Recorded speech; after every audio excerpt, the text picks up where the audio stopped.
Arunachal Shiva Arunachal Shiva Arunachal Arunachal Shiva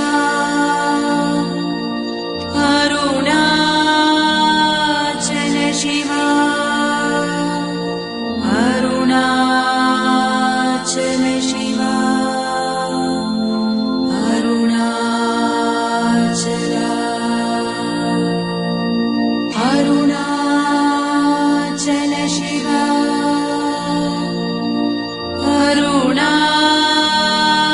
Arunachal Shiva Arunachal Shiva Arunachal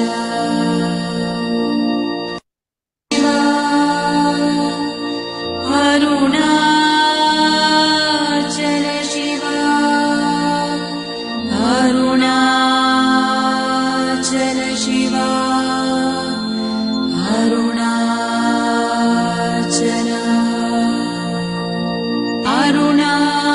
Arunachal Shiva Arunachal Shiva Arunachal Shiva Arunachal Arunachal Shiva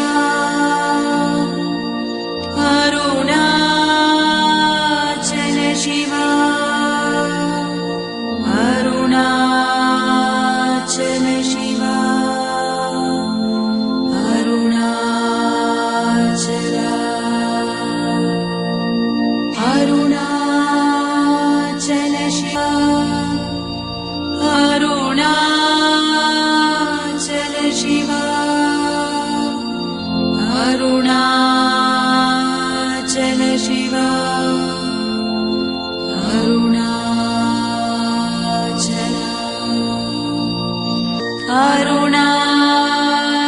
Arunachal Shiva Arunachal Shiva Arunachal Shiva Arunachal Arunachal Shiva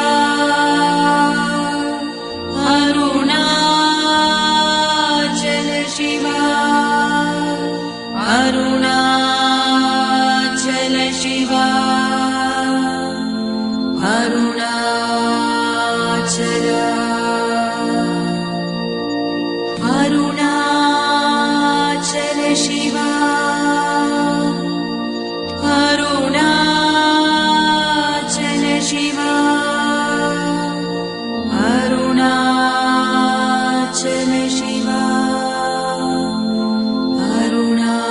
Arunachal Arunachal Shiva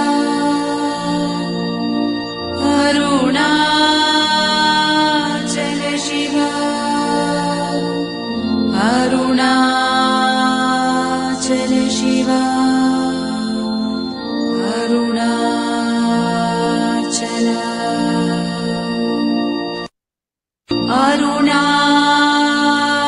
Arunachal Shiva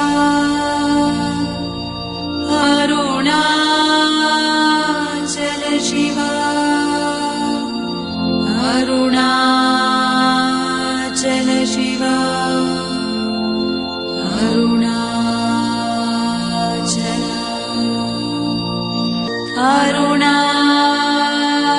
Arunachal Shiva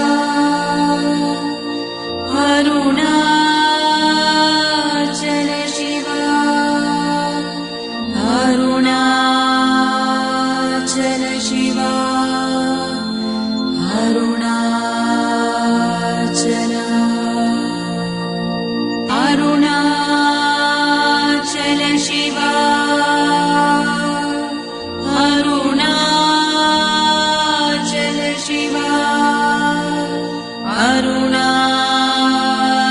Shiva, Arunachala, Arunachala Shiva, Arunachala Shiva, Arunachala Shiva, Arunachala, Arunachala Shiva, Arunachala Shiva, Arunachala Shiva, Arunachala,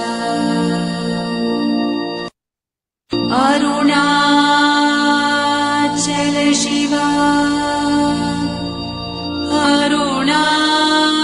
Arunachala Shiva, Arunachala Shiva, Arunachala, Arunachala Shiva, Arunachala Shiva, Arunachala Shiva, Arunachala, Arunachala Shiva,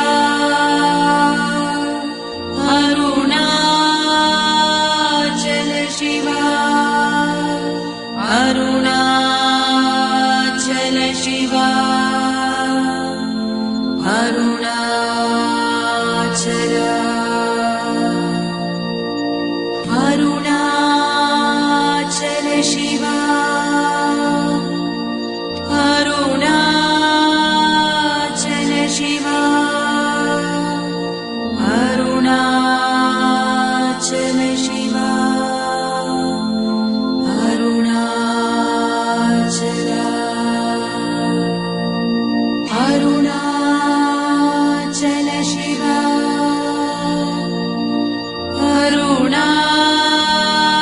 Arunachala Shiva, Arunachala Shiva, Arunachala,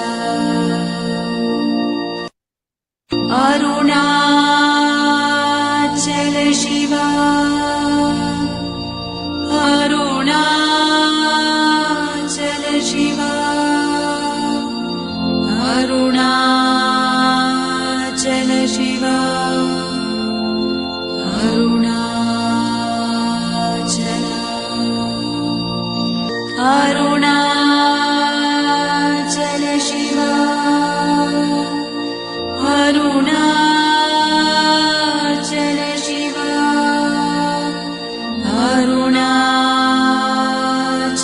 Shiva, Arunachala, Arunachala Shiva, Arunachala Shiva, Arunachala Shiva, Arunachala,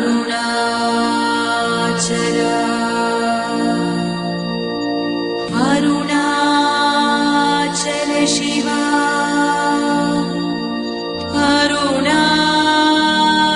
Arunachala Shiva, Arunachala Shiva, Arunachala, Arunachala Shiva, Arunachala Shiva, Arunachala Shiva, Arunachala,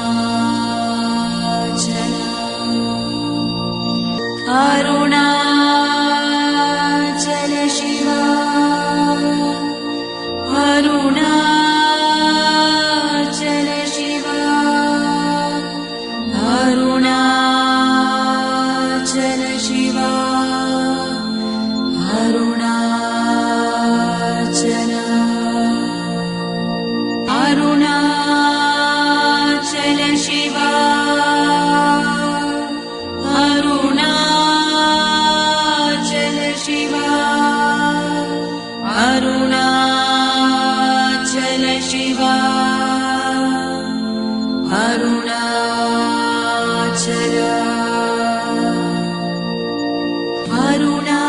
Arunachala Shiva, Arunachala Shiva, Arunachala Shiva, Arunachala, Arunachala Shiva, Arunachala Shiva, Arunachala Shiva, Arunachala,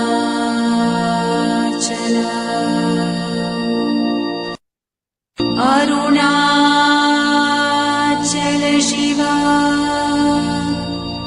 Arunachala Shiva, Arunachala Shiva.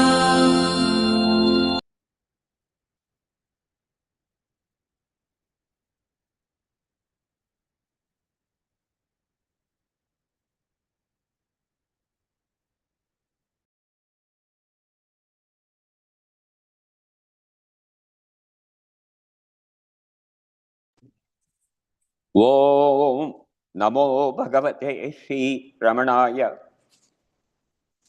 Welcome to the 145th Jayanthi celebrations. I'm Mohan Ramaswamy welcoming, and we will start this morning's program from Australia.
Om Namo Bhagavate Shri Arunachala Ramanaya Om.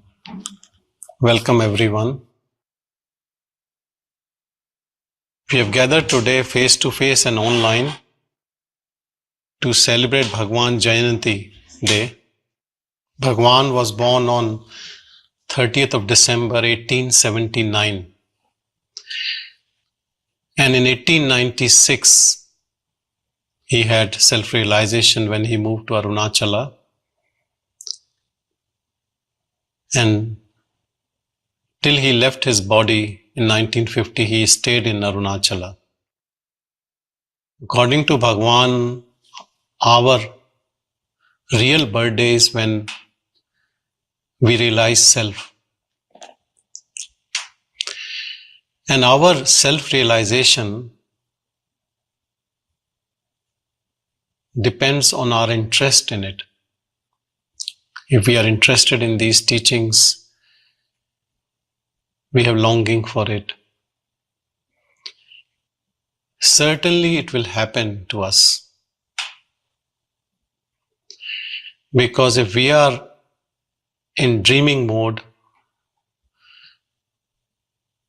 in this journey, we have to come to waking mode with our self-effort. At night we sleep and we come into the waking spontaneously. We don't have to put any efforts.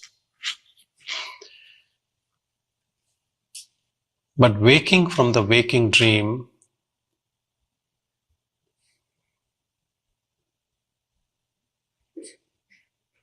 is only possible by self-effort, which brings us into the sphere of grace of divine, grace of self, kripa. So if you ask me what exactly makes someone self-realized, it is only kripa. It is, you can say, God's will.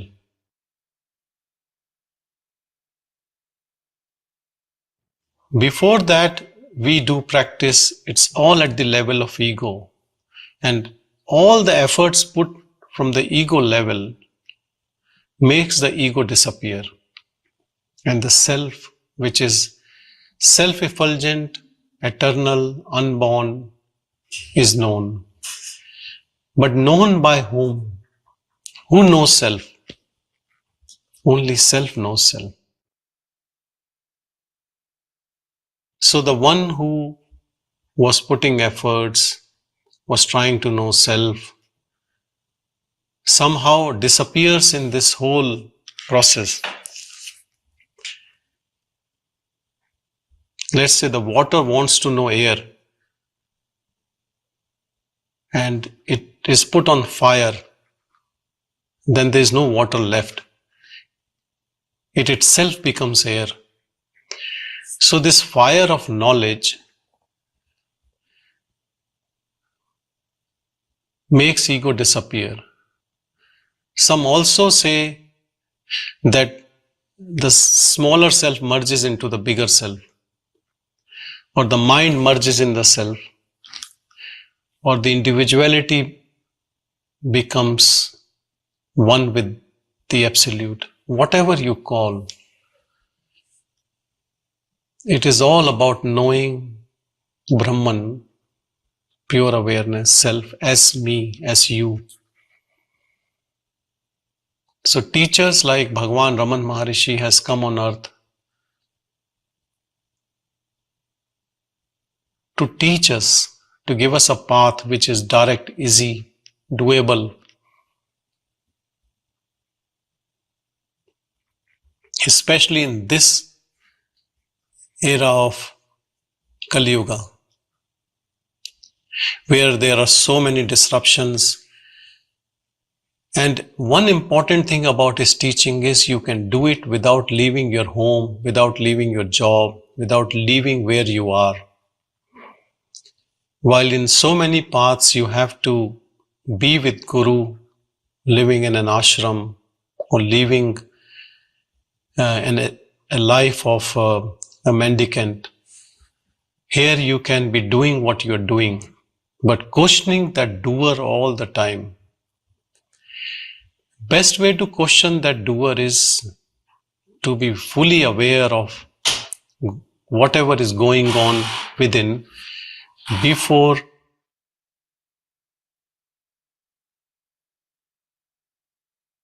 you take any action.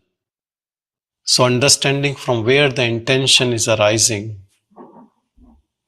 why I am doing and for whom, what is the purpose of doing that, whatever I am doing. Most of the time we live in this world and we don't know why we are doing. So many times we have this excuse that because others are doing, I am doing, or this is my culture, so I am doing. This is being told by others, so I am doing. Other times we do actions which arises from our own interest, and that interest is only to satisfy this body's sensory organs. And who tells us to do it? Our mind. And mind is conditioned.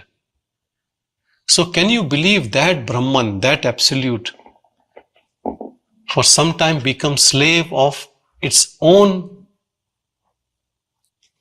product, mind? Aham Brahmasmi, I am Brahman, but I become mind and I get lost. And then I have to find way back home. And then I have to give up this relationship with mind and what it asks me to do.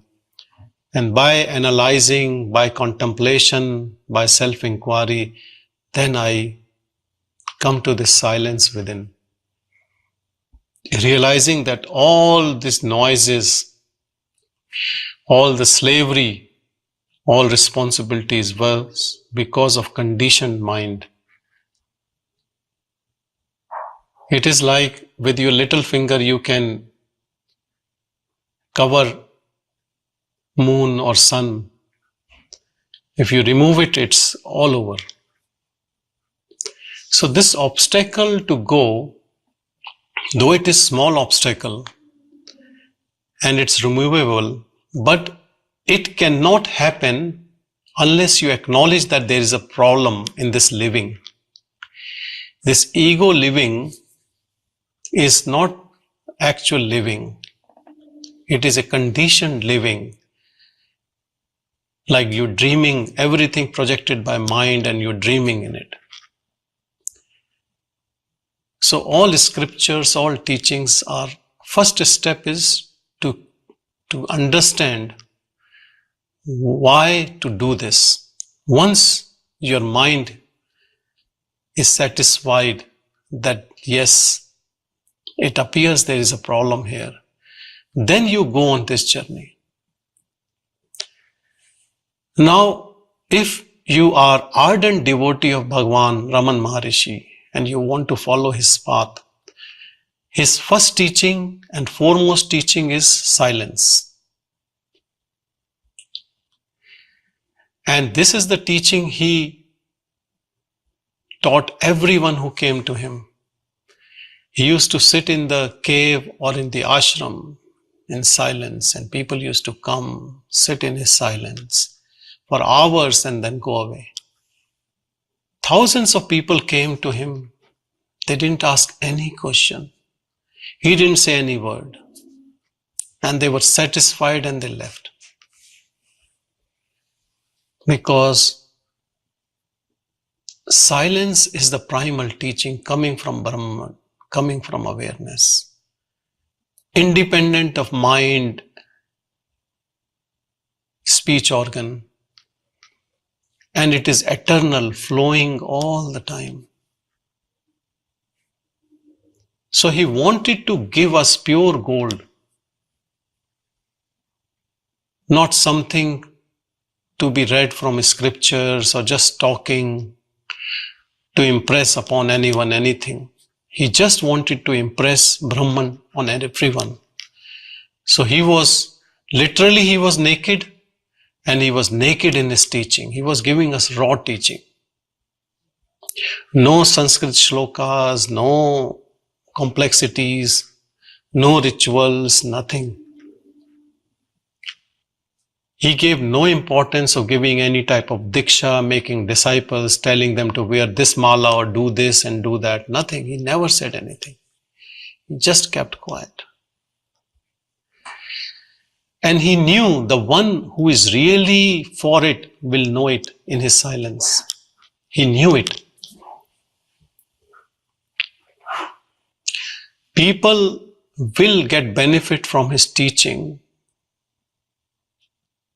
always, because there are always people who wants to be out of this illusory world. So silence is the most important and foremost teaching. When your mind is active, it's throwing tantrums, it's throwing its attractions, aversions towards you. Just be silent and just be watchful. Don't act, don't react, just be. Bhagavan used to say, action is when you are not in your thought and letting things happen spontaneously. And reaction is when you take command from thoughts and then you act. That is our conditioning.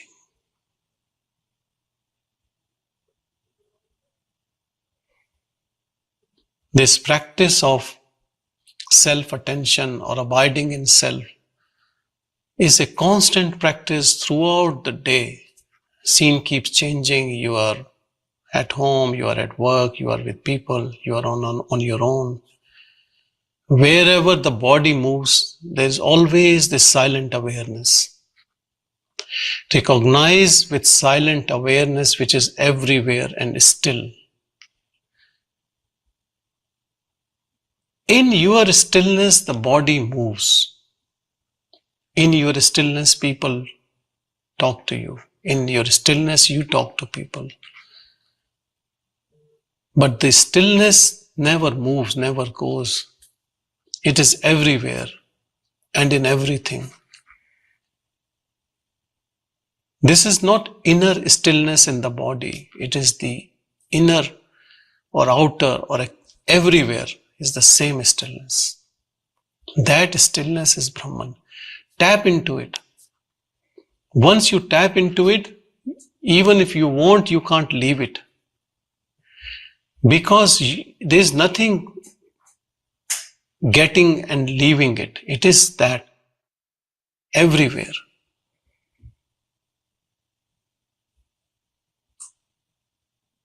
Even with mind, you can know it if you ignore your mind. Even with body, you can be Jivan Mukta.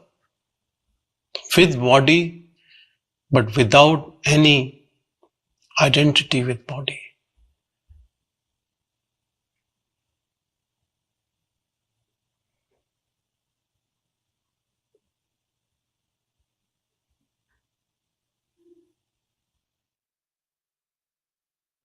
Be in your silent awareness all the time.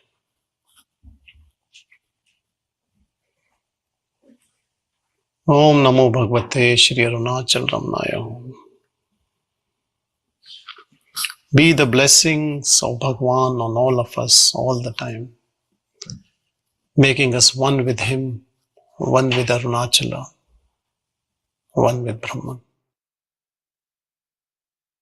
Om Shanti, Shanti, Shanti.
Bhagavan Sri Ramana Maharshi was requested by Vasudeva Sastri in 1912 to allow his birthday to be celebrated. Bhagavan refused to be drawn into our illusion, and as do all his actions and words, his reply on this occasion serves as a guide to bring us out of illusion into reality. You who wish to celebrate the birthday, seek first whence was your birth. One's true birthday is when one enters that which transcends birth and death, the eternal being. At least on one's birthday, one should mourn one's entry into the world, samsara. To glory in it and celebrate it is like delighting in and decorating a corpse. To seek one's self and merge in the self, that is wisdom. Sri Bhagavan had no reason of his own for anything he did. All was for our benefit. For our, I mean all of us who have been drawn to him. All those who in the future will be drawn to him. What was he teaching us by this verse? What does it mean? Seek first whence was your birth. Aren't we all aware of who our parents are and the date of our birth? Yes, but that is the date of the birth of a body, and the parents are the bodies from which the body is born. Are we the body? If so, we will surely die. What did Bhagavan do when, as a youngster of 16, he was faced with the overwhelming certainty of immediate death? By a deep inquiry, he discovered that he was not the body, that he was never born and would never die. That was his true birthday, when he entered that which transcends birth and death, the eternal being. He was reborn as the spirit, immortal. Ignorance had vanished and he knew his true identity, the eternal being. The illusion that he was a body in time and space died. We can only imagine that state because of Bhagavan. We know that it is possible for us to also attain. In truth, as he tells us, there is nothing to attain, only question the illusion and it will disappear. To seek oneself and merge in the self, that is wisdom. How to seek oneself. Bhagavan told us repeatedly to inquire in every situation, whatever happens, to whom is this happening? Who am I? To keep our attention focused on this I.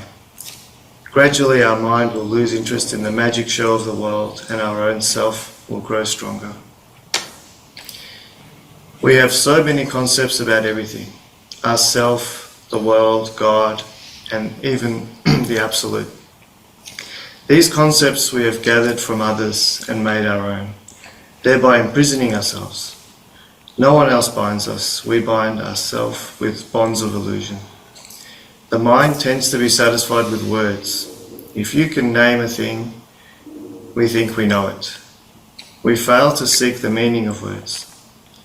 Bhagavan was uncompromising in his insistence that we need only remove illusion.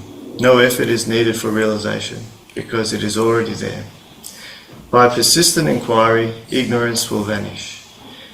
This is wisdom. We have great joy and great cause for celebration in the birth of Sri Ramana Maharshi, the great sage whose presence will guide us out of our ignorance to wisdom. Although the body has died, the truth, which is Bhagavan, our own self, lives eternally. And that's the article. That's what I thought would be interesting for us to think about.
Om.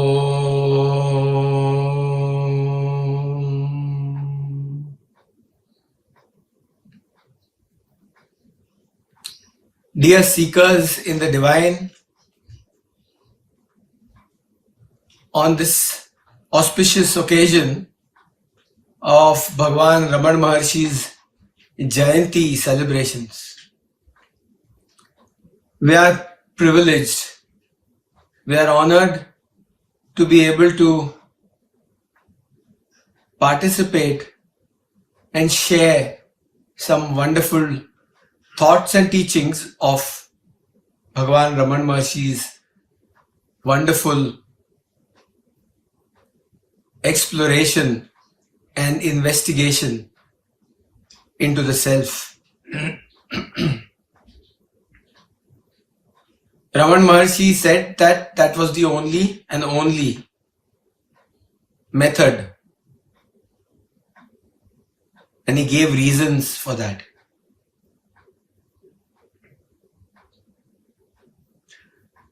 The fundamental issue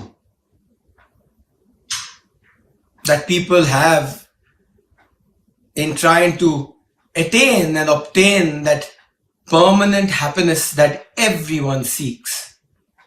Every single person is seeking only and only happiness. And that happiness cannot be attained, that permanent happiness, that eternal happiness cannot be attained. Temporary happiness, yes, through objects you can obtain that limited happiness for a short time. But then it goes back into the yo-yo effect of happiness and sadness in the world of this multifarious duality. And the fundamental issue is the doership aspect. The ego, the I, the limited I.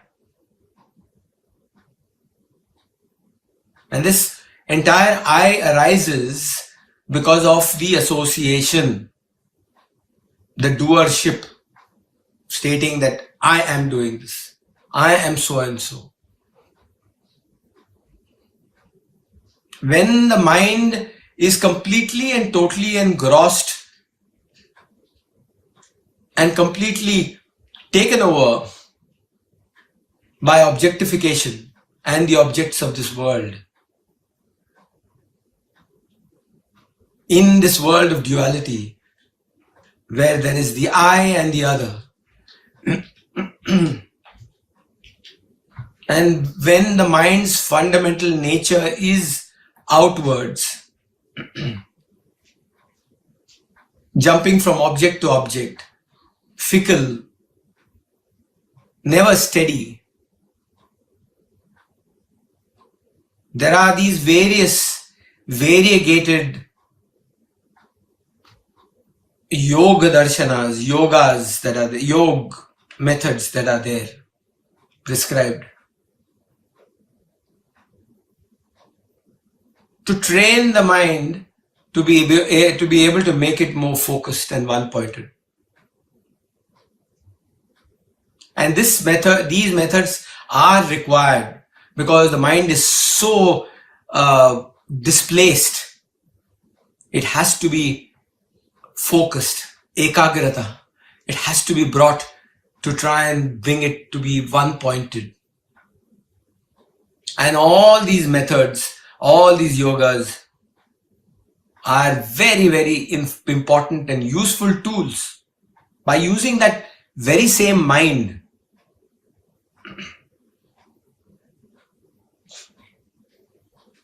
and that mind then becomes slowly focused. But that doership aspect does not go away. The mind cannot vanquish itself. The mind will not vanquish itself. As Ramana Maharshi said, it is like the thief acting as the policeman trying to find the thief, trying to arrest the thief. In a similar manner, it is by using the mind, we are using it as a policeman to try and arrest the thief. But it is the thief itself. It will never find and arrest itself.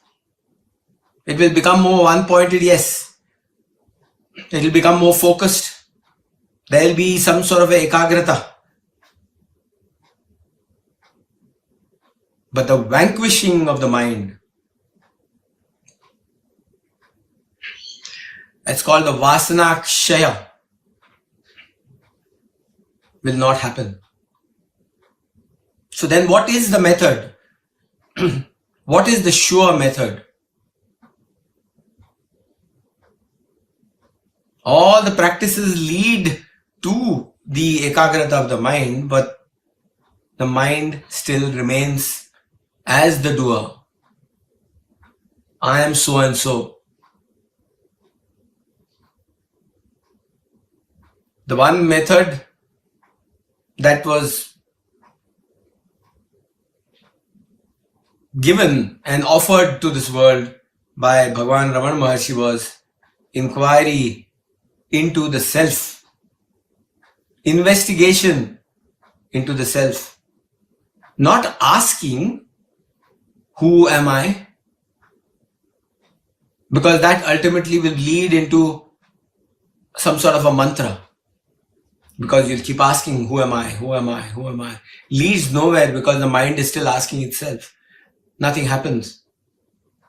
But when the investigation happens, and that investigation happens by one and one method only, and that method being when the mind is outwards, going out into the field of objects, there is the world of duality that is created as I and the other. And that mind can be made focused but cannot be vanquished. That very same tool, which is the mind, is required to be used and drawn inwards. And that drawing inwards of that mind doesn't make the mind remain as the mind. Because when the outward going mind is used to investigate into itself to find out where did this I arise from, right down to the source from where that I arose, with intense attention,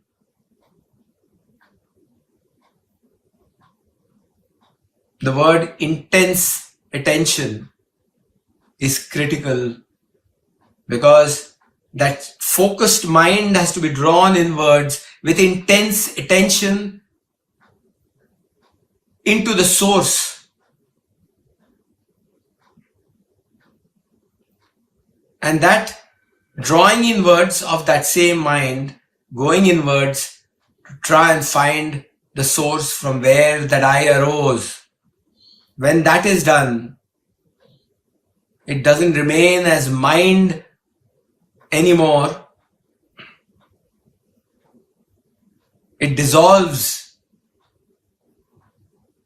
It dissolves into the source from where it arose.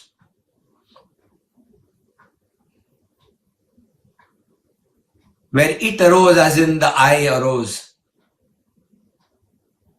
which was the cause of the notional doership, because there never was any doer in the first instance.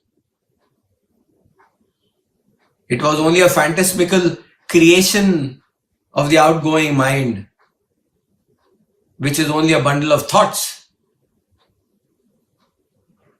When that same mind goes inwards and revelation happens of I as that pure absolute awareness, Then there is awareness, conscious awareness of awareness itself. There is conscious awareness of awareness itself. There is dissolution of that notional doership, the notional I, limited I, to reveal the truth that I am that pure, unlimited, ever-present, eternal Parabrahma Tattva, that principle of absolute purity.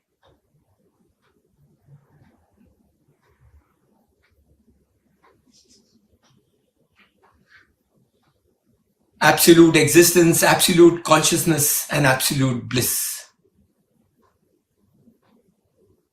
That revelation can only be done by the drawing inwards, because then there is no duality. That's why they call it Advaita.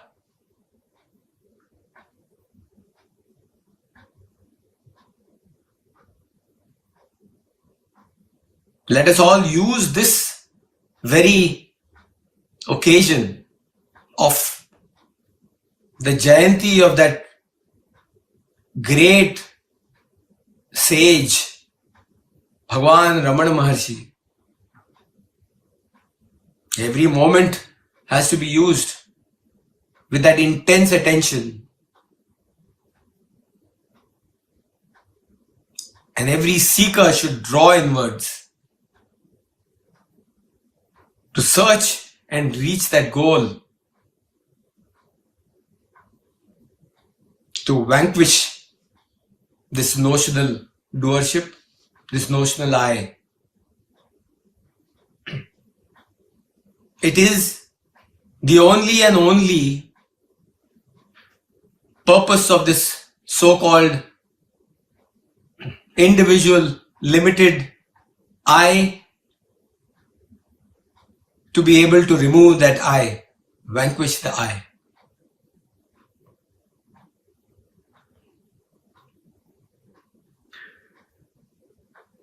Om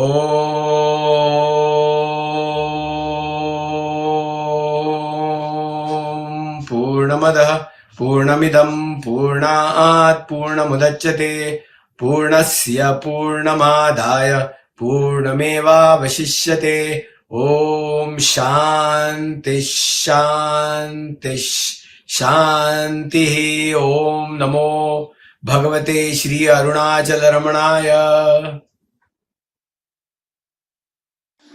Tarunarunamani Kiranavali Nigardarumaksharamana Marimalai Terunadiya Tiruvadiya Terumarul Teriya Paravudal Porulaga Karunakaramuni Ramanariya Nubagayina Choliya Dupragiyaga Arunachalamena Ahame Arivodu Alvar Sivanulagalvare Arunachalavaraketra Aksharavanamalai Satra Karuna Karganapatiye Karamaruli Kapaye Arunachala Shiva Arunachala Shiva Arunachala Shiva Arunachala Arunachala Shiva Arunachala Shiva Arunachala Shiva Arunachala Arunachala Vena Agame Nina Power Agateva Rupaya Arunachala Arahu Sundara பரம்போர் அகமும் நீயுற்று அபிநமயிருப்போம் அருணாச்சலா. அகம்புகுந்தேற்றும் அகந்துரை சிறையாய் அமர்வித்ததின் கொள் அருணாச்சலா. ஆளுக்காயினை ஆண்டமையகற்றிடு அகிலம் பழித்திடும் அருணாச்சலா. இப்பழித்தப்புனை நினைப்பித்தாய் இனியாரிடுவார் அருணாச்சலா. இன்றிடும் அன்னையில் பெருதருள் புரிவோய் இதுவோ உனதருள் அருணாச்சலா. உனையே மாற்றி ஓடாதுலகிற்கு துணையாயிருப்பாய் அருணாச்சலா. ஊர் சுற்றுலம் வேதாதுனை கண்டடங்கிட முன்னரை காத்தருணாச்சலா. என்னை அழித்தின் போதெனை கலவானிடில் இதுவோ ஆண்மை அருணாச்சலா. இந்த உறக்கம் பிறர் இருக்க இது உனக்கழகோ அருணாச்சலா. ஐம்புல கள்வர் அகத்தினை புகும்போல் அகத்தினையோ அருணாச்சலா. ஒருவனம் உன்னை ஒளித்தவர் வருவார் உன் சூதே இது அருணாச்சலா. ஓங்கார பொருளோம் புயலில்லோய் உனையாரறிவார் அருணாச்சலா. ஔவை கொலைக்கும் அருளை தந்தனை ஆளுவதுன் கடன் அருணாச்சலா. கண்ணுக்கு கண்ணாய் கண்ணினின்று காணுனை காணுவதேவர் பார் அருணாச்சலா.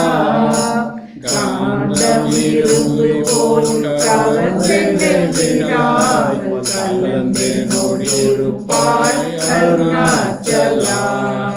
கிரி உருவாகிய கிருபை கடலே கிருபை கொண்டருள்வாய் அருணாச்சலா.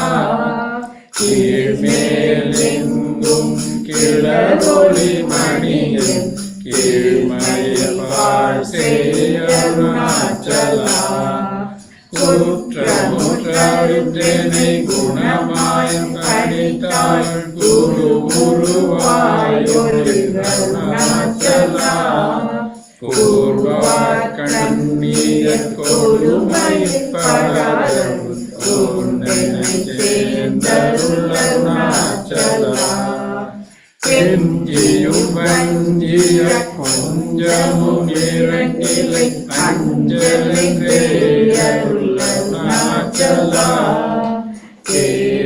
கேளாதலிக்கும் கேடில் புகழே கேடு செய்யாதருள் அருணாச்சலா. கையில் கனியுன் மேரசம் கொண்டு கை வெறி கொள்ளவருள் அருணாச்சலா.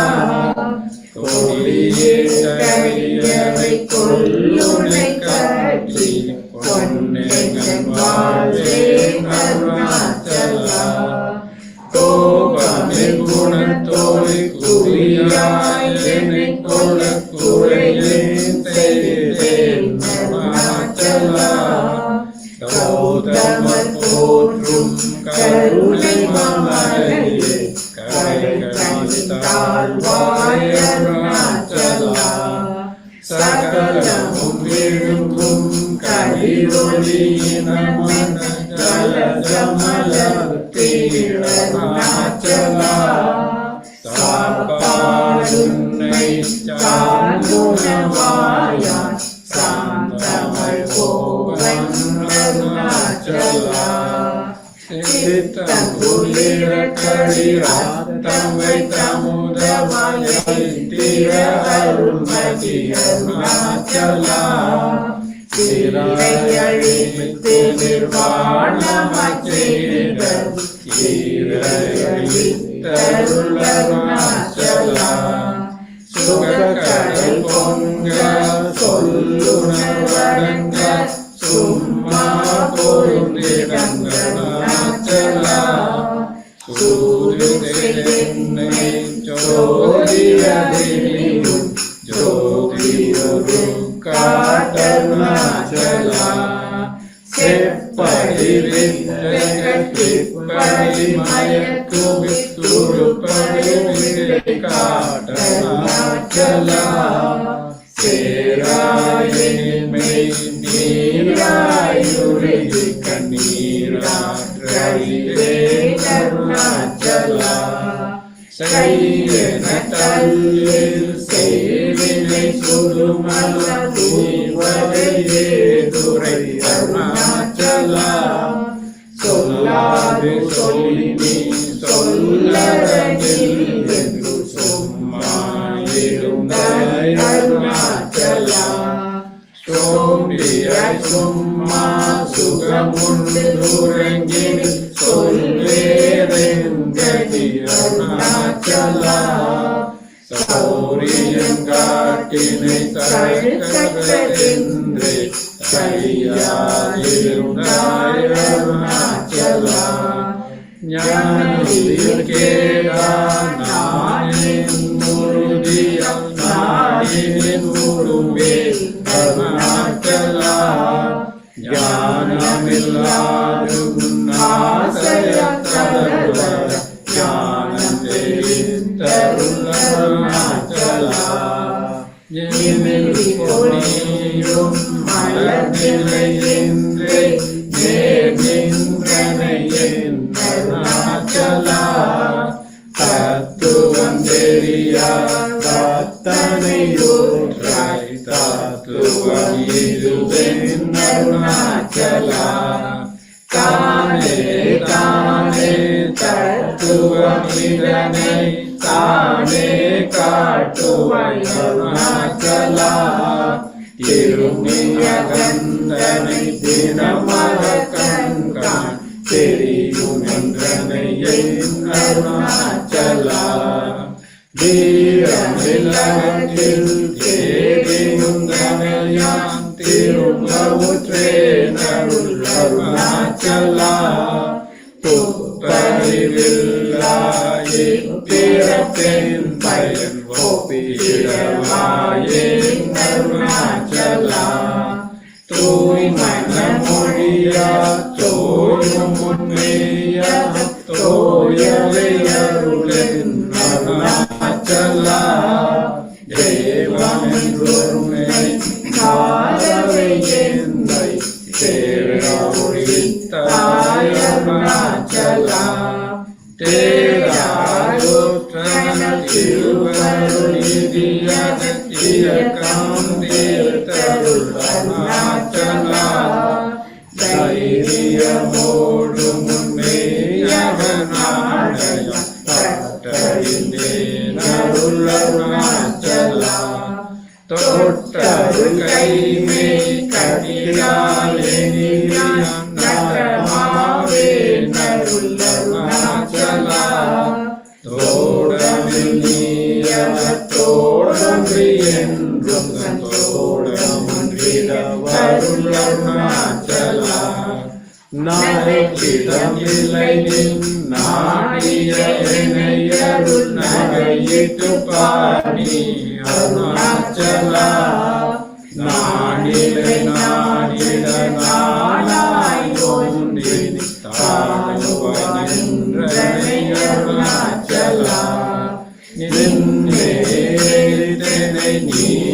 நீராற்றிடுமுன் நின்னருள் மழை பொழி அருணாச்சலா நீ நானர பொலி நிறங்களி மயமா நின்றிடு நிலையருள் அருணாச்சலா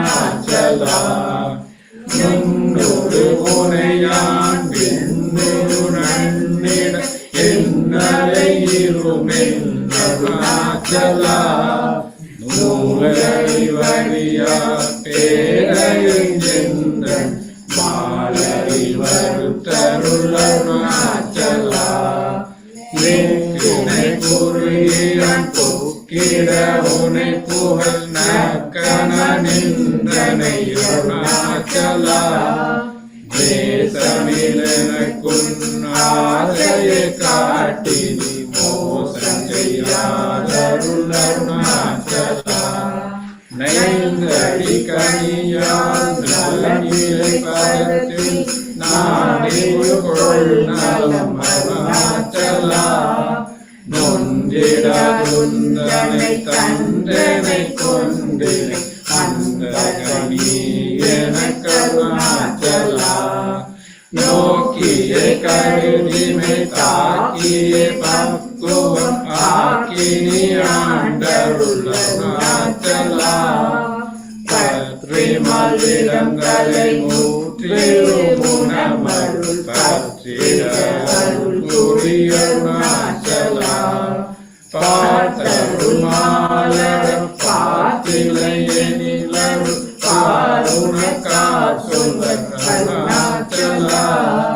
பித்து வித்துணை மேற்பிதனாக்கினை அருள் பித்தனி மருந்தருணாச்சலா பீதியில் துணை சாதீதியில் இணைக்கே பீதி முதனக்கே அருணாச்சலா புல்லறிவே துறை நல்லறிவே துறை புல்லிடவே அருள் அருணாச்சலா பூமண மாமனம் பூரண மணங்குல பூரண மணமருள் அருணாச்சலா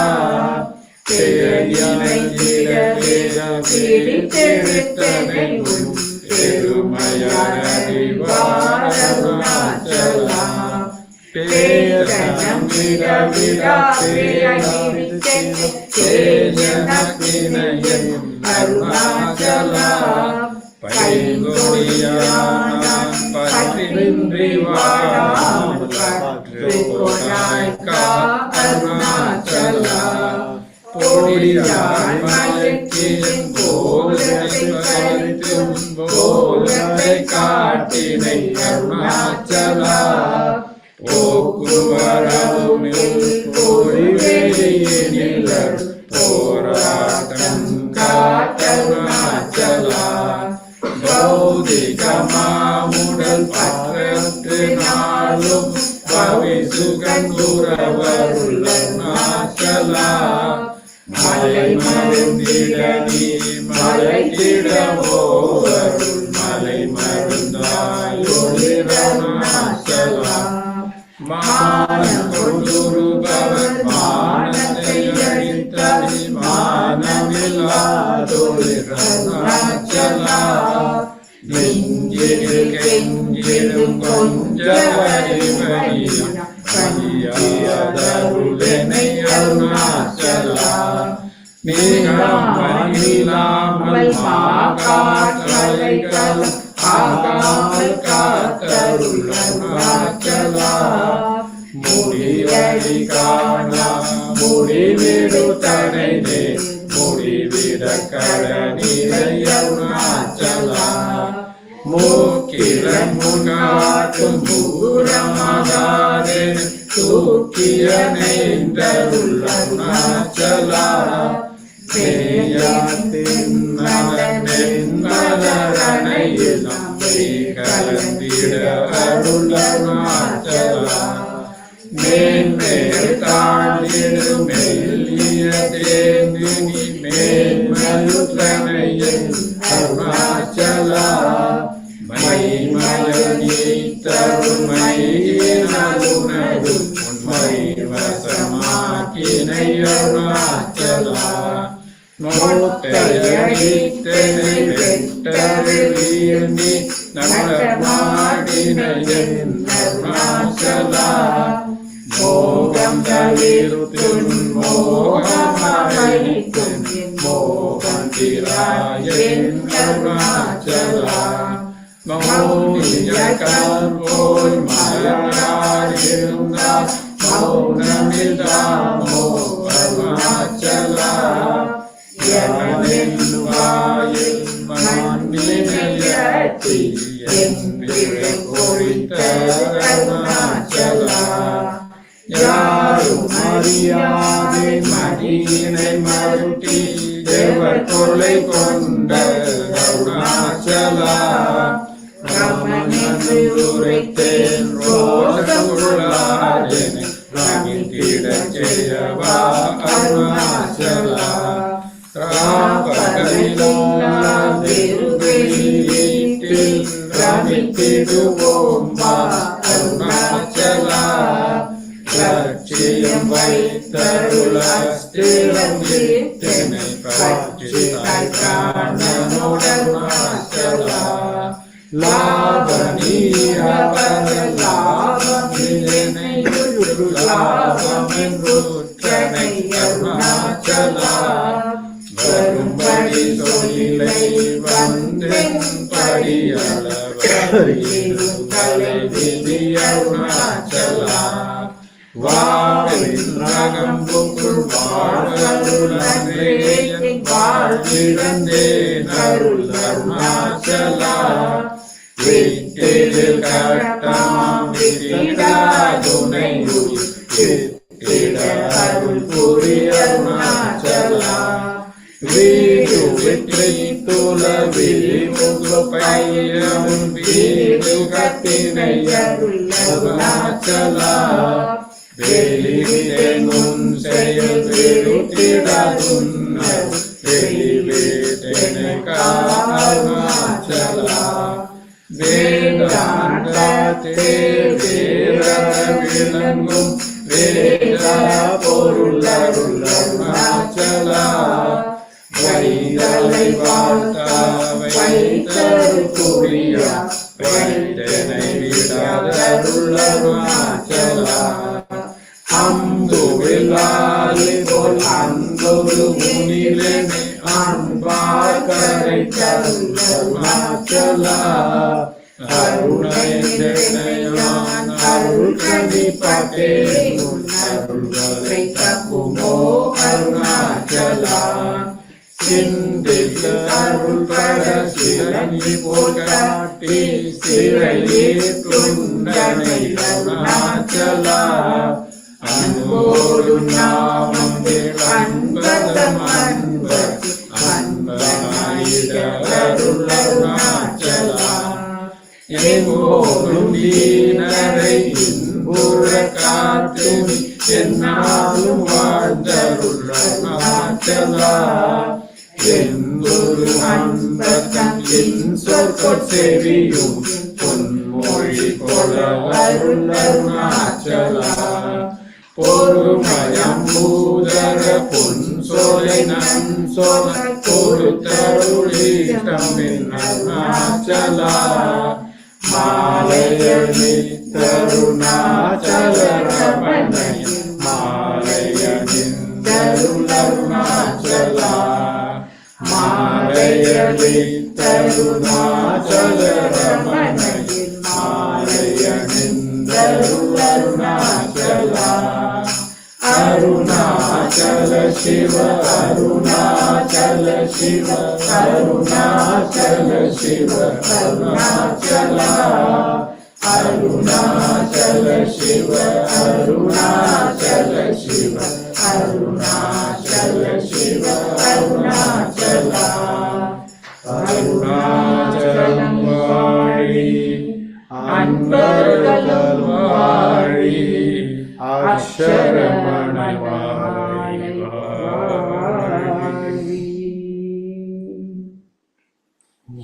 ओम नमो भगवते श्री अरुणाचल।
அருள் நிறைவானந்தக்கடலே கதிராயாவும் விழுங்கோ அருள பரமான்மாவே கிழமுழப்போ நன்றாய் விரிகரியாக சித்திரமாயிற்றெல்லாம் செம்பலையே நின்றாலே உத்திரமாய் நின்றே ஒடுங்கிடுவான் நித்தியமும் நான் என்று இதயம் நடித்திடுவையாருவே தான் இதயம் என்றிடுவதுதான் அகமுகமாங்கமலமகிதன்னால் நலமிதுதான் என்று அகமுவை நன்கறிந்து நீர் நதி போலும் ஓடுமே அருணாச்சலனே விழுவிடயம் விட்டு விளங்கும் அருளேசாம் வழியடக்கலின் வரத்தால் உளமதனில் உன்னை தியானித்து யோகி ஒளி காணும் இடத்தில் ஒப்புவித்த உள்ளத்தால் எப்பொழுதும் உன்னை கண்டெல்லாம் உருவாய் அன்பு செய்யும் மன்னோ கருணான் சதாவிலும் அருணகீரமணன் ஆரியத்தைக் கண்ட அருணரையும் தக்கருத்தேயாகும் அருணாச்சல பஞ்சகமணியை கண்டமிழ் பாவாங்கள் கழுத்தான்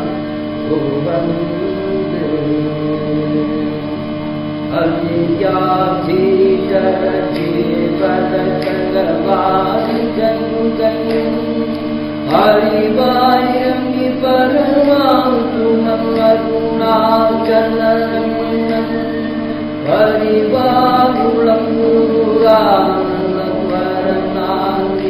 யுகஞ்சாம் கருவாம் திரவாம் நிறம் அறிவாயம் வெளியாம் வாழ்கவான் அருணாச்சலம் பெயர் வாழ்க பெயர் வாய்த்துணி வஞ்சகம் வாழ்கவாய் மதன் மாரமணம் வரும் வாழ்க பரம் மன்னர் அன்பரே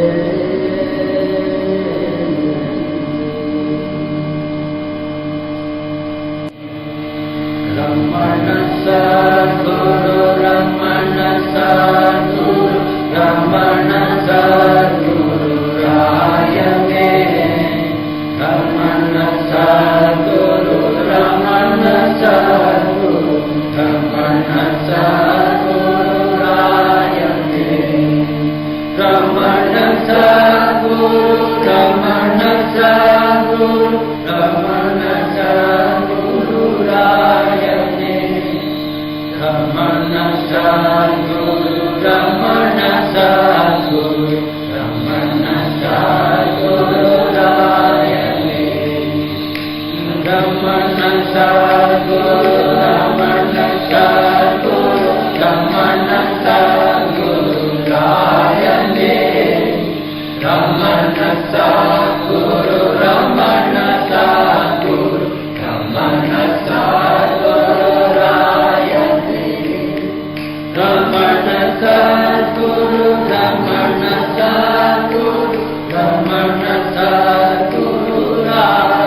Ramana Sadguru Ramana Sadguru Ramana Sadguru Rayane Ramana Sadguru Ramana Sadguru Ramana Sadguru Rayane Ramana Sadguru Ramana Sadguru Ramana Sadguru Rayane Ramana Sadguru Ramana Sadguru Ramana Sadguru Rayane.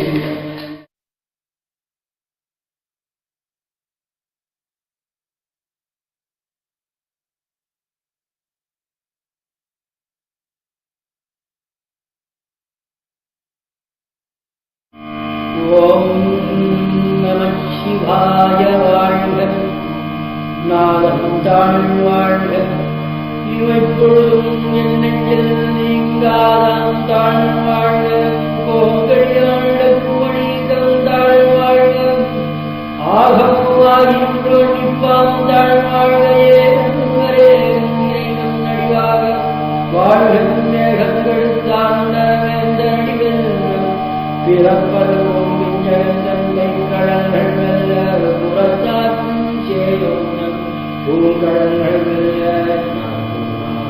உள்மனும் கோங்கடல்கள் வெல்ல சிறங்கொள்வாரோம் விழிக்கும் சீரோன் கடல் வெல்ல ஈசன் அடி போற்றி எந்த அடி போற்றி தேசன் அடி போற்றி சிவன் சேவடி போற்றி நேயத்தே என்ற நிமலன் அடி போற்றி மாயப் பிறப்பருக்கும் மன்னன் அடி போற்றி சீரார் பெருந்துரைவன் தேவன் அடி போற்றி ஆராத இன்பம் அருள் மறை போற்றி சிவன் அங்கியன் சிந்தையுள் நின்றதனால் அவன் அருளாலே வந்தாள் வணங்கி சிந்தை மகள் சிவபுராணம் தன்னை முந்தை விரைக்கும் ஓய உரைப்பன் யாம் கண்ணுவான் தங்கமே கண்காட்ட வந்தே என்பதற்கு எட்டாயிரம் கடல் நெஞ்சு நிறைந்து நிறைந்து நிற்காய் விளம்பையாய் எழுதியல்லாதானே புகழ்வாரும் கண்டறியேன் புல்லாகி கூடாகி புல்லாகி மரமாகி பங்குள்ளமாகி பறவையாய் பாம்பாய் கல்லாய் மனிதராய் தேயாய் கணங்களாகி வல்லகுதராகி முனிவராய் தேவராய் சொல்லாய் கைத்தாவர சக்கரமத்தும் எல்லா பிறப்பும் பிறந்திகளுக்கே பெருமான் மெய்யேறும் பொன்னடிகள் கண்டின்று ஓங்காரமாய் நின்ற மெய்யா விமலாய் இழைப்பாக வேதங்கள் ஐயாய புண்ணியனே உரையாய் தனியாயமான நாம் விமலா பொய்யாயின் எல்லாம் போயகலம் தருளி விஞ்ஞானமாய் விழுகின்றவை சுடரே விஞ்ஞானம் இல்லாதே பெருமானே அஞ்ஞானம் தன்னை அகற்றும் நல்லறிவே ஆக்கும் அனைத்துலகம் ஆக்குவாய் காப்பாய் அழிப்பாய் அருந்தருவாய் போக்குவான் என்னை பொருள்பாய் தொழிலின் நாட்டத்தின் நேரியாய் சேரியாய் நடியானே மாற்றம் மறுக்கடிய நின்ற மறையோனே கருணை கலந்தார் போல சிறந்தடியார் சிந்தனையுள் தேனூரிலிருந்து பிறந்த பிறப்பருக்கும் எங்கள் பெருமான் இரங்கள் ஓரையாய் பின்னோர்கள் ஏற்ற மறைந்திருந்தால் பெருமான் மறைந்திருக்கணும் முடியமாய இருளை அறப்பாமல் வருங்கை காலகட்டி புறந்தோல் போற்றும் புல்வழுக்கு மூடின் மரம் சோழம் ஒன்பது வாய்ப்புள்ளி மறந்த புலனைக்கும் வஞ்சனை செய்ய விலங்கு மனத்தால் மலாமணி கடந்தவாதி கசிந்தோம் நலந்தானில்லாத சிறியேற்கு நல்கி நிரந்தர் மேல் வந்தருளில் கடல்கள் காட்டி நாளில் கடையாய் கிடந்தழையே சிறந்த தயாமாதத்துவனே மாசக்த ஜோதி தேசனே தேனாருளே சிவபுரனே பாஜமாம் பட்டனுக்கு பாதிக்கும் ஆரியரே மேலும்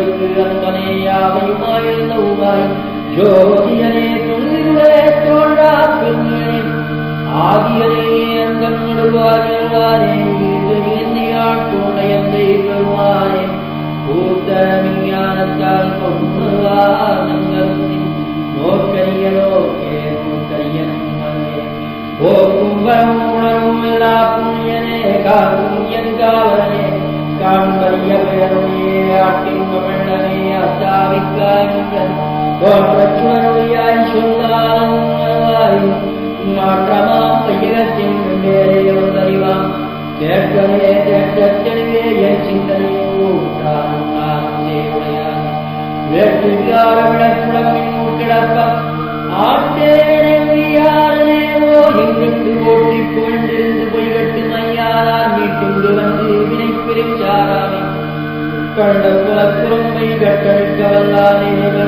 நட்டம் பைந்தானே சிலை பாண்டி நாட்டானே அல்லல் பிறவி அறுப்பானே ஓயும் சொல்லற் கரியானே சொல்லிட்டு வழிகே பாட்டி ஒரு குழந்தை சொல்லுவார் செல்வர் சிவபுரத்தில் உள்ளார் சிவனுக்கு வல்லோர் மியத்தல் பணிந்து ஓம் சிவாய மதிக்கம்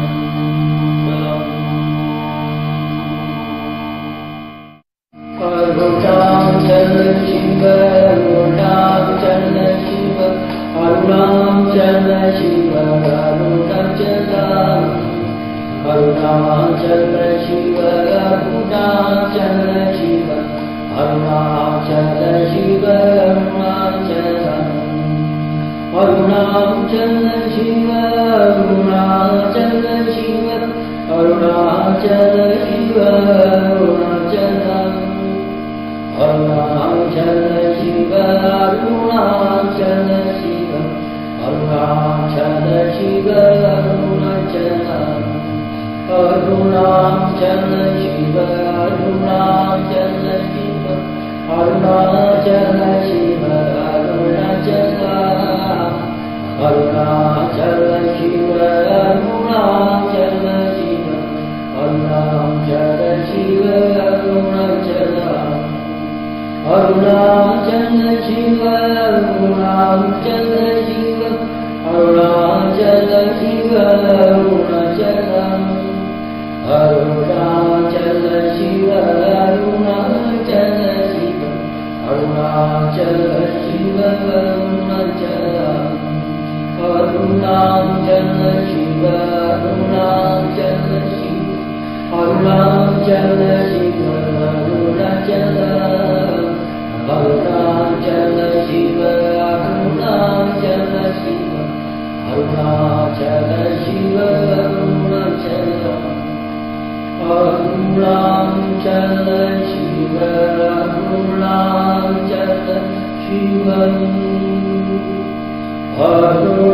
அருணாச்சல சிவ அருணாச்சல சிவ அருணாச்சல சிவ அருணாச்சல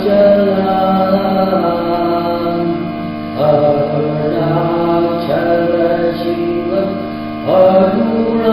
அருணாச்சல சிவ அருணாச்சல சிவ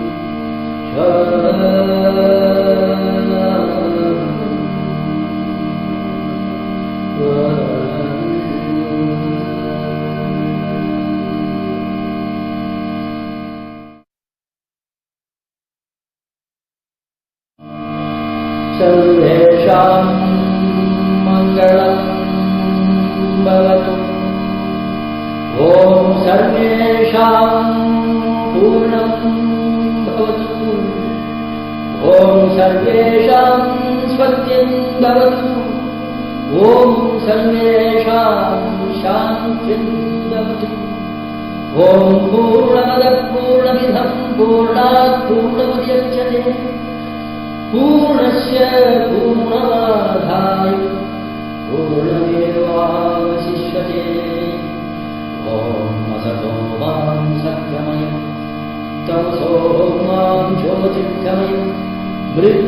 मामृतं गमय ॐ शान्ति ॐ शान्ति ॐ शान्तिः हरिः ॐ तत्सत्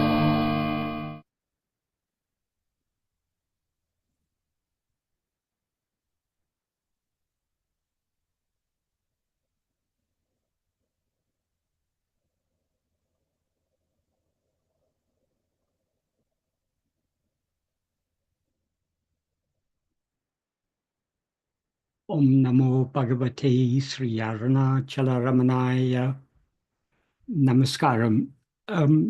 Today I'm going to be talking about the first Mangalam verse of Ulladu Narpadu.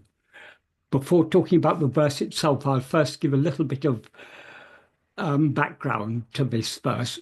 That is, Murugan had collected together 21 verses that Bhagavan had composed on various occasions.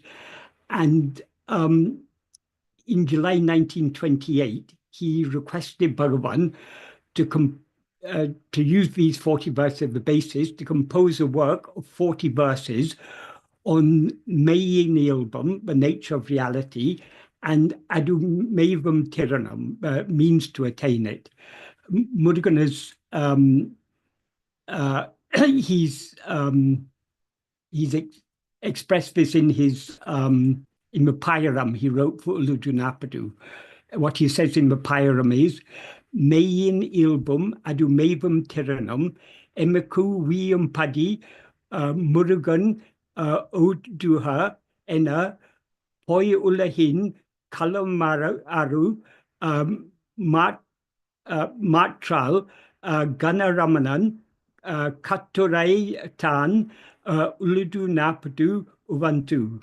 That means when Murugan asked, so that we may be saved, reveal to us the nature of reality and the means by which to attain it, the noble Ramana, being free from the delusion of the unreal world, joyfully and with certainty composed Ulladu Narpadu. So accordingly, in answer to that prayer of Murugan, on the 21st of July 1928, Bhagavan began to compose more verses on this subject. And in order to arrange them in a logical order and to form them into a coherent text, he and Murugan would discuss in detail the progress of the work, where gaps needed to be filled, and which of the original 21 verses should be retained and which discarded. In the end, only 3 of the original 21 verses were retained in Ulladu Narpadu, namely verses 16, 37, and 40. And of these 3, the original verse that became verse 16 was modified by Bhagavan to form the present verse. The other 18 of the original verses, along with 3 new verses he had composed while compiling Ulladu Narpadu, were not retained because they were not sufficiently germane to a subject. So these 21 verses, discarded verses, were formed into a separate work called Ulladu Narpadu Anubandham. And over time, that slowly more verses were added and it came up to the present 41 verses. That's Anubandham. Whereas most of the verses of Anubandham are verses that Bhagavan translated from Sanskrit or Malayalam, all the verses of Ulladu Narpadu are his own original compositions. And most of them were composed between the 21st of July and the 8th of August, 1928. On the 8th of August, Bhagavan and Murugan considered that Ulladu Narpadu was complete.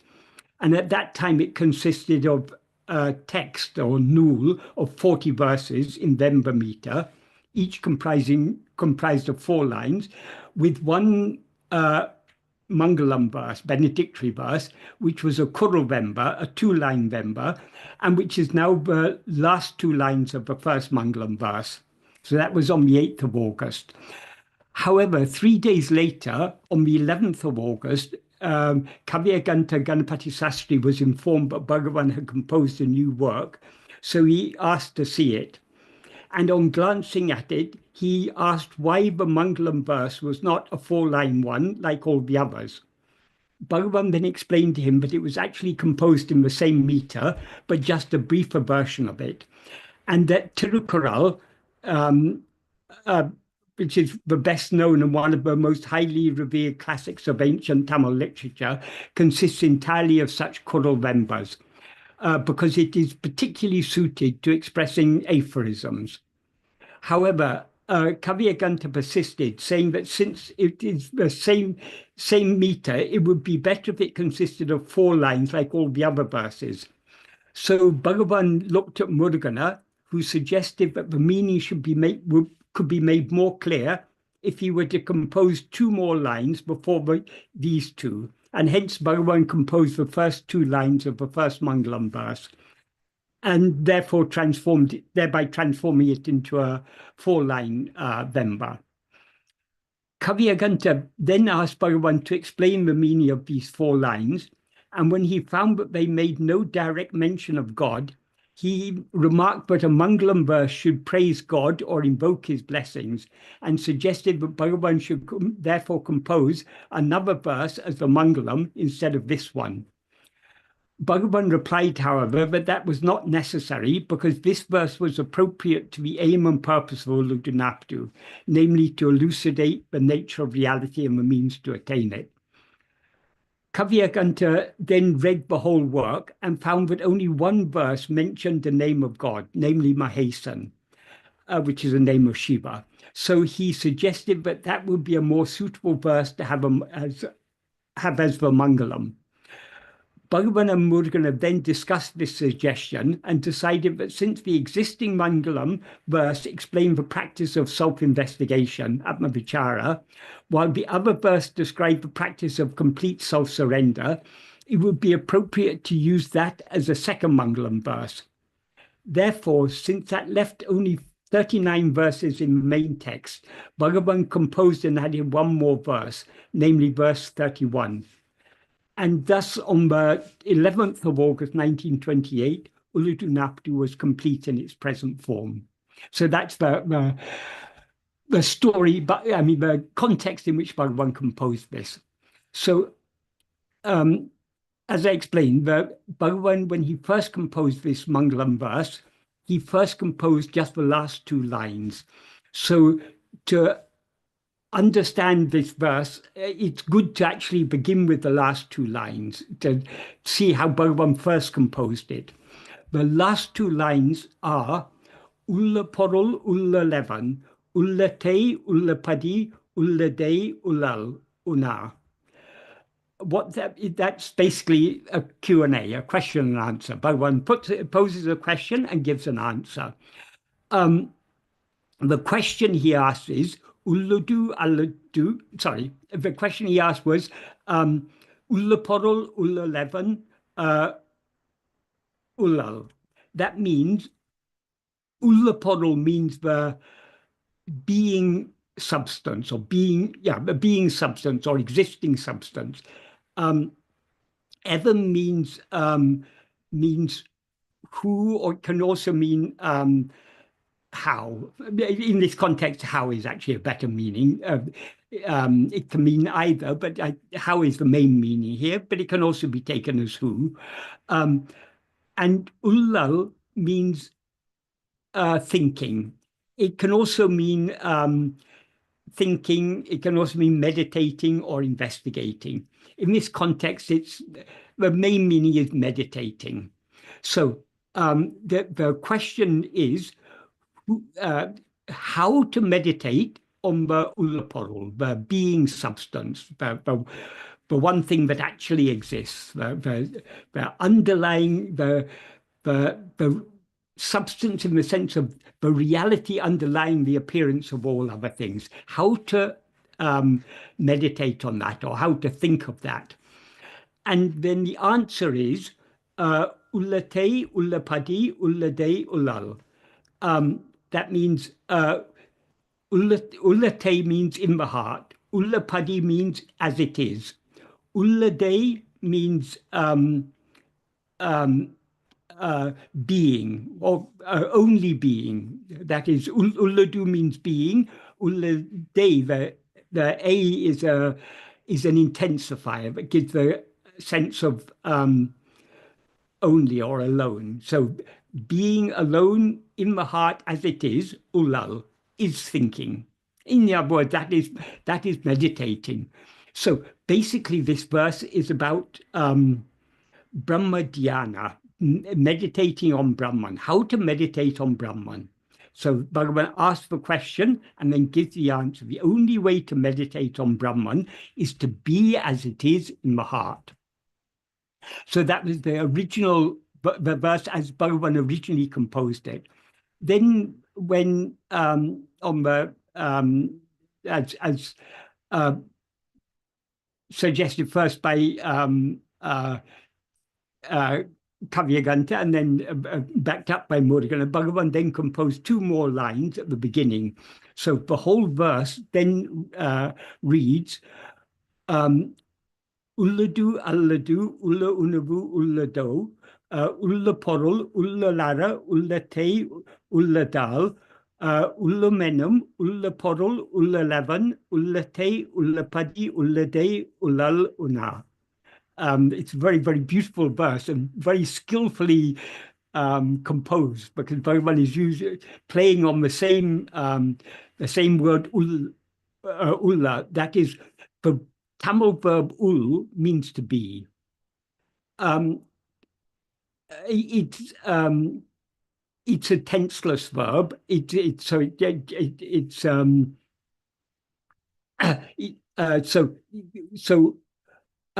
Ul means be. Ulla is an adjectival participle that means being or existing, and ulladu means what exists or what is. Ullal also has that is ulla. There's also a separate verb, ullu.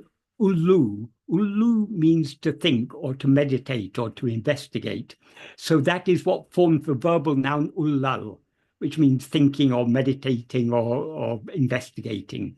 So it's very beautifully composed verse, but very, very deep in meaning. So he begins with a question.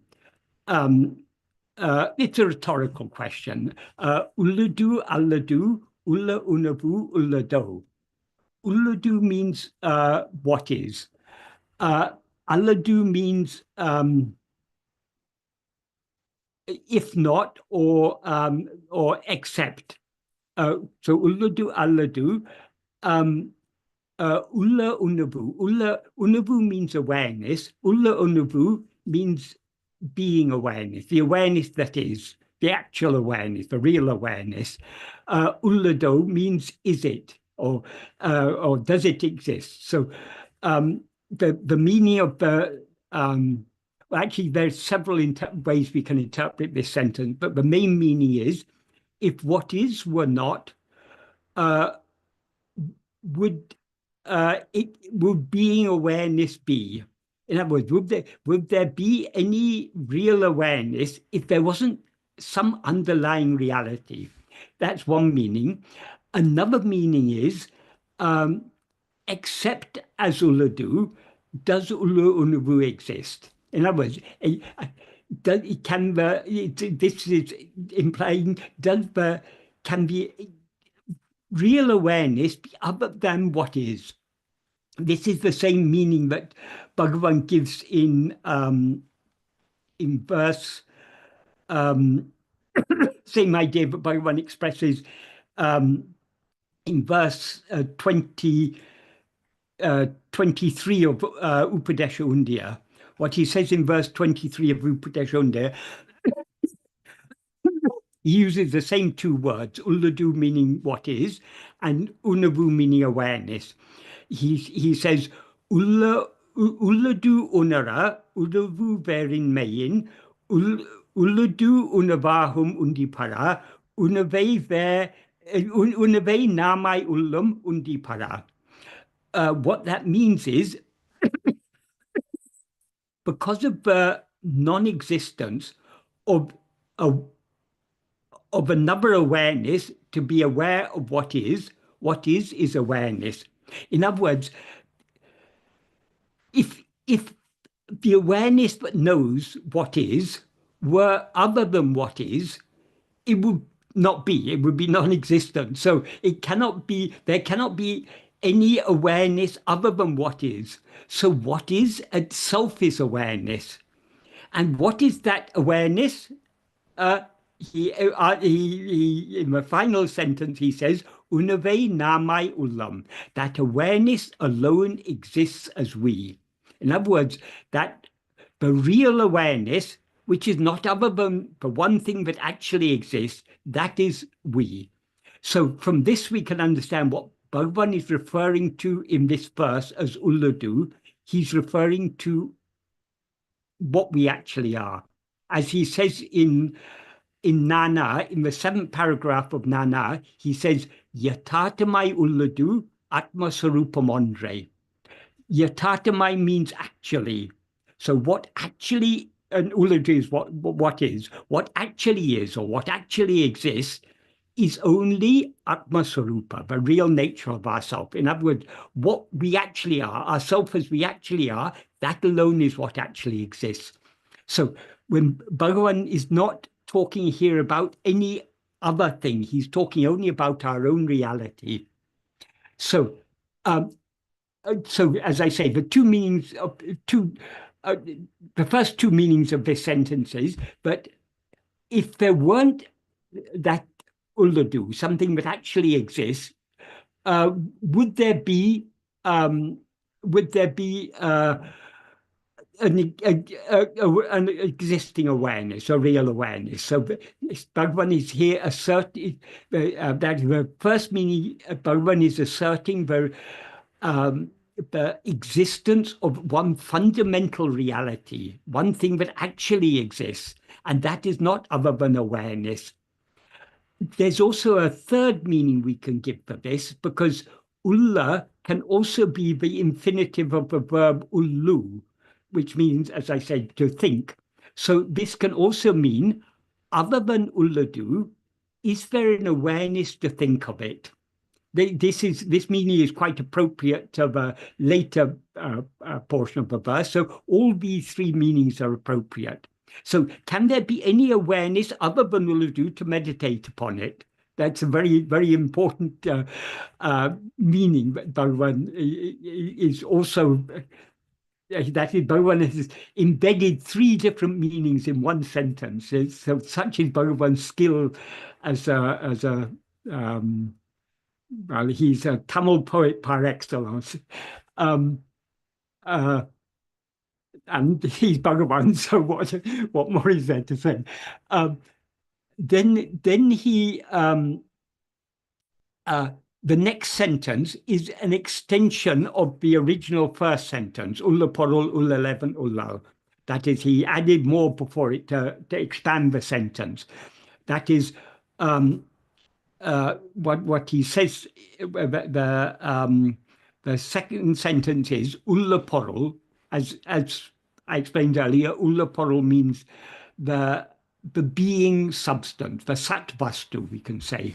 In fact, when Bhagavan translated into Sanskrit, he used the word Satvastu, if I remember correctly. Ulla Porul, Ulla Lara, Ullate Ulladal. That's the first clause. That means since the Ulla Porul, the existing substance, the Satvastu, exists in the heart, Ullalara, without thought, beyond the range of thought, it implied. Ullalara literally means without thought. Ullamenam, Ullaporul, Ullalevan. Ullamenam means which is called heart.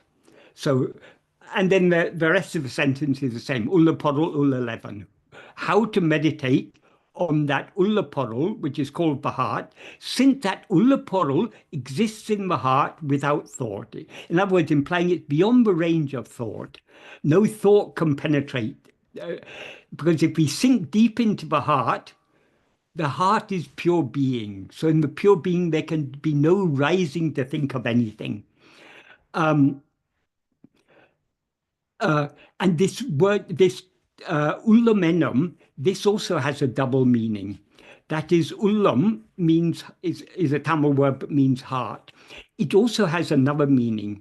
That is, the first person plural form of the verb ul is ullom. That's the usual form of it. Ullom means we are.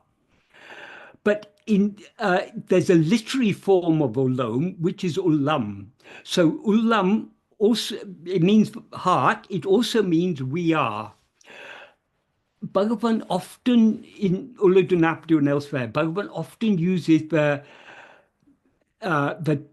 word nam. Nam means we. That is, in Tamil, there are two forms of we. There's nam and namgal. Nam is inclusive.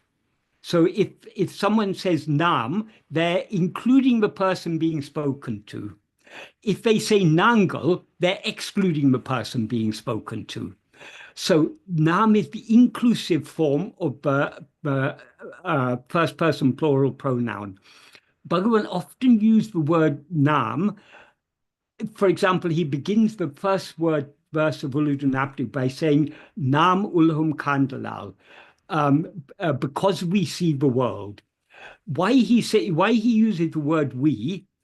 If he were to say, because you see the world, it's as if he's talking down to us. So Bhagavan doesn't actually see the world, he's beyond that, but he comes down to our level and says, because we see the world, and that's the starting point. Likewise, in verse 16, for example, he says, Na mandri naledu nadedu. That means, except we, where is time and where is space? There, we is referring to, in verse 1, when he said, because we see the world, there we is referring to ego, because it's only ego that sees the world. But in verse 16, when he says, except we, where is time and where is space, that implies there is no time and space, but only we. We there refers to, not to ego, but to Atma Swarupa, to what we actually are. So Bhagavan often uses we, though he's not referring to many, though it's we is plural in form, he's referring to the one thing that actually exists, namely Atma Swarupa, or the one thing that has risen from Atma Swarupa and sees all this, namely ego. So he's using the plural in a singular sense, but in an inclusive sense. So here, when he describes Ullaporul, when he says Ullamenam, which is called we are, it implies that Ullaporul is what exists and shines within us as our fundamental awareness of our own being, namely I am. So Ullam, though it literally means we are, it implies I am. So that Ullaporul is that fundamental awareness that is always existing in our heart as I am. So how to meditate on that? Since that I am is not something other than ourselves, it can never become an object of meditation. So we can meditate on it only by being it. So this is the meaning of the verse. Why he emphasizes that meditating on I am is nothing but being I am, is that that also is connected with what he says in Upadesha Undiyya. In verse 26 of Upadesha Undiyya, he says, Tanai iritale tanne aridalam. Being oneself alone is knowing oneself. Tanirendakradal, because oneself is devoid of two. That is, there are not two selves, one self to meditate on another self. That is, because what we actually are is awareness. Awareness knows itself not by any act of knowing, but just by being itself. That is, to know anything other than ourself is an act of knowing. It's a mental activity. Knowing anything other than ourself is a mental activity. But knowing ourself is not a mental activity because we are awareness. And just by being awareness, we know awareness.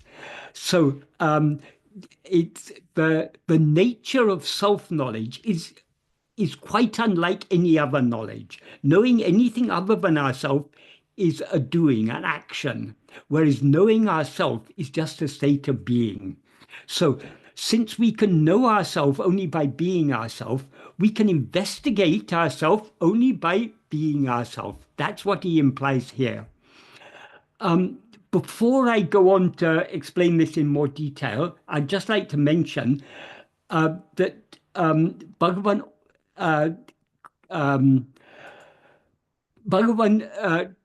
this is the only verse of Ulladu Narpadu but Bhagavan translated into Sanskrit, and he translated it into Sanskrit in Vemba meter at the request of Lakshman Sharma. If there's time, I'll explain more about that later, but that's a secondary thing. The main thing is this is Bhagavan's Sanskrit translation of this verse, and it's a very exact translation. What he says in this Sanskrit translation is Sadvina Sajnanam Asti Kimu Satyam Vritti Rahitam Hridi Vibhati Ataha Tatridayam Jayati Katam Hridi Tadatma Bhava Stitihi Jnanam Sadvastu Nasyat. So if we break that up into sentences, the first sentence is Sadvina Sajnanam Asti Kimu. That is, without Sat, without something that actually exists, could Satnyanam exist? Could there be an awareness? Here, Jnanam, we have to understand in the sense of, we can take it as knowledge, but it's better to understand it, knowledge in the sense of awareness. Could there be awareness of being without something that actually exists? So that's a very exact translation of the first sentence of the Tamil verse, but it doesn't have all the different shades of meaning that the Tamil verse has, but it's conveying the main meaning. Without Sat, could there be Satnyana? Could there be, in other words, without Sat, could there be any awareness of Sat? And then he says in the next sentence,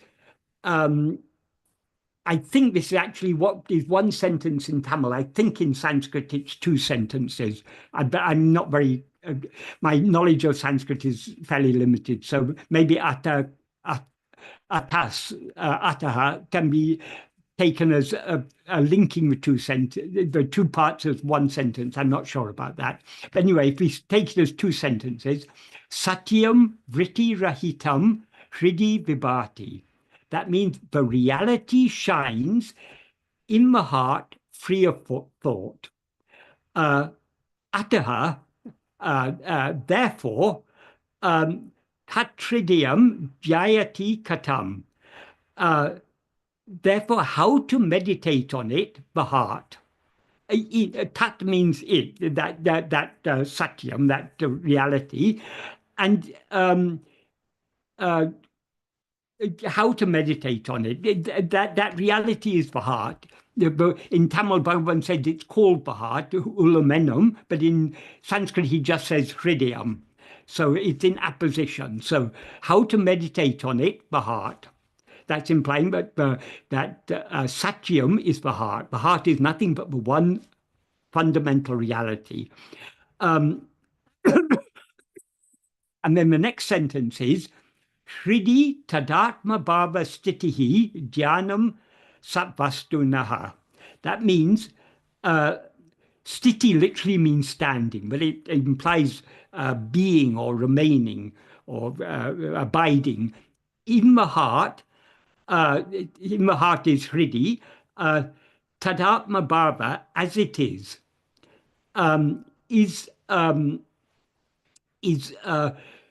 meditating on that satvastu, the dhyanam satvastunaha.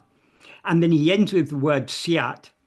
I forgot to say in the Tamil verse, he ends with a single word, una. Una means know or be aware. In Sanskrit, he ends with a single word, syat. Syat means may you be. In other words, may you be thus. So since knowing and being are one and the same, it's in Tamil he says no, in Sanskrit he says be, but it amounts to the same. So this is a very beautiful and exact translation of a Tamil verse, and it's in the same Vemba meter. Not many people know about this, but this is this one verse composed by Bhagavan, but it's not widely known.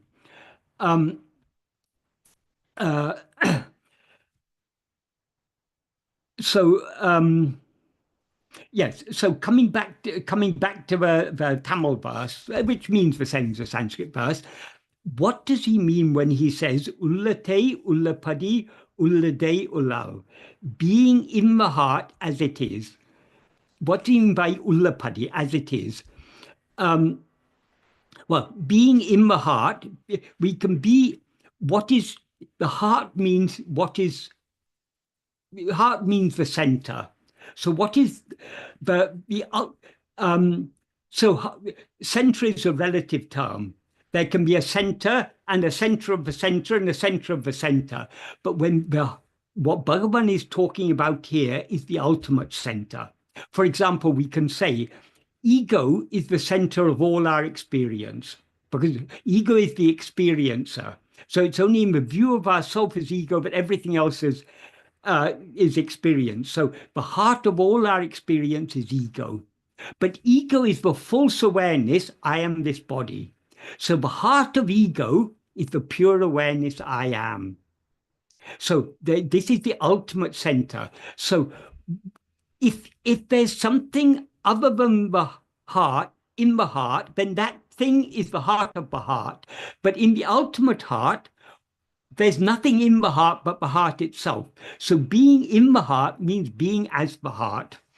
And he emphasized that by saying ullapadi. Ullapadi means as it is. So we have to be, in other words, we have to just be that ullaporul, which is ulla unavu, the existing awareness. How to be that? Well, the truth is we are always that. But we seem to be something other than that because we've risen as ego. Therefore, how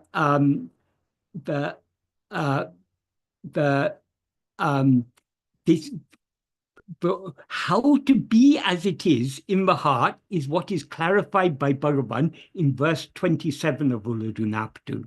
That is, being as it is what he refers to in verse 27 of Ulladu as Nam Aduvai Ullanilai.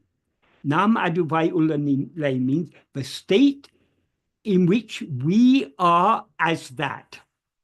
Aduvai means as that or being that. So the state in which we are being that. So what is that state in which we are being that? That is what Bhagavan explains in the first sentence of verse 27 of Ulladu Narpadu. What he says is, Nanudiyada ullanilai, namaduvai ullanilai. This is very, very beautifully expressed, but very, very deep in meaning. Nanudiyada ullanilai means the state in which I is without rising. That state is the state in which we are that. In other words, being without rising as ego is being as it is. So when Bhagavan says in this Mangalam verse, being as it is, he means being without rising as ego. He's referring to this state, nanudiyada ullanilai, the state of just being without rising as ego. But how to be without rising as ego, that is answered by Bhagavan in the second sentence of this verse 27. He says, Nan udikum tanam ade nadamal. That means without investigating the place where I rises, nanudia tan irape savdu evan. How to reach that the destruction of oneself. In other words, how to achieve the destruction of oneself in which I does not rise. So when he talks about nanu diyadu ullanilai, he's not just talking about a temporary state in which ego does not rise, as in sleep, for example. Ego doesn't rise in sleep. But that's only a temporary state. He's talking about the state in which I never rises. And that is what he describes here as tanirape, the destruction of oneself. In other words, he's talking about the state of manonasa, the complete annihilation of ego. So when he says, without investigating the place where I rises, Bhagavan often uses the words that mean place. In Tamil, he usually uses the word idam, but in this case, he uses the word tanam, which is a Tamil form of the Sanskrit word stanam, which means place. Though it literally means place, when he talks about the place from which I rises, he's obviously not talking about a place in time and space or a place in the body. He's using the word place metaphorically to mean the source from which I rises. So what is the source from which ego rises? It can only be from the underlying reality, the Ullaporul, the Ulladu, that which actually exists. In other words, ego rises from Atmaswarupa. That is, ego is the false awareness, I am this body. That arises from the real awareness, I am.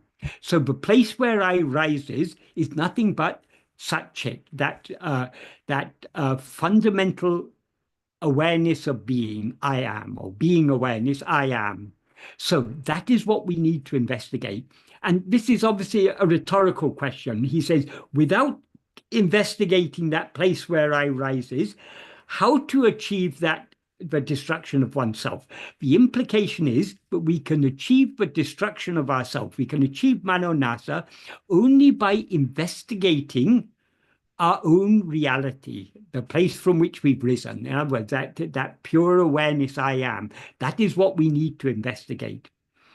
And if we don't achieve that, in the next sentence he says, Saramal tan aduam tan nilayil Narpadu evan. That means without reaching. That implies if we don't reach that, the destruction of ourself, how to stand, how to be fixed in the state in Tannile. The state, Tannile means the state of oneself, our real state, in which we are that. So here Bhagavan has clarified what he means by being as it is. In order to be as it is, in order to be as we actually are, we need to attend to nothing other than our own being. By attending to our being, we as ego will subside. This is what Bhagavan makes clear in verse 25 of Ulladu Narpadu, where this 25 of Ulladu Narpadu is an extremely important verse, because here Bhagavan reveals something that, as far as I am aware, has not been explicitly explained in any ancient text. That is, Bhagavan reveals in this verse 25 what is the nature of ego. In the final line of the verse, he describes ego as Uruvatra Peya Ahande, the formless demon ego. That Uruvatra, formless, is very significant. That is, ego has no form of its own, because what ego essentially is, if you remove all adjuncts, if you remove the upadi, this body, what remains is the pure awareness I am. So ego in its essential nature, what ego essentially is, what ego actually is nothing but the pure awareness I am. We call it ego only when it's mixed and conflated with adjuncts as I am this body. So, but in its essential nature, ego is formless. But as ego, it's a demon. He describes it as a pei. A pei is a type of, it's often pei is translated as phantom, or a ghost. It's a pei is the Tamil word pei is what in Sanskrit is called pisasa. A pisasa is a type of demon that will come and possess people. So this ego has possessed us, so to speak. We are possessed by this ego. So he describes ego as a Uruvatra Peyahande. So ego has no form of its own. Since it has no form of its own, that means it's got no separate existence of its own. So in its original formless state, ego is nothing but pure awareness. In other words, there's no such thing as ego at all. What exists is only that Suddha Chaitanya, that Satchit, the pure being awareness, I am. So it comes into existence as ego only when it grasps form. That's what Bhagavan says in the first sentence of this verse. He begins by saying, Urupatri undam. Grasping form, it comes into existence. Sometimes this is loosely translated as, by grasping form, it comes into existence. But that's not appropriate, because it must exist in order to grasp form. So when Bhagavan says, Urupatri undam, he implies that as soon as it comes into existence, it grasps a form. But there's no form existing independent of ego, as he makes clear in the next verse, verse 26, he says, Ahande undayan anatum undahum. Ahande indrail indru anatum. That is, if ego comes into existence, everything comes into existence. If ego doesn't exist, everything doesn't exist. Everything here refers to all phenomena, all forms. So forms do not exist independent of ego. So the implication of Urupatri undam, as soon as ego rises, it projects and it grasps the form of a body as I. That is, in this sentence, the Uru he's referring to is the form of a body. And as Bhagavan says in verse 5 of Ulladu, Udal Pancha Kosa Uru, the body is a form of 5 sheaths. So he's not just referring to the physical form of the body, but the form of 5 sheaths. So the 5 sheaths are the physical form of the body, the Annamaya Kosha, the life that animates the body, the Pranamaya Kosha, the mind that operates within the body, the mind, intellect and will that operate in the body. The mind is the Manomaya Kosha, the intellect is the Vijnanamaya Kosha, and the will is the Vijnanamaya Kosha. That's all the vasanas that give rise to the likes, dislikes, desires, and attachments. That's what is called Chittam, or also the Anandamaya Kosha, or Karana Sarira, because that's the cause of everything else. That is, ego is the root cause, but everything else is caused by the expansion of the vasanas. So, yeah, I'm expanding the meaning here, but all he says here is Urupatri undam. Grasping form, it comes into existence. That means as soon as it rises, it projects and grasps the form as I.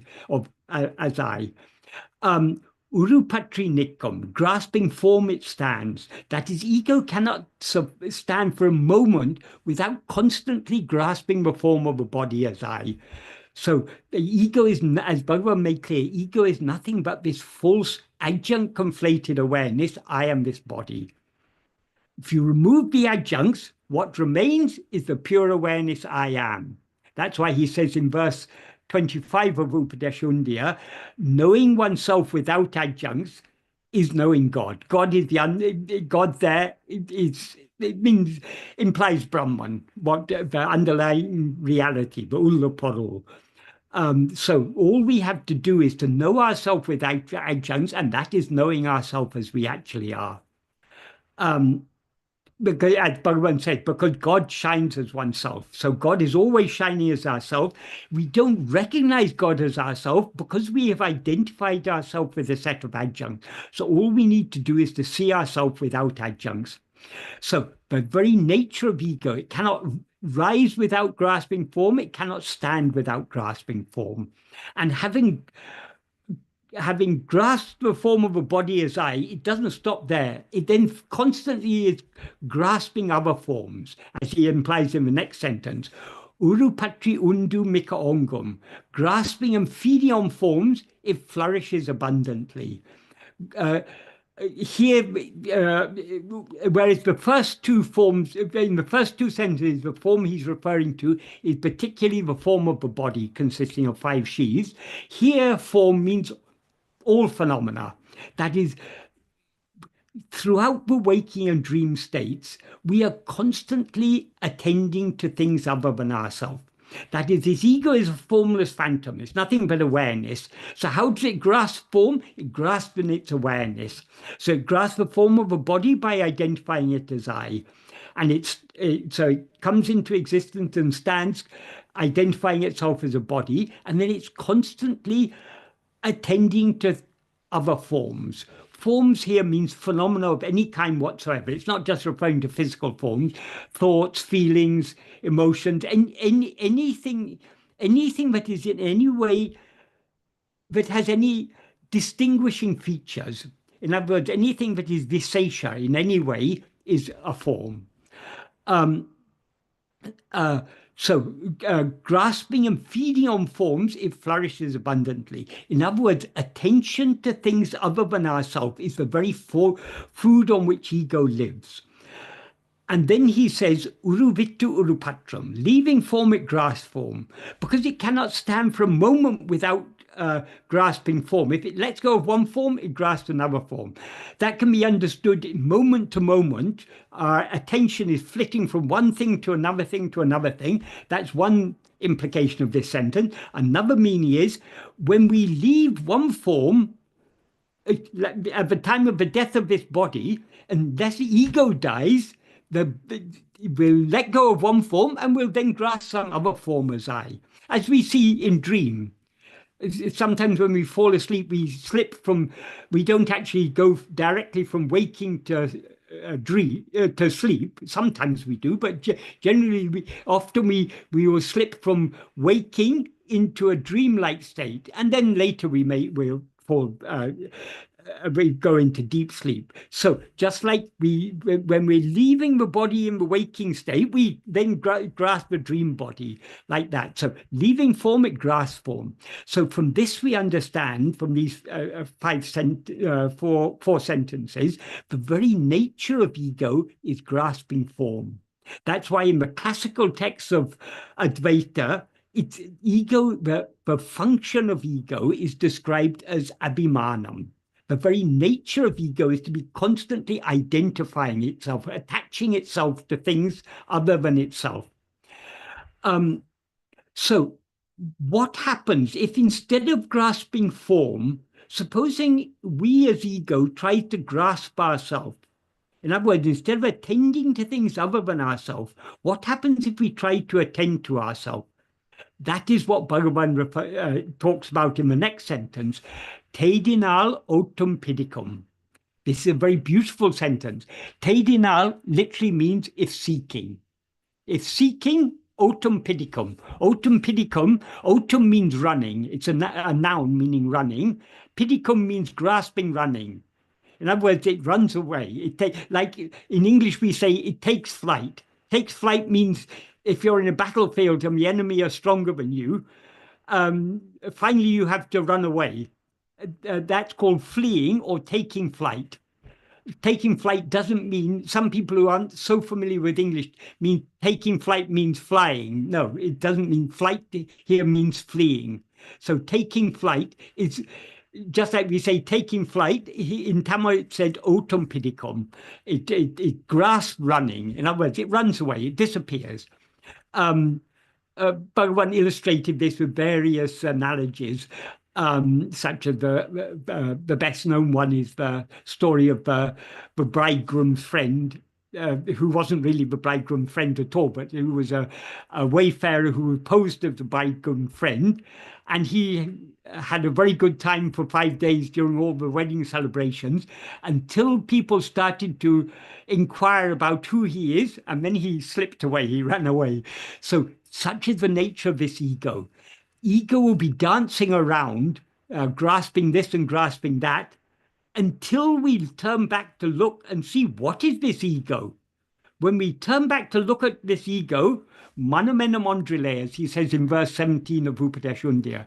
In verse 17, he says, verse 17 of Upadeshundya, that is, he says, Manatin uruve maravatu chava manamena mondrile undipara. That is, if we or when we investigate the form of the mind, without forgetting, that is, without pramada, without allowing our attention to be diverted away from anything else, there's no such thing as mind at all.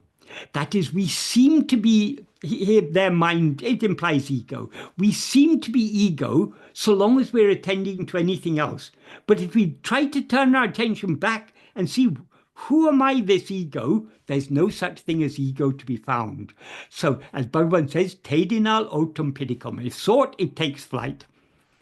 Tedinal literally means if seeking. It doesn't say who is seeking what, but the implication is if ego seeks itself, if it seeks to know its own reality, if it seeks to know who am I, it will run away, it'll disappear.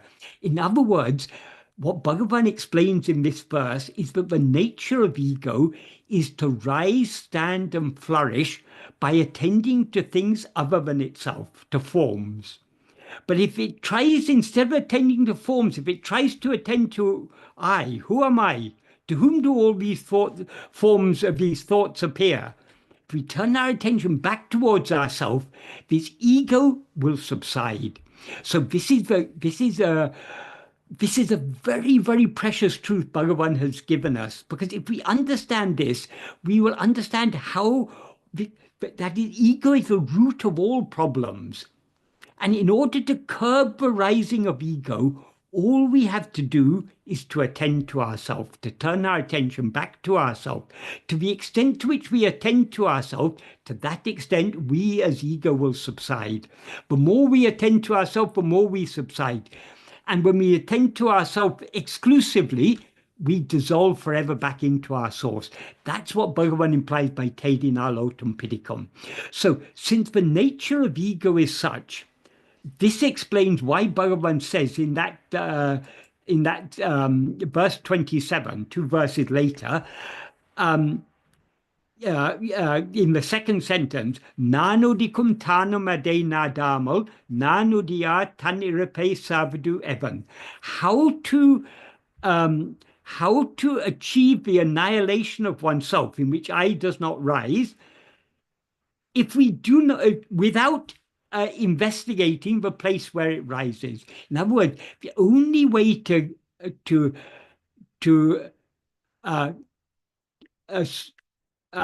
bring about the subsidence and eventual complete destruction of ego is to attend to its source.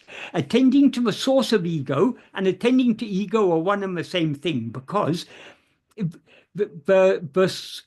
you see a rope and mistake it to be a snake, the source of the snake is the rope. But the snake and the rope are not two different things. So whether if you look at the snake carefully, you see it's only a rope. Likewise, if we look at ego carefully, we see it's only the underlying reality, the Ulladu, the Ulla Unavu, the existing awareness, the real awareness, the pure awareness I am. So attending to the source of ego and attending to ego are actually one and the same thing.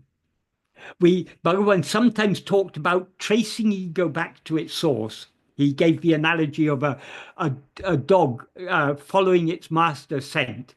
That is, if we as ego turn our attention back on ourselves, we thereby subside back into our source. That is tracing ego back to its source. That is, we trace ego back to its source simply by attending to it, because by attending to it, otum pidicum, it runs away, it subsides back into its source. And that is the only way to bring about tanirape, the destruction of oneself. So what Bhagavan says in this first Mangalam verse, that being in the heart as it is, in order to be in the heart as it is, we need to attend to ourselves. To the extent to which we attend to ourselves, we as ego subside. And to the extent to which we as ego subside, we remain in the state that he describes as being in the heart as it is, ullate, ullapadi, ullade, or in this verse, verse 27, as nanudiyada ullanilay, the state in which I is without rising. And that is the state in which we are that. That is the state in which we are being the ullapodal as it is. So all these are very beautifully, that is, Bhagavan teachings are so clear and so coherent. If we tie all these different threads together, connect what he says in one verse with another verse, it forms such a beautiful and coherent whole. And as I say, what Bhagavan has revealed about the nature of ego, as far as I'm aware, I do not think this has been explicitly explained. It may be indirectly implied, but it's never been explicitly stated as Bhagavan has stated it in, well, he stated it most clearly in verse 25 of Ulladu Narpadu, but it was something Bhagavan repeatedly emphasized. But whatever problem may be, all we have to do, the root of all problems is ego. The way to deal with ego is to attend to it. To the extent to which we attend to ego, it will thereby subside. That is another story, like the story of the bridegroom's friend. Another story Bhagavan sometimes told was the story of the sadhu and the dog. That is, there was a sadhu who lived in a mandapam. It was an open mandapam, so anyone could come there. He would, once a day, he would go to a nearby village to beg his food. So he would bring the food in his begging bowl, and he would, before going to bed at night, he would eat half the food and keep the other half for the morning. But one morning when he woke up, he looked at his begging bowl and it was empty. So he decided he should find out who has come and stolen his food. So the next night he decided, when he lay down, that he would pretend to sleep, but he wouldn't sleep in order to catch the thief. But he fell asleep. He trying to keep awake, he fell asleep. And in the morning again, the food was missing. So then he was more determined. So the next night he was more vigilant. He avoided falling asleep. He kept a watchful eye. He closed his eyes, but was just listening for any sound. Slowly, he heard some soft feet approaching. He opened his eyes and looked. There was a dog. As soon as the dog saw it was being looked at, it slinked away. Then the next night also, he was being very vigilant. The dog, having been spotted once, it was more cautious this time. It came up close to the entrance of the mandapam, was peering inside, and it saw him looking at it. It slipped away. The next night it was a little further away. Finally, it just looked from a distance, and seeing him looking at it, it slipped away. As Bhagavan said, likewise with the ego, the more we look at ego, the more it will retreat, the more it will slink away like that dog. So all we have to do, if we want to curb the rising of ego, all we have to do is to be self-attentive, attend to ourselves, and this ego will slip away. Tedinal otum pidicum. Nanudicum tanamade nadamo, without attending to the place from which it arises, the source from which it arises, in other words, our own being, nan udia taniripe savdu evan, how to reach the annihilation of oneself in which I does not rise. Om Namo Bhagavate Sri Arunachala Ramanaya.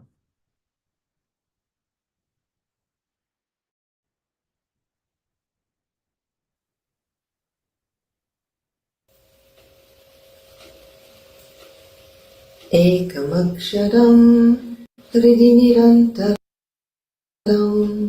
भास्वते स्वयं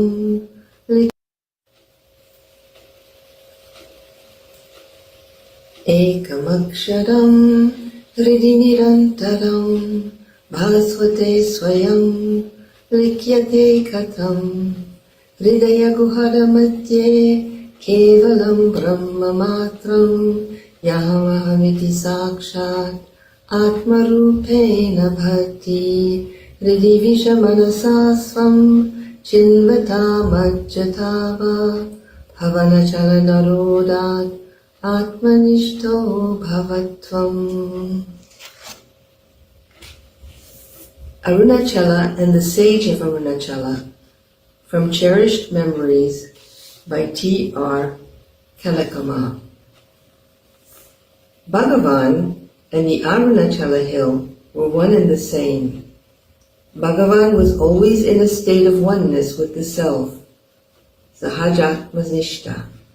To him, it was the most natural thing to carry on with everyday activities without ever wavering from that highest state of absorption in the self. Numerous incidents in Bhagavan's life bear testimony to this fact.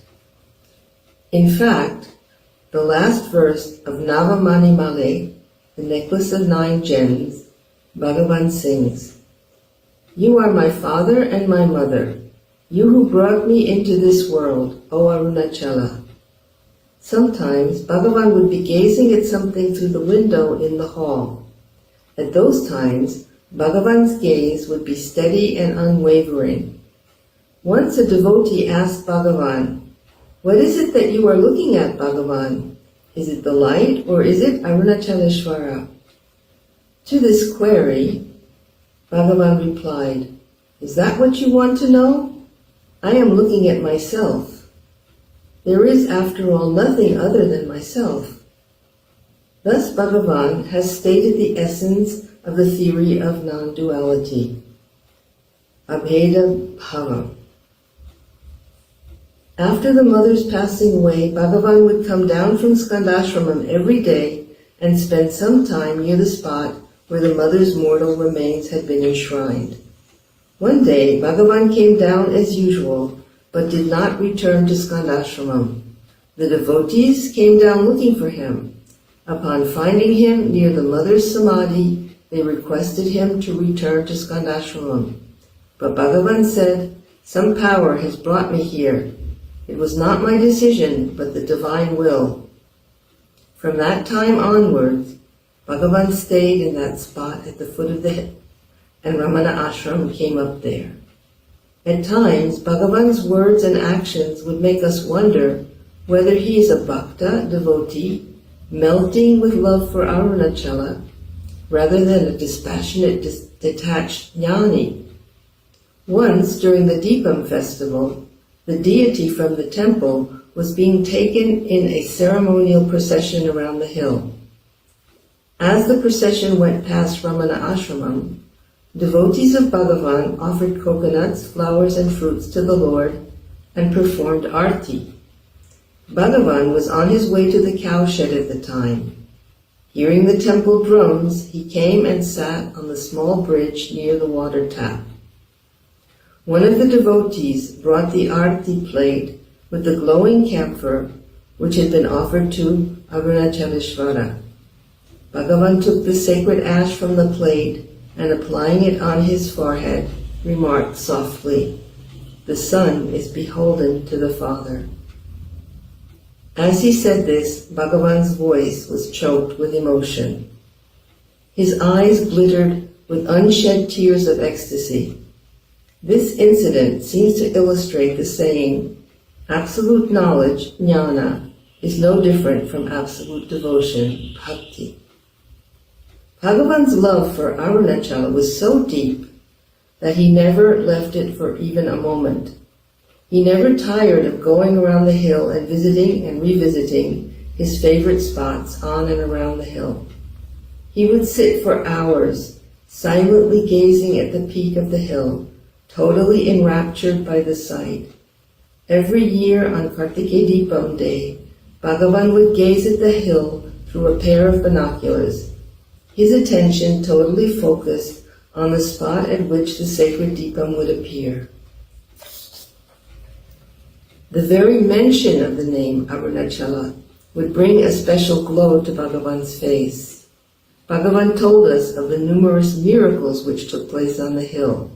He told us about his own life on the hill, the various caves dotted all over the hill, the greatness of the banyan tree on the northern slope of the highest peak, about the siddhas who dwell on the hill, and about the priceless herbs that grow on it that cure even incurable diseases. He often remarked, "There is not a single spot on the hill that my feet have not trod."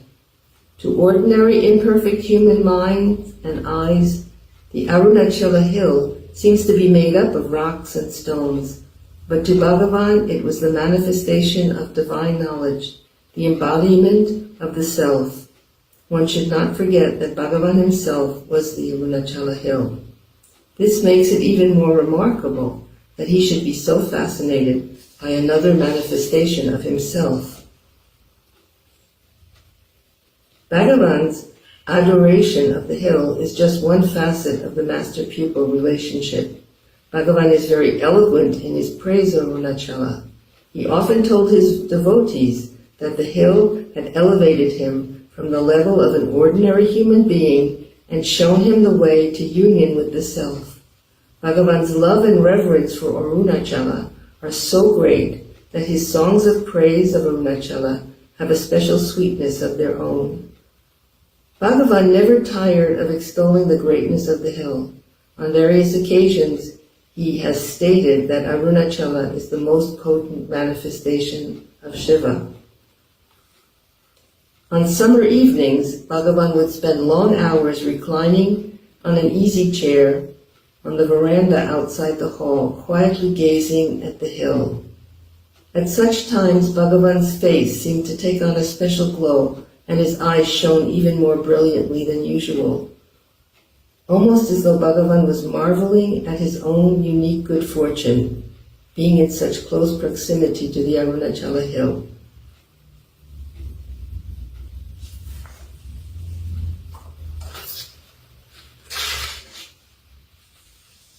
Bhagavan did not have any guru in the conventional sense. He had no human guru, but Bhagavan has clearly stated the identity of his guru. In Aksharamanamale, verse 19, Bhagavan says that Arunachala has wiped out all his faults and taken possession of him. The greatest error is said to be arrogance, and the true guru is one who destroys the ego of the disciple. Bhagavan says that Arunachala is the destroyer of his ego and acknowledges him as his guru. In another stanza, the 20th stanza of Aksharamanamale, Bhagavan says, Arunachala, there are many in this world who are on the lookout for easy prey. Their eyes are like sharp swords which can pierce through all defenses of an ordinary mortal. Please take me into your care, Arunachala, and protect me from such unscrupulous people. Here the reference is to false seers who with deceptive looks and cunning speech try to ensnare the unwary seeker and lead him deeper and deeper into ignorance. Only the real guru can show the way to light. The false ones only lead one into darkness, the darkness of the abyss. Aksharamanamale, garland of exquisite verses, mirrors all human emotions like love, humor, valor, anger, etc. However, the dominant mood is Shringara, love, romance. The romantic symbolism is evident throughout the work.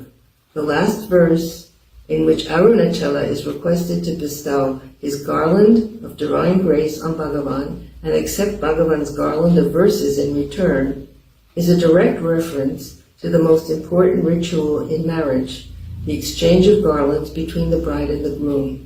This exchange of garlands is symbolic of the joyful union of two human beings. Bhagavan is asking Arunachala to solemnize the union of the jiva, the individual soul, with the para, the Almighty, resulting in everlasting bliss. Om Namo Bhagavate Sri Ramanaya. Om Namo Bhagavate Sri Ramanaya. This passage I will read is taken from talks by Munagala Venkataramila. Devotee, how shall I reach the self? Maharshi, there is no reaching the self. If the self were to be reached, it would mean that the self is not now and here, but that it should be got anew. What is got afresh will also be lost. So it will be impermanent. What is not permanent is not worth striving for. So I say, the self is not reached. You are the self. You are already that. The fact is that you are ignorant of your blissful state. Ignorance supervenes and draws a veil over the pure bliss.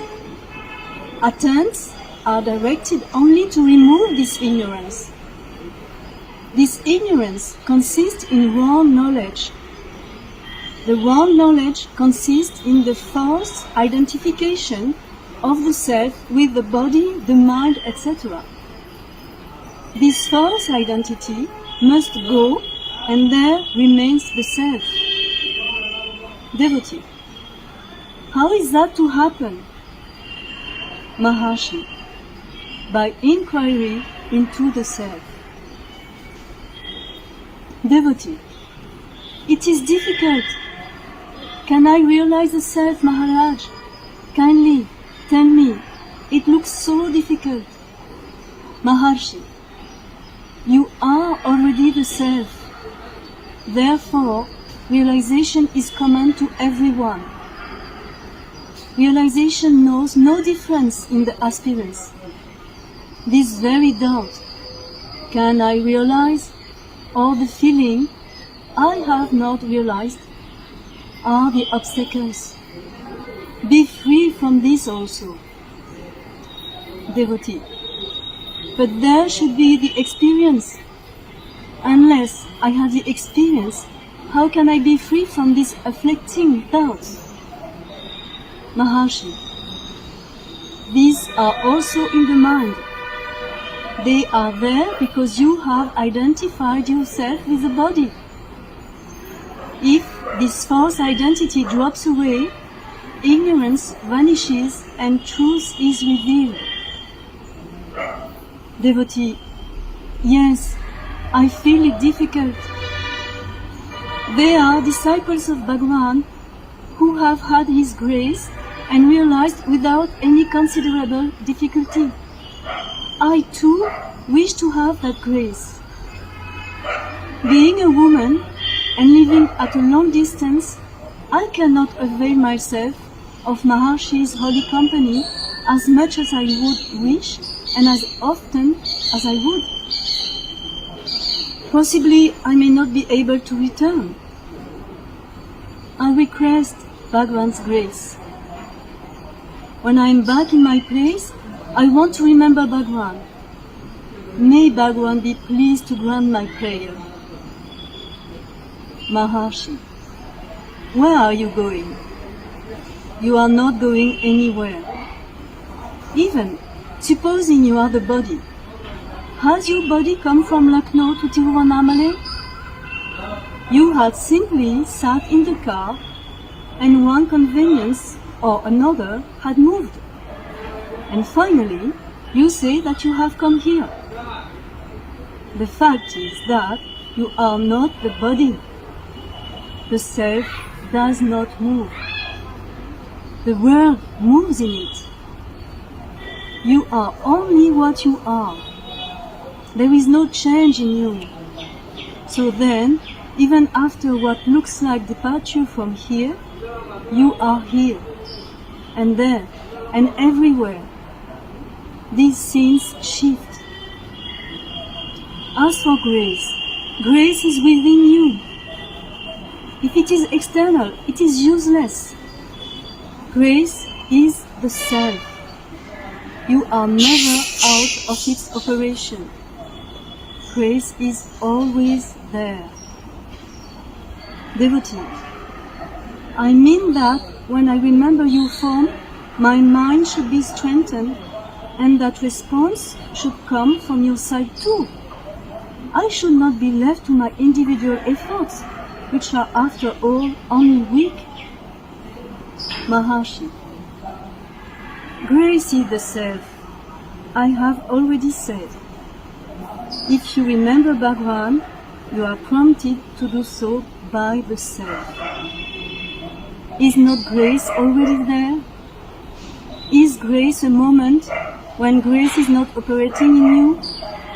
Is there a moment when grace is not operating in you?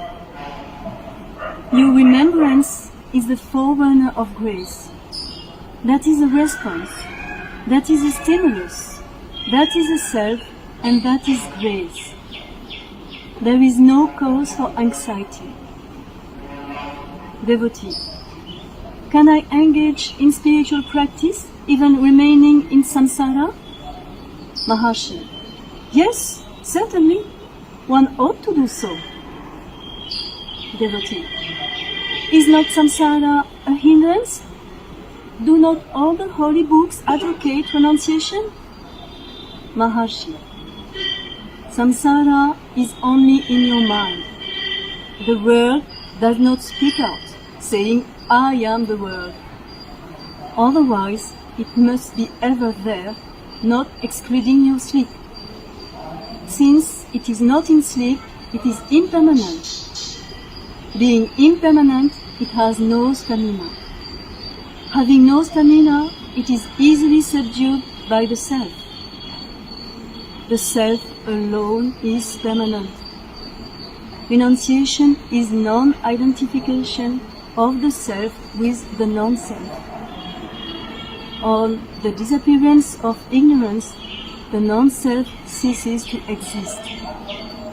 That is true renunciation. Devotee, why did you then leave your home in your yacht? Maharshi, that is my prarabdha, my fate.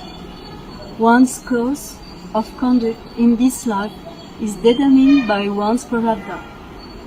My prarabdha is this way. Your prarabdha is that way. Devotee, should I not also renounce? Maharshi, if that has been your prarabdha, the question would not have a reason. Devotee, I should therefore remain in the world and engage in spiritual practice. Well, can I get realization in this life? Maharshi, this has been already answered. You are always the self. Earnest efforts never fail. Success is bound to result. Om Namo Bhagavate Shri Ramana.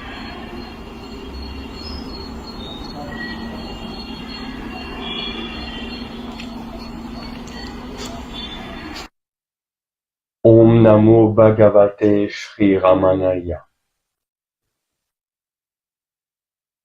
22 novembre 1945, après-midi. Dr Srinivasa Rao. Quelqu'un me raconta qu'il avait observé un serpent ramper sur le corps de Bhagavan, quand il séjournait à Skanda Ashram. Bhagavan. Les serpents dressent leur tête, nous regardent dans les yeux et semblent savoir car ils n'ont pas besoin d'avoir peur. Puis ils glissent par-dessus nous. Il ne m'est même pas à l'esprit que je devais faire quoi que ce soit. Plus tard, Bhagavan dit, nous décrivons habituellement la réalité comme Satchi Ananda, être, conscience, félicité. Mais ce n'est pas tout à fait correct. Elle ne peut être vraiment décrite. Nous essayons simplement par cette description de faire comprendre qu'elle n'est ni Asat, non-existence, ni Jada, sans conscience, et qu'elle est dépourvue de toute souffrance.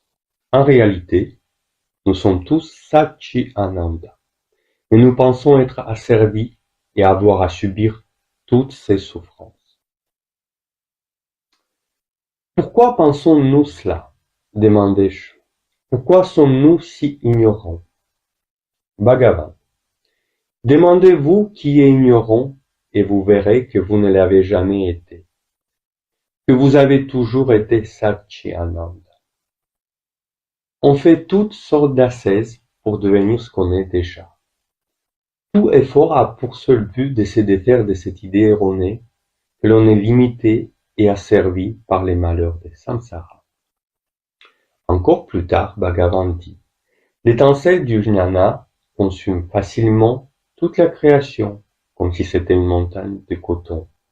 Les millions de mondes construits sur le faible ou inexistant fondement de l'ego s'écroulent quand la bombe atomique du jnana leur tombe dessus. Tous les discours sur l'abandon de soi, c'est comme si on prenait une pincée de sucre d'un Ganesha en sucre et l'offrait au même Ganesha. Vous dites offrir votre corps, l'âme et toutes vos possessions à Dieu. Vous appartenait-il avant de les offrir? Au mieux, vous pouvez dire, j'ai supposé à tort jusqu'à maintenant que tout ce qui t'appartient m'appartenait. Maintenant, je comprends que tout est à toi.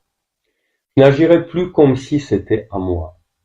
Cette connaissance, il n'y a rien à part Dieu ou le soi, que moi et mien n'existe pas et que seul le soi existe. Et jnana. Il n'y a donc pas de différence entre la bhakti et le jnana. La bhakti est la jnana mata, la mère du jnana.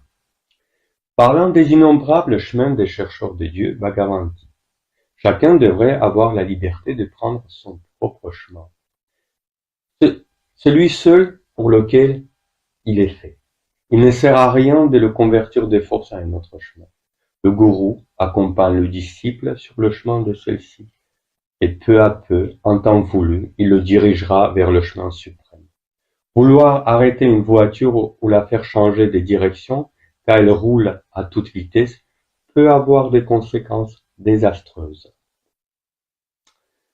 La conversation porta sur le nom de Dieu, et Bhagavan dit, la Brihadaya Upanishad déclare que Aham, je, est le premier nom de Dieu.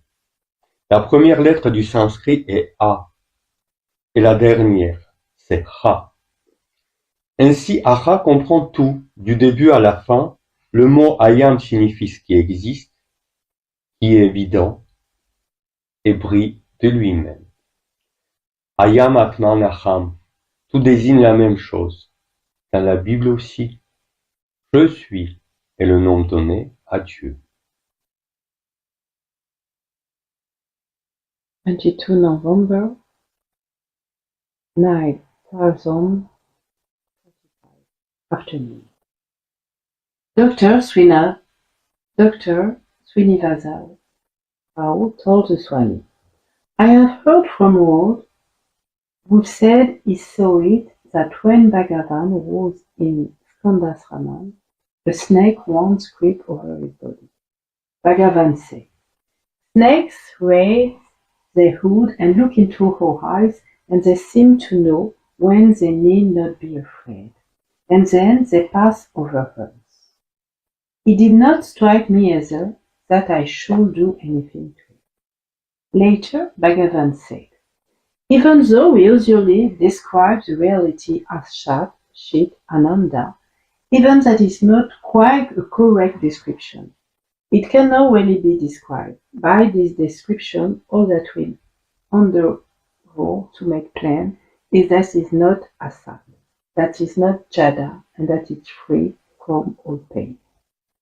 Again, Bhagavan said, we are all in reality Sat, Chit, Ananda, but we imagine we are born and are having all this pain. I ask it, why do we imagine so? Why does this ignorance of Ajna come to us? Bhagavan said, inquire to whom has this ignorance come, and you find it never came to you, and that you have always been that Shat, Chit, Ananda. One performs all sorts of penance to become what one already is. All effort is simply to get wild of this viparita buddhi, or mistaken impression that one is limited and bound by the law of something. Later, Bhagavan said, the spark of jhana will easily consume all creation as if it were a mountain heap of contour. All the crowd of world being building upon the foundation of the ego. They are toppled down when the atomic bomb of jhana comes down upon them. Bhagavan said, all talk of surrender is like pitching jaggery from the jaggery image of Lord Ganesh, and offering is a naivedya to the same Lord Ganesh. You say you offer your body, soul, and all possession to God. Were they yours that you could offer them? At best you can only say, I falsely imagined till now that all these which are yours, God, were mine. Now I realize they are yours. I shall no more write as if they are mine. And this knowledge that there is nothing but God or self, that I and mine don't exist and that only the self exists, is jhana. He added, thus there is no difference between Bhakti and jhana. Bhakti is jhana mata or mother of jhana. Talking of the innumerable ways of different seekers after God, Bhagavan. Each soul be allowed to go his own way, the way for which alone he may be prepared. It will not do to convert him to another path by violence. The Guru will go with the disciple in his own path, and then gradually turn him into the supreme path at the right moment. Suppose the car is going at top speed. To stop it at once or to turn it at once will be attended by disastrous consequences. The talk then turned to the name of God, and Bhagavan said, talking of all mantra, the Brihadaranyaka Upanishad says, Aham is the first name of God. The first letter in Sanskrit is He, and the nature He, and Hara, both includes everything from beginning to end. The word I am means that which exists, self-shining and self-evident. I am, Atma, Aham, all refer to the same thing. In the Bible also, I am is given as the name of God. Om Name Bhagavata Shri Ramanaya.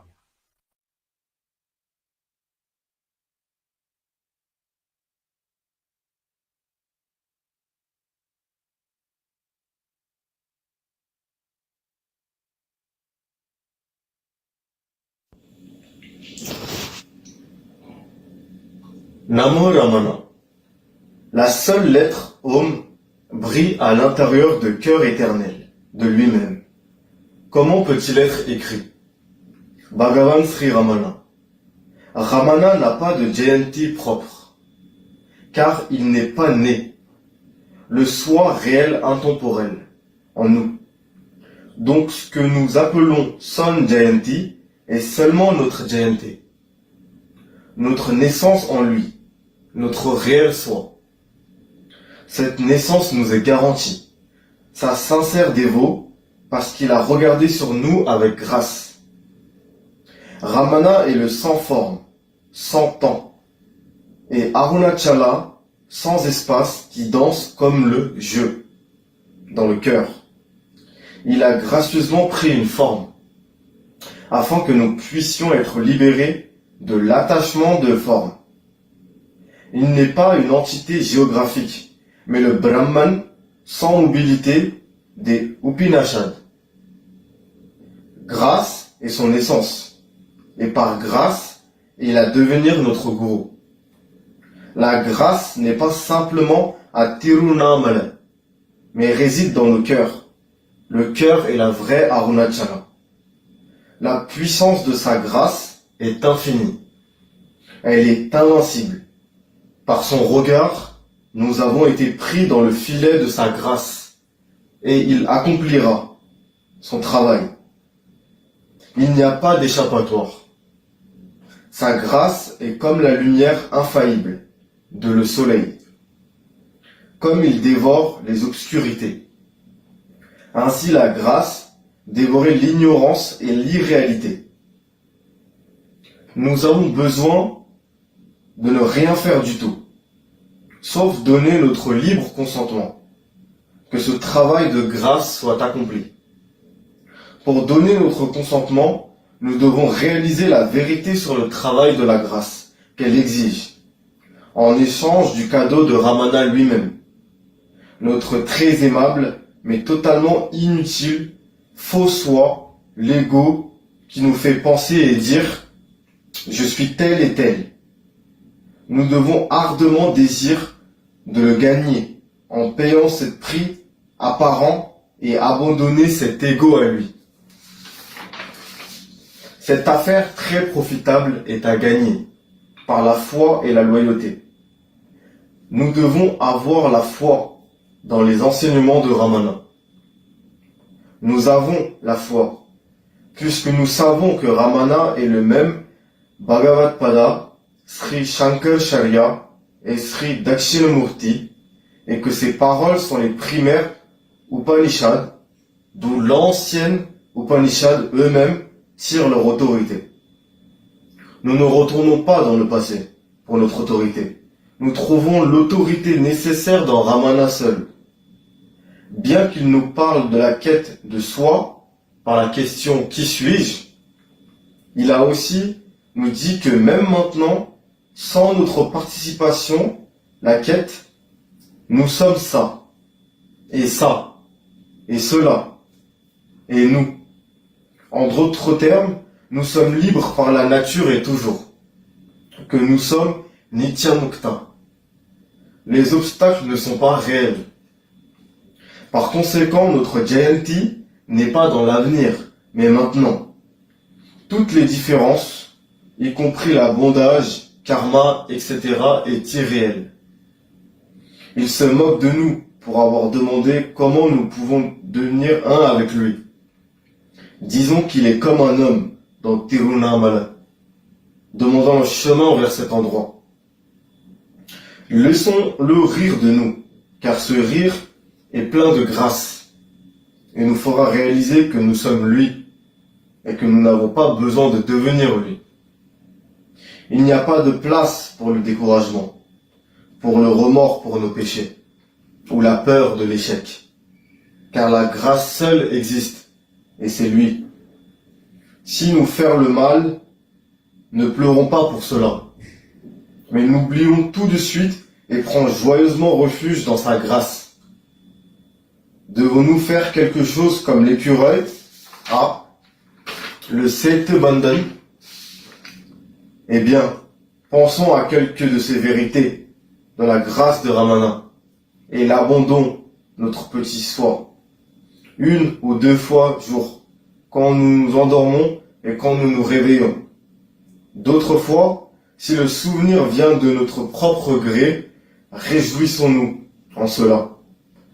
Si nous échouons, souvent en collé à notre programme, ne pas gaspiller les pensées dans le regret du péché, mais continuer avec foi en sa grâce. Ramana Jayanti by K. Lakshmana Sharma ou Mountain Path, janvier 1966. Les promesses et les affirmations de Bhagavan. À l'intention de ses vrais disciples qui se languissent intensément de lui, Ramana a mis fin à leur égarement et leur a conféré tout ce qu'ils désirent. Il a enchâssé dans leur cœur ses pieds, qui sont la matrice de la grâce. Puissent-ils vivre longtemps? L'essentiel du sens de la seconde strophe que Bhagavan lui avait demandé de traduire et que Ramana porte sur sa tête, car c'est son destin, les fardeaux de tous ceux qui se jettent à ses pieds et qui le considèrent comme unique refuge. Que la paix vient naturellement à ceux qui vivent avec lui. Qu'ils n'ont pas à avoir peur, quels que soient les dangers qui pourraient les menacer. Et qu'enfin Bhagavan l'avait sauvé lui, Muruganer, en l'enjoignant de n'avoir pas peur. Padamalai, Muruganer, Namo Ramana. Namo Ramana. The one letter Om shines inside the heart eternally of itself. How is it to be written? Bhagavan Sri Ramana. Ramana has no Jayanti of his own because he is the unborn, timeless, real self in us. So, what we call his Jayanti is only our Jayanti, our birth in him, our real self, This birth is guaranteed to us, his sincere devotees, because he has looked on us with grace. Ramana is the formless, timeless, and spaceless Arunachala, who dances as the eye in the heart. He has graciously taken a form that we may be relieved of the bondage of form. He is not a geographical entity, but the moveless Brahman of the Upanishads. Grace is his essence, and out of grace he has become our Guru. Grace is not simply in Tiruvannamalai, but resides in our hearts. The heart is the true Arunachala. The might of his grace is infinite. It is invincible. By his look, we were caught in the net of his grace, and it will accomplish its work. There is no escape from it. His grace is like the unerring light of the sun, as it devours darkness. So grace devours ignorance and unreality. We need do nothing at all except to give our free consent that this work of grace shall be accomplished.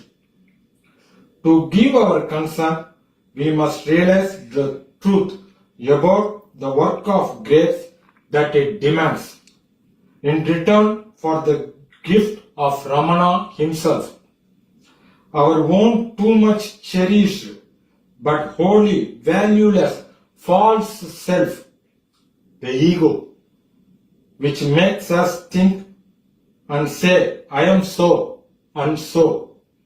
We must ourselves ardently desire to win him by paying this seeming price and surrender this ego to him. This highly profitable bargain is to be won by faith and loyalty. We need to have faith in the teachings of Ramana. We have such faith since we know that Ramana is the same as Bhagavad Pada, Sri Sankaracharya and Sri Dakshinamurti, and that his words are the primary Upanishad from which the ancient Upanishads themselves derive their authority. We need not go backward in time for our authority. We find the needful authority in Ramana alone. Though he tells us about the quest of the self by the question, who am I? He also tells us that even now, without our making the quest, we are that, and that itself is we.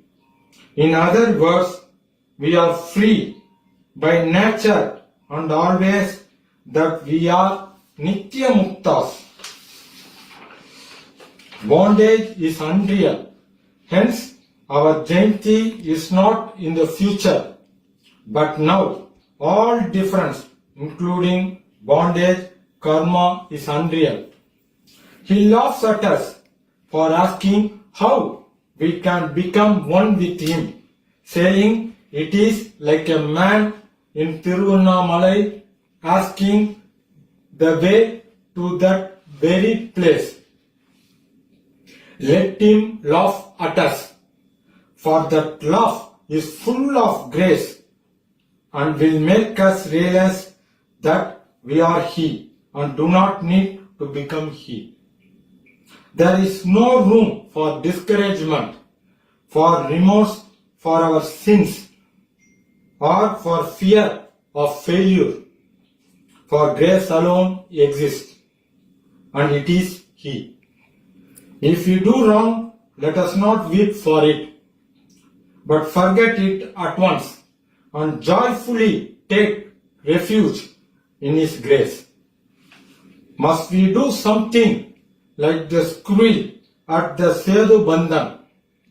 Well, let us think of some of these truths of Ramana's grace and surrender our little self to it once or twice a day when we fall asleep and we awake. At other times, if remembrance comes of its own accord, let us rejoice in it. If we fail often to stick our program, let us not waste thought in sinful regret, but go on with faith in His grace. Ramana Jayanti by K. Lakshmana Sharma, Mountain Path, January 1966. Bhagavan promises and declarations. May all those devotees with great love also live long, who, coming to Ramana, get their desires fulfilled and planting His feet in their heart, set all their troubles at rest and attain peace. The gist of the second verse that Bhagavan asked him to translate is that Ramana bears upon his head, because it is his fate, the burdens of all those who throw themselves at his feet and regard him as their sole refuge. That peace comes naturally to all those who live with him. That whatever dangers may threaten his devotees, they need have no fear, and that Bhagavan had saved him. Muruganar bidding him not to fear. Padamalai, Sri Muruganar Swami. Namo Ramana.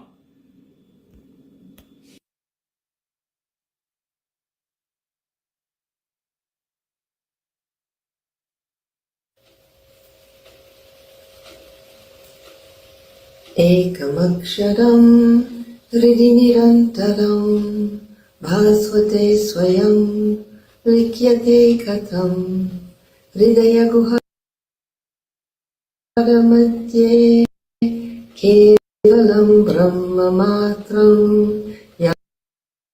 यामहमिति साक्षात् आत्मरूपेण भक्ति.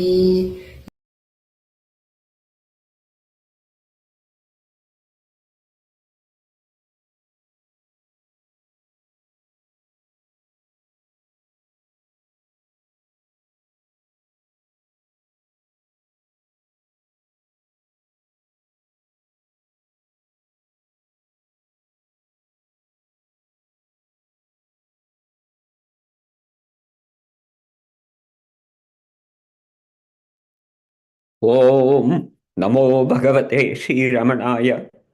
Welcome to the Arunachala Ashrama's group. Now we will start the program with Arunachala Akshamalai by Gayatri Govindan. Om Namo Bhagavate Sri Ramanaya. तरुणारुणमणि किरणावलिनिगर தருமக்ஷரமண மகிழ்மாலை தேருள் நாடிய திரு அடியார் தெருமரல் தெளிய பரவுதல் பொருளாக கருணாகரமுனி ரமணாரியனுவர் கையினால் சொல்லியது கதியாக அருணாச்சலமென அகமேயறிவோடும் ஆழ்வார் சிவனுலகாழ்வாரே அருணாச்சலவரற்கேற்ற அக்ஷர மணமாலை சாற்ற கருணா கரகணபதியே கரமருளி காப்பாயே. அருணாச்சல சிவ அருணாச்சல சிவ அருணாச்சல சிவ அருணாச்சல அருணாச்சல சிவ அருணாச்சல சிவ அருணாச்சல சிவ அருணாச்சல. அருணாச்சலமென அகமே நினைப்பவர் அகத்தை வேறறுப்பாய் அருணாச்சல. அழகு சுந்தரம் போல் அகமும் நீயும் முற்ற பின்னமாயிருப்போம் அருணாச்சல. அகம் போகும் தீர்த்துன் அககுகை சிறையாம் அமர்வித்ததன் கொல் அருணாச்சல. ஆறு காயனை ஆண்டனை அகற்றிடு அகிலம் பழித்திடும் அருணாச்சல. இப்பழி தப்புனை ஏனினை பேத்தா இனி யார் விடுவார் அருணாச்சல.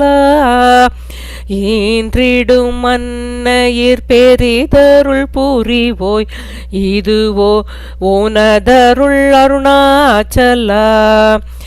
உனையே மாற்றி ஓடாதுளத்தின் மேல் உறுதியாயிருப்பாய் அருணாச்சல. ஊர் சுற்றுளம் விடாதுனை கண்டடங்கிட உன்னழகை காட்டருணாச்சல. என்னை அழித்திப்போதெனை கலவாவிடில் இதுவோ ஆண்மை அருணாச்சல. ஏன் இந்த உறக்கம் என்னை பிறரிழுக்க இது உனக்கழகோ அருணாச்சல. ஐம்புல கள்வர் அகத்தினில் புகும்போதகத்தினில் இலையோ அருணாச்சல. ஒருவனம் உன்னை ஒளித்தவர் வருவார் உன் சூதே இது அருணாச்சல.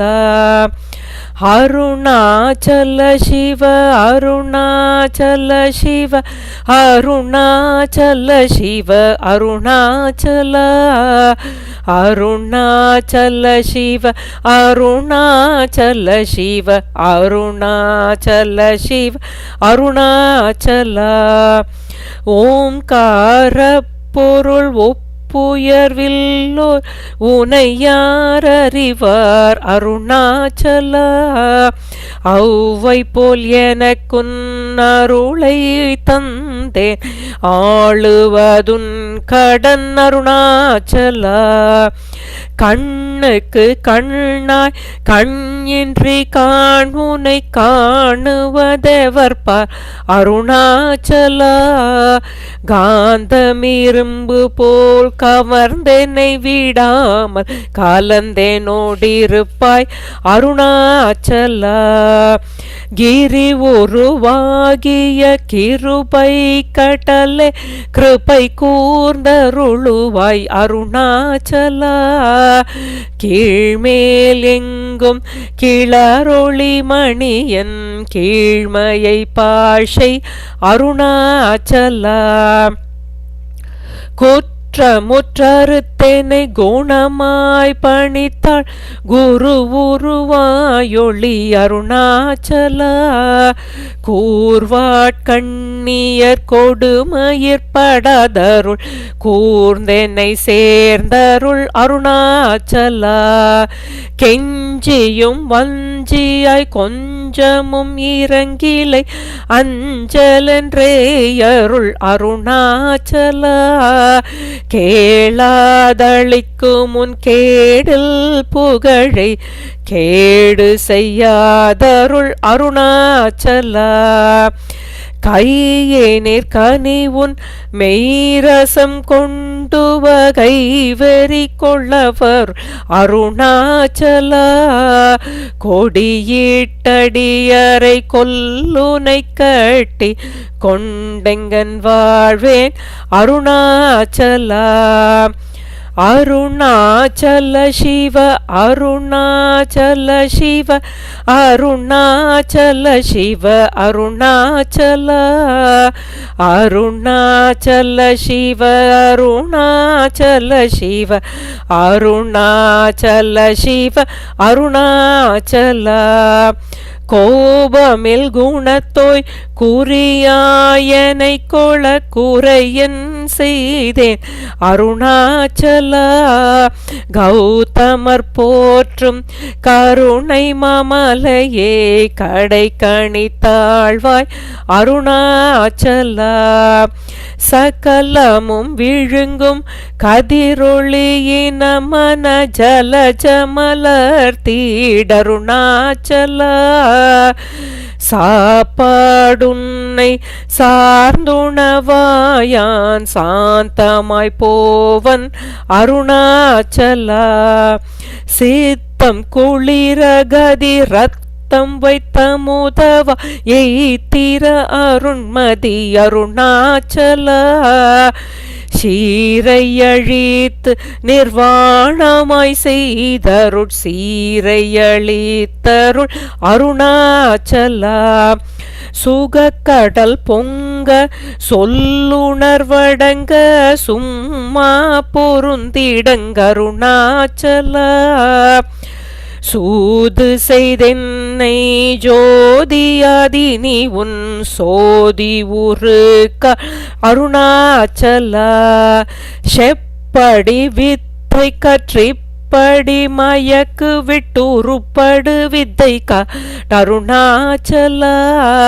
சேராயனின்மை நீரா உருகி கண்ணீராற்றழிவேன் அருணாச்சலா சையன தள்ளிர் செய்வினை சூடுமலால் உய்வகையே தூர் அருணாச்சலா சொல்லாது சொல்லி நீ சொல்லரனில் என்று சும்மாயிருந்தாய் அருணாச்சலா அருணாச்சல சிவ அருணாச்சல சிவ அருணாச்சல சிவ அருணாச்சலா அருணாச்சல சிவ அருணாச்சல சிவ அருணாச்சல சிவ அருணாச்சலா சோம்பியாய் சும்மா சுகமுண்டுறங்கிடிற்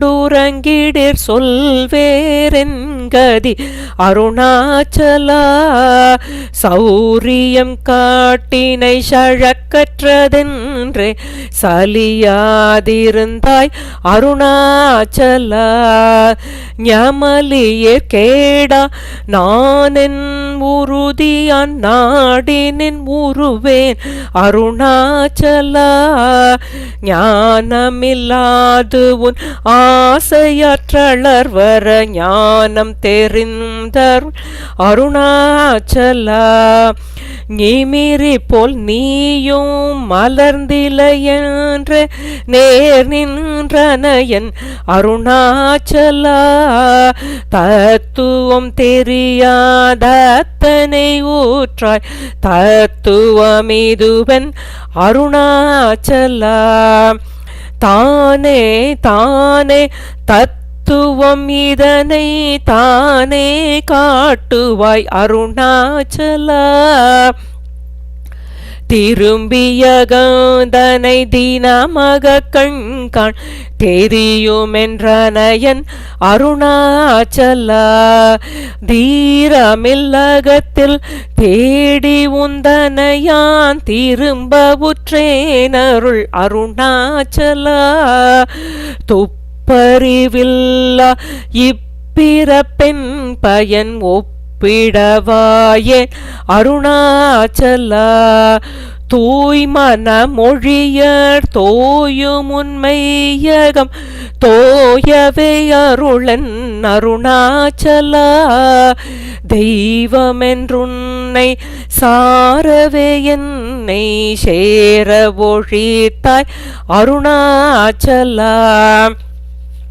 அருணாச்சல சிவ அருணாச்சல சிவ அருணாச்சல சிவ அருணாச்சல அருணாச்சல சிவ அருணாச்சல சிவ அருணாச்சல சிவ அருணாச்சல.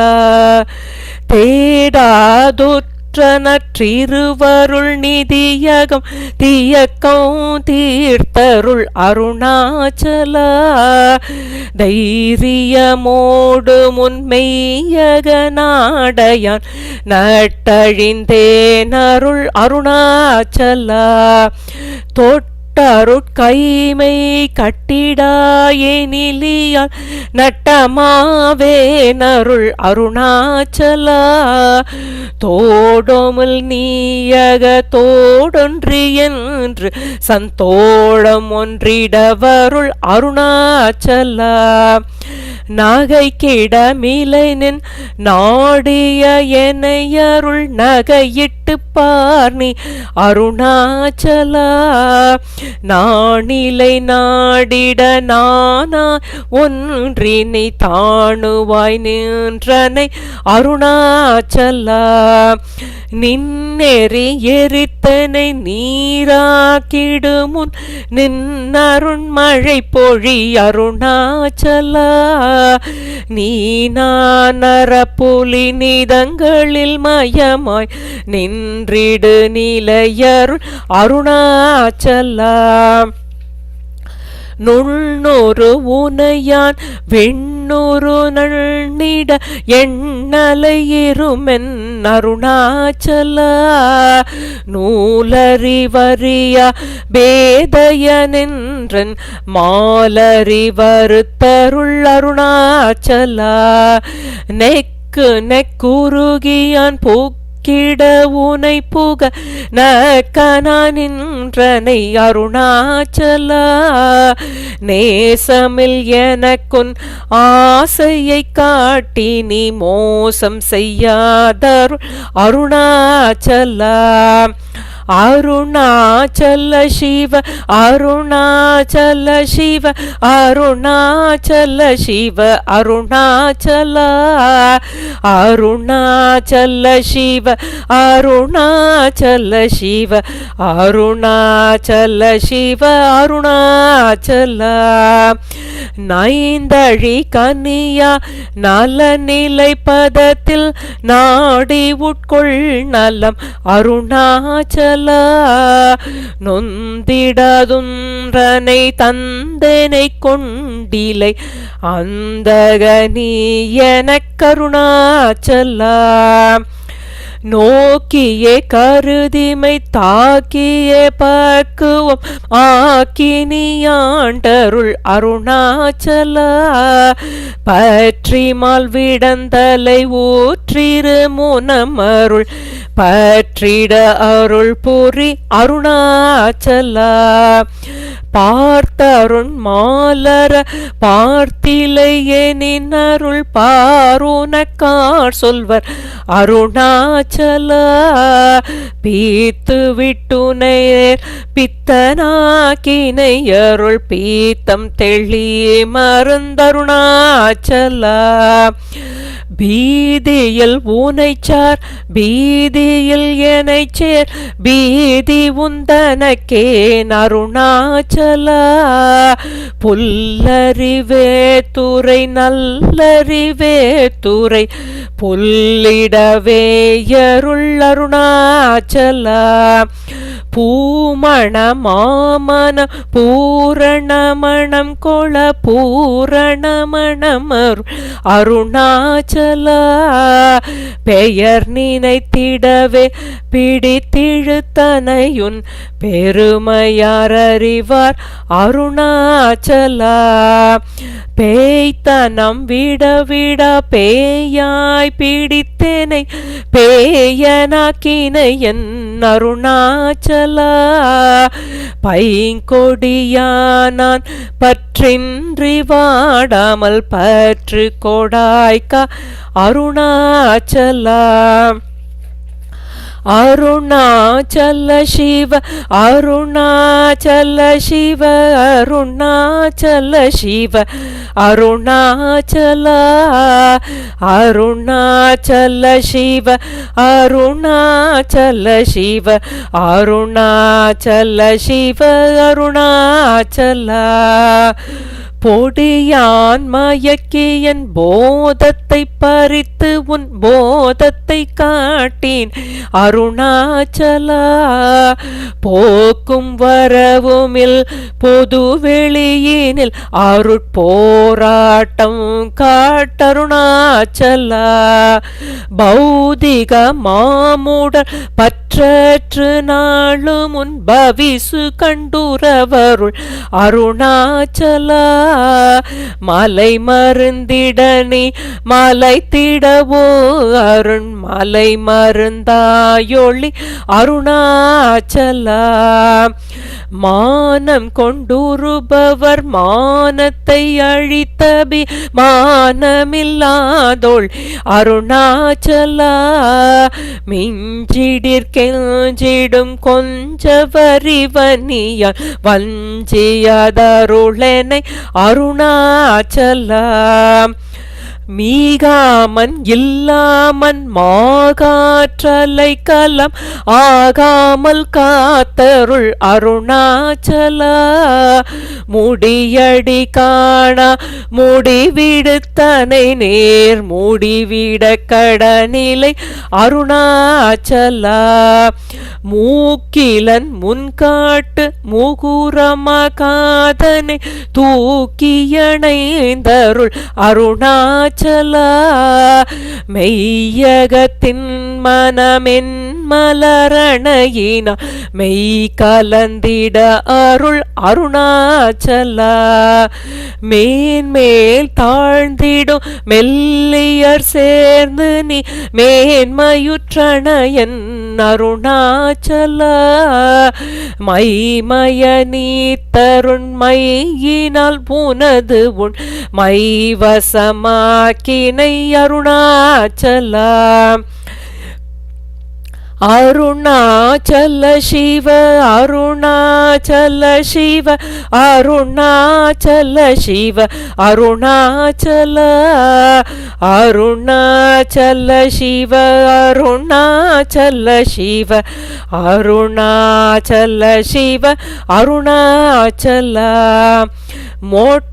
மொட்டையடித்தனை வெளியில் நீ நட்டமாடின என் அருணாச்சலா மோகம் தவிர்த்து உன் மோகமாய் வைத்துமென் மோகம் தீராயன் அருணாச்சலா மௌனியாய் கற்போன் மலராதிருந்தான் மௌனமிதாமோ அருணாச்சலா எவனின் வாயின் மண்ணினை எட்டி என் பிழை பொழித்ததருணாச்சலா யாரும் அறியாதன் மதியினை மருட்டி எவர் கொலை கொண்டதருணாச்சலா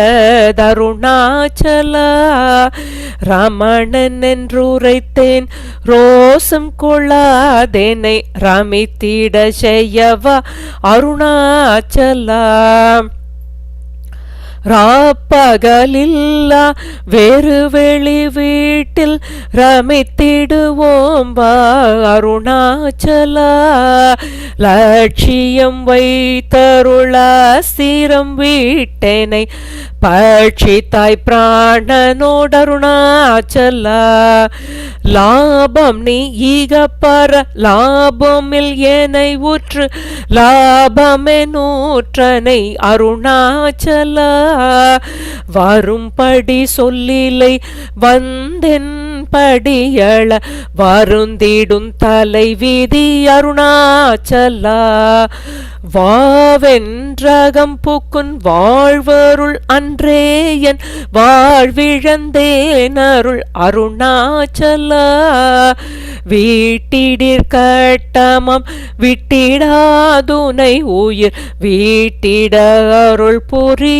அருணாச்சலா அருணாச்சல சிவ அருணாச்சல சிவ அருணாச்சல சிவ அருணாச்சல அருணாச்சல சிவ அருணாச்சல சிவ அருணாச்சல சிவ அருணாச்சல வீடு விட்டீர்த்துள வீடு புக்கு பைய உன் வீடு கட்டினையருள் அருணாச்சலா வெளிவிட்டேன் உன் செயல் வேறு திடாதுன்னருள் வெளிவிட்டேனை அருணாச்சலா வேதாந்தத்தை வேறற விளங்கும் வேத பொருள் அருள் அருணாச்சலா வைதலை வாழ்த்தா வைத்தருட்குடியா வைத்தேனை விடாதருள் அருணாச்சலா அம்புவிலாலி போல் அன்புரு உன்னிலேனை அன்பா கரைத்தருள் Arunachala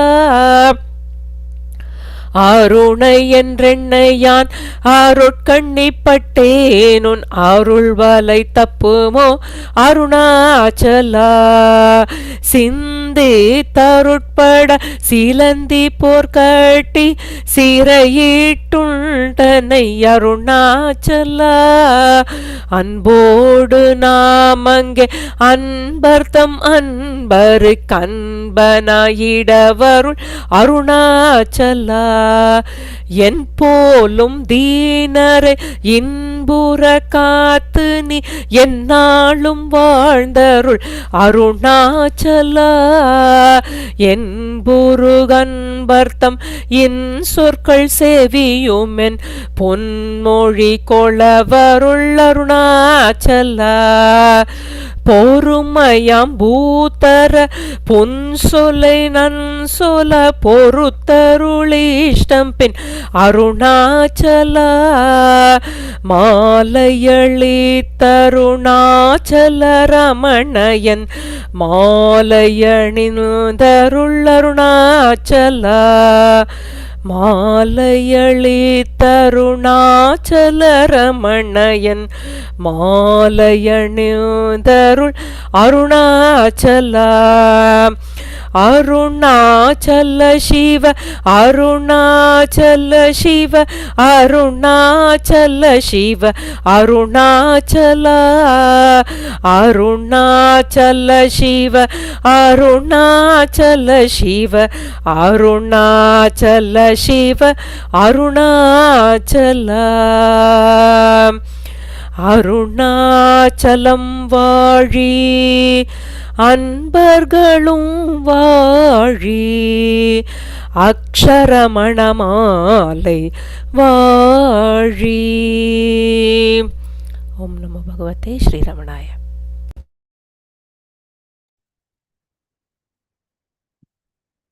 Thank you, Gayatri. Om Namo Bhagavate Sri Ramanaya. Welcome to the 145th Jayanthi celebrations of Bhagavan globally.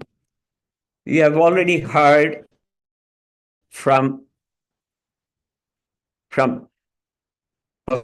Australia, United Kingdom, and France, and lot more to come.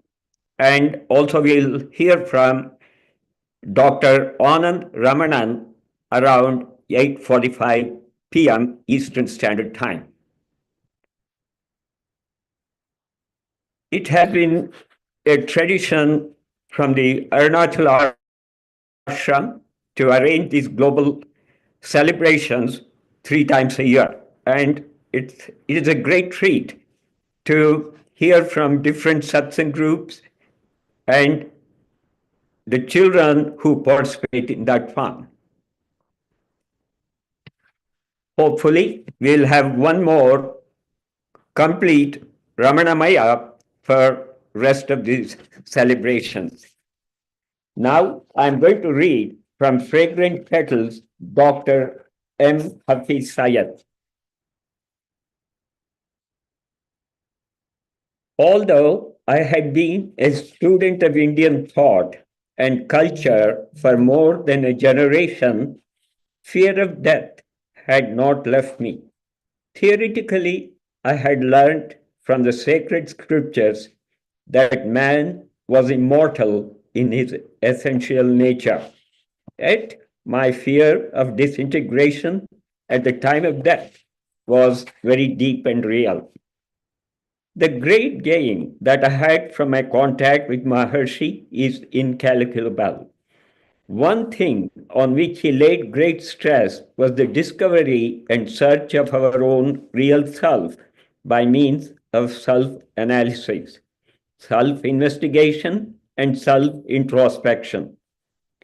By pursuing this simple and profound method as taught by Sri Maharshi, my faith in the reality and never-changing character of self became much deeper. This contact and this really inspiring method of approach to truth has made me so certain of the real self in me that in the midst of ever-changing phenomena, there is now the certainty of my continuance. In spite of the decay and decline of my physical body, I have deep and sincere conviction of my unbroken continuity and survival after death. This is no small gain for one who has been trained from the childhood to be afraid of a cruel fate which would seek to transport me to hell or heaven according to my good or evil deeds. The Semitic religions have taught me to think of myself more as embodied, created spirit than as an immutable, eternal, ancient being that is free from birth and death. Sri Maharshi had made me to think and feel in terms of spiritual values. Looking inward within my own self, I have begun to identify myself with the spiritual self and never-changing consciousness. This analytic method, which was all his own, has awakened in me the reality of spiritual life. Sri Maharshi never dogmatized, he never sermonized, never gave any mantra, or expected people to follow any set of mode of worship. What he did for us, we cannot convey in words. His invisible gaze silently, unobtrusively transformed the lives of men and women who, by virtue of their past good deeds, had gathered round him, waiting for his benign attention and paternal guidance.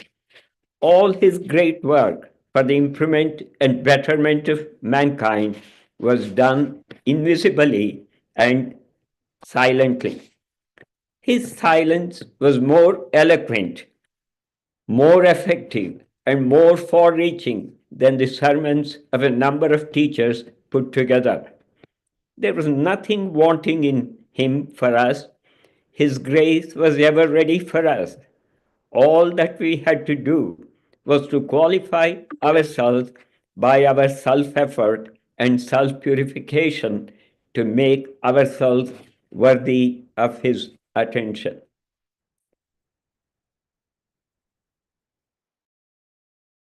The well-known maxim, God helps those who help themselves, holds good more in the case of devotees than others.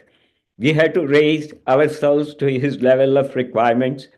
A skeptic, an agnostic, or an unbeliever in higher values would often come to him with an open mind, with a genuine desire to understand what the inner life was and to know what the truth really meant.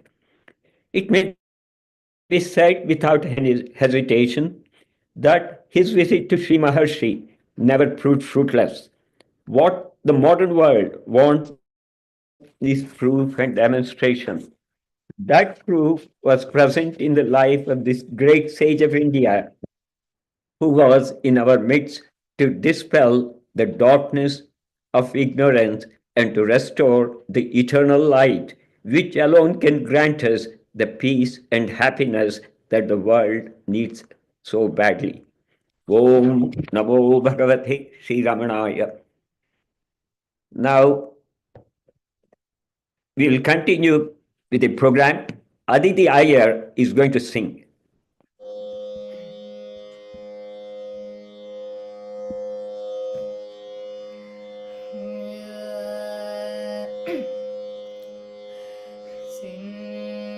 சென்ற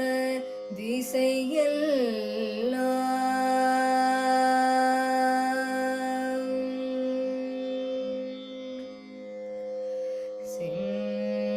சென்ற திசையெல்லாம் செல்வா உனது திருப்புகழ் கேட்டு சென்ற திசையெல்லாம் செல்வா உனது திருப்புகழ் கேட்டு உந்தனடிக்க ஒப்படைத்து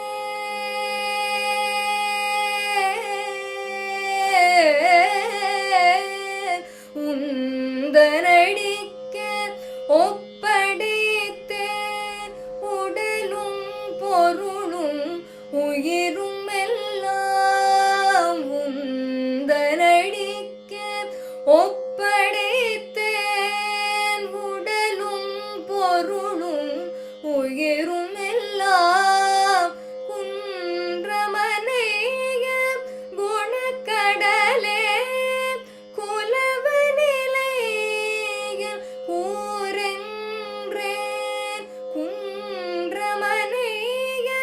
குணக்கடலே குலவ நிலைய கூரென்றேன் நின்ற நிலைக்கு நில் என்றார் நீ தரமண நெடியோனே நின்ற நிலைக்கு நில் என்றார் நீ தரமண நெடியோனே வலுத்து போய வினையால் பல்வகையாம் பிறப்பில் சென்றிங்கு வலுத்து போய வினையால் பல்வகையாம் பிறப்பில் சென்றிங்கு அழுத்து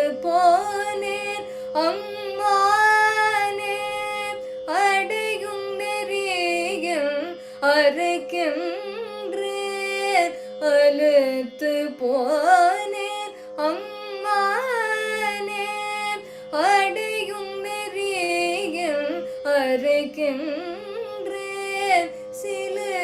சிலுத்தலுவத்தல் செய்யாயாய் சிந்தையொன்றி இறைவனருள் செலுத்தும் படிக்க செல்கின்றான் க்ஷேமரமண சின்மயனே சிலுத்தலுவத்தல் செய்யாயாய் சிந்தையொன்றி இறைவனருள் செலுத்தும் படிக்க செல்கின்றான் க்ஷேமரமண சின்மயனே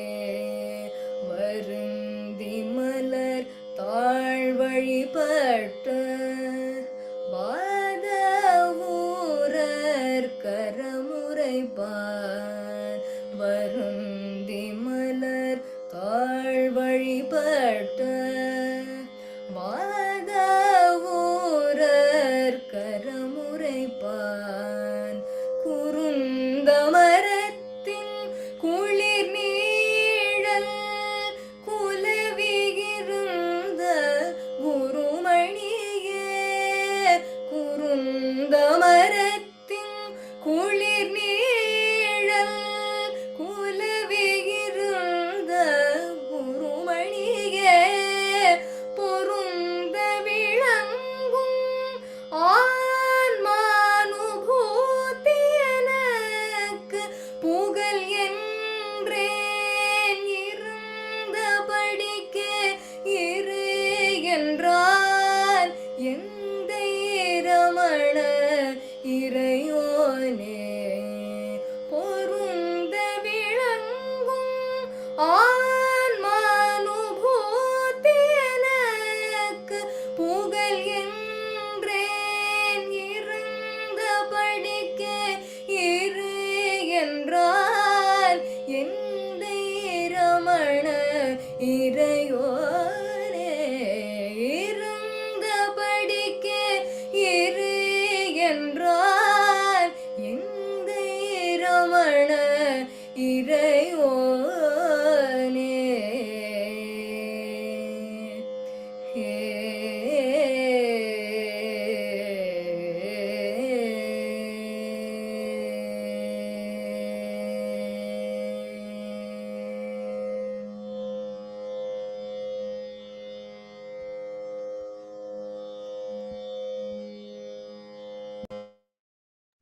Thank you, Aditi. Now, Aruna Ramanan is going to sing. Om Namo Bhagavate Sri Ramanaya. Bhagavan's Anma Vidde. Ayye Ati Sulabam Anma Viddai Ayye Ati Sulabam Ayye Ati Sulabam Anma Viddai Ayye Ati Sulabam நொய்யார்த்தமக்குமுள்ள கையாமலக கண்ணி பொய்யாயொழிய மிகு மெய்யாயுளதான்மா ஐயே அதி சுலபம் ஆன்ம வித்தை ஐயே அதி சுலபம் மெய்யாய் நிரந்தரந்தான் ஐயாதிருந்திடவும் பொய்யாமுடம் உலகம் மெய்யாய் முளைத்தெழும்பொய் மையார் நினைவணுவும் உய்யாதொடு கிடவே மெய்யார் இதய வெளி வெய்யோன் சுய ஆன்மா விளங்குமே இருளடங்குமே இடரொடுங்குமே இன்பம் பொங்குமே ஐயே அதி சுலபம் ஆன்ம வித்தை ஐயே அதி சுலபம் ஊனாருடலிதுவே நானாம் எனும் நினைவே நானா நினைவுகள் சேரோர் நாரேனும் அதனால் நானாரிதம் என்றொள் போனாய் நினைவுகள் போய் நான் என குகையுள் தானாய் திகழும் ஆன்ம ஞானமே இதுவே மோனமே ஏகவானமே இன்பஸ்தானமே ஐயே அதி சுலபம் ஆன்ம வித்தை ஐயே அதி சுலபம்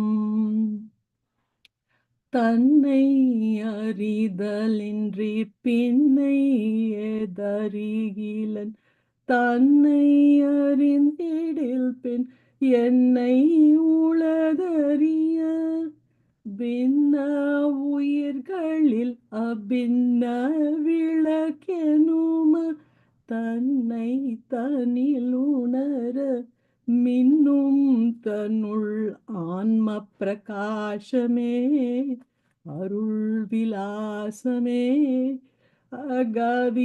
அகவிநாசமே இன்ப விகாசமே ஐயே அதி சுலபம் ஆன்ம வித்தை ஐயே அதி சுலபம் கன்மாதி கட்டவிழ ஜன்மாதி நஷ்டமெழ எம்மார்கமதனினும் இம்மார்கமிக்கெளிது சொன்மானதனுவின் கன்மாதி சிறிதின்றி சும்மா அமர்ந்திருக்க அம்மா அகத்தில் ஆன்ம ஜோதியே நிதானுபூதியே இராது பீதியே இன்பம்போதியே ஐயே அதி சுலபம் ஆன்ம வித்தை ஐயே அதி சுலபம்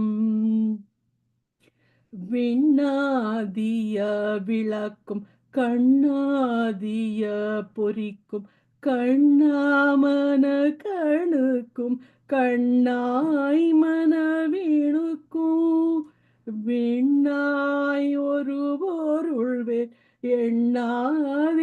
எண்ணாதிருந்தபடி உன்னாடுள தொழிரும் அண்ணாமலை என் ஆன்மா காணுமே அருளும் வேணுமே அன்பு பூணுமே இன்பு தோணுமே ஐயே அதி சுலபம் ஆன்ம வித்தை ஐயே அதி சுலபம்.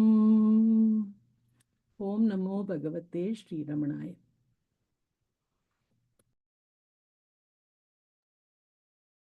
Thank you, Aruna. Now, Sangeeta Swaminathan is going to sing.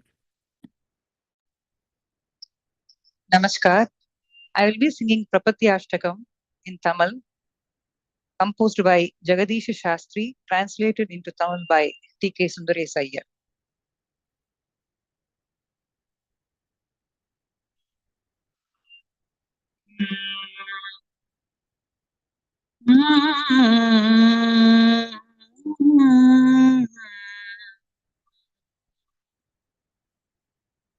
Tiruchuli உதித்த தேவா திருச்சுழி உதித்த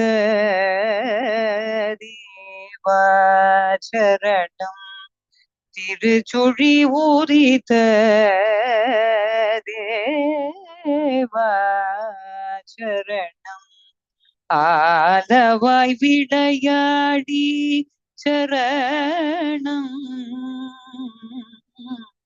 திருச்சுழி உதித்த தேவா சரணம் ஆலவாய் விளையாடி சரணம் திருச்சுழி உதித்த தேவா அருணை சார அமர்வாய் சரணம் அருணை சார அமர்வாய் சரணம் சாதுவே தூயர் சரிதோய் சரணம் அருணை சார அமர்வாய் சரணம் சாதுவே தவ தூயர் சரிதோய் சரணம் திருச்சுழி உதித்த தேவா சரணம் பிரமன் முதலாய் எறும்பீராக சமமாய் உள்ளோய் சரணம் சரணம் அருபகையோரை அழித்தோய் சரணம்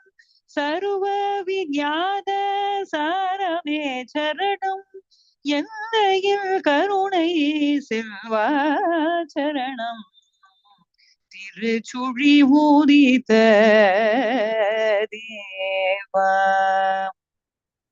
பேருலகத்தினும் பெரியோய் சரணம் உலகுக்கு அப்பால் உள்ளதாம் என்று மறைகள் போற்றும் பொருளே சரணம் பற்றும் காத கராவில் பயமத காதனை காய்கடுங் காலா சரணம் திருச்சுழி ஊதித்த தேவா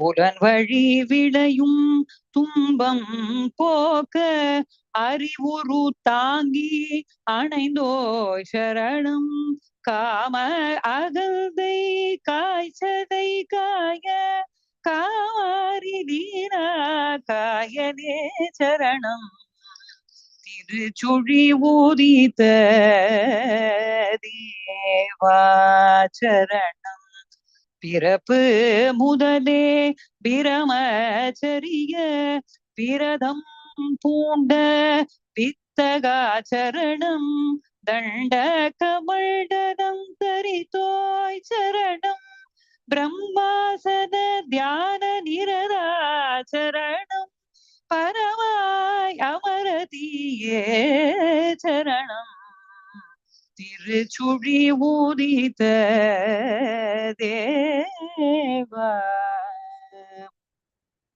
அரணே சரணம் அஜராச்சரணம் சுதந்திர வீடாய் துலங்குவோய் சரணம் அளப்பரும் ஆற்றல் நமைந்தோய் சரணம் விமத விஞ்ஞான விசேடா சரணம் விமத விஞ்ஞான விசேடா சரணம் திருச்சுழி ஊதித்த தேவா துன்ப முத்தாபம் தொடர்வினை மோக சந்தாபங்களுக்கு அந்த காச்சரணம் சத்ய சங்கல்ப பாபஜாரா ஆத காமாக சோகாச்சரணம் திருச்சுழி ஊதித்த தேவா சரணம் சிவமே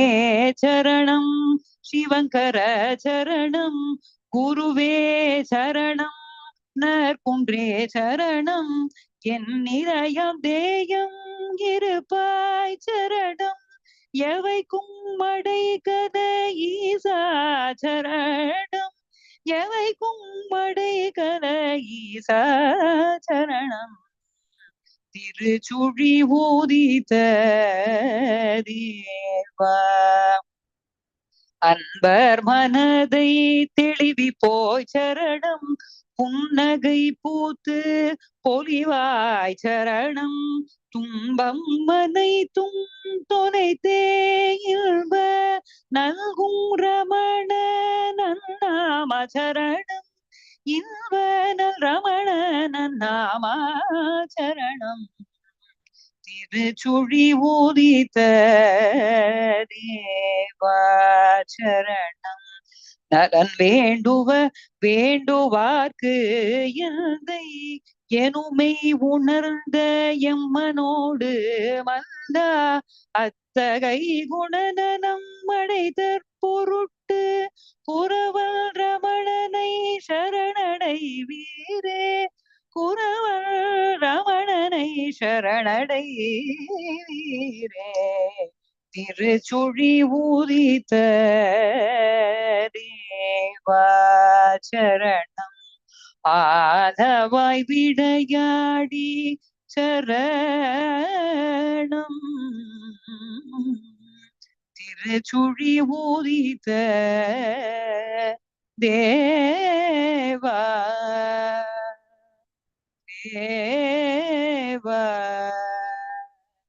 தேவா Namaskar.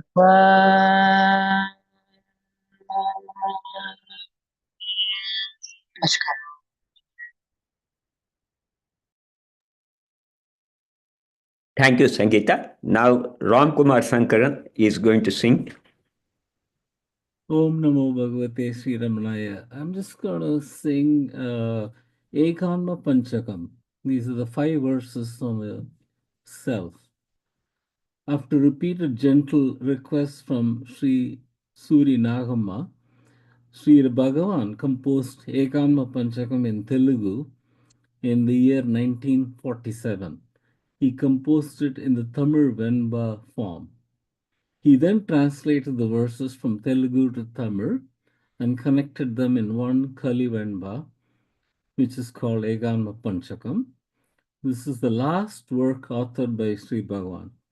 In a letter to devotees of Arunachala Ashrama in 1973, Vishwanath Swami wrote, "Leave alone individual relationships. Study the 5 verses on the one self of all, which is Ekanma Panchakam, again and again, and realize that there is but one self. We are all one in it. It is the last of Sri Bhagavan's utterances. Feel it with the whole universe. That is universal love." I will read each verse and then the English meaning. தன்னை மறந்து தனுவே தானாயண்ணி எண்ணில் பிறவி எடுத்திருதி தன்னை உணர்ந்து தானாதல் உலக சஞ்சார கனவில் விழித்தலே காண்க. When forgetting the self, one thinks that the body is oneself and goes through innumerable births, but in the end remembers and becomes the self. No, this is only like waking from a dream in which one has wandered all over the world. Next verse. Anavaradam தானிருந்தும் தானாக தன்னைத்தானானவன் யானிருக்கும் ஸ்தானம் எதுவெனக்கே பானுக்கு யானவன் எவ்விடம் யானுளன் என்றமது பானனை ஈடுபகச் சச்சே. One is ever in the self. To ask oneself, who or where am I, is like the drunken man inquiring, who am I and where am I? Anavaradam Ananda Tannul Tanuvirukkathana Chadavudam Tannul Iruppada Thanunnum Annavan சித்திரத்தின் உள்ளுளத சித்திரத்துக்காதார வஸ்திரம் என்றும் என்றென்னுவான் போல்வான். The body is within the self, and yet one thinks one is inside the inert body, like some spectator who supposes that the screen on which the film is showing is actually within the picture. வஸ்துவாம் பொன்னுக்கு வேறாக பூஷணம் உள்ளதோ தன்னை வெளுத்து தழுவேது தன்னை தழுவென்பான் அஞ்ஞானி தானாகக் கொள்வான் தனையறிந்த ஞானி தரிப்பாய். Does an ornament exist apart from the gold of which it is made? Where is the body apart from the self? He who considers the body to be himself is an ignorant man. He who regards himself as a self is the enlightened one. Tanadoliya எப்போதும் உள்ளதவ்வேகான்ம வஸ்துவே அப்போதோ வஸ்துவை ஆதிகுரு செப்பாது செப்பித்திரியுமா செய்தனரேலவர் செப்பித்திருவிப்பர் செப்புகென. The one self, the sole reality, alone exists eternally. When even the ancient teacher Dakshinamurti revealed it through speechless eloquence, who can convey it with speech?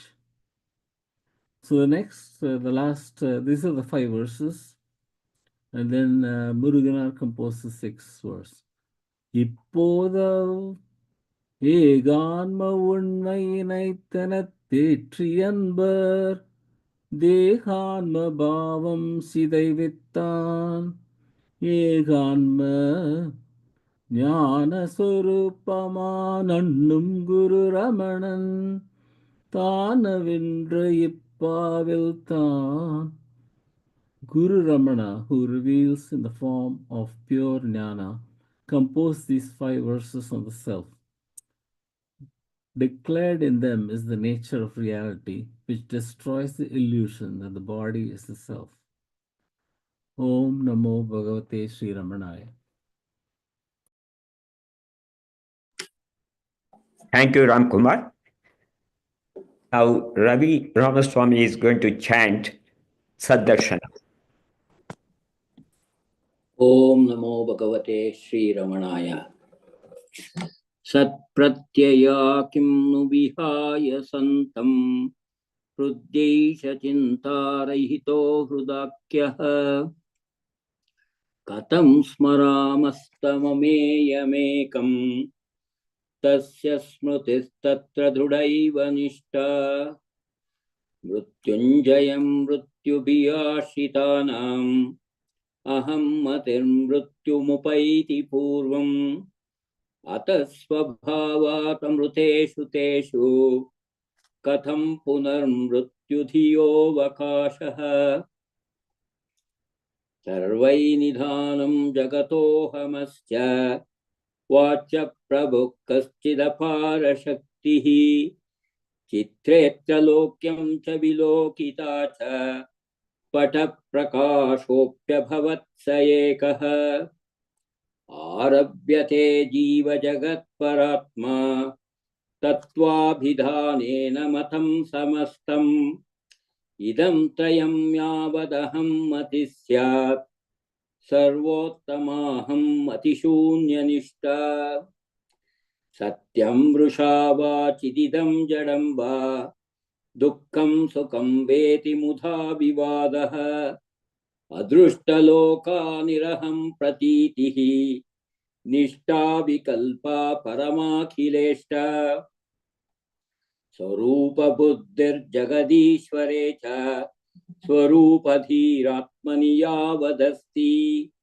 अरूप आत्मा यदि क प्रपश्येत् सा दृष्टिरेका नवधिर्हि पूर्णा यत्पञ्चकोशात्मकमस्ति देहम् तदन्तरा किं भुवनं चकास्ति देहं विना पञ्चविधं तदेतत् पश्यन्ति के वा भुवनं भजन्त्यो शब्दादिरूपं भुवनं समस्तं शब्दादिसत्तेन्द्रियवृत्तिभास्य सत्तेन्द्रियाणां मनसो वशे स्यात् मनोमयं तद्भुवनं वदाम धिया सहोदेति धियास्तमेति लोकस्तथोधि प्रविभास्य एषः धीलोकजन्मक्षयधाम पूर्णं सद्वस्तु जन्मक्षयशून्यमेकं भवन्तु सद्दर्शन साधनानि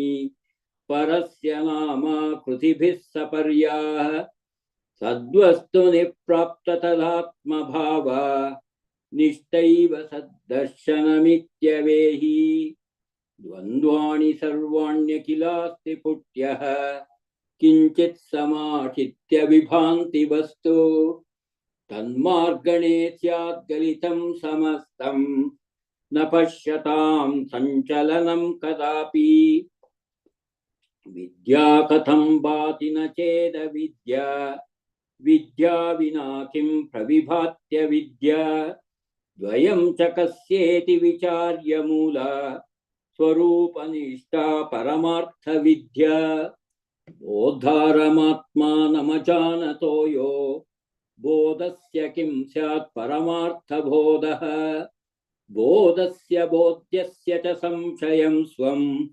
विजानतस्तद्विधयं विनश्येत् निद्रा न विद्या ग्रहणं न विद्या गृह्णाति किञ्चिन्न यथार्थबोधे निद्रा पदार्था ग्रहणेतरा स्यात् चिदेव विद्या विलसन्त्यशून्या सत्यश्चिदात्मा विविधा कृतिश्चे सिद्धे पृथक् सत्यचिदो न भिन्ना भूषा विकार किमु सन्ति सत्यं विना सुवर्णं पृथगत्र लोके तद्युष्मदोरस्मदि सम्प्रतिष्ठा तस्मिन् विनष्टे स्मनिभूलबोधात् तद्युष्मदस्मन्मतिवर्जितैका स्थितिज्वलन्ती सहजात्मना स्यात् भूतं भविष्यश्च भवत्स्वकाले तद्वर्तमानस्य विहाय तत्त्वं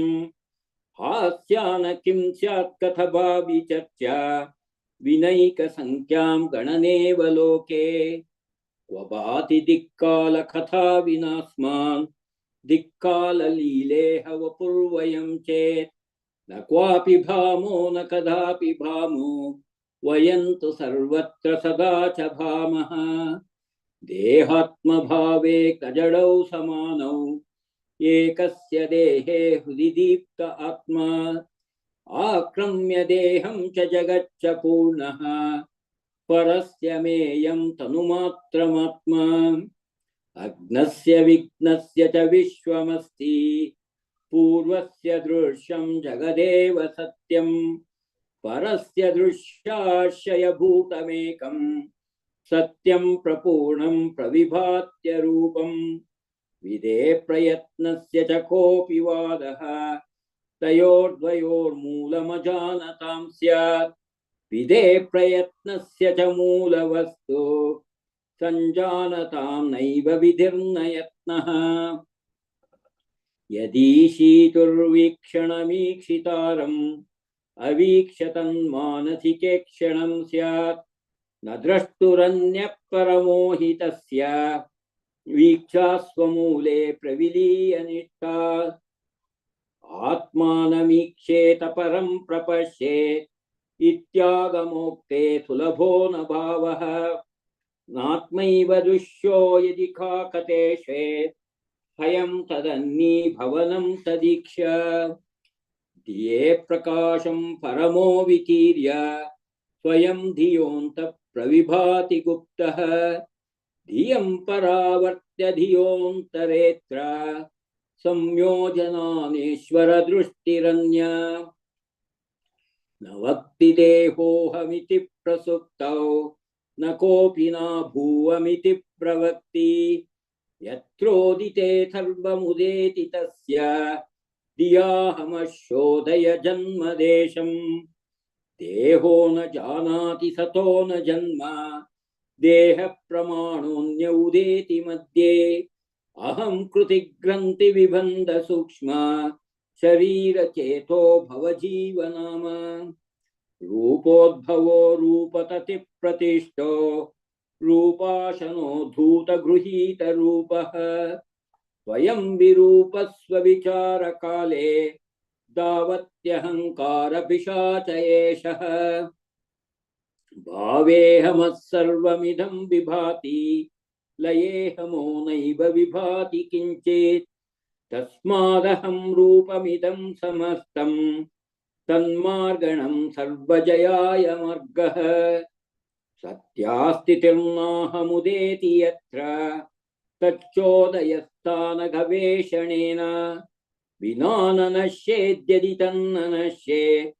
स्वात्मैक्यरूपा कथमस्तु निष्ठा कूपे यथा गाढजले तथान्तः निमज्ज बुद्ध्या शितया नितान्तं प्राणं च वाचं च नियम्य चिन्वन् विन्दे निजाहं कृतिमूलरूपं मौनेन मज्जन्मनसा स्वमूला चर्चैव सत्यात्मविचारणां स्यात् येषोऽहमेतन्न मम स्वरूपम् इति प्रमासत्यविचारणाङ्गम् गवेषणात् प्राप्य हृदन्तरं तत् पदेदहन्ता परिभुग्नशिष्या अताहमन्यः स्फुरति प्रकृष्टम् नाहं कृतिस्तत्परमेव पूर्णम्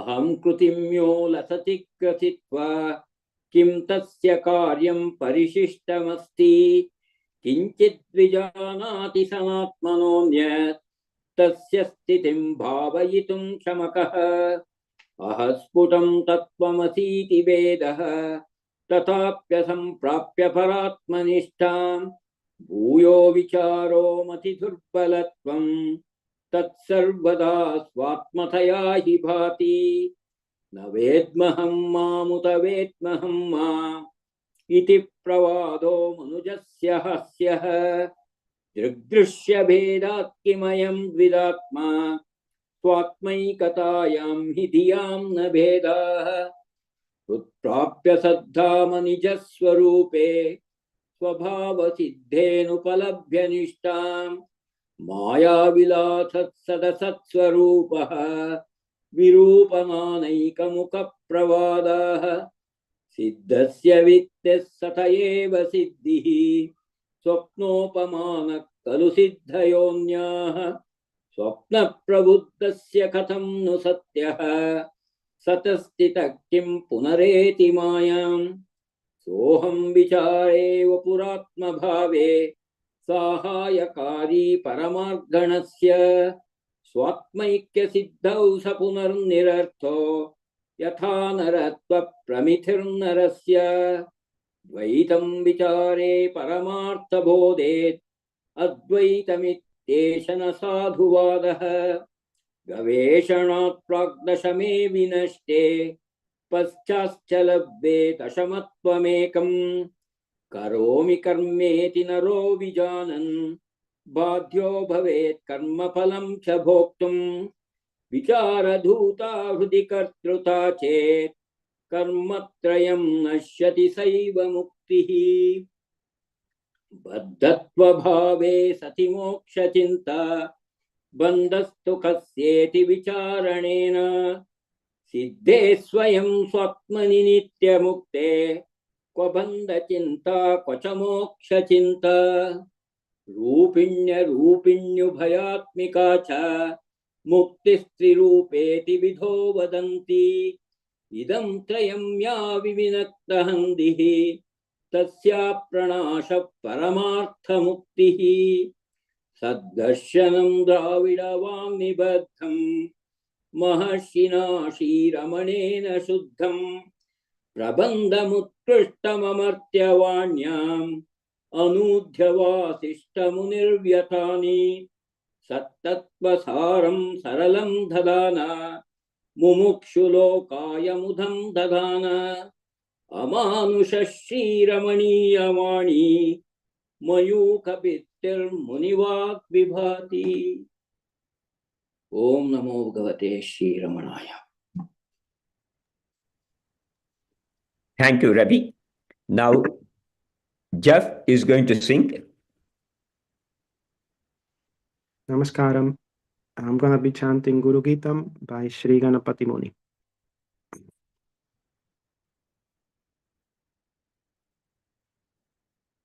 Avyaktadyatayetad vyaktam jatamashesham yadhatte tadajasram yatrante layameti adhare khalu yasmin golanam sahalakshaihi brahmandam pratitishtat Tyetannistulasatve Suryadigrahabhasam Yanmulam Ghanateja Yad Brahmadisuranam Shaktya Shaktirutaho ज्ञात्वा तत्त्वमसङ्गा भासा यस्य रमन्ते यज्ञानेन समस्ते द्वैते क्षाल्पमतीनाम् यद्ध्यानेन भवन्ति स्वात्मानन्दनिमग्नाः यन्निष्ठा खलु मुक्तिर्यच्छन्दोऽपि तदर्थः तद्ब्रह्म प्रवणाख्यम् चित्ते ध्यानकृते मे अश्रान्तं रमणाख्याम् बिभ्रद्भातु मदिष्ठाम् आधारे धृतमूलम् हार्दाब्जे कृतवासम् शीर्षाब्जायः वद्यत् पश्चादिन्द्रियशक्त्यै दृष्ट्यां तत्र पराच्यां यद्देहभ्रमकारी आवृत्तं तु पुनर्यत् स्वात्मैक्यानुभवाय पश्यद्वा विषयौघम् विश्रान्तं यदुताहो मुक्त्यै संस्थितमन्तर्वृत्त्यैक्यानुभवेन आत्मज्योतिरिदं मे बिभ्राणं रमणाख्याम् अश्रान्तं स्फुरतत्तत् शुद्धं भातसरोजे यद्दीपाद्रमणाख्याद् व्याप्तं गानपतिषु वाणीभित्तिषु धत्ते गीताचित्रविलासम् यद्हन्तीच्छविजालै रज्ञानां तिमिराणि तत्तत्त्वं स्फुरताद्वः तारधानसमाधौ यातायातविहारे राधारेषु च शीर्षे सञ्चारं विदधानं किञ्चाशेषविसारी आलम्बेन विहीनं व्योमामं परिपूर्णं निःशब्दं गुरुरूपं तद्ब्रह्म स्फुरतान्मे ज्ञानं भाति परोक्षं यत्तत्त्वश्रवणेन यत्साङ्गत्यविशेषो हेतुः स्यादपरोक्षे यच्चिन्ता स्थिरमुक्त्यै ब्रह्मैतद्रमणाख्यम् मामावृत्य समन्ता दानन्दे निदधातु तारानन्दनियुक्तः प्रीत्या तस्य मतेन आधादीप्तगभीरम् वासिष्ठो गुरुगीतम् तारानन्दनियुक्तः प्रीत्या तस्य मतेन आधादीप्तगभीरम् वासिष्ठो गुरुगीतम् ॐ नमो भगवते अरुणाचलं भजे ॐ नमो भगवते श्रीरमणाय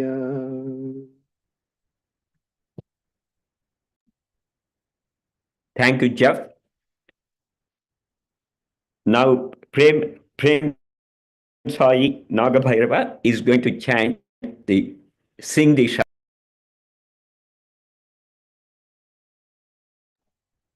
Om Namo Bhagavate Sri Ramanaya.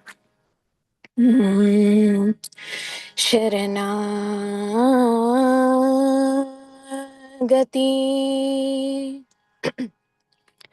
Sharanagati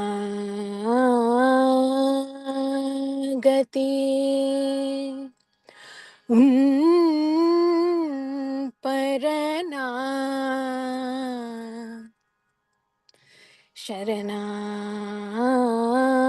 शरणागति उन परना इनी पुगतुनेदा ஏது நீ புகழா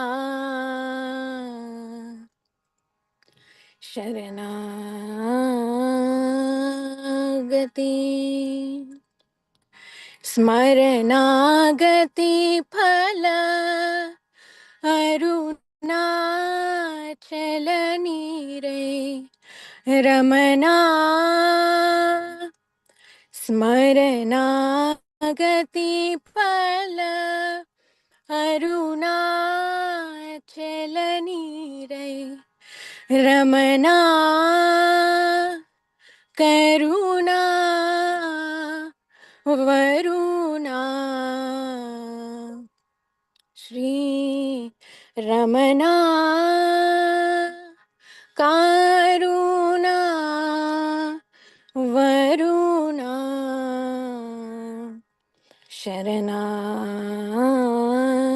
शरणागति तरुणं இது ஒன்றோவுன் கருணை நோக்கவே தருணம் இது அன்றோவுன் கருணை நோக்கவே காலா ஹரணமாக்கிடில் ஹா ஹா ஹா என் சிவேன் காலா ஹரணமாக்கிடில் ஹா ஹா ஹா என் சிவேன் துன்பை நீக்கி இன்பை அளிக்க எனன்பா துன்பை நீக்கி இன்பை அளிக்க எனன்பா இன்னம் பராமுகம் என்ன தாளாதையா ஸ்ரீவேதியா இன்னம் பராமுகம் என்ன தாளாதையா ஸ்ரீரமணா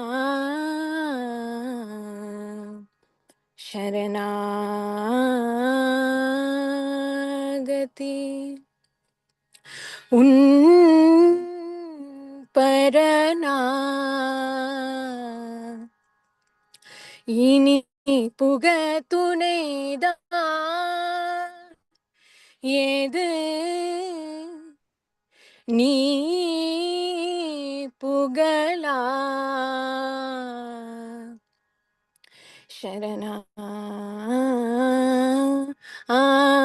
शरणागति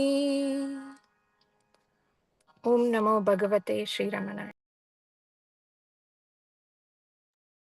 Thank you, Premasai. With this, we conclude the Arunachala Ashrama morning program. Now we will hand it over to Washington, D.C. Satsang Group.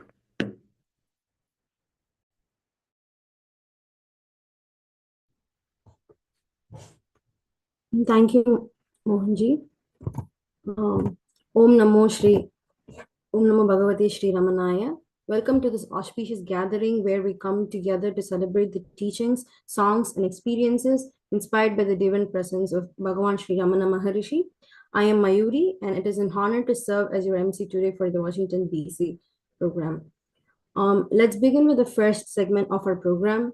Please join me in welcoming our youngest devotee, Arjit Nagabalaji, to present the beautiful composition Prapati Ashtakam.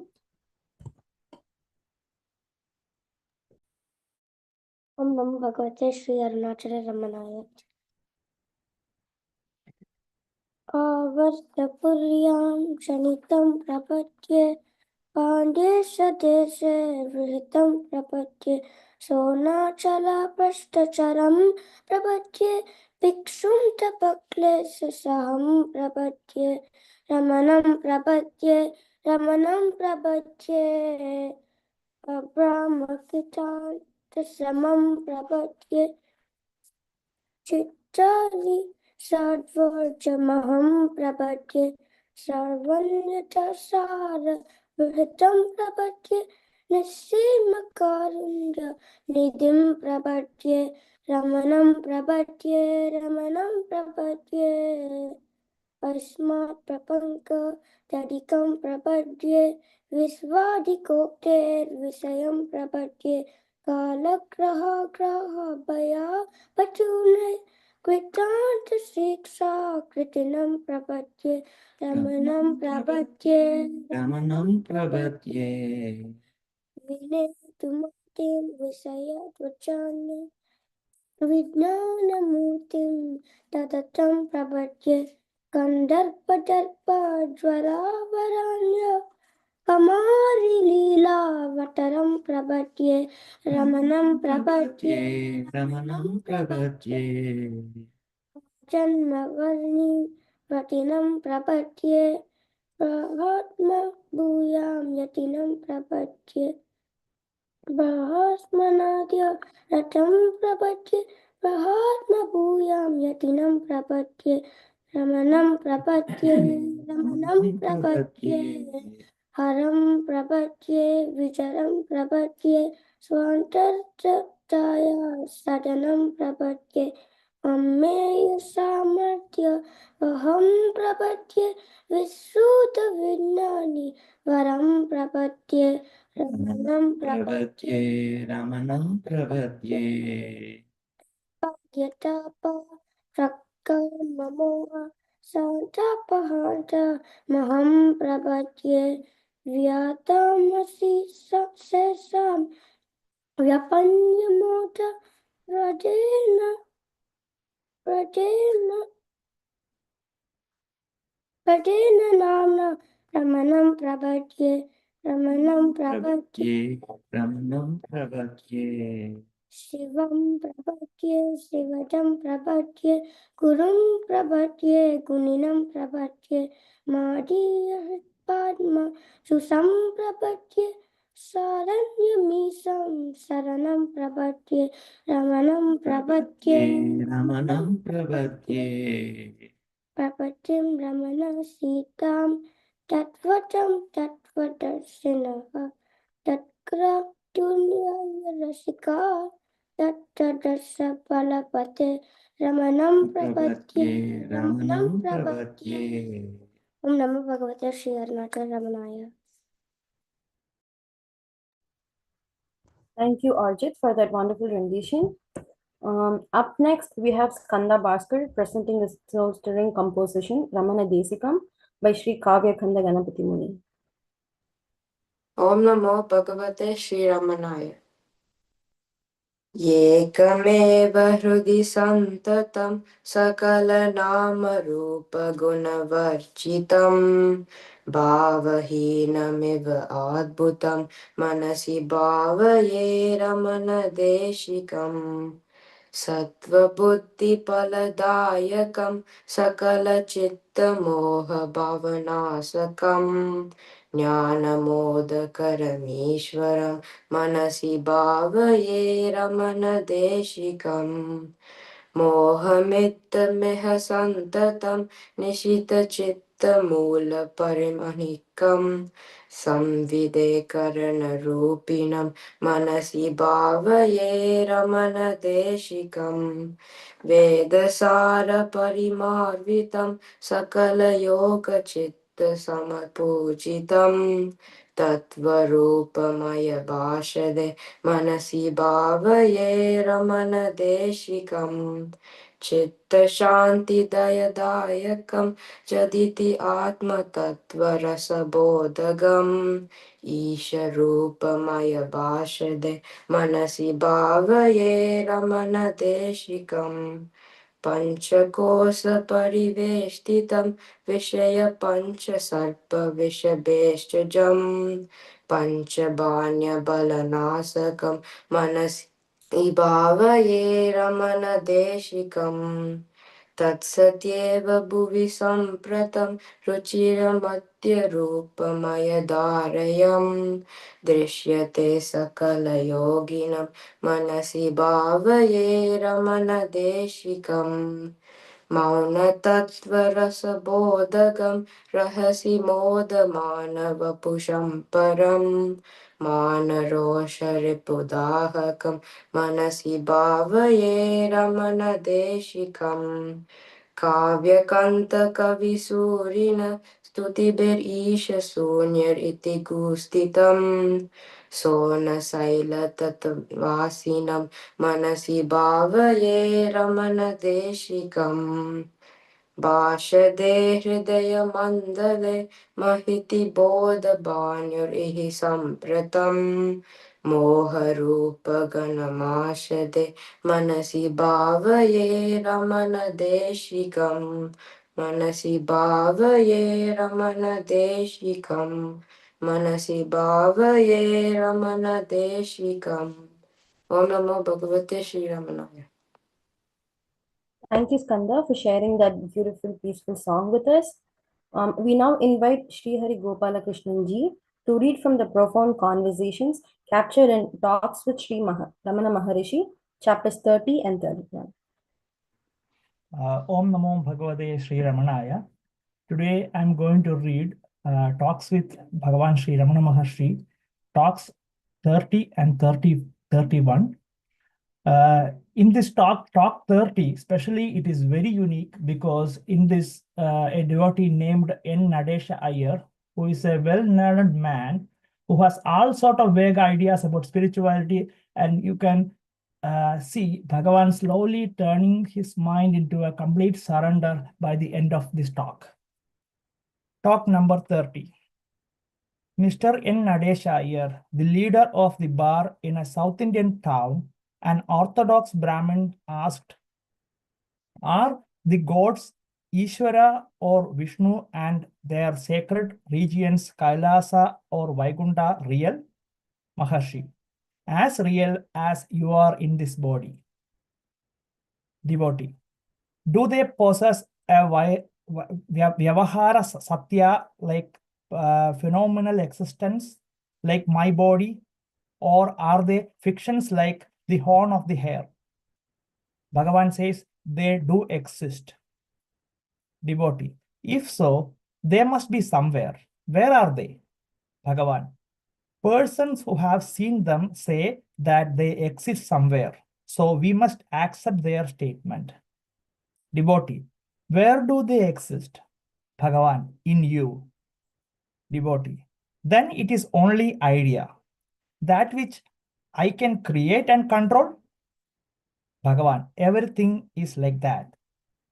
Devotee: "But I can create pure fictions, example, hare's horn, or only part truths like mirage, while there are also facts irrespective of my imagination. Do gods, Ishvara or Vishnu exist like that?" Bhagavan: "Yes." "Is he subject to pralaya, that means cosmic dissolution?" Bhagavan: "Why? Man becoming aware of the self transcends cosmic dissolution and becomes liberated. Why God or Ishvara, who is indefinitely wiser and abler?" Devotee: "Do devas and pishachs, that is devils, exist similarly?" Yes. Devotee: "How are we to conceive the supreme consciousness, that is Chaitanya Brahman?" Maharshi: "As that which is." Devotee: Should it be thought as self-effulgent?" Maharshi: It transcends light and darkness. An individual sees both. The self enlightens the individual to see the light and darkness. Devotee. Should it be realized as I am not the body or the agent, nor the enjoyer, etc.? Bhagavan. Why these thoughts? Do we now think that we are men, etc.? By not thinking so, do we cease to be men? Bhagavan. Should one realize it then by scriptural test, such as there are no differences here? Bhagavan. Why even that? If we think I am the real, will do, all thoughts are inconsistent with realization. The correct state is to exclude thoughts of ourselves and all other thoughts. Thought is one thing and realization is quite another. Devotee. Is it not necessary or at least advantageous to render the body invisible in one spiritual progress? So the devotee is turning to Siddhis now. Bhagavan, why do you think like that? Are you the body? Devotee, no. But advanced spirituality must affect change in the body. Is it not so? Bhagavan, what change do you desire in the body and why? Bhagavan, devotee, is it not invisibility evidence of advanced wisdom, that is jnana? Bhagavan, in that case, all those who spoke, who wrote, and who passed their lives in the sight of others must be considered ignorant, ajnanis. Devotee. But the sages Vasishtha and Valmiki possess such powers. Bhagavan, it might have been their fate or prarabdha to develop such powers. Side by side with their wisdom or jnana, why should you aim which is not essential but apt to prove a hindrance to wisdom? Siddhis are all hindrance to the wisdom. That's what Bhagavan told in Ulladu Narpadu also. Does the sage, Jnani, feel oppressed by the body being invisible? Devotee, no. Maharshi, a hypnotist can render himself suddenly invisible. Is he therefore a sage? Devotee, no. Bhagavan, visibility or invisibility refer to a seer. Who is that seer?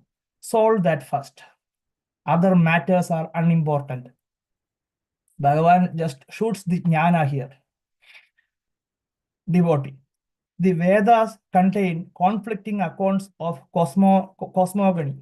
Either is said to be first creation in one place, vital energy, prana in another place, something else in yet another. Water in still another, and so on.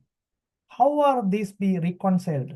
Do not these impair the credibility of the Vedas?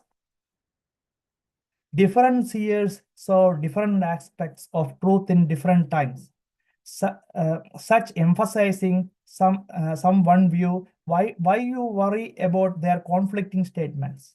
The essential aim of Veda is to teach us the nature of imperishable Atman and show us that we are that. Devotee, I am satisfied with that portion. Then treat all the rest as Artha Veda, that auxiliary arguments or expositions for the sake of the ignorant who seek the trace of genesis of things that and matters. Then you can see the Nadeshaya turning to a bhakta, just like Arjuna. Nadeshaya, I am a sinner. I do not perform religious sacrifices, etc. Shall I have painful rebirths for that reason? Pray save me. Bhagavan, why do you say that you are a sinner? Your trust in God is sufficient to save you from rebirth. Cast all burden on him. In the Tiruvajagam it is said, though I am worse than a dog, you have gracefully undertaken to protect me. This dissolution of birth and death is it's maintained by you. Moreover, am I the person to sift and judge? Am I the Lord here? O Maheshwara, it is for you to roll me through bodies by birth and death, or keep me fixed at your own feet. Therefore, have faith, and that will save you. Devotee, sir, I have faith and still encounter difficulties, weakness, giddiness affect me after I practice concentration. Then Bhagavan gave him some tips for the self-inquiry. Bhagavan says birth control, pranayama, properly performed should increase one's strength. Devotee, I have my professional work, yet I want to be perpetual dhyana. Will they conflict each other? Bhagavan says there will be no conflict. As you practice both and develop your powers, you will be able to attend both. You will begin to look on business as a dream, says in Bhagavad Gita. That which the night of all beings for the disciplined man is the time of walking. When other beings are walking, then it is the night for the sages who sleep. Talk number 31. A visitor asked, what to do to get liberation, moksha? Learn what liberation is. Devotee, should I do worship, upasana for that? Worship is for mind control, chitta nirodha, and concentration. Should I do idol worship? Is there any harm in it? So long you think you are the body, there is no harm. How to get over the cycle of birth and death? Learn what it means. Bhagavan says, learn what it means. Devotee, should I not leave my wife and family? Bhagavan, how do they harm you? First find out who you are. Devotee, should not one give up wife, wealth, home? Bhagavan, learn first what samsara is. Is all that samsara? Have there not been men living among them and getting realization? Devotee, what are the steps of practical training for it? Bhagavan, it depends on the qualifications and the nature of the seeker. Devotee, I am doing idol worship. Bhagavan, go on with it. It leads to the concentration of mind. Get one-pointed. All will come out right. People think that the freedom or moksha is somewhere yonder and should be sought out. They are wrong. Freedom is only the knowing the self within yourself. Concentrate and you will get it. Your mind is the cycle of births and deaths. And your mind is the cycle of births and deaths. That is samsara. Devotee, my mind is very unsteady. What should I do? Bhagavan, fix your attention on any single thing. Try to hold on to it. All will be right. But devotee, I will find concentration difficult. Then Bhagavan says, go on practicing. Your concentration will be as easy as breathing. This will be the crown of your achievements. Devotee, are not abstinence and pure food helpful? Bhagavan, yes, all that is good. Then Maharshi concentrate and silently gazes at vacancy and thus sets an example to the questionnaire. Devotee, do I not require yoga? What is it but the means to the concentration? Devotee, to help concentration, is it not to have some aids? Bhagavan, breath regulation are such helps. Devotee, is it not possible to get a vision of God? Bhagavan, yes. You see this and that. Why not see God? Only you must know what God is. All are seeing God always, but they do not know it. You find out what God is. People see, you see not, because they know. because they know not God. Devotee. Should I not go on with repetition of sacred syllables like mantra japa, Krishna, Ram's name when I worship images? Bhagavan, mental japa is very good. That helps meditation. Mind get identified with repetition, and then you get to know what worship or puja really is. Losing of one's individuality in that which is worshipped. Devotee. Is universal soul always different from us? That is the common belief, but it is wrong. Think of him not different from you, and then you achieve the identity of self with God. Devotee. Is it not the Advaita doctrine to become one with God? Where is becoming? The thinker is all while the real. He ultimately realizes the fact. Sometimes we forget our identities in sleep and dreams. But God is perpetual consciousness. Devotee. Is it not the master's guidance necessary because besides idol worship? Maharshi. How did you start it without advice? Devotee. From sacred books. Maharshi. Yes. Someone tells you of God, Bhagavan himself tells you. In latter case, God himself is your master. What matters is who the master is. We really are one with master or Bhagavan. The master is God. One discovered it in the end. There is no difference between human guru and God guru. If we have done virtuous action, punya, the achievement will not leave us, I hope. Maharshi, you will reap your destiny, prarabdha, that way. Devotee, will not a wiser master be a great help in pointing out the way? Maharshi, yes. If you go on working with the light available, you will meet your master as he himself will be seeking you. Devotee, is there a difference between prabhati, self-surrender, and path of yoga of the seers? Bhagavan, Jnana Marga and Bhakti Marga are one and same. Self-surrender leads to realization just as inquiry does. Complete self-surrender means that you have no further thought of I. Then all your predispositions are washed off and you are free. You should not continue as a separate entity at the end of either course. Devotee. Do not we go to heaven, Swarga, etc., as result of our actions? Bhagavan, that is true as present existence. But if we inquire who we are and discover the self, what needed there think of heaven, etc.? Devotee, should I not try to escape the rebirth? Yes.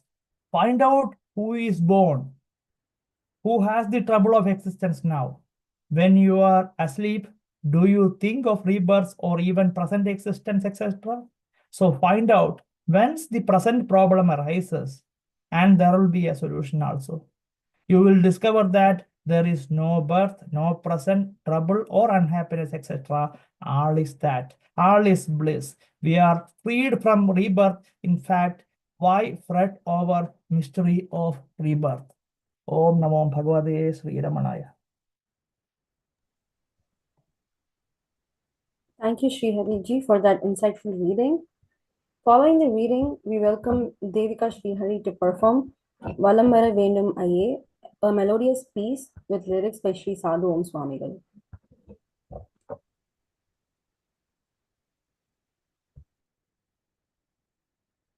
Om Bhagavate Sri Ramanaya. Valambara Vendum Aye. Valambara Vendum Aye. என் மனதை கவர்ந்த அண்ணாமலையே தினம் தினமும் வலம் வர வேண்டுமை என் மனதை கவர்ந்த அண்ணாமலையே தினம் தினமும் பலம் வர வேண்டுமையே ஏ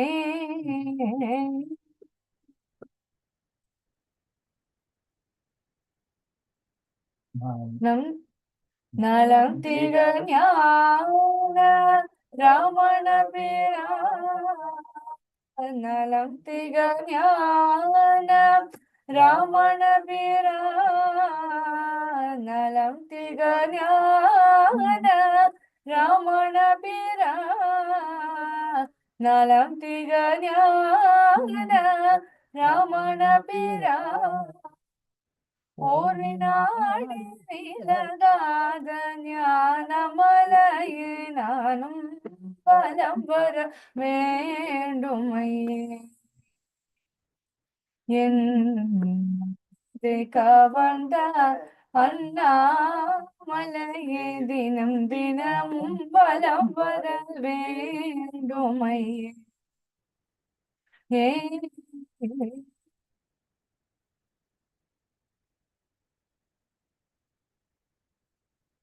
கலந்த சிவஞான காதல் பெருகாலே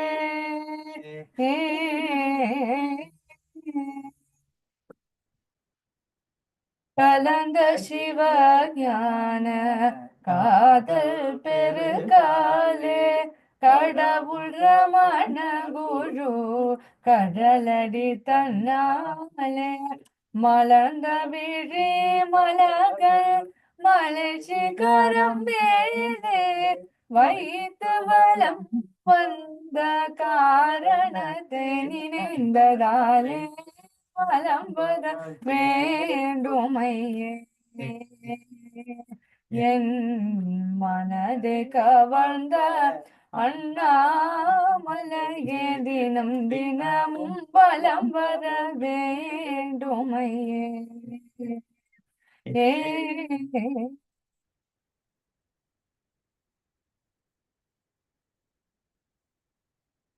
அமரதிரை முனிவோர் அரியந்தேவியர்கள் அறமுகனை கரணும் அடியவர் புடை சூழம் இமயமலை மகளே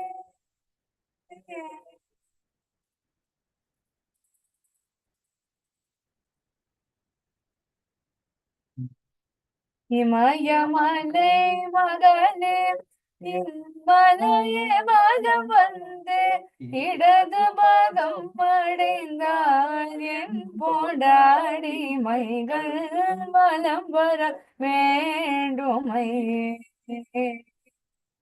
என் மனதை கவர்ந்த அண்ணாமலையே தினம் தினமும் பலம் வர வேண்டுமையே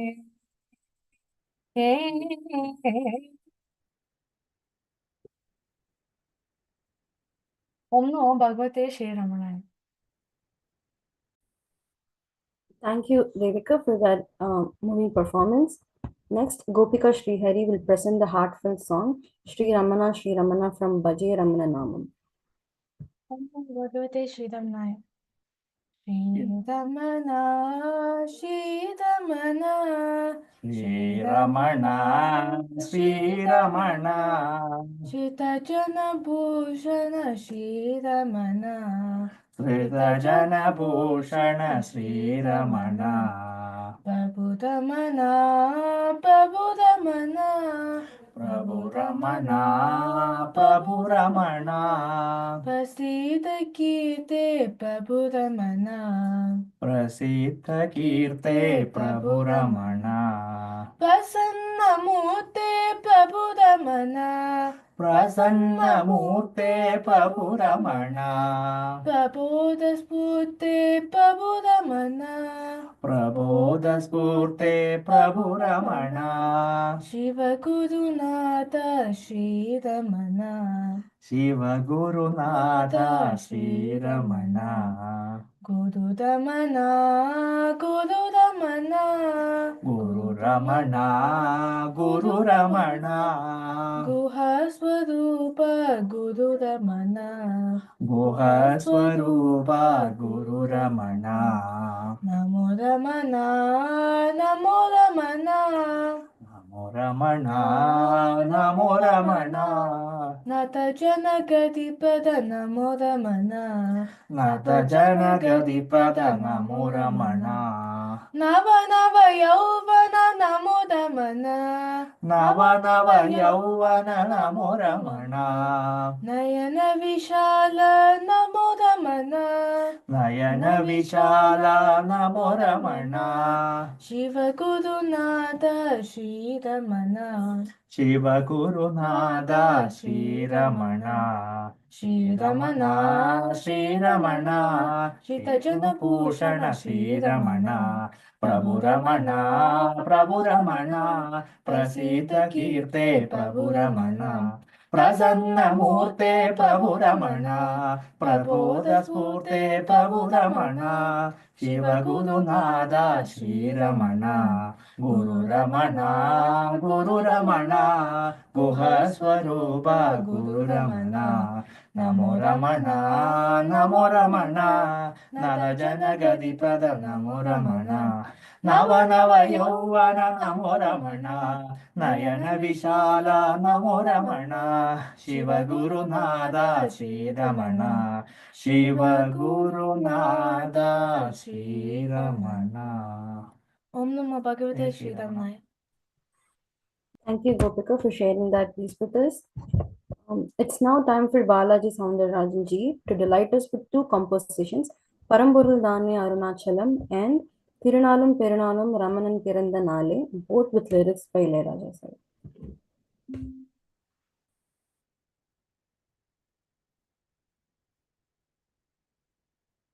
பரம்பொருளேயான ஸ்ரீ பகவான் ரமண மகரிஷிகளின் எல்லையற்ற கருணையாலும் அருளாலும் அவர் மீது அன்பு பூண்டு அவரை தஞ்சம் என்று அடைந்த அடியார்களே, அன்பர்களே, பக்தர்களே, நமக்கெல்லாம் இந்த உலகத்தாரை போல திருநாள் என்பதும் பண்டிகை என்பதும் வேறு ஒரு நாளும் இல்லை. பகவான் பிறந்த நாளான அந்த நாள் தான் திருநாளும் பெருநாளும் ஆகும். திருநாளும் பெருநாளும் ரமணன் பிறந்த நாளே, ரமணன் பிறந்த நாளே. திருநாளும் பெருநாளும் ரமணன் பிறந்த நாளே, குருவருளும் திருவருளும் ஒரு குறைவின்றி பெறும் நாளே, குருவருளும் திருவருளும் ஒரு குறைவின்றி பெறும் நாளே.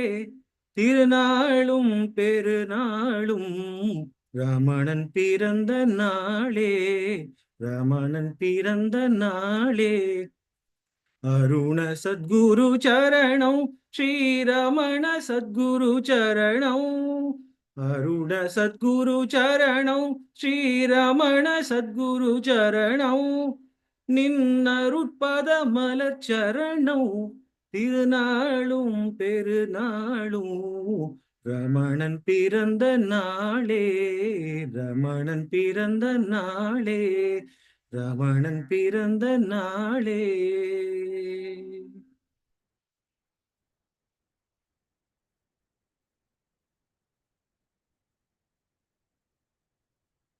அடிமுடியின்றி அளவு கடந்து ஓங்கி உயர்ந்த ஒளித்திரளாகி தேவ தேவ பூதகணங்களும் யோகிகளும் முனிகளும் 84 லட்ச யோனி வழி உயிரினங்களும் காணதற்கு அரிதாகி ஹரிபிரம்மன் அடிபணிந்து எவ்வுயிரும் தொழுதற்கொரு வடிவு கொண்டு வர வேண்டும் என்று வேண்டி நிற்க, அடியவர்காய் அடிமுடி காணென்று மண்மீது மலையாக எழுந்த மகேசனே அருணாச்சலனே அண்ணாமலையானே அண்ணாமலையானே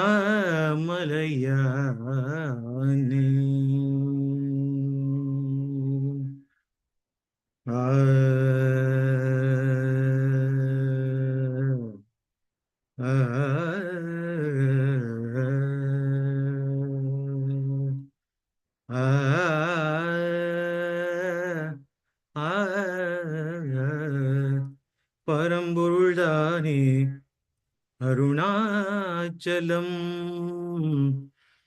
பரசிவ வடிவே Arunachalam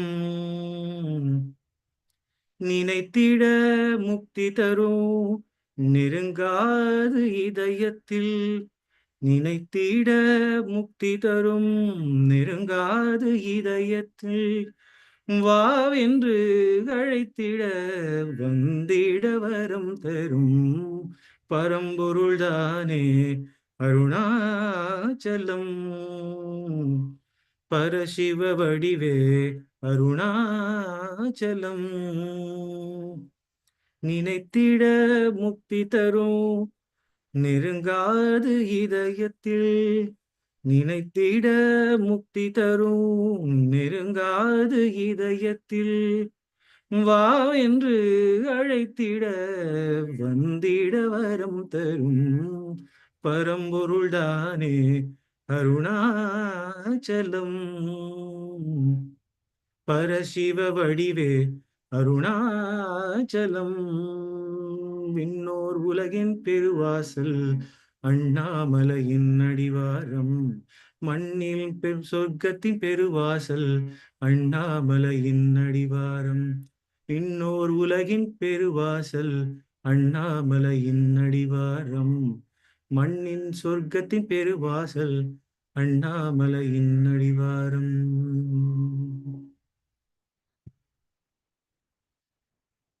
Om Arunachala, Om Arunachalaya Namaha. Thank you.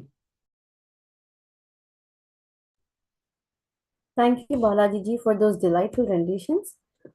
We now invite Naga Balaji Bhaskaran ji to read from Ulladu Narpadu, a profound work as interpreted in Nochu Swamiji's book, Swatmasukhi. Om Namo Bhagavate Sri Arunachala Ramnaya. So this is from Swatmasukhi, Bliss of the Self, written by Sri Ramana Charitra Nochur Venkatramanji. So I'm going to be reading the verse number 15. I'm going to read the Tamil version of it first, and then I will be reading English translation of it. And then I will read the paraphrase and the commentary by Nochurji. Okay. So in Tamil, verse number 15 is நிகழ்வினை பற்றி இறப்பு எதிர்வு நிற்ப நிகழ்காலவையும் நிகழ்வே நிகழ்வொன்றே இன்றுண்மை தேரா திறப்பெதிர்வு தேரவுணல் ஒன்றி என்ன உணல் உணர நின்ற பொருள். The meaning is always holding on to the current of the present, that is now. The past and the future happen to exist. At the time of happening, the past and the future are only the present. Therefore, without recognizing the fact that the present, which is here and now, alone is real, investigating the past and the future is like attempting to count without the digit 1. Okay. So let me read the paraphrase. Only by holding on to the current of the present, that is now, do the past and the future exist. Okay.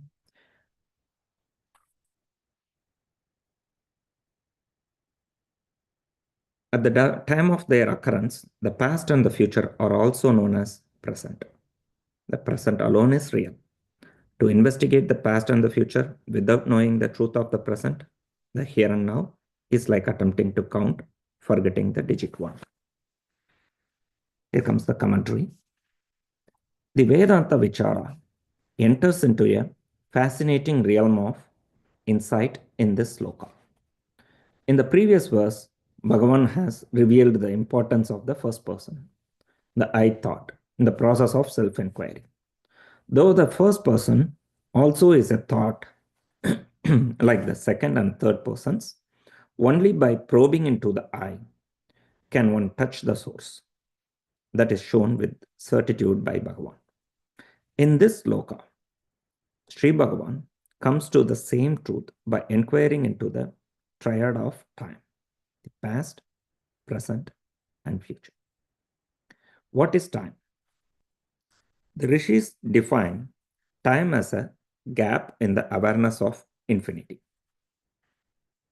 In stillness, there is no time. Time arises when thoughts begin to arise in that stillness. Thoughts create the illusion of time in waking and dream states. In the deep sleep state, there is neither thought nor time or space. When the mind arises, the world manifests itself with time, space, causation. A devotee once attempted to discuss with Bhagavan the yugas, such as Satya Yuga, Kali Yuga, and their respective durations. Bhagavan responded, I do not consider time as real. Time appears only when the mind arises. Time does not exist for one who constantly abides in the bliss of the self. Therefore, such discussions do not have any value.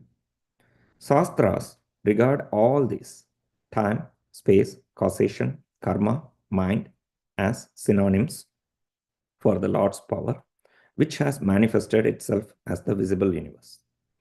A very simple division of time is the triad, the past, present, and future. In language and the mental plane, these three divisions of time have great significance. But do these three divisions of time exist in our actual experience? What is the past that we speak of? It is just thoughts that I have now about events that are said to have occurred earlier, based purely on my memory. At the time of experience, they happened in the present. The future is mere imagination, just an expectation that also is not there now in experience. It becomes true only in the present. What is experienced as now in the present, that alone is experience. In bold letters, the awareness I am is the present, which is now. Thoughts and emotions of the mind cannot touch the present. The moment thought touches the now, it is already the past. It is nothing but memory. The present, the now, is consciousness itself. The past and the future are of the mind. The present is the I am. When can one know this? The answer can only be now. Now or never is the law to know, because all time is now. In Kano Upanishad, if you know it here and now, it is certain that you have got it. If you ignore the now, the here at last, great is thy loss. With the mind introverted, one must stay in the consciousness I am, which is here and now, at the very moment when one listens to the instruction of the Guru. It is not possible to experience it at some imagined future, nor is it possible to know it experientially in the past. If we fail to recognize it in the present, it is the great loss. Pratibodha viditam matam, amritatvam hi vindati, which is again Kano Upanishad. The stillness of pure awareness that reveals itself as I between successive thoughts must be recognized and identified as ahamamsmi, which is I am that. That is the nectar of the timeless. In the eternal present, which is the stillness of awareness, thoughts arise, float like clouds in the sky. They happen in the intellect without touching the experience of now. If the attention falls on thoughts, the past and the future will be felt. If the attention falls on the pure awareness, the timeless now alone will shine forth as the truth. In another Yoga Vasishtam statement, by fixing the attention lightly or effortlessly in the present, without allowing it to wander into the past or future, the mind becomes no mind. The now is the heart. The present is the fullness of stillness, where even a trace of thoughts does not arise. Ishvara is the eternal present. The unbroken present is Samadhi. The mind constantly moves between the past and future like a pendulum. When the pendulum stops moving, time also stops. If the mind remains in the present, there is no time. Days pass, nights pass, months and years flash by. Immersed in the infinite expanse of beingness, awakened to the land of eternal light. The Blessed One knows not the events of the sense world. Immersed in the sacred trance, he drinks deep the elixir of para. Bhagavan refers to this in Aksharamanamala as Rapagalilla Virvilil. Arunachala, come and be one with me in the ever-illumined resplendence of the heart, where the time as night and day dissolves into the supreme delight of nirvana. So, seeker must see the truth clearly here and now. Similarly, in one particular occasion, Bhagavan has said, only that which exists now exists always. When the mind begins to move, it prevents one from experience the now and brings in the past and the future. Om Namo Bhagavate Sri Arunachala Ramanaya. Thank you, Nagawala ji for that thought-provoking reading. Next, we have Subhaji chanting Ponnular Pattu. Let us all join in to resonate with this sacred text. Om Namo Bhagavate Sri Ramanaya. Ponnulir vadivinane Purana vadanatane Tannarum swanubudhi Tarayala manakka ஏழை உன்னரும் புகழை கேட்டு உலகெல்லாம் தேடி வந்தேன் என்னருள் இறையே ஞான ரமணனே ஜோதி குன்றே ஜோதியே வடிவாய் நின்ற சோனமா சைலம் தன்னில் வேதிய உருவினோடு விருபாக்ஷ குகையின் மேவும் ஆதியே அநாதி வைப்பே அமலனே ரமணா என்னை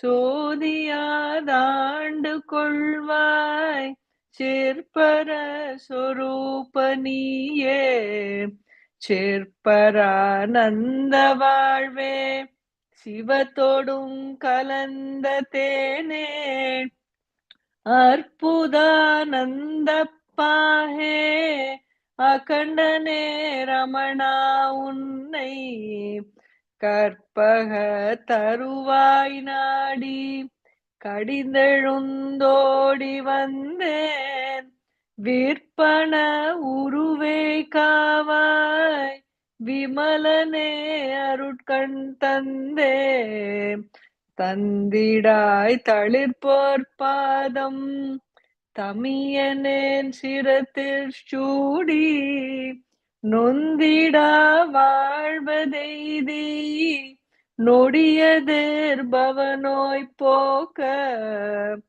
அந்த நாமரர்காணாம்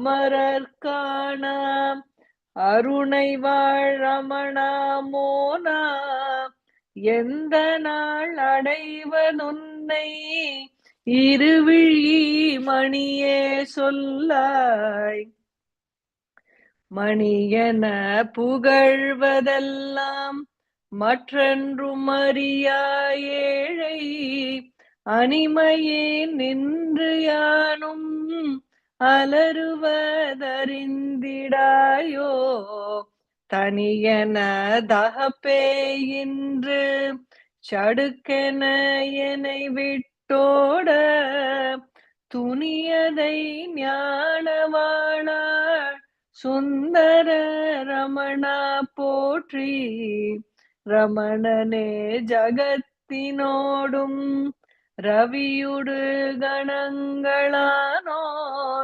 ரமணனே அகத்திலாடும் ரத்தின சுடர் விளக்காம் ரமணனே விமல வேத ராத்தினத்தாடும் தேவன் ரமணனே ஞான நாட்டில் ரமித்திடும் அரசாய் நின்றோன் நின்றிடு நினைவு தன்னை நிமிடத்தில் நீக்கி நெஞ்சை அன்றையன் திருமாளாய்ந்தே அருந்திடாழகன் பாதம் சென்றிட நிறுத்தும் சோம சேகர ரமண மூர்த்தி என் பெரும் துயரும் நீக்காய் ஏகனே யோக வாழ்வே வாழ்ந்திடும் உலகினோடு வடிவுறும் நாமமெல்லாம் தாழ்ந்திட ஞான பார்வை தழலதை தனக்குள் வைத்தோய் ஆழ்ந்திடும் யோக ஞான ரமணனே அழகின் மிக்கோய் சூழ்ந்திடும் சுடரே சோன மலைவளர் புனித தேவே தேவனே ரமணா பாதம் தேடினேன் தெவிட்டான் ஞான பாவனா தீத்தமோன பரம்பொருள் உருவினானே ஜீவனும் சிவமும் ஒன்றாய் தேக்கிய உளத்தினானே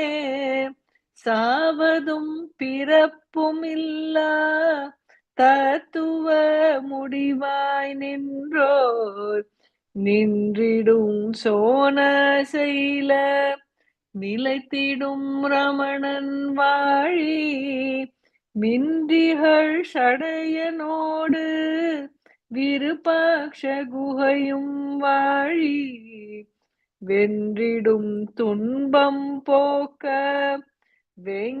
வெங்கடரமணன் சொல்லும் பொன்றிகள் விருத்த மாலை பொலிவுற வாழி வாழி. ஓம் நமோ பகவதே Sri ரமணாய. Thank you, Shivaji, for this powerful chant. To conclude this program, we welcome Dr. Ravi Iyer to share his journey, how Bhagavan came to me, a personal experience of transformation and devotion.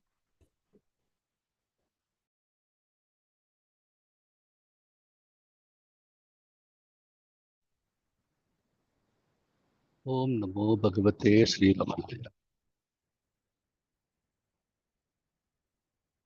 சுகக்கடல் பொங்க சொல்லுணர் வணங்க சும்மா பொருந்திடும் Arunachala. The beauty that is available to millions of people in the form of the grace of Bhagavan cannot be captured in the net of words. It is experienced by everyone listening today and who may be listening tomorrow. My own journey in this path mirrors that of millions of other people. We all were pulled to this magnetic mountain, and the Guru who resides at his feet at various points in our life. Mine started at the age of 18. I was struggling with huge setbacks in my academic life, lost and unable to see my way forward. And out of nowhere, with no clue or even the slightest indication that such a thing will happen, out of the blue, Bhagavan reached into the whirlpool where I was trapped in, and with one simple movement pulled me out of it. From 18 to 22, for 4 years, I wondered what was the meaning of this dream that I had that held the promise of redemption. I did not even know it was Bhagavan. I just knew that a magical being had come and through the grace of a wondrous light had indicated a sanctuary that I did not even think was possible. I was 18 at that time. 4 years later, at 22, my father took me for the first time to Bhagavan Arunachala Ashrama, Ramana Ashram.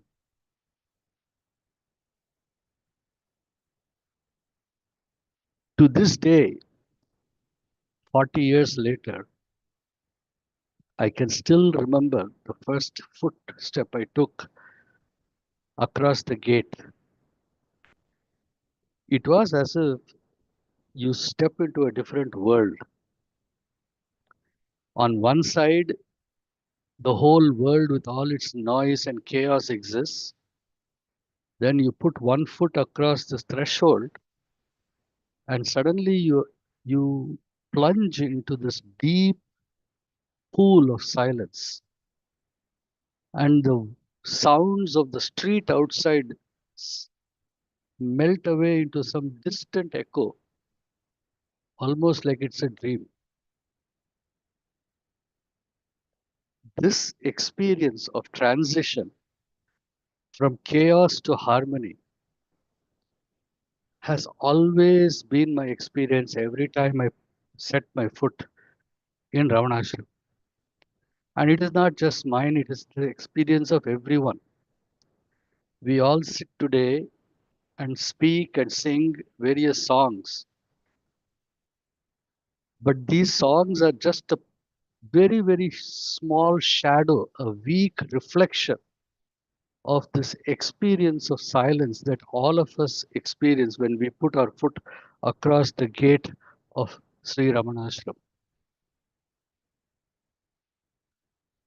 And because we are not able to find the words to share that, we sing these songs.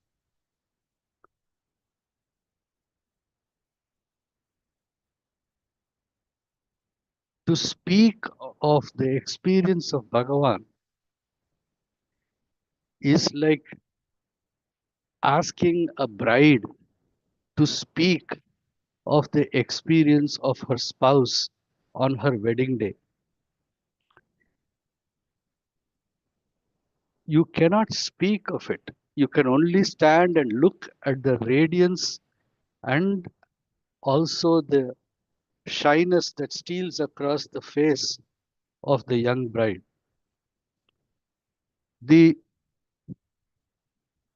Such is the magic that is experienced by all the bhaktas of Bhagavan Ramana Maharshi.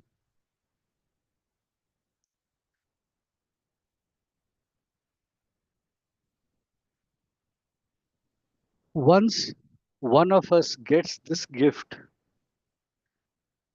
the beauty that is our Guru is not that this gift remains only when we are there in Ramanashram.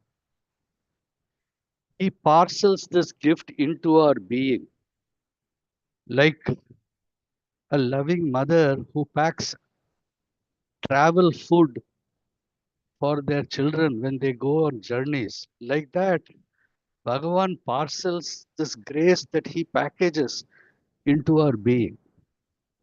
And then he sends us out to the rest of the world. And we walk the rest of our life through the world,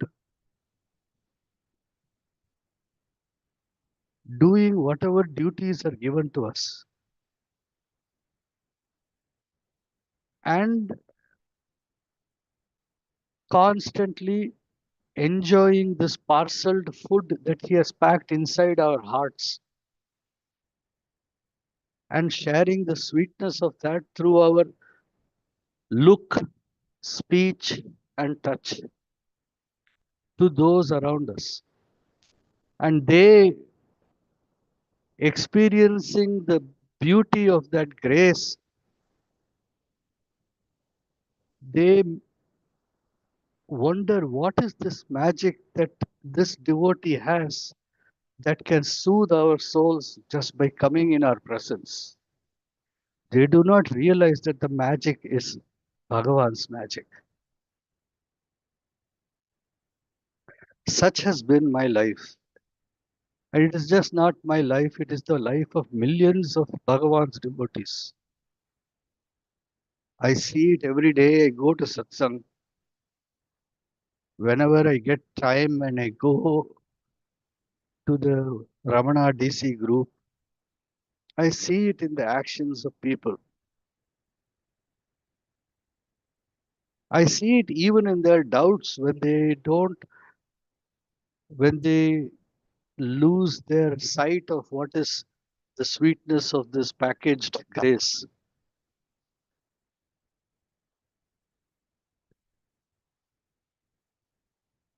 There is no way that it is possible to speak enough about it. And therefore we all fall silent.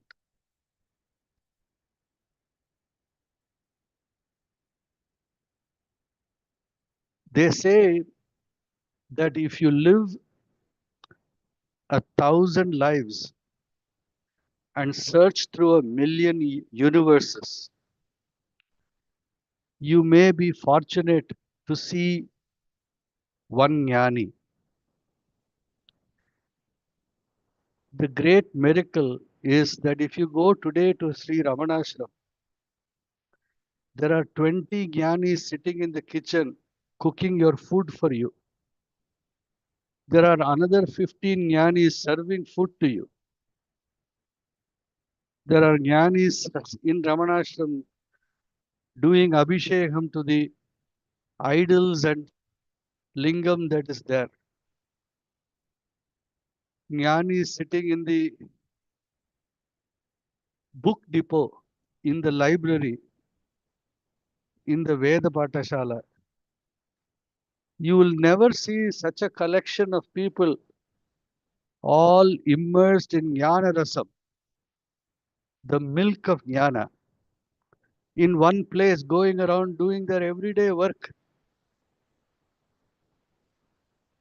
sweeping the floor, cleaning, guarding the place, arranging the slippers, giving food to the beggars in Narayana Seva, scolding people, telling them to stand in line. All that is Jnana only.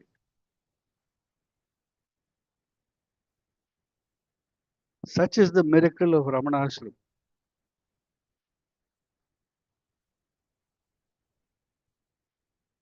And it is our collective blessing that we are all privileged to enjoy it. Om Namo Bhagavate Sri Ramanashram.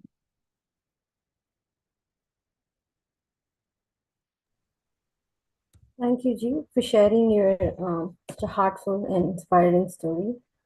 So with this, we'll conclude the DC satsang. Thank you all for being part of the special event. Let us carry the wisdom and serenity of Bhagavan Sri Ramana Maharshi in our hearts and continue to reflect on the teachings and experiences shared today. Thank you. Om Namo Bhagavate Sri Ramanaya.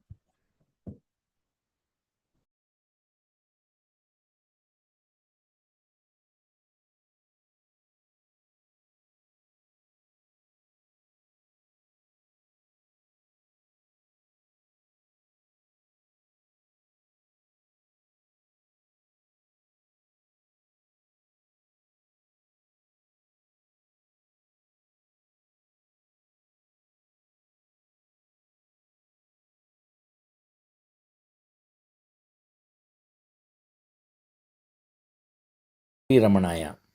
The devotees from Nova Scotia, Ottawa, and Ogdensburg sincerely thank the New York Ashrama for giving us the opportunity to join the Global Satsang to celebrate 145th Jayanthi of Bhagavan Sri Ramana Maharshi. We are offering the following.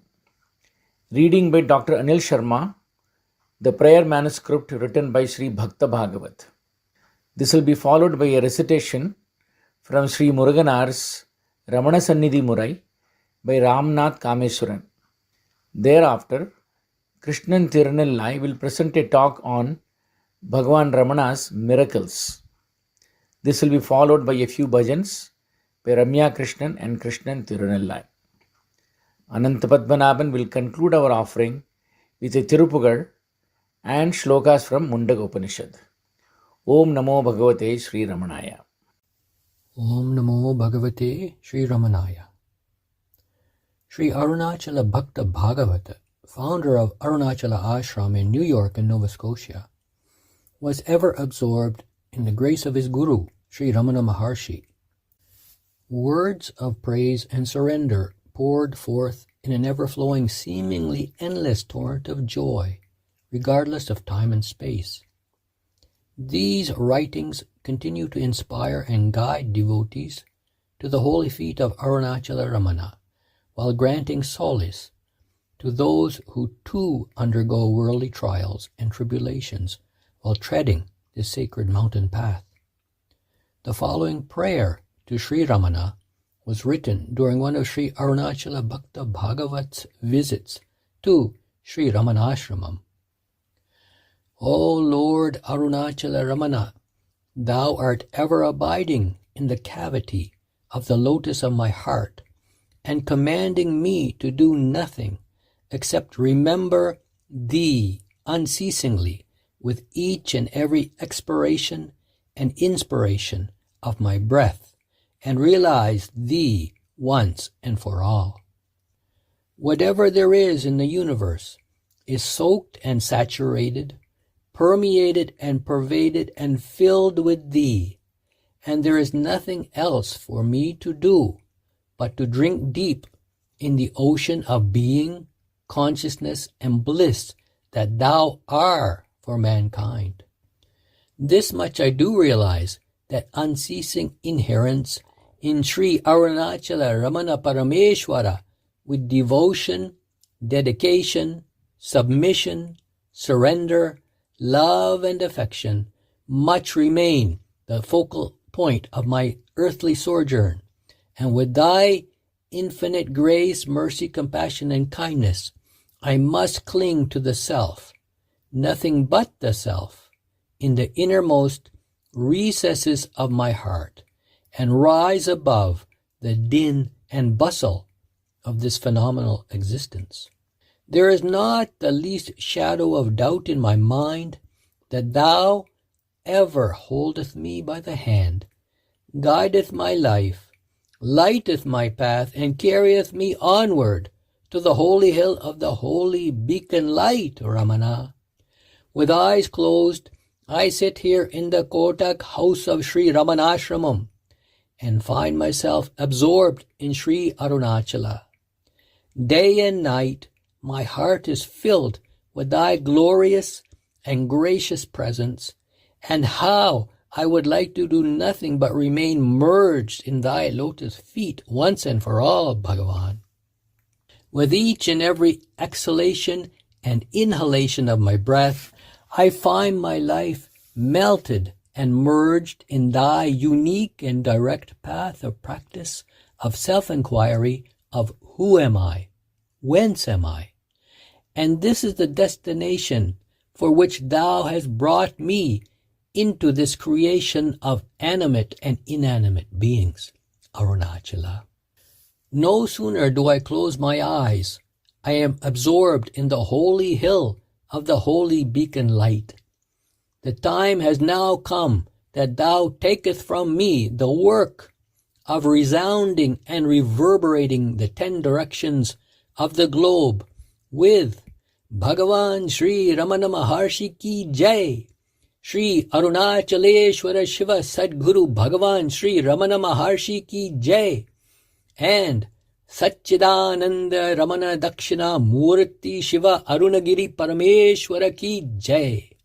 Thou ever abideth in my heart, Arunachala. The moment thou shone within my heart lotus as Bhagavan Sri Arunachala Shiva Ramana Maharshi, thou made me thy own. Since then, thou hast always been flooding my life with thy power and glory, and there is nothing else for me to do but devote and dedicate every second of my earthly existence to the complete and total inherence in the self in the heart cave. In the midst of thy deluding potency, thou ever remindeth me not to lose sight of the goal for which this body has been given to me. With thy infinite grace and mercy, I have ever been striving strenuously to hold thy flag higher and higher in the world, so that I could prove to be the worthy son, server, and servitor of the silent sage of Sri Arunachala Hill. At this hour, early dawn, I find myself absorbed in the self in the cave of the lotus of my heart, and beg and beseech thee to shower thy infinite grace, mercy, love, and affection on me and make me thy own forever. O Lord Arunachala, how could I ever describe thy power and glory with my limited capacity of expression, when the Vedas and Upanishads could not do so, and retired with the cryptic statement of neti neti, not this, not this. May I ever abide in thee. Om Sarvam Shri Ramanarpanamastu. Om. October 7th, 1982, Sri Ramanashramam, South India. Om Namo Bhagavate Sri Ramanaya.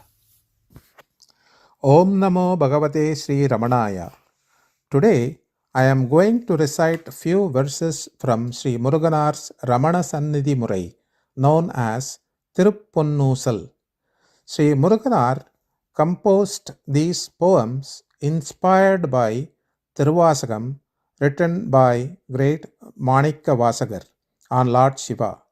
The appropriateness of this pattern was hailed by devotees because while Bhagavan Ramana was seen as Lord Shiva himself, Sri Muruganar was likened to Manikka Vasagar. Tiruppunnusal means a golden swing.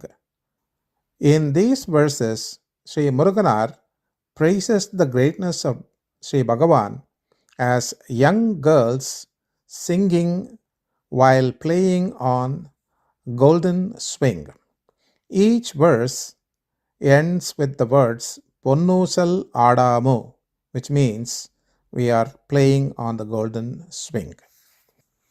Tuitta anabogam tuvamaya valiya Paitappa Sangarunai Palittamadevan Moittar Sidara Mudungiya Nanjundu Maitta Karungandan Manikka Kutru Udaittu Meitta Arutpadan Vengadandan Sirpadi Puttamudappannmozhiyir Ponnusaladamo Algum Kadavidattai Kanikkayavu Vandu Nalgum Kadavularkku Nallamudam Thanalittu Malgum Perumbugalan Madevan Vengadavan Palgum Gunanalangal Paduvar Ullathul பில்கும் தேம்பாத பெருமான் புகழ்பாடி புல்கும் கொடியிடையீர் பொன்னூசலாடாமோ. ஆயிரம் நாமத்தான் ஆயிரம் வேடத்தான் ஆயிரம் நேத்திரத்தான் ஆயிரம் சோத்திரத்தான் ஆயிரம் தோளுடையான் ஆயிரம் தாளுடையான் ஆயிரம் மற்றனைத்தும் ஆயிடினும் தான் ஒன்றே. ஆயிர வேங்கடவன் அற்புதச் சீராயிழையீர் ஆயிரமும் பாடினாம் பொன்னூசலாடாமோ.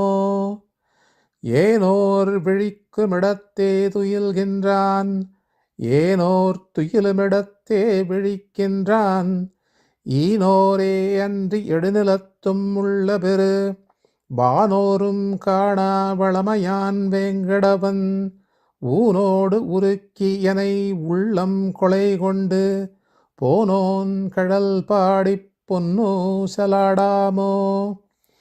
தங்கக் கையால் அபயம் தந்தடியார் தங்கட்கு வங்கப் பதங்காட்டி மல்லர் கரையேற்றி சிங்கக் கண்ணோக்கால் செறிந்து இதய தீர்த்தத்தே முங்கக் கடை கணிக்கும் மூர்த்தியான் வேங்கடவன் பங்கப்படாத பரங்கருணை பாடி மணம் பொங்கக் குழன்மடவீர் பொன்னூசலாடாமோ. கிரிசை மேல் உள்ள கிடக்கையர் காணாமோ மோனம் புரிசையான் ஒன்றா பொது நோக்காலன்றிக்கே வரிசையாய் நோக்கும் வகையறியா கண்ணான் முக் கரிசை அறச்சொட்டு கரியாக்கி பேரின்ப பரிசை அடியார்க்கு பாலிக்கும் வேங்கடப்பேர் அரசையே நாம் பாடிப் பொன்னூசலாடாமோ.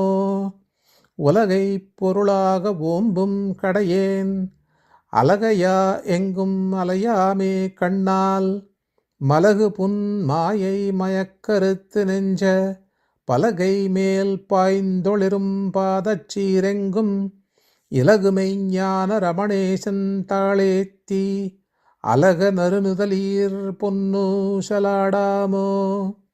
வைவந்த வேற்படைகள் வந்து புறம் சூழ்ந்தாற்போல் மொய்வந்த மூழ்வினையின் மூலமாங்காரறிவின் மைவந்த வல்லிருளை மாய்த்திருந்த நாயேற்கு கைவந்த நெல்லிக் கனிதானும் பொய்யென்ன மெய்வந்த அத்துவித Venkatavan சீர்பாடி பொய்வந்த நுண்ணுடையீர் பொன்னூசலாடாமோ.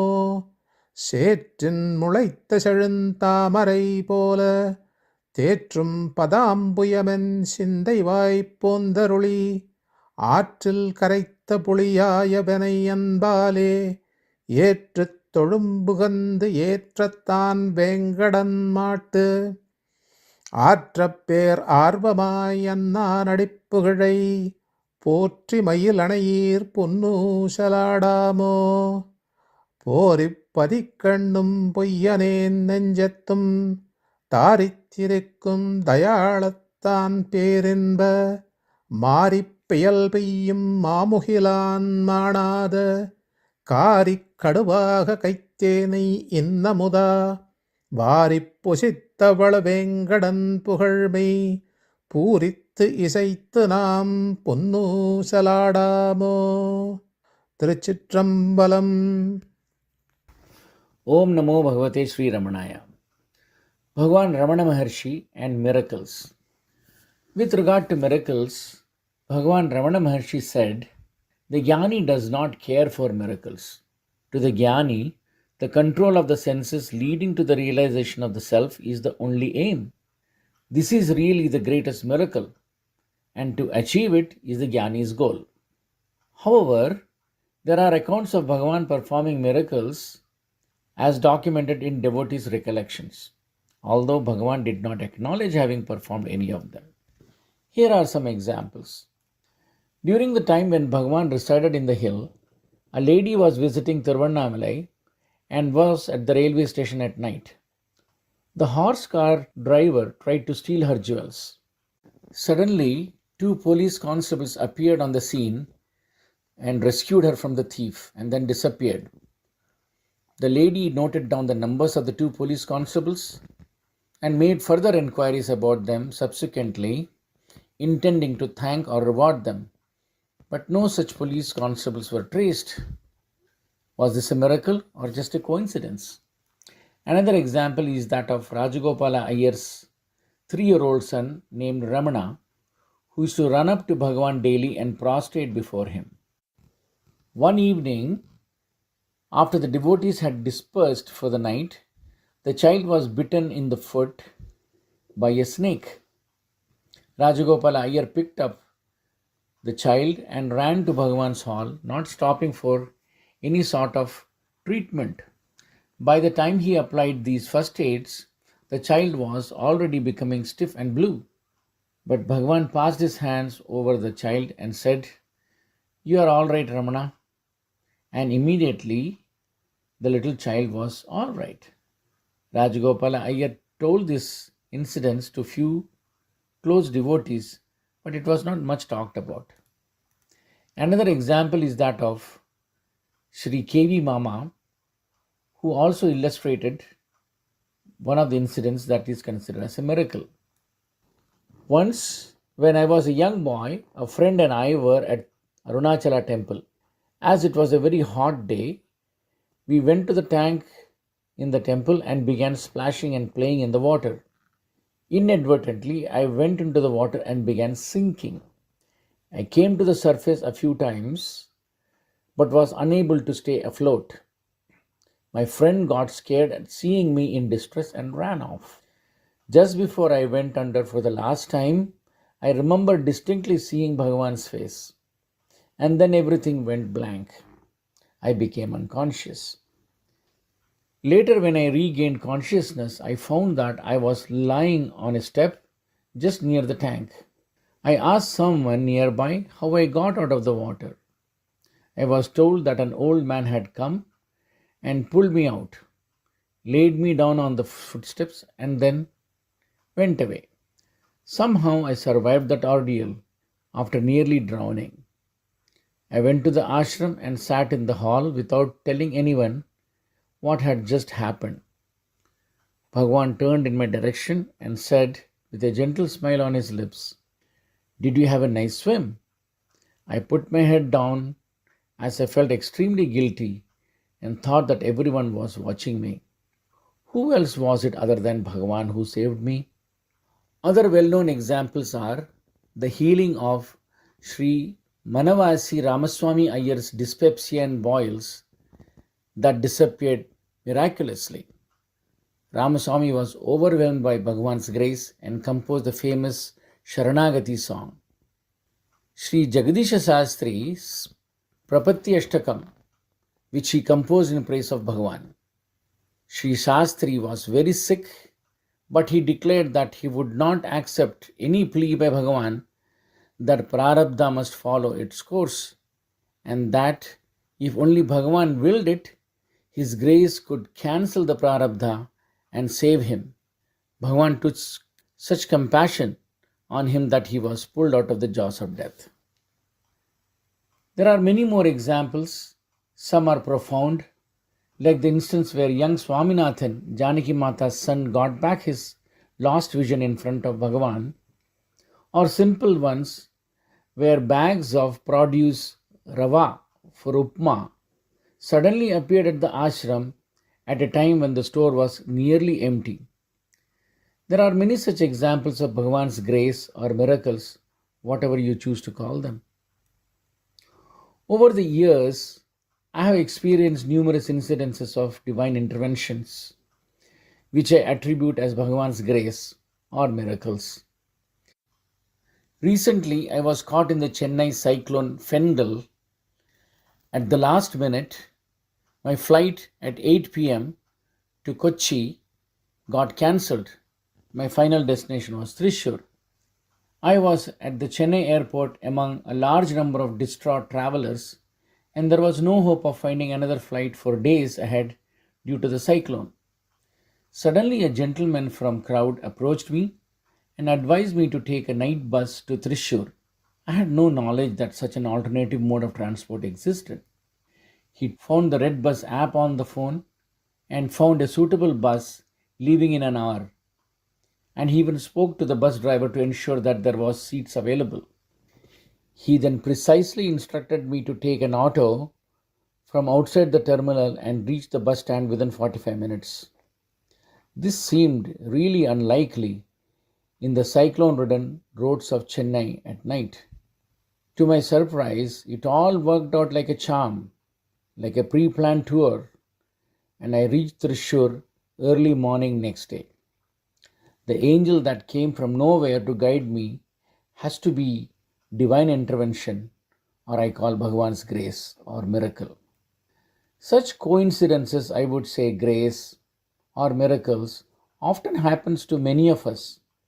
We remember them very intently for a few days and then move on. To me, these are reminders from Bhagavan that strengthens my faith and belief on him.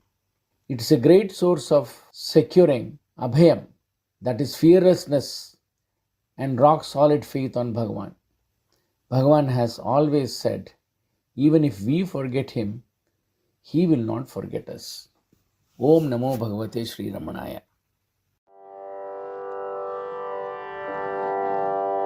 Shankara Shiva Shankara Shankara Shiva Shankara Chandrasekhara Pahi Mam Chandrasekhara Pahi Mam Shankara Shiva Shankara Shankara Shiva Shankara Nitya Mangala Neelakantha Nitya Mangala Neelakantha Bhakta Poshaka Parvatisha Bhakta Poshaka Parvatisha Pandava Priya Digambaresha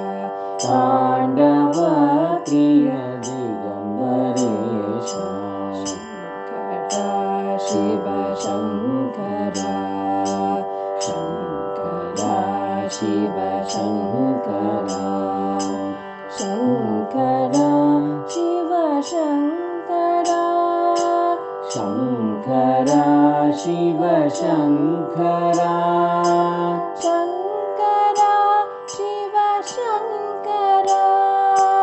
Shankara Shiva Shankara Shankara Shiva Shankara Shankara Shiva Shankara Shankara Shiva Shankara Shankara Shiva Shankara Shankara Shiva Shankara Shankara Shiva Shankara Shankara Shiva Shankara Shankara Shiva Shankara Shankara Shiva Shankara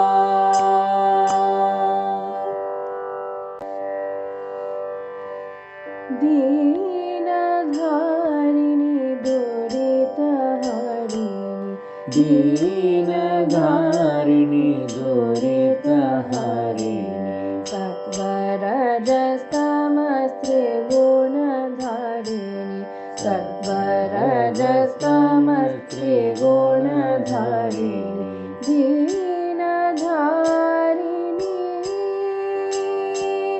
Deenadharini Sandhya Savitri Saraswati Gayatri Sandhya Savitri Saraswati Gayatri Sandhya Savitri Saraswati Gayatri Sandhya Savitri Saraswati Gayatri Amba Shakti Janani Maheshwari Amba Shakti Janani Maheshwari Deenadharini Duritaharini Deenadharini Duritaharini Sattvarajastamastri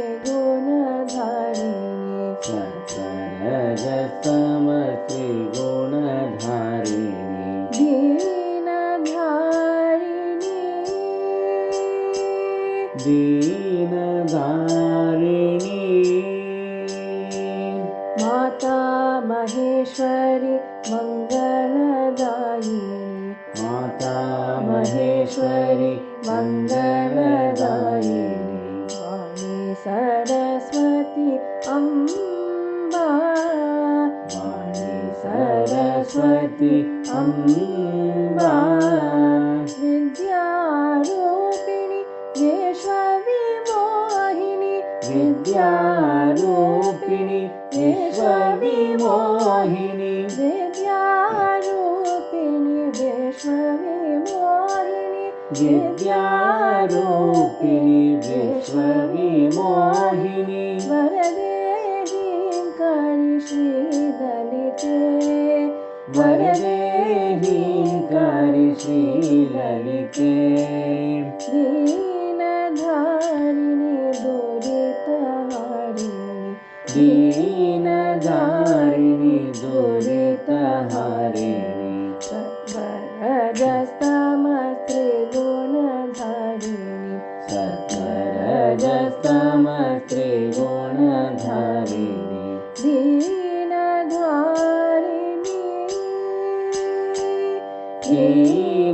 दीनधारिणि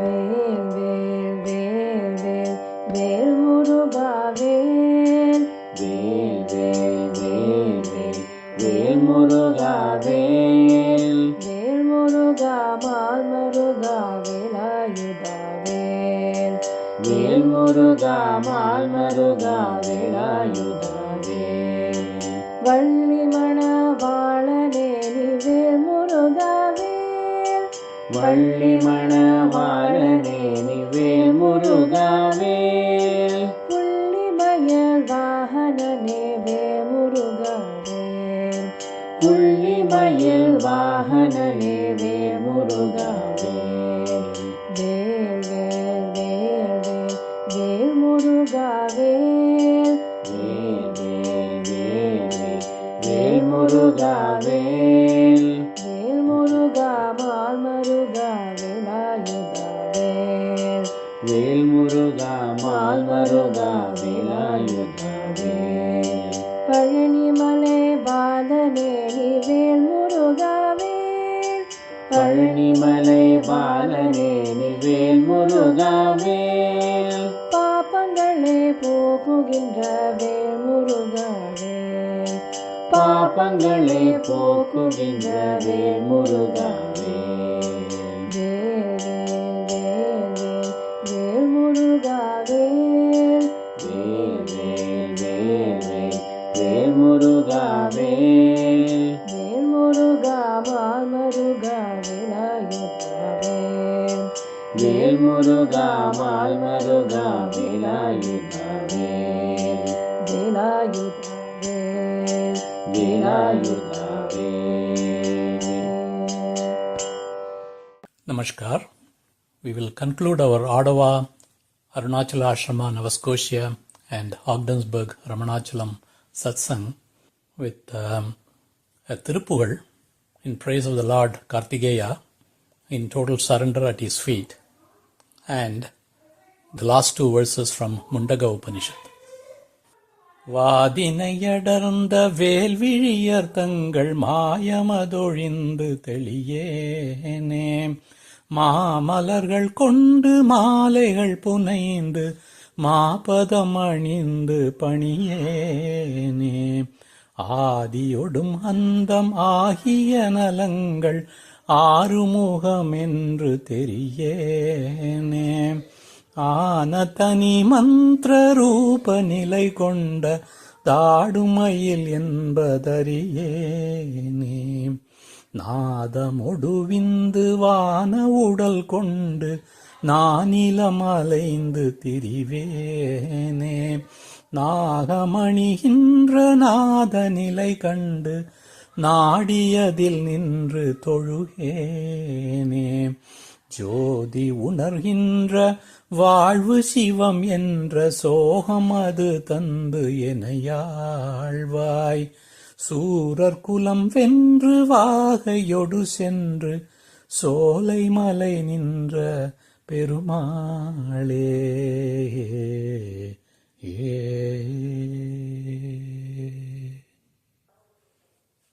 ఓం శ్రీ గురుభ్యో నమః. హరి ఓం.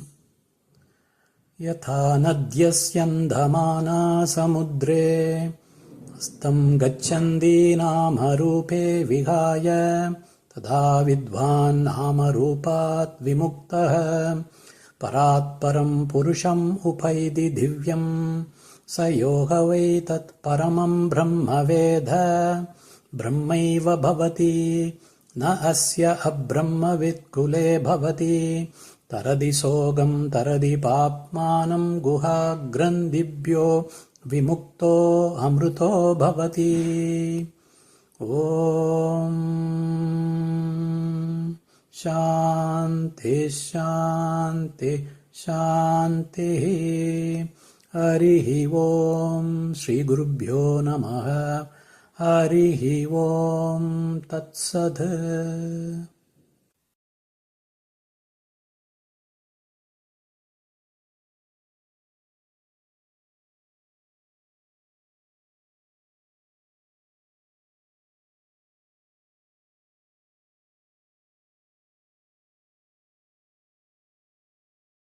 ఓంకారరూపుడై ఓంకారవాచ్యుడై ఓంకారభావంబు నుడువువాని తత్వార్థవేదియై తత్వస్వరూపుడై తత్వార్థమును చెప్పదనరువాని నిత్యుడై శుద్ధుడై నిర్మలజ్ఞానుడై సత్యస్వరూపుడై సాక్షియగుచు బ్రహ్మమై బ్రహ్మకు బ్రహ్మంబు తెలుపు సుబ్రహ్మణ్య దేవుడై ప్రబలువాని అరుణగిరియందు వాసమై యమరువాని శరణమనియడి భక్తుల సాకువాని Ramana మునినాథు మ్రొక్కుదున Vimala చరితు నిత్యుడాతడు నామదిని నిలుచుగాక. Namo Ramana to all. From Bhagavan Devotees of the Ohio Ramana Satsang Group. I am Ramana Sanat Mungamuru, coordinating from the Ohio Ramana Center. We are happy to be part of these online celebrations of Bhagavan's 145th Jayanthi. We will start our offering with Srimati Lakshmi Kanuri, singing a composition on Bhagavan's biography in Telugu, Sri Ramana Geetam. నమో రమణ. ఓ రమణ రమణ రమణ నా స్వామి అరుణగిరి నిలయ రమణ, భక్తులను రక్షింపగా అవనిపై అవతరించిన స్కందుడా, తిరుచుళి గ్రామంబునా గురుదేవాళగమ్మ సుందరులకు పుణ్యాల ఫలముగాను రెండవ పుత్రుడై పుట్టితివిగా.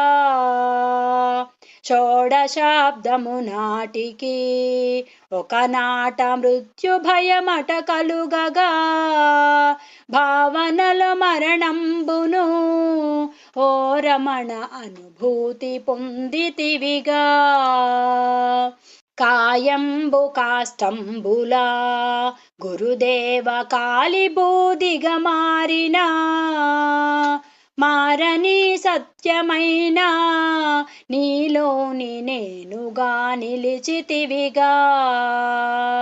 శాశ్వతుడ ఆ నేనును నేనింక సచ్చిదానందమయుడా అను ఎరుక మెరుపువలెను నీలోన తలుకుమనే క్షణములోనా. తిండి తిప్పల మీదను ఓ రమణ చదువు సంధ్యల మీదను నిర్లక్ష్య భావమొదవా మనసంతలోనికే మరల జోచ్చే.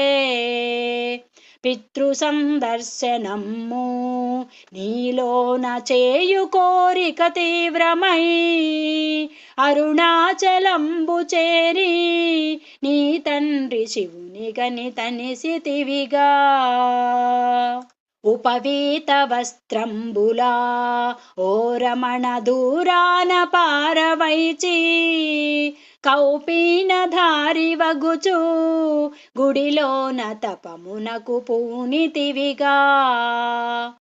పాతాళలింగ గుహలో ఓ రమణ కారు చీకట్లు గమిలో ఆత్మ వెలుగే తోడుగా నిష్టమై చేసితివి కష్ట తపము.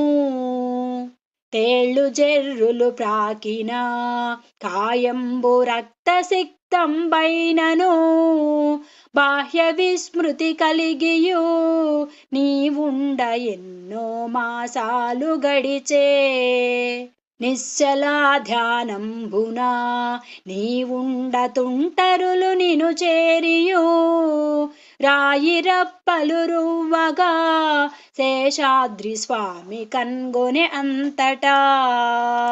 ఆయన యోగి ఎగుట గుర్తించె నీ స్థితిని సులువుగాను గుర్తించి నిన్నాతడు కొండపైన శ్రమంబున చేర్చెను. చూత గుహలో మౌనిగా ఓ రమణ ధూళి కల్మషదేహిగా నీవుండని తల్లియు వచ్చి నిన్గాంచి పరితపించే. బ్రతిమాలి రోధించియు నిన్నామె గొంపోవ యత్నించెను. స్థిరధీర చిత్తుండవై యోగీశ చెలింపవైతి నీవు. జీవులను భగవంతుడు తమ తమ ప్రారబ్ధమును బట్టియు ఆడించుచుండునంతే జరిగేది జరుగక తప్పదిలలో. జరుగరానిది ఎంతగా మానవుడు బాధపడి యత్నించినా జరగబోదిది తథ్యము మౌనంబె ఉత్తమంబైన తెరువు అని నీవు వ్రాతలోన అమ్మకును చేసితివి ఉపదేశము. విగతాశయగుచునామే మధురకున్ వెళ్ళలేకనే వెళ్ళెను. అవ్విరూపాక్ష గుహలో సహజ స్థిత యోగిగా వెలయుచుండా వచ్చి గణపతి శాస్త్రియు నీ పాద పద్మముల వ్రాలెనంతా. మౌనంబు వీడి నీవు నేను అను తలపునకు మూలంబును వెదకగా మనసునందే లీనమైపోవునదే తపము చూడా. మంత్రజప వేళ యందు ఆ మంత్రనాదమెందుద్భవించు అచ్చోట పరికింపగా మనసందె లీనమగు తపమునదియే అని పలుక ప్రేమ మీరా ఆ మౌని ఆనంద సంతృప్తుడై రమణ మహర్షి అనియు భక్తితో ప్రకటించె నీ నామము. భగవానుడని భక్తులు భక్తితో నిన్పిలువదగు నంచును కావ్యకంఠుడు పలుకగా ఆ పేర పరగితివి విఖ్యాతిగా. అరుణాచలంబు పైన రమణర్షి స్కందాశ్రమమునందును నమఃశివాయ గుహలో ఆ పైన అంతటా నుంటే వీవే. కాలంబు గడువగాను నీ పేర ఆశ్రమము వెలసె భగవాన్.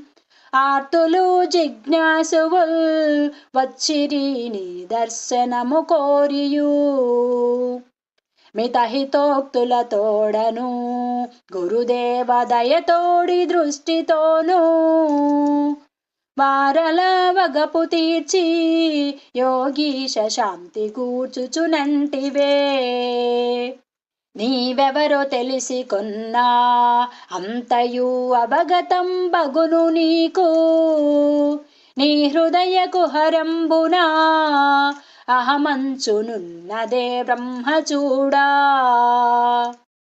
నేనెవడనను ప్రశ్నయే సూటిగా ఆత్మచెంతకు చేరును అని నీవు నిత్యంబును ఆచార్య చాటుచుంటివి సత్యము.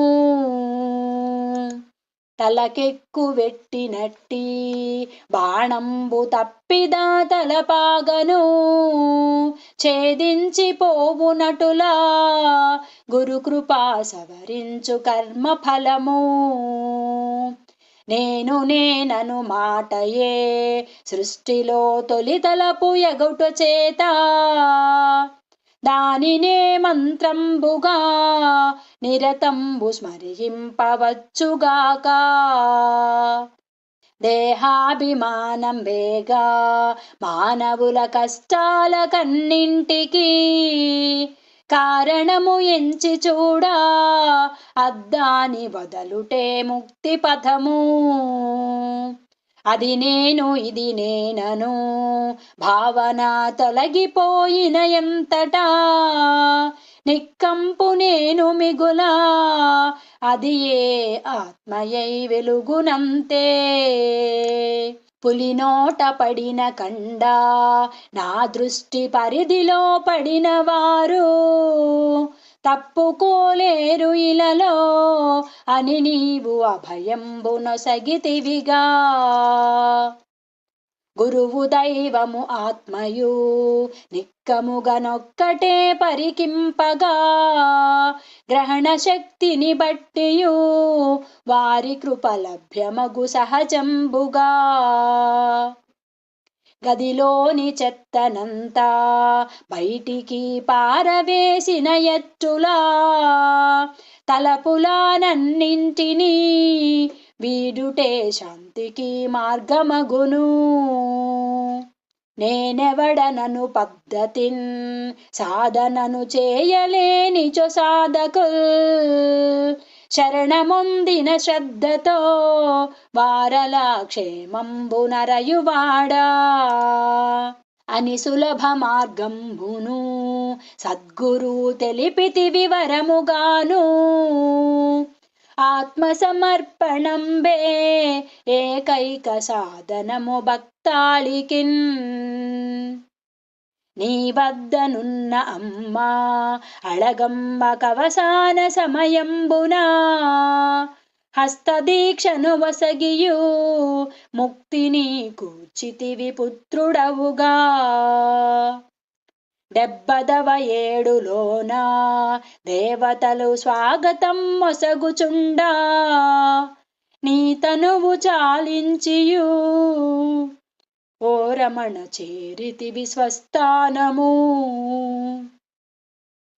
నీ జ్యోతి గగనంబునా తేజమై కననయ్య నటవింతగా నీ కాంతి మా లోపల నిలుపు మా కరుణాల బాలరమణ. ఎన్ని జన్మల పుణ్యమో ఓ రమణ నీపైని తలపు కలిగే నీ నామస్మరణ నాలో నిరతమ్ము కొనసాగ చేయుమయ్యా. నిరతమ్ము కొనసాగ చేయుమయ్యా. నమో Ramana.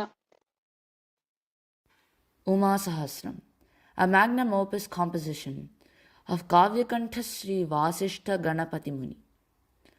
Naina composed these 1,000 shlokams in various Sanskrit meters as an offering to Mother Goddess Uma for bestowing his guru, Bhagavan Sri Ramana Maharshi. Srimati Vasanta Malavika Damalla will recite the 28th Stabakam. In this 28th Stabakam, Naina praises Goddess Renuka.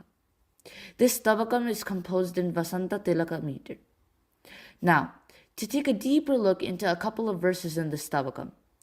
In the first two verses, Nayana praises the smile of Mother, which is going to bestow bliss to the devotees. Then, Nayana praises the goddess Uma, as the forms depicted in the Dasa Mahavidya. Om Namo Bhagavate Sri Ramanaya. Om Shri Ganapati Munaye Namaha. Om Shri Umaye Namaha. Uma Sahasram Ashtavimshastabakaha Renukadi Varnanam Vasantatilakavrittam. Antarvalakshaparibrahmamadadhano Vaktrasya Purnatuhinadyutimandalasya Hasah karotu bhavatam paramam pramodam Shuttanta pankajadrishah pramatheshwarasya Sammohanani tuhinam shukaladharasya Sanjeevanani sarasiruhasayakasya Sandeepanani vinateshu janeshu shaktehe Samharshanani mama santu shivasmitani Papani me haratu kachana kritta shirsha Mata padambuja bhujishya vitirna harsha Ya bhakta loka varadana vidhau vinidra Vasam kamandaludhuni puline karoti Shashtavatara jananavanirekavira Bhima dhunotu dhuritani ganadhipasya Ya bhakta rakshana vidhavati jagaruka Punye kamandaludhuni puline chakasti Chedaya chetgataraja muniradidesha Chicheda chet bahugunastanaya savitrim Dahyam shariram akhila prabhurisha shakti Yadya vivesha chakatha paramadbhuteyam Putrah priyastava shiras sahasa chakarta Kritta cha harsha bharita bhavati nanarta Notasya papamapi notava devihanihi Nasosyaha bhujabhuvam abhavadvipakaha Ambaiva sasurabhirarjuna bhupatiryam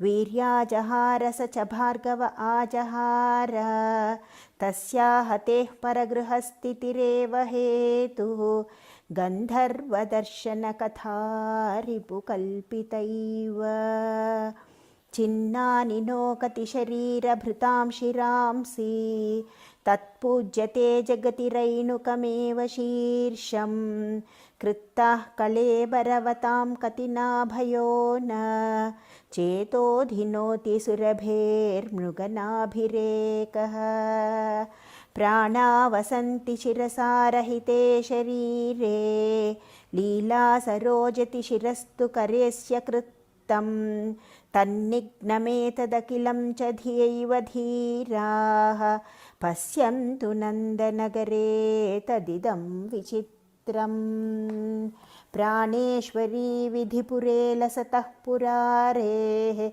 Angikarotu sharanagatimambika me Labdam nipiyaya duroruha kumbadhugdam Sambandhamurtirabhavat kavichakravarti Aprapya lokarachanavanapataneshu Yasyastrayopi purushah karunakataksham Naiveshate kimapi sa jagadekamata Bhadra para prakrtirastvaghanashininaha Raka prabodha shashino hrudayodayasya Nauka vipajjala nidhau patatam jananam Vedadvajasya lalita triruchipataka Kachin mamastu sharanam shivamulatika Maulau Mahendra Sudrusha Sumanonikaya Samshobhite Sadasimanya Ivabhijataha Renuschayacharana Bhurlabhate Grapitham Tranaya sa Bhavatu Bhutapatervadhurnaha अम्बावृणोति परितोप्ययमन्धकारो नात्मानमेव मम किं तु कुलं च देशं शीघ्रं मदीयहृदयोदयपर्वताग्रे श्रीमानुदेतु तव पादमयूखमाली कष्टं धुनोतु मम पर्वतपुत्रिकायाः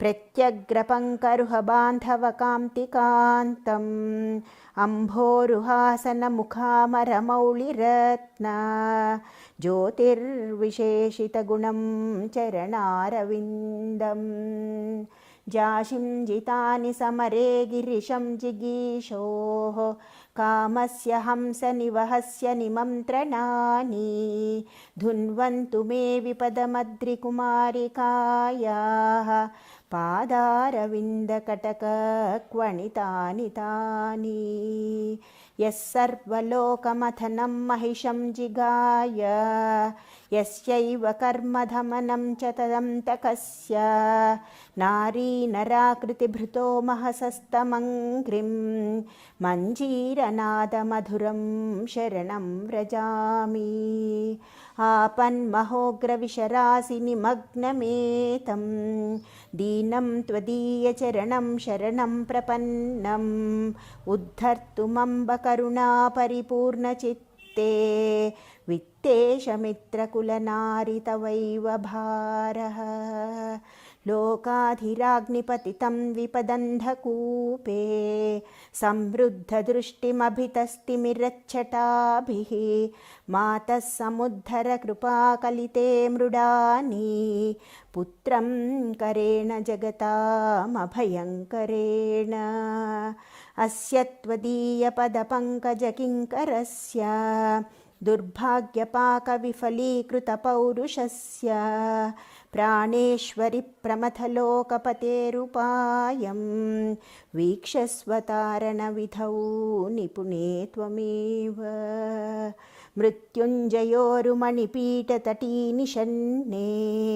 ताटङ्ककान्तिबहुलीकृतगण्डशोभे माणिक्यकङ्कणलसत्करवारिजाते जाते कुलाचलपतेर्जहि पातकं नः किं ते वपुर्जननि तप्तसुवर्णगौरं कामारिमोहिनि किमिन्दुकलावलक्षं पाकारिनीलमणिमेचककान्त्युताहो बन्धूकपुष्पकलिकारुचिवा स्मरामि त्वं सुन्दरी नृपतिजातिजितस्त्वमम्बा धूमावती त्वमजरे भुवनेश्वरी त्वं काली त्वमीश्वरि शुकार्भकदारिणी त्वं तारा त्वमाश्रितविपद्धलनासिधारा त्वं भैरवी भगवती बगलामुखी त्वं रामा च सा कमलकाननचारिणी त्वं कैलासवासि नयनामृतभानुरेके को वेदते जननि जन्मवतां विभूतिः धुन्वन्तु सर्वविपदः सुकृतप्रियाणां धुन्वन्तु चाखिलसुखान्यघलालसानाम् आवर्ज्य भूरि करुणं पुरजित्तरुण्याः चित्तं वसन्ततिलकाः कविभर्तुरेताः इति श्रीमहर्षिरमणभगवत्पादान्ते वासिनो वासिष्ठस्य नरसिंहसूनो गणपतिमुनेः कृता उमासहस्रे अष्टाविंशस्तबकः समाप्तः समाप्तं सप्तमं शतकं श्रीरमणार्पणमस्तु. We will now have Chiranjeevi Kashyap read a letter from the book Letters from Sri Ramanashramam, written by Srimati Suri Nagamagaru from Sri Ramanashramam to her brother, then living at Vijayawada. Namo Ramana. My name is Yeshwar Kashyap Kanare, and today I am going to read the 17th Lekha of Sri Surya Nagamagari Lekhalu to Bhagavan Sri Ramana Maharshi. Number 17. How do you know that you do not know anything? During the first week of last month, on one morning an ignorant traveler came to the ashram, and after staying here for 2 or 3 days, and in accordance with the saying, Satra Bhojanam Mata Nidram, eating in poultry, sleeping in mutts, went away to eat and stay elsewhere, but was all the same coming here for some days, enjoying the bliss of staying near and having the darshan of Bhagavan. Before leaving this town, he approached Bhagavan one day with great hesitation and said in humble tones, Swami, the people sitting here always ask you something and you give them some replies. When I see that, I also feel tempted to inquire, but I do not know what to ask you. How then can I get mukti? Bhagavan, looking at him endearingly and smiling, said, How do you know that you do not know anything?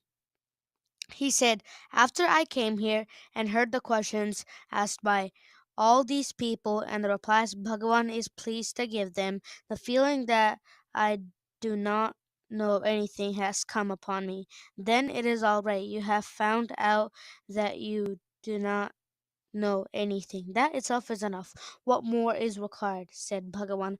How to attain mukti by that much alone, Swami, said the questioner. Why not? There is someone to know that he does not know anything. It is sufficient if you could inquire and find out who that someone is. Ego will develop if one thinks that one knows everything. Instead of that, isn't it much better to be conscious of the fact that you do not know anything and then inquire how you could gain moksha? He felt happy in that and went his way. That questioner might or might not have understood the essence of the Bhagavat-vani, the voice of the Lord, but for us people here, those words were echoing in our hearts of hearts like mantraksharas, letters of the gospel. Thank you. To conclude, several devotees from our Ramana Center, Chiranjeevi Shraddha Gavala, Srimati Neeraja, and Sri Venkat Gavala, will share with us a few talks from the book, Talks with Bhagavan.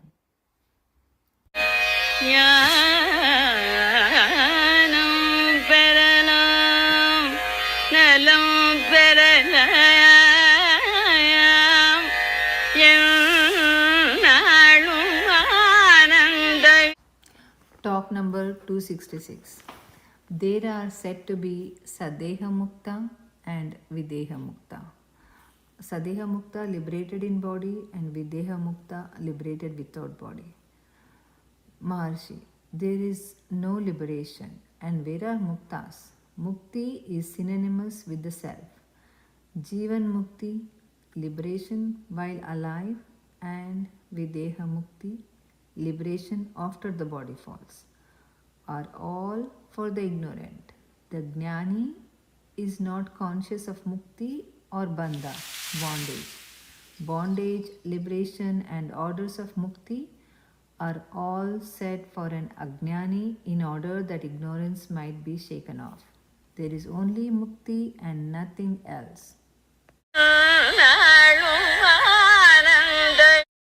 Devotee, are all in liberation?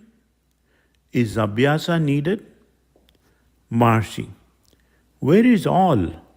There is no liberation either. It could be only if there was bondage. There was really no bondage, and so it follows there is no liberation. Abhyasa is only to prevent any disturbance to the inherent peace. There is no question of years. Prevent this thought at this moment. You are only in your natural state, whether you make abhyasa or not.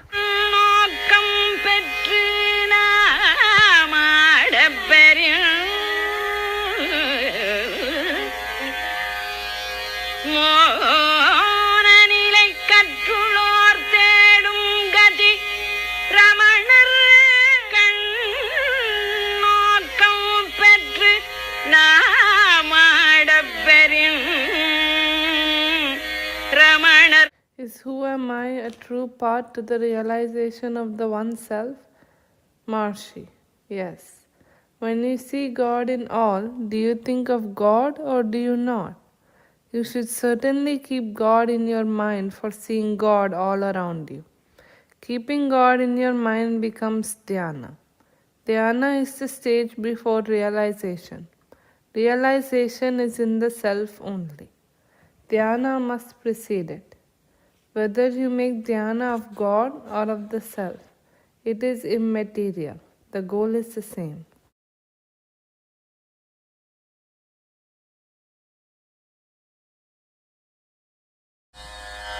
அருணாச்சலத்திலுரு Karunakara பரம அருணாரவிந்த பதம்.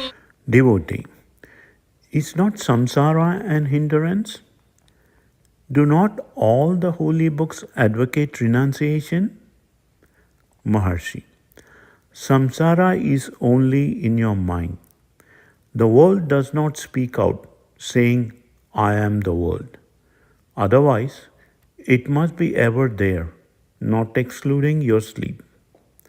Since it is not in sleep, it is impermanent. Being impermanent, it has no stamina. Having no stamina, it is easily subdued by the self. The self alone is permanent. Renunciation is non-identification of the self with the non-self. On the disappearance of ignorance, the non-self ceases to exist. This is true renunciation. பரம அருணாரவிந்த பதம். Devotee, I am young and a grihini, housewife. There are duties of grihastha dharma, household. Is devotion consistent with such a position? Maharshi, certainly. What are you? You are not the body. You are pure consciousness. Grihastha dharma and the world are only phenomena appearing on that pure consciousness. It remains unaffected. What prevents you from being your own self? The self is always there. It is you. There is nothing but you. Nothing can be apart from you. The question of compatibility or otherwise does not arise.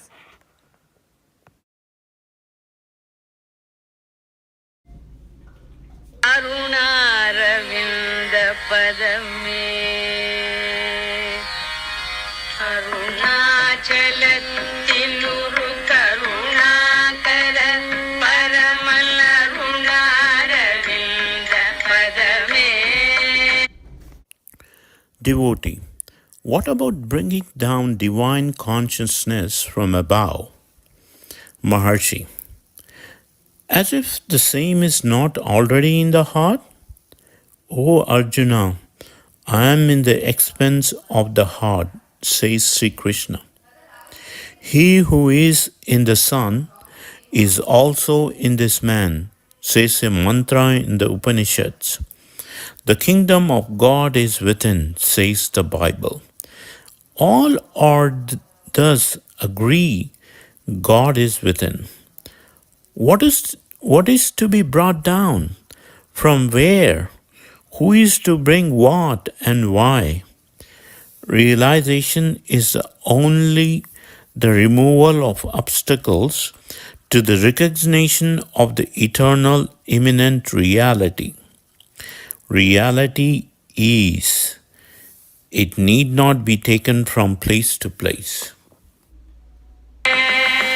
பொருநாடும் சுற்றமொடு வருணாதிபத்தியுளம் மருளாடலன்று சிதம்.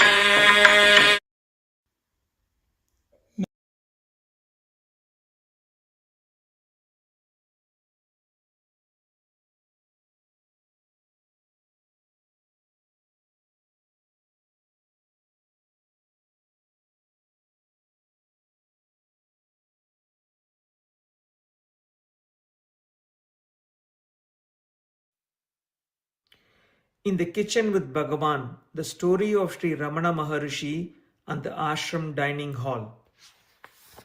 Introduction. The importance of cooking in South India can hardly be overstated. The kitchen is the heart of the home, a sanctuary where a mother's love is translated into nourishing meals.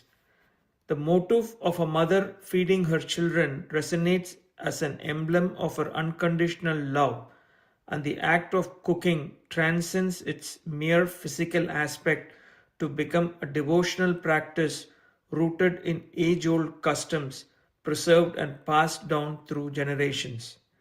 If the kitchen functions as a temple and food preparation its sacred rite, together the two highlight a profound integration of spirituality and a wholesome approach to living.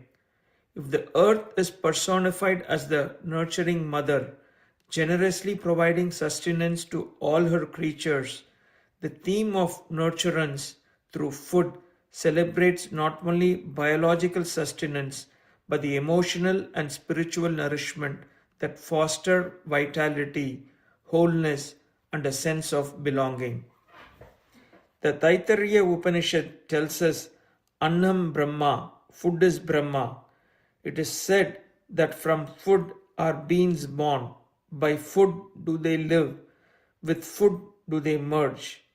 This cyclical relationship underscores food's centrality in the grand tapestry of life.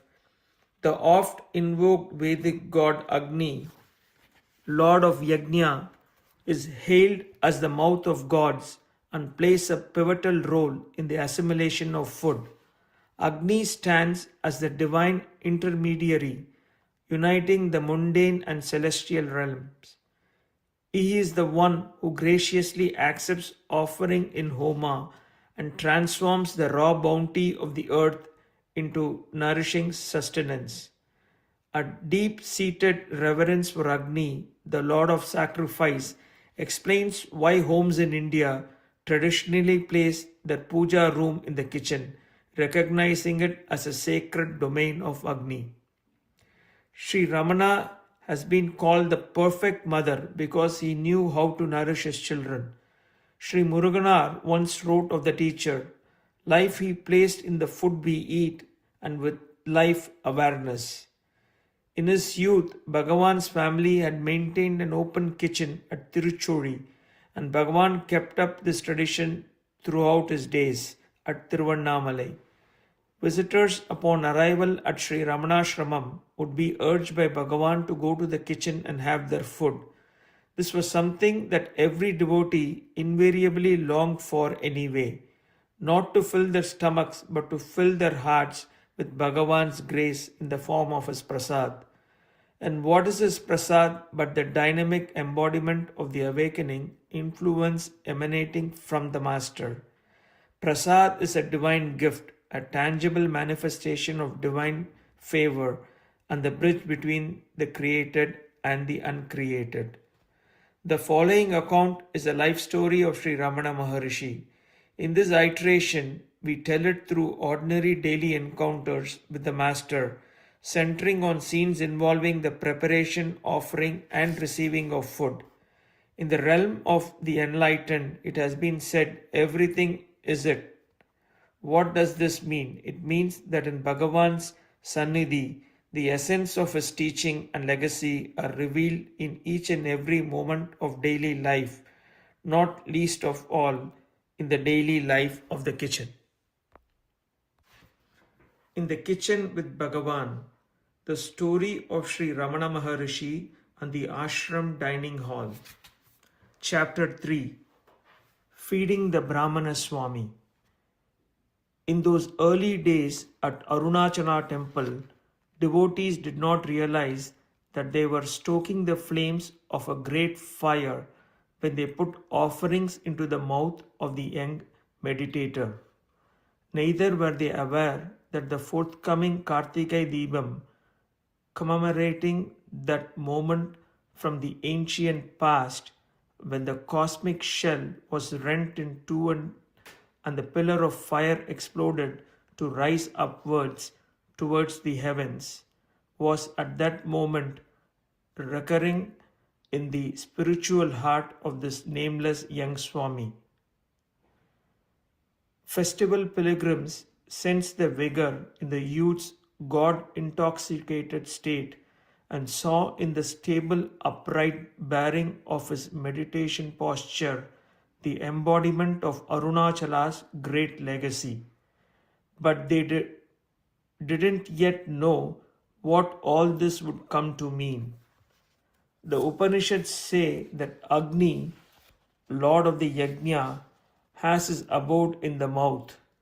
This being so, the offerings of these pilgrims were fittingly placed, for in the heart of young Ramana the inner Atmic fire burned with ever increasing luster.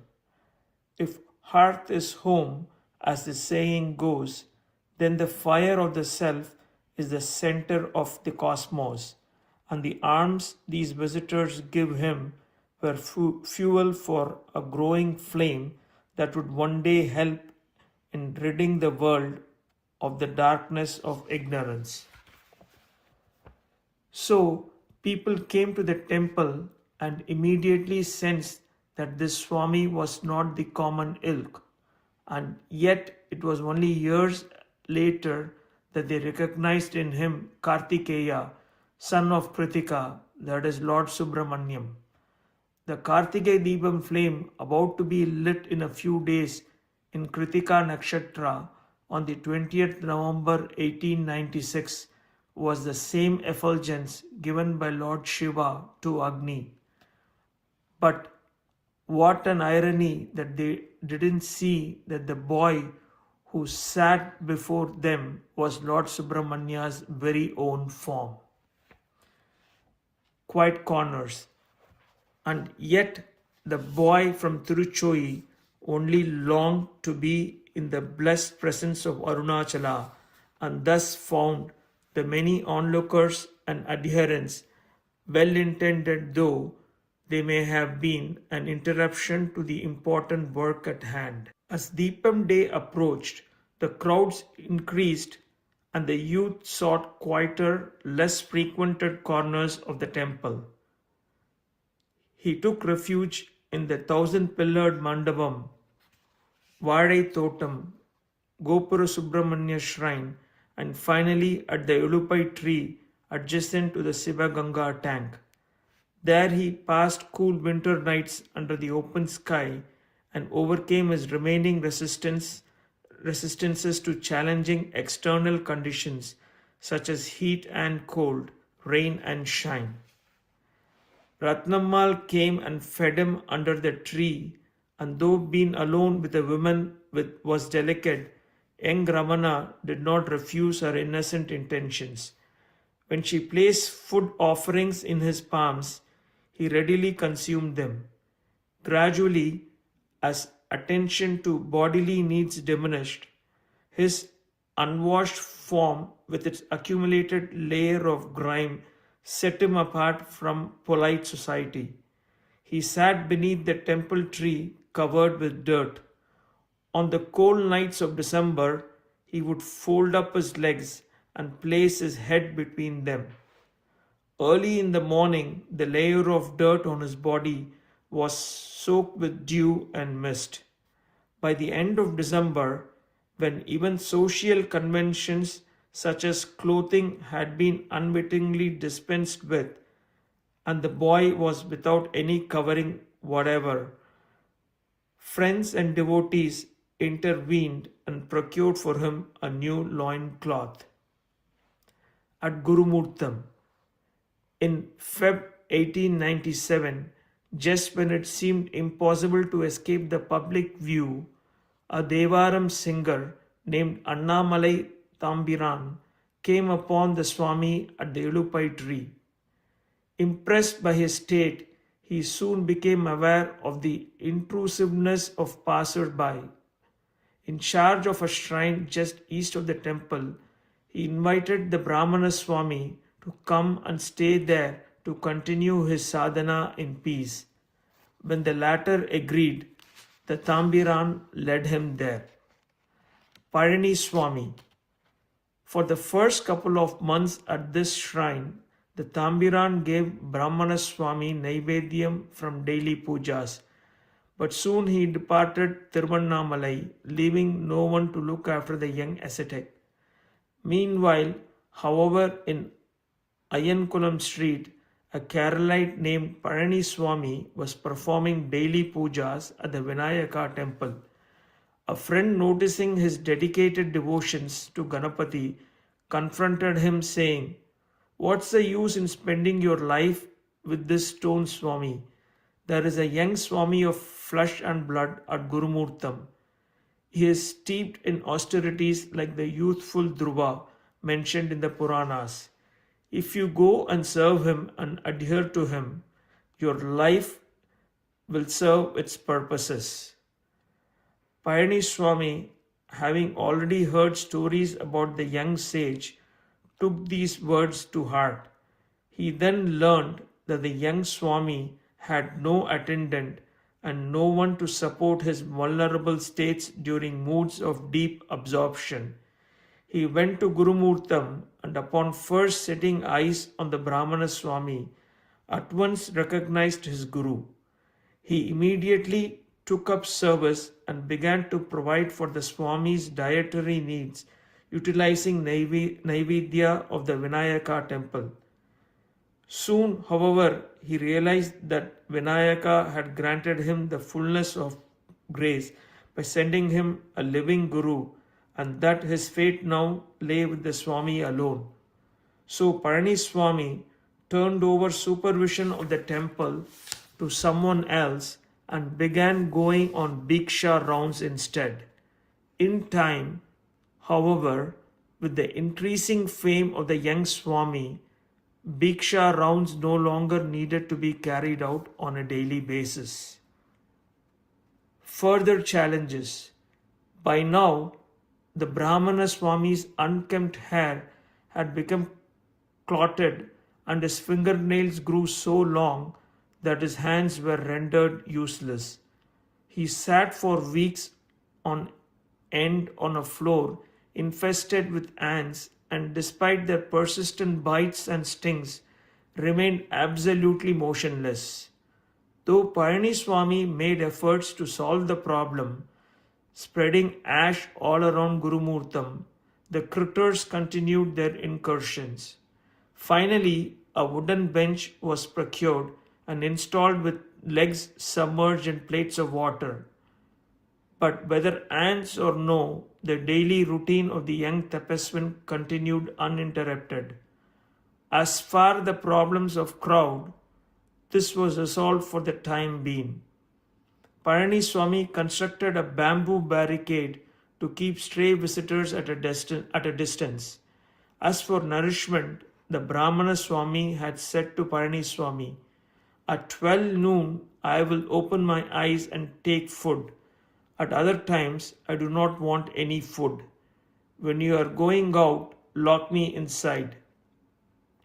And so it was the only daily noon bell, that is, rapping on the dinner cup, that roused the sadhak from his absorption, signaling the one meal he took each day.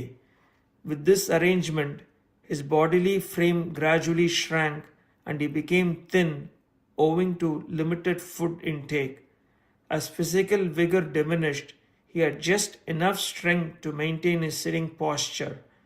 If he tried to get up, he was often unsuccessful.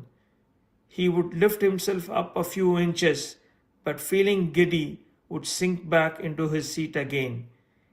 He would try again, but no better result. Only after repeated efforts could he get up and go out. One day, when the Brahmana Swami came to normal consciousness, he found Payani Swami holding him with both arms. "Why are you holding me?" the young sage queried. The latter replied, "Swami was about to fall, so I caught hold of him to prevent the fall." Chapter 4 Days at Gurumurtam. The Swami had earned various designations since his arrival at Arunachala, but no one had learnt his birth name. Bala Yogi, Kumara Swami, or Brahmana Swami were among the appellations given him.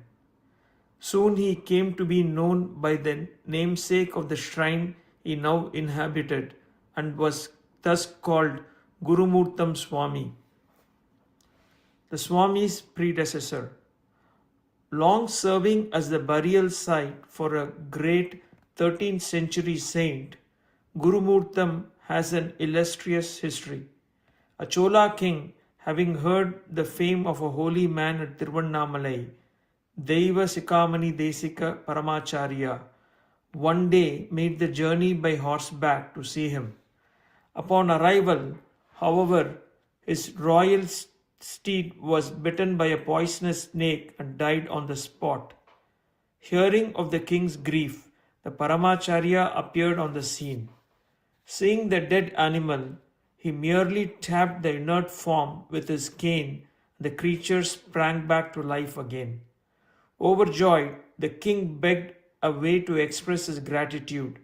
The Paramacharya simply suggested he renovate Lord Arunachala's temple, since it was by his power that the king's beloved horses were restored.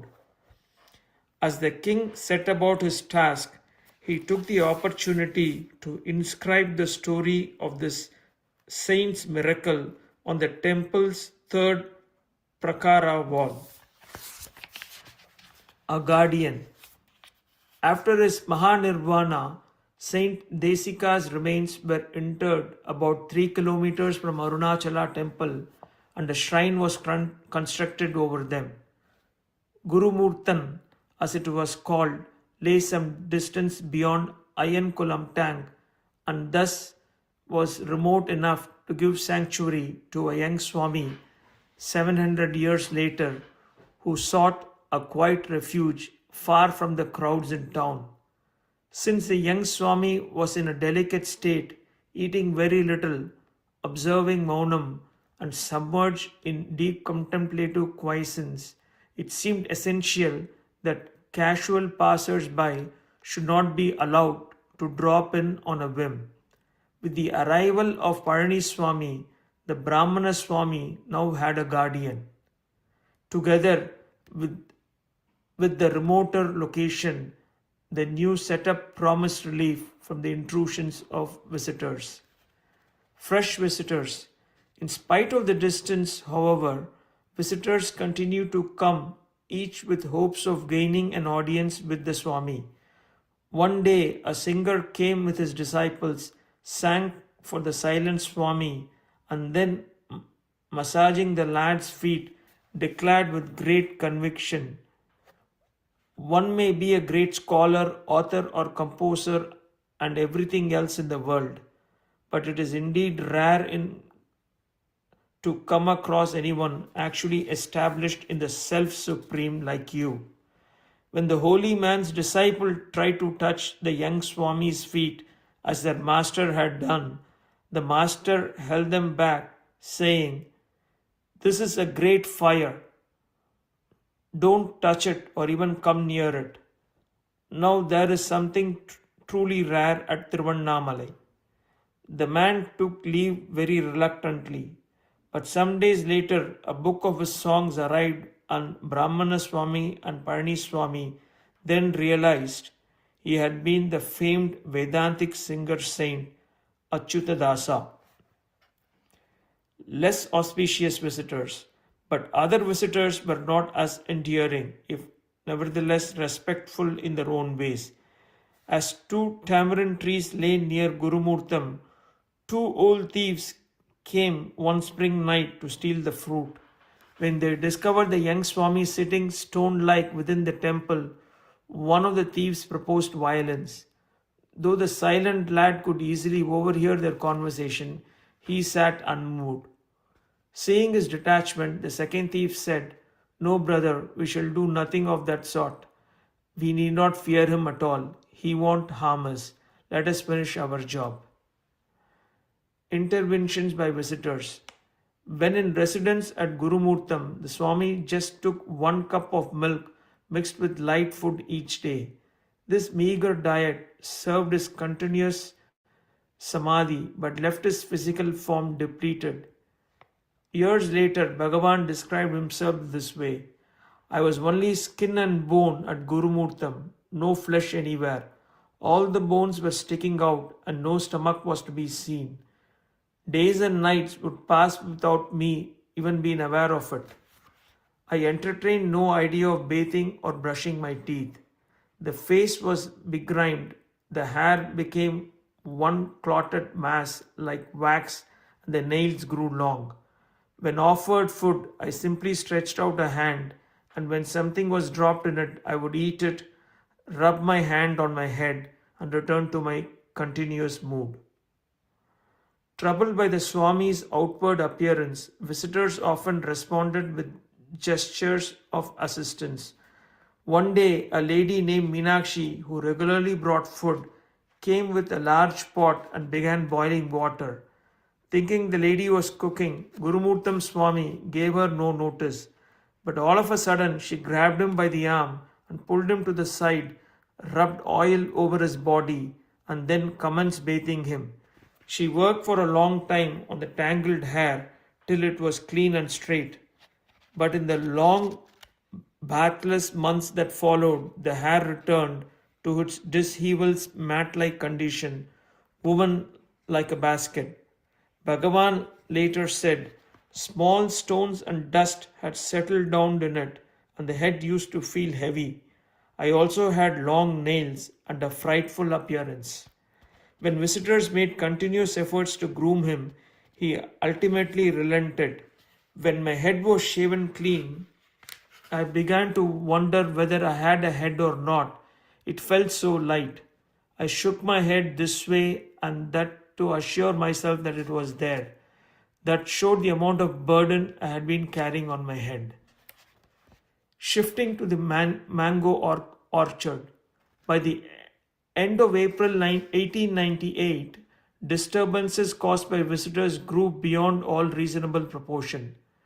At last, the owner of the adjacent mango grove, Venkatramana Nayakar, invited Bhagavan and Parani Swami to stay in his garden.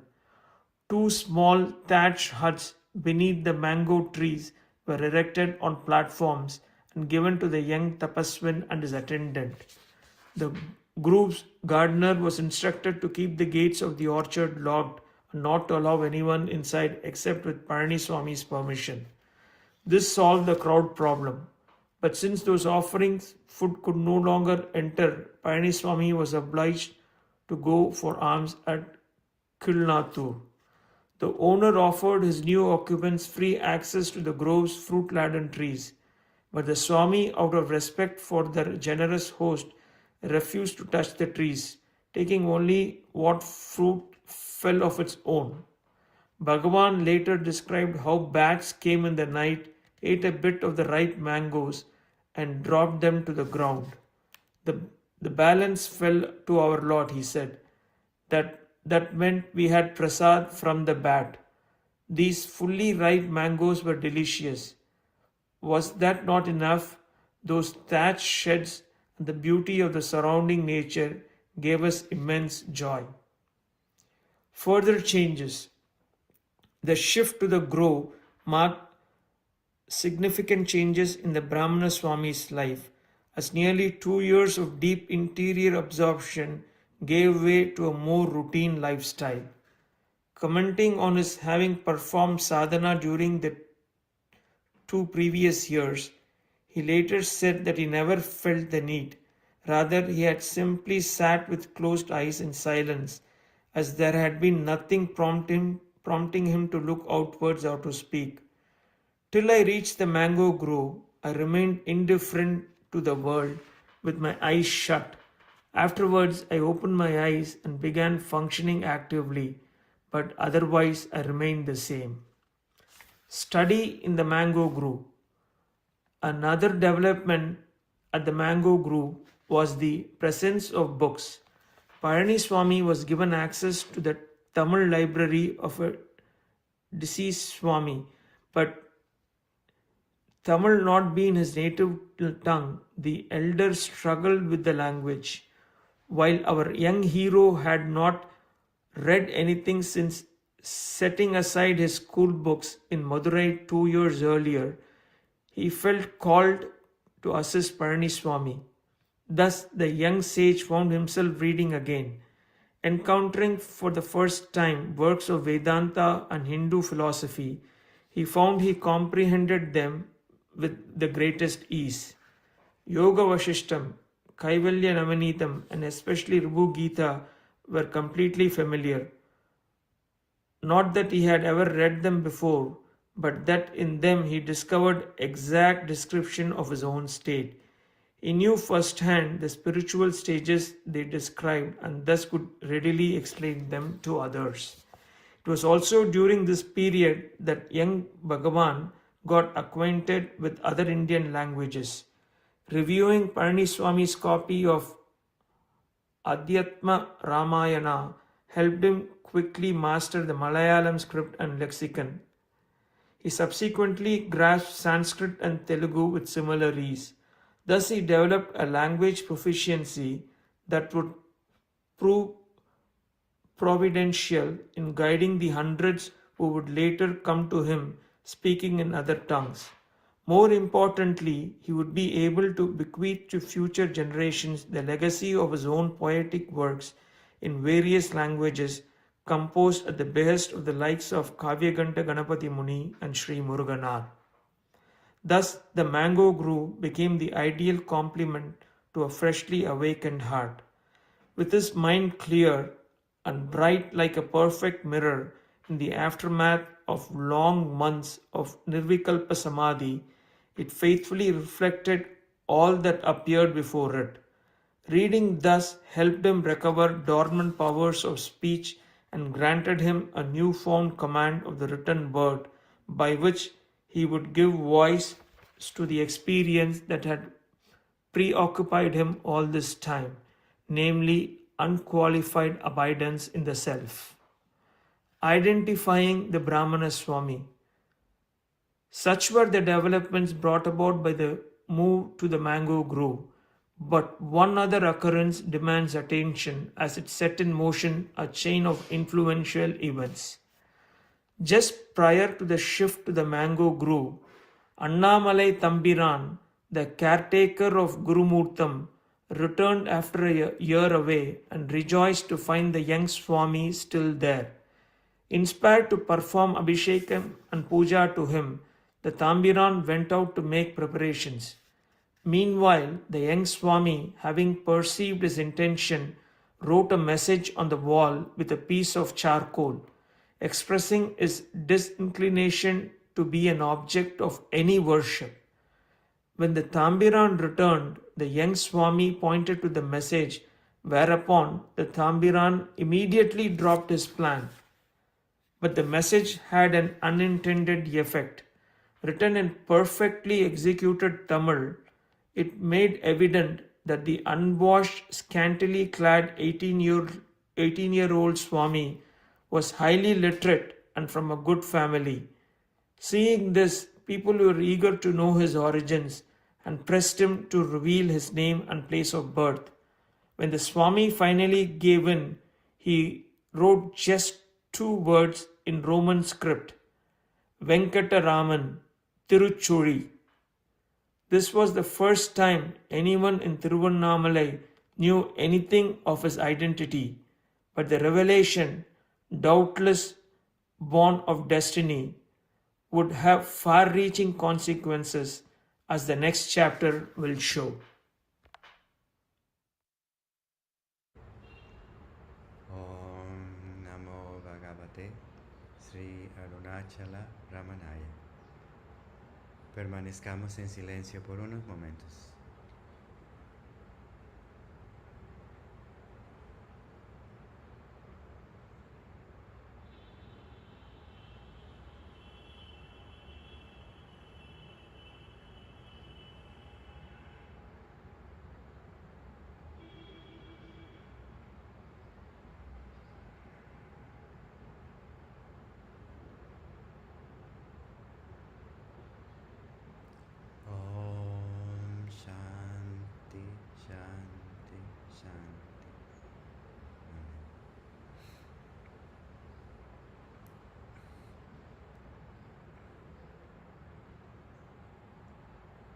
para verdaderamente celebrar el nacimiento de Bhagavan Sri Ramana Maharshi,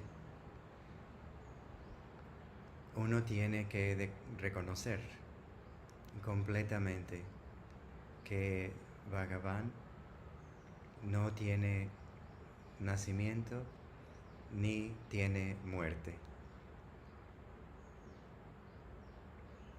Y así la celebración adquiere un significado más profundo.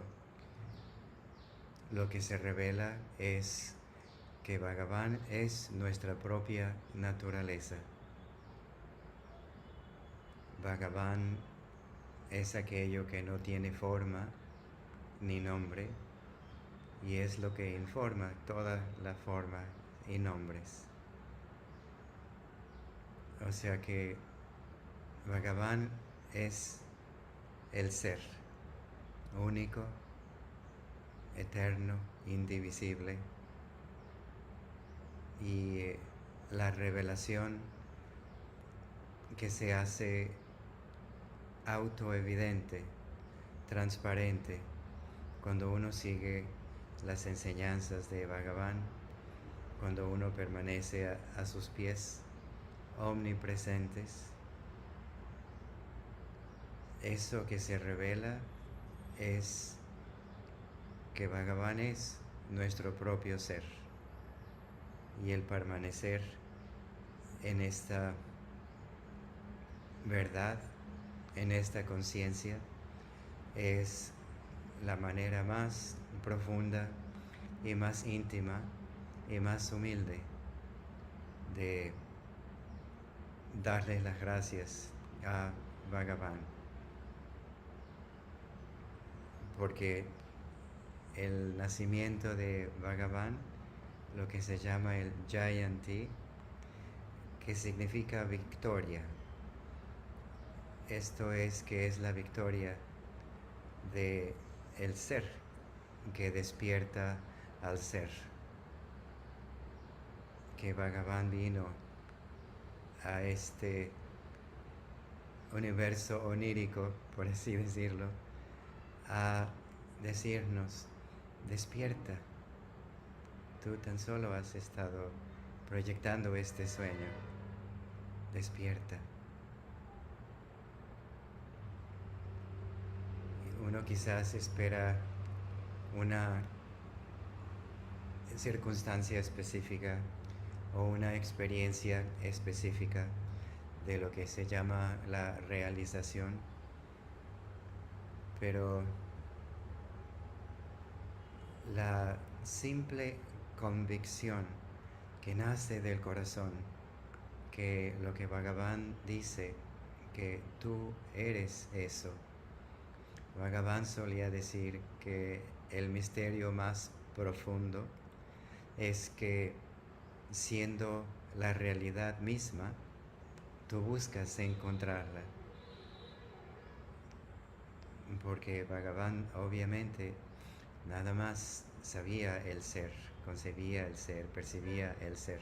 No había ninguna distinción o ninguna separación.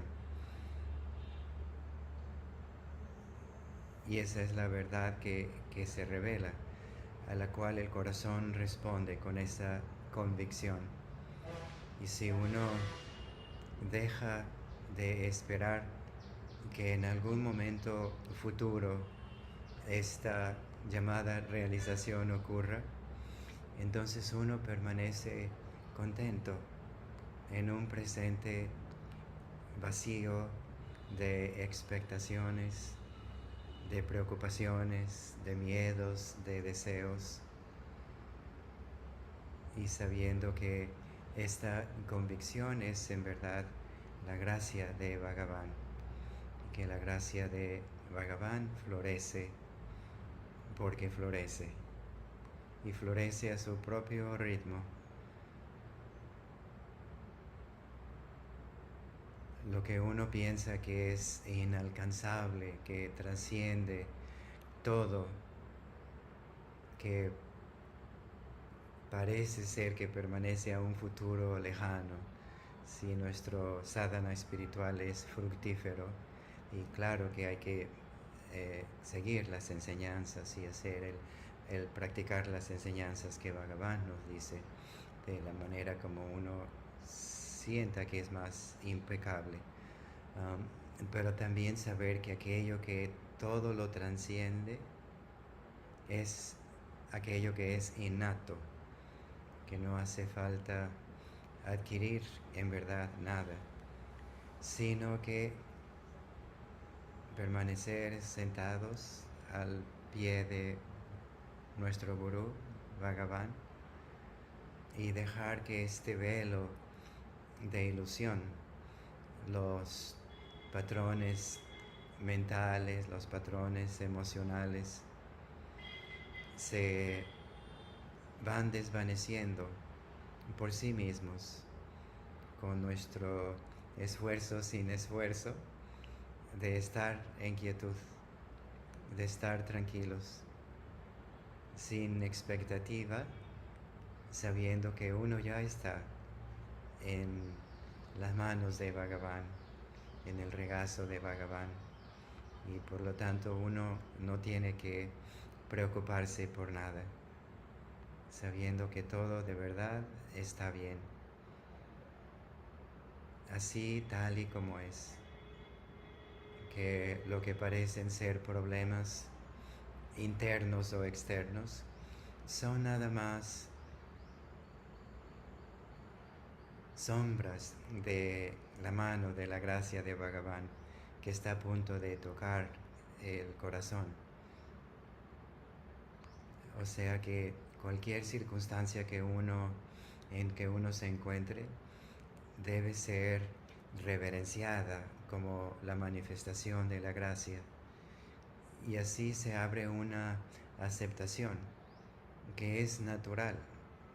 Uno acepta las cosas como son, sin que haya emociones innecesarias, sin que haya preocupación de que, ¿qué es lo que va a pasar conmigo, con mis seres queridos, en este mundo tan lleno de disturbios aparentemente?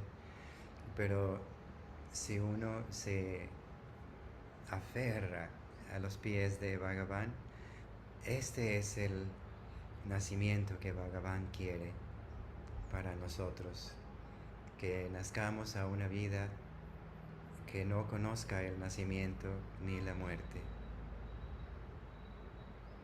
que no tiene ni principio ni final, que permanezcamos en este silencio profundo y absoluto, y que no está limitado a la ausencia de sonidos, a la ausencia de sensaciones físicas o de movimientos mentales, placenteros o no placenteros, que todo es el eco del silencio, y eso es el ser es el silencio supremo, y eso es, así es como se manifiesta la gracia de Bhagavan, el abriendo este silencio que lo abraza y lo trasciende todo.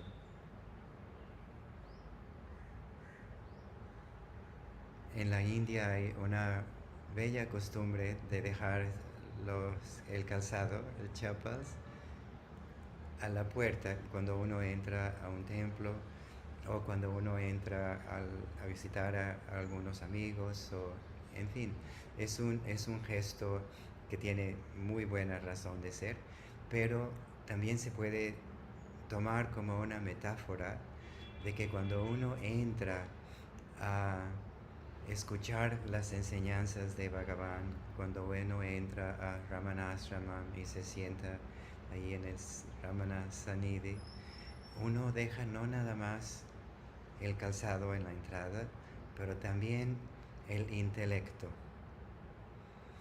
Y así, cuando uno deja el intelecto, entonces el aura de bendición que existe, donde está la presencia viva de Bhagavan. Claro, es la única presencia que existe, pero En el ashram es como hay una concentración, un magnetismo especial, donde está el samadhi, el sanidhi de Bhagavan.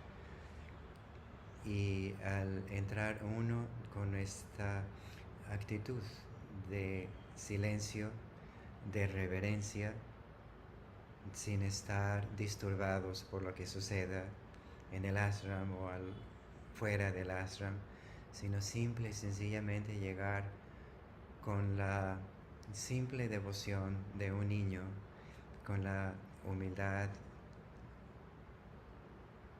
y la frescura y la inocencia, que es lo que permite, por así decirlo, que la gracia de Bhagavan surja plenamente en nuestros corazones.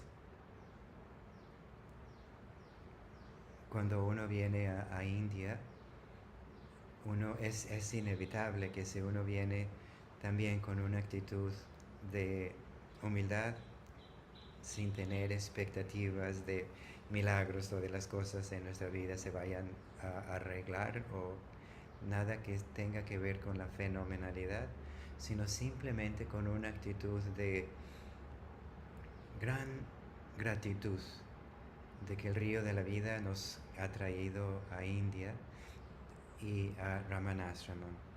Y claro que la India y Ramanashramam es otro nombre del presente, que no es un lugar geográfico ni temporal, sino que es el silencio del ser.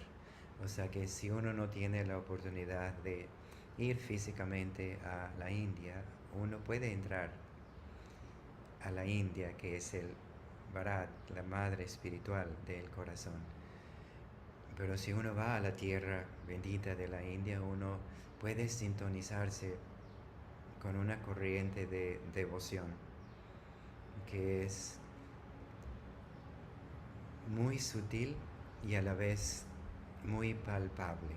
No se puede negar que hay una fuerza suprema, y esta fuerza que viene del corazón del ser está completamente manifestada en la montaña de Arunachala y en la presencia de Bhagavan, que es lo mismo. Y esta conexión, por así decirlo, empieza a crecer más y más y más, y poco a poco el sentido de separación cesa.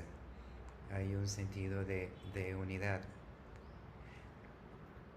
una certidumbre, como se decía, de que la verdad última es la verdad y que uno es eso, y que lo único que hay que hacer es en verdad dejar de creer que hay un hacedor individual que pueda cambiar las cosas como están destinadas a ser. El que no hay nada que uno deba hacer, sino que simple y sencillamente, como decía Bhagavan tantas veces, estar en quietud. Suma Hiro, él solía decir, be quiet, está en quietud. Y esa simpleza de esta enseñanza es insondable, porque llega a sobrepasar toda la sutileza de todos las escrituras sagradas, de los Vedas, de la filosofía Vedanta, en fin, donde termina toda la ciencia, la filosofía, las palabras, las experiencias. Ahí es donde empieza el conocimiento, que es amor, que se abre como una flor de una manera completamente natural al pie de Arunachala. Y el cuidar el terreno, por así decirlo, donde crece esta flor divina en el jardín del corazón, es eso, el permanecer en quietud, el no seguir más hipnotizado por la actividad de la mente, por creer que esto es un mundo real, sino que simple y sencillamente ser impecable con lo que uno como uno debe de responder con nuestras actividades, si estamos trabajando, si estamos cuidando de una familia, en fin, todo sigue igual, pero completamente diferente, porque uno ve que todo es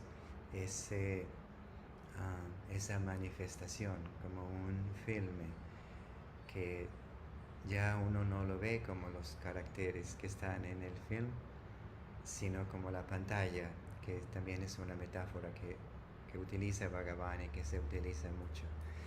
Y el saber que la pantalla no puede estar tocada por nada de lo que suceda, por las tragedias, por las comedias, por todas las historias de creación y destrucción.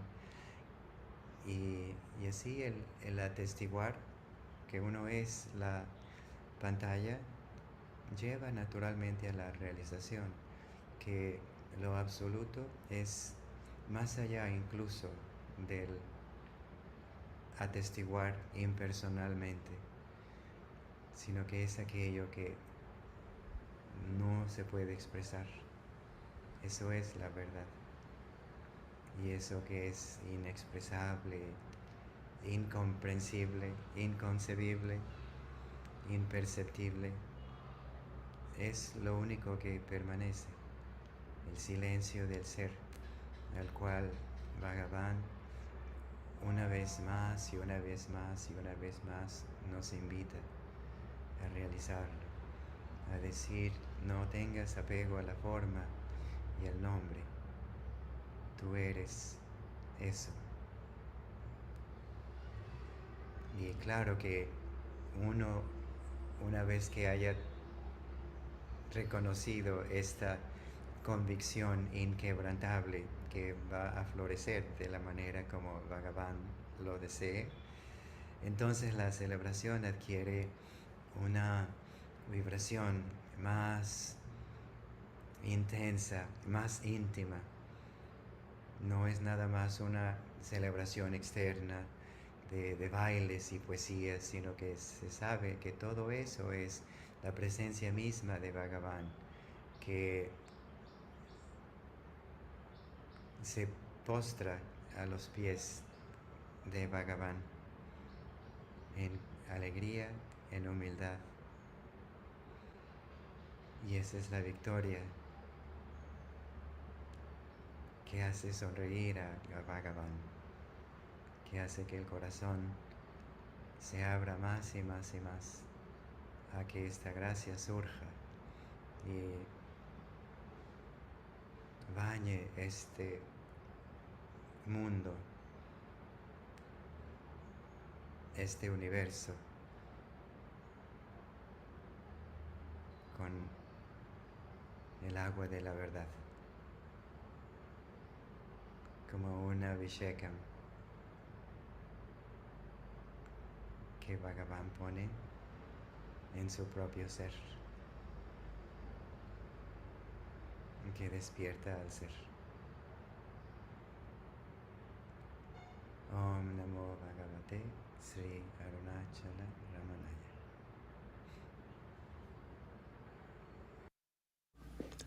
Om Namo Bhagavate Sri Ramanaya. The Georgia Satsang Group is delighted to be able to participate in the Global Jayanti Satsang. We start our offering with the chanting of the Devi Suktam by Shrikant Vadde. Om Aham Rudrebhirvasubhischarāmyaham Adityai Ruta Vishvadevaihi अहं मित्रवरुणो भाबिभर्म्यहमिन्द्राग्नि अहमश्विनो भा अहं सोमामाहनसं बिभर्म्यहं त्वष्टा आरमुत पूषणं भगम् अहं दाधामि द्रवीणं हविष्माते सुप्राव्ये यजमानाय सुन्वते अहं राष्ट्री सङ्गमानि वसूनाञ्चिकितुषी प्रथमा यज्ञियानां तां मा देवा व्यादधुः पुरुत्र भूरिस्थात्रां भूर्या आवेशयन्तीं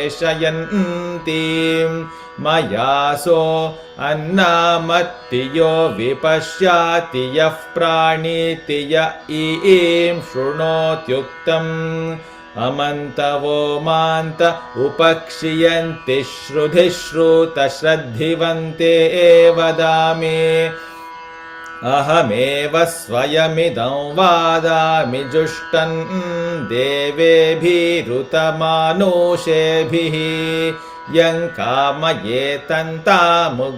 कृणोमि तं ब्रह्माणन्तमृषिन्तं सुमेधाम् अहं रुद्राय धनुरातानोमि ब्रह्मद्विशेषरावे हन्तवा ओ अहं जनाय समदं कृणोम्यहं द्यावा पृथिवी आविवेश अहं सुवे पितरामस्य मूर्धन्मम योनिरप्स्वा अन्तः सामुद्रे ततो वितिष्ठे भुवनानुविश्वो तामून्यां वर्ष्मणोपस्पृशामि अहमेव वाता इव प्रवाम्यारभामाणा भुवानानि विश्वा परो दिवापर एना पृथिव्यै तावाति महिना सम्बाभूवा ॐ शान्ति शान्ति शान्तिः Om Namo Bhagavate Sri Ramanaya. We present a few verses from chapter 7 of Sri Ramana Gita. Karshniruvacha Rupam Vicharasya Kim nu kim va prayojanam Labhyad Vicharena Phalam bhuyonyatostiva. Kashni. What is the nature of self-inquiry? What is its purpose? Is there any greater good obtainable by other means? Bhagavan uvacha sarvasamapi vrittinam samarshtirya samirita aham vrittir amushyastu janmasthanam vimrishyatam. Bhagavan. The I thought is said to be the sum total of all thoughts. The source of the I thought has to be inquired into. Esha atma vicharasyan shastra parishilanam aham karo vilinasyan moolasthana gaveshane. This is self-inquiry, and not the study of scriptures. When the source is searched for, the ego gets merged in it. Atma bhasastvahangkarah sa yada sampraliyate atma satyobhitah purna kevala parishishyate. When the ego, which is a mere reflection of the self, totally disappears, what remains is the true self, along in all its plenitude and perfection. Sarva klesha nivrittih syat phalam atma vicharatah phalanam avadhih soyam asti neto adhikam phalam. The result of self-inquiry is freedom from all suffering. This is the highest of all fruits. There is nothing higher than this. Adbhuta siddhya sadhya upayantarastascha tah praptopi bhavatyante vicharenaiva nirvritah. Marvelous occult powers may be had through other means, but in the end, freedom can only come through self-inquiry. Karshniruvacha etasyatmavicharasya prahukamadhikarinam adhikarasya sampattihi kim jnatum shakyate swayam. Kashni, who's considered fit for this inquiry? Can one by oneself know one's own fitness? Bhagavan upasanadibhi shuddham pragjanma sukritena va drishtadoshamano yasya sharire vishayeshu cha manasacharato yasya vishayeshva ruchirbhrisham dehe cha nityata buddhistam prahur adhikarinam.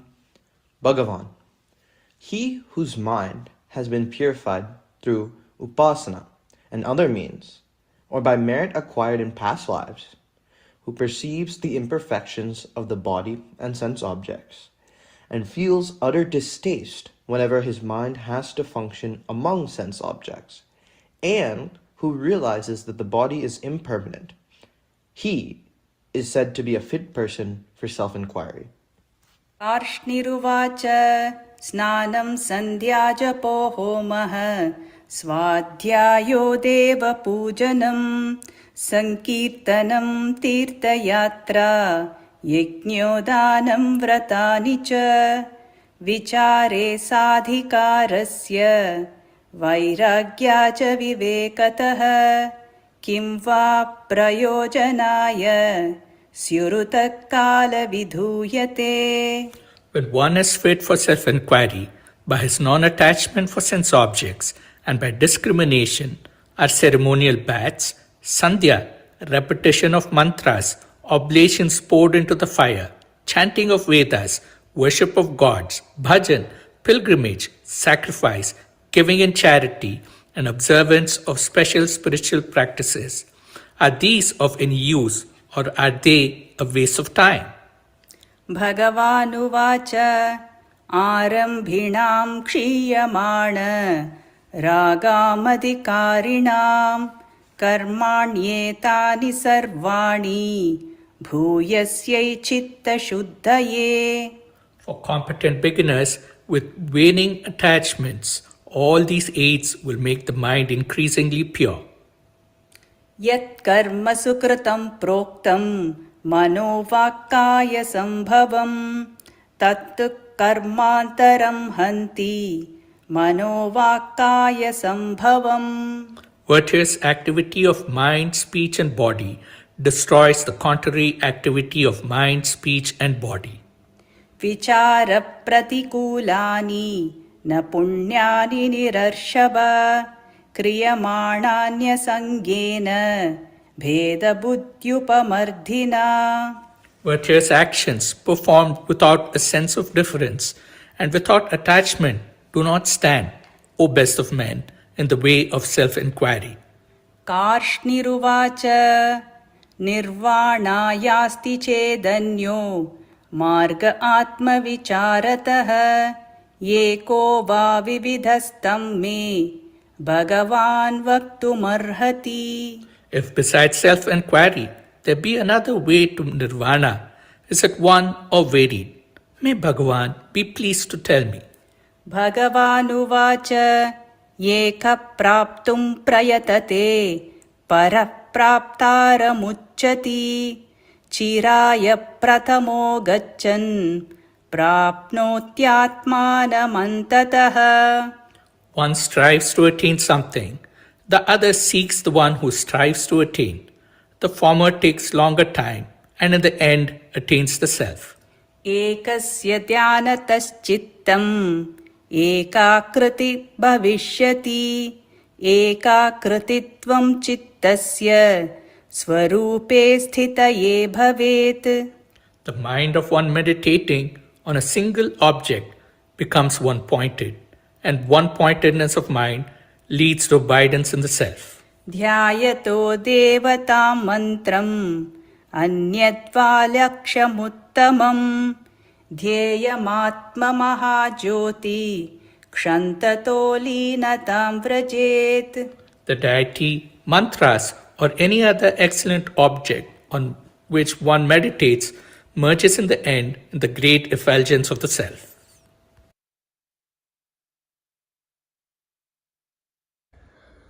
Om Shri Gurubhyo Namaha Hari Om. Om Ramana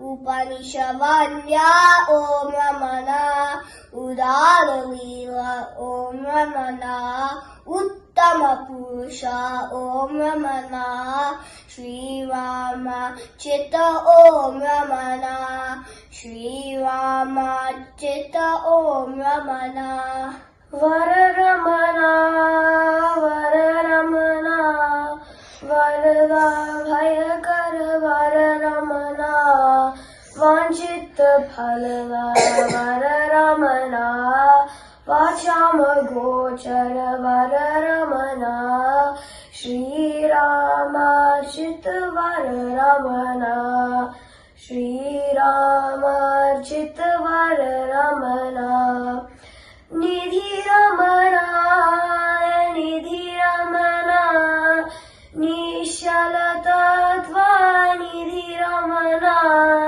Nitya Mahotsava Nidhi Ramana Nirupama Shubha Guna Nidhi Ramana Shri Rama Chitta Nidhi Ramana Shri Rama Chitta Nidhi Ramana Jaya Ramana Jaya Ramana Jaya Varaprada Jaya Ramana Jagadodhara Jaya Ramana Jeevan Mukta Jaya Ramana Shri Rama Chitta Jaya Ramana Shri Rama Chitta Jaya Ramana Om Shanti Shanti Shanti.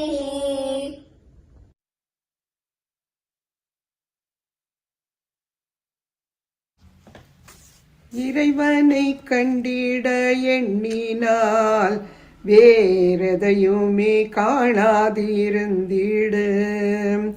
இறைவன் உன்னை காண வேண்டுமேல் வேறெவரும் காணாமல் இருந்திடு. வேறெவரும் காணாமல் இருந்திடு. இறைவன் சொல் கேட்க விரும்பினால் வேறு எதையுமே கேளாதிருந்திடு. இறை உன் கூறல் கேட்க வேண்டுமேல் வேர் எவர் காதும் கேளாமல் ஏத்துவாய். நீ வேறெவர் காதும் கேளாமல் ஏத்துவாய். இறைவனை நீ தொட எண்ணினால் வேறெதையும் தொடாமல் இருந்திடு. இறைவன் உன்னை தொட வேண்டுமேல் வேறெதுவும் உன்னை தொட விட்டிடேல். வேறெதுவும் உன்னை தொட விட்டிடேல். இறை மனம் முகர்ந்திட விச்சகேல் வேர் எதையுமே நீ முகராதிரு. இறை உனை முகர்ந்திட வேண்டுமேல் வேர் எதனாலுமே முகராதிரு. நீ வேறெதனாலுமே முகராதிரு. தெய்வ ருஷியை நீ தேடினால் நாத்திஞ்சுவை தேடாதிருந்திடு. தெய்வம் உனை சுவைத்தே கொள்ள வேண்டில் நீ ஜெகத்தால் சுவைக்கப்படாதிரு. நீ ஜெகத்தால் சுவைக்கப்படாதிரு. வெயிலில் ஓட விரும்பினால் நிழல் வீட்டை விரும்பிலை என்று தான் பொருள் பொய்யுலகில் மனம் போகுமேல் ஈசன் போகட்டும் என்றே பொருள் படும். ஈசன் போகட்டும் என்றே பொருள் படும். சொப்பன பித்தும் இருந்திடில் இன்னும் தூக்கம் விடவில்லை என்றுதான் பொருள். இப்புவி நீமை என்றெண்ணினால் ஈசன் என்பது பொய் என்ற எண்ணமே. ஈசன் என்பது பொய் என்ற எண்ணமே. அட்ட உணவை உண்ணாமலே நேரம் ஆக்கிற்பசி இல்லை என்று தான் பொருள் கெட்டதை நீ விட கூசினால் தெய்வ கேண்மையெல்லாம் வெறும் கேலித்தான். தெய்வ கேண்மையெல்லாம் வெறும் கேலித்தான். காமன் இருப்பிடம் ராமனோ ஒரு காலமுரான் அருட்கைவில்லோட். உள்ளே ராமன் இருப்பிடம் காமனோ வரான் நாசம் உற்றான் இதை நம்புவாய். காமன் இருப்பிடம் ராமனோ ஒரு காலும் ஊரான் அருட்கைவில்லோட். உள்ளே ராமன் இருப்பிடம் காமனோ வரான் நாசம் உற்றான் இதை நம்புவாய். ஐம்புலனாலும் ரமணனை நன்கனுபவிக்க எண்ணில்லாகுமே. விரைந்தெம்பெருமான் அருள் கூடும் நீ இனி ஏனும் முயன்றே எழுந்தேறு. ஐம்புலனாலும் ரமணனை நன்கனுபவிக்க எண்ணில்லாகுமே. விரைந்தெம்பெருமான் அருள் கூடும் நீ இனி ஏனும் முயன்றே எழுந்தேறு. இனி ஏனும் முயன்றே எழுந்தேறு. ஓம் நமோ பகவதே ஸ்ரீரமணாய.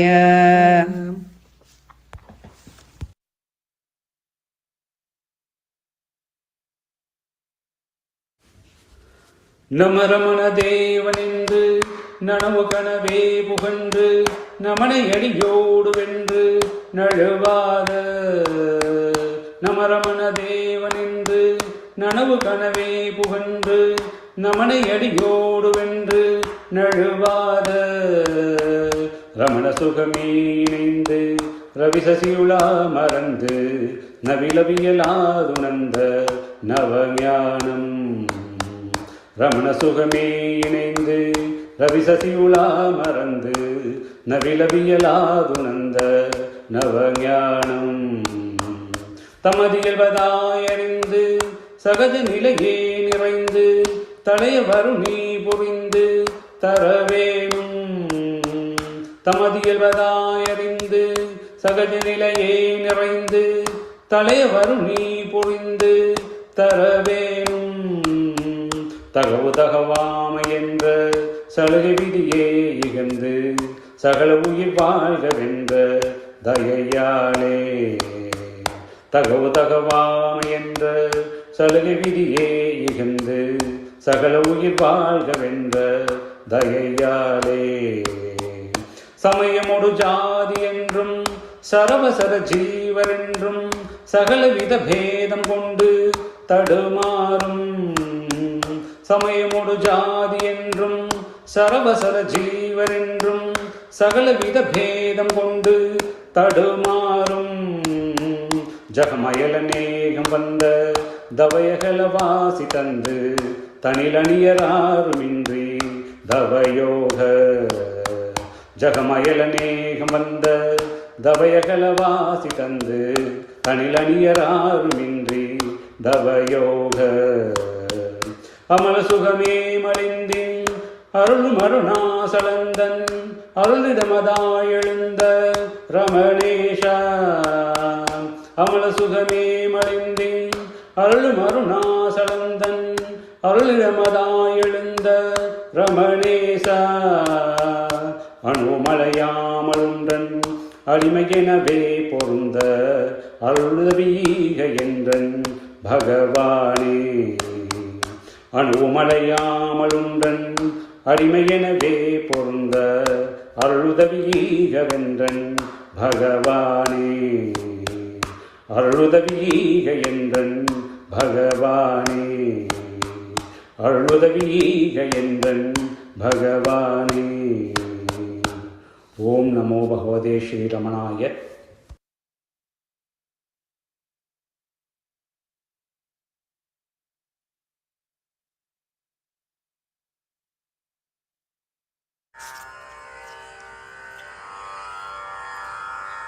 வேதனன் மூடி மேல் விளங்குரு வித்தகா உன்னை மேயதால் வேதனன் மூடி மேல் விளங்குரு வித்தகா உன்னை மேயதால் இதலால் இணையில்லதோரின்பம்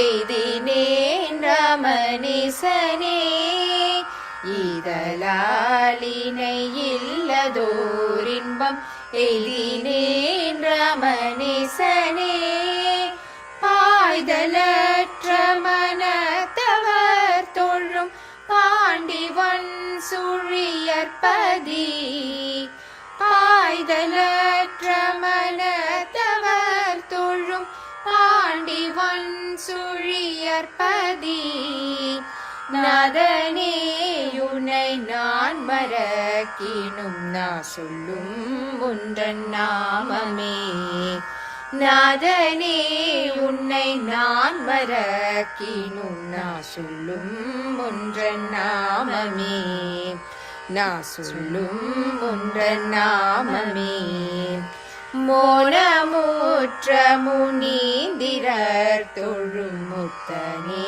உன்னை முன்னலார் மோனமுற்ற முனீந்திரர் தொழும் முத்தனே உன்னை முன்னலார்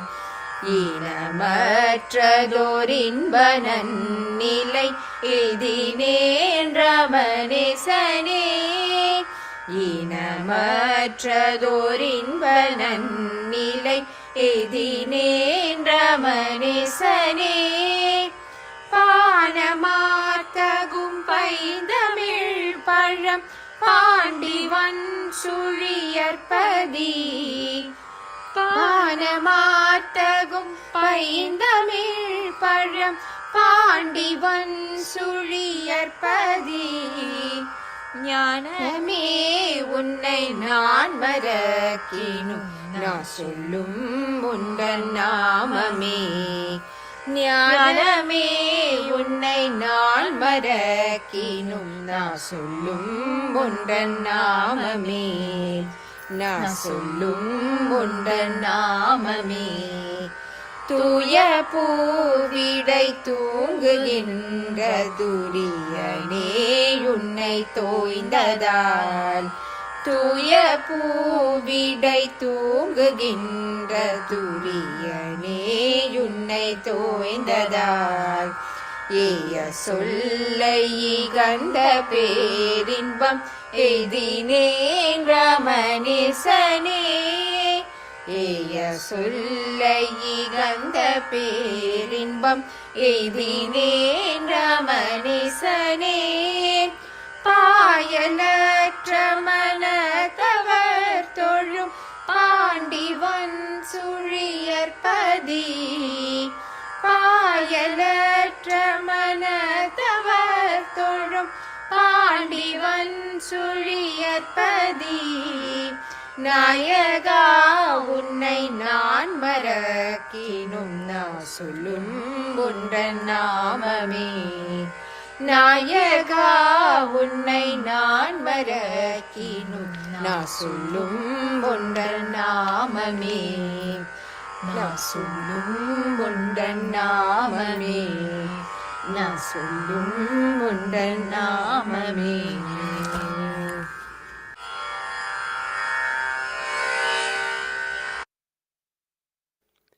Om Namo Bhagavate Sri Ramanaya. This is a reading from the book titled Fragrant Petals, a representative anthology on Sri Bhagavan. And the chapter is titled Jnana and Bhakti, written by Dr. T.N. Krishnaswamy. Jnana and Bhakti are like two sweets made out of the same sugar, of which you choose whichever you like. Giving up mine is Bhakti. Giving up I is jnana. In the former case, one gives up all one's possessions. In the latter, one gives up the very possessor of the possessions. Bhakti is turning the mind towards God. Self-inquiry, the path of jnana, turns the mind towards its own inner essence, which is the self. In self-inquiry, the subject sets out in search of himself. He who seeks must exist. This existence is itself the self. In bhakti, one is disgusted with one's individual self and feels one's nothingness or unimportance and fixes one's mind on the higher power. When the mind at last becomes fully aware of the higher power, it is awed by it and absorbed into it. This is total surrender of the ego. The man no longer is, God alone is. The Cloud of Unknowing, a 14th century Christian work which says that the soul is one with God and that all creatures have in them two powers, one a knowing power, the other a loving power. To the first, God, the maker of both powers, is eternally incomprehensible. To the second, he is comprehensible. This is the wonderful miracle of love. He may well be loved but not thought. Love may reach God in this life but not knowing. So far is bhakti, but the book continues, and therefore swink and sweat in all that thou canst and mayest for to get thee a true knowing and a feeling of thyself as thou art. And then I trow thou shalt have a true knowing and a feeling of God as He is. This is jnana. He who does not know his self cannot know and much less love God. Here is what the Maharshi says on the subject. To long for happiness is bhakti. To long for the self is jnana. It is jnana to know that the Master is within you, but to commune with Him is bhakti. When the love of God or self is manifest, it is bhakti. When it is in secret, it is jnana. To know the self as bliss is jnana. Efforts to uncover this natural bliss are bhakti. A bhakta makes no plans, trusting that God who sent us here has His own scheme, which alone will work. He claims nothing. He has surrendered his personality, so that his actions and their results are due to the higher power. He accepts whatever befalls him with equanimity. He has learnt from the Gita that actions go on for themselves without an actor. A cyclone causes havoc, but there is no actor responsible for it. God has created actions, but no actor at all. One pointed thought of God is bhakti. One pointed experience of self is jnana. When an other arises, there is fear. There should be one alone, whether we call it God or self. Om Namo Bhagavate Sri Ramanaya. Namo Ramana. We are grateful for the opportunity to present our offering at the holy feet of Sri Bhagavan. Now on to the Tampa Satsang.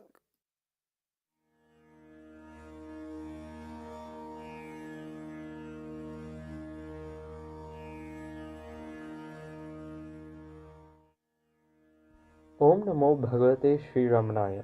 Namaskars to all Bhagavan devotees around the world.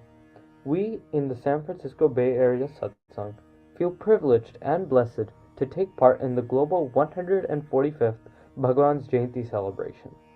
We start our program today with an offering by our young devotees Kavin and Harish playing the mridangam. Harish Ganapati will then present two compositions, one by Manavasi Ramaswamy Iyer and another by Sri Sadhu Om. He is accompanied by Dhruv on the mridangam. Then we present highlights from the San Francisco Bay Area Advent Retreat that happened in September of 2024 in the Walden West Camp in Saratoga, California. Followed by that, Venu Narayanan will present a Ramana Tirpugar in the Carnatic style. He is accompanied by Krishna on the mridangam. We conclude the program with two more Ramana Tirpugar and Punarvasu Portral, an ode to Punarvasu, all sung by Bay Area devotees. We offer this program at the feet of Sri Bhagavan. Om Namo Bhagavate Sri Ramanaya.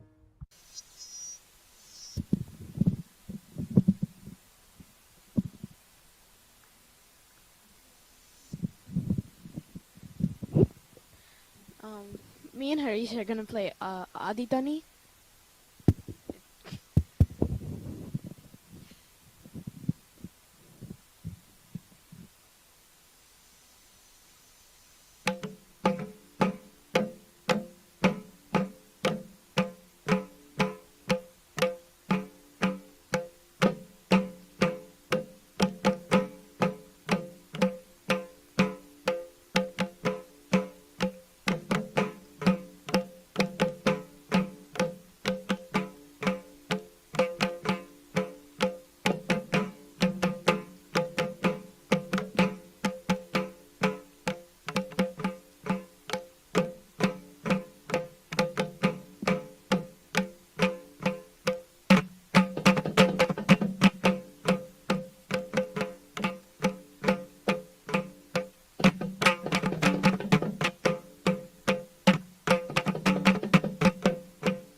Thank you.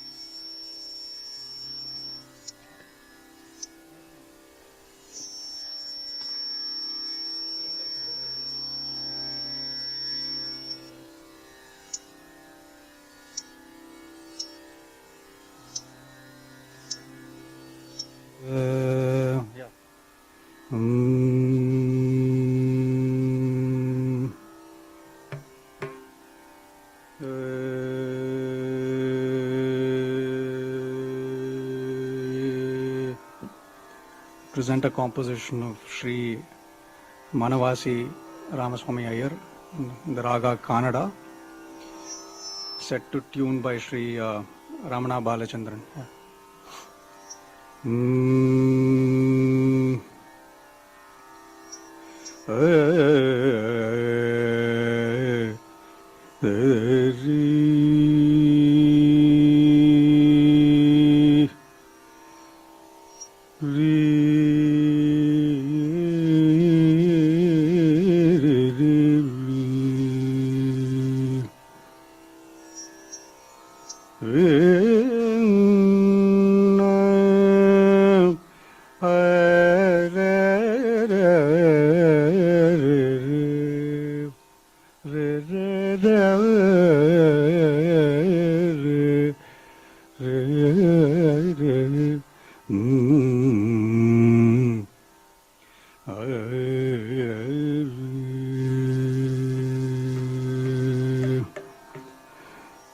அனலிடு மெழுகு போல் உருகாயோ, அனலிடு மெழுகு போல் உருகாயோ, அனலிடு மெழுகு போல் உருகாயோ, அனலிடு மெழுகு போல் உருகாயோ, அனலிடு மெழுகு போல் உருகாயோ, மனமே அனலிடு மெழுகு போல் உருகாயோ, மனமே அனலிடு போல் உருகாயோ, மனமே உன் குணம்தான் என்ன, உன் குணம்தான் என்ன, எத்தனை சொல்லியும் மனதிடு மெழுகு போல் உருகாயோ, மனமே உன் குணம்தான் என்ன, எத்தனை சொல்லியும் அனலிடு மெழுகு போல் உருகாயோ, மனமே உன் குணம்தான் என்ன, எத்தனை சொல்லியும் அனலிடு மெழுகு போல் உருகாயோ, மனமே உன் குணம்தான் என்ன, எத்தனை சொல்லியும் அனலிடு மெழுகு போல் உருகாயோ, மனமே உன் குணம்தான் என்ன, எத்தனை சொல்லி மணலிடு மெழுகு போல் உருகாயோ.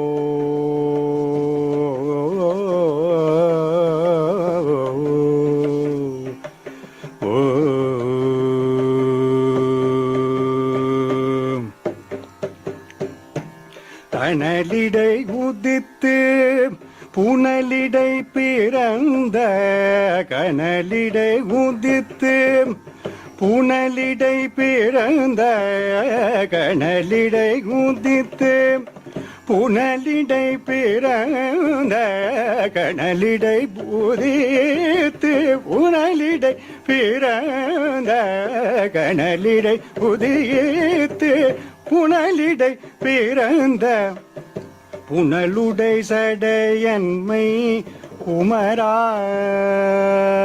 புனலுடை சடையன்மை குமரா, புனலுடை சடையன்மை குமரா புனலுடை சடையன்மை குமரா என்று புனலுடை சடையன்மை குமரா என்று புனலுடை சடையன்மை குமரா என்று அனலிடு மெழுகு போல் உருகாயோ மனமே உன் குணம்தான் என்ன எத்தனை சொல்லியும் அனலிடு மெழுகு போல் உருகாயோ ஓ ஓ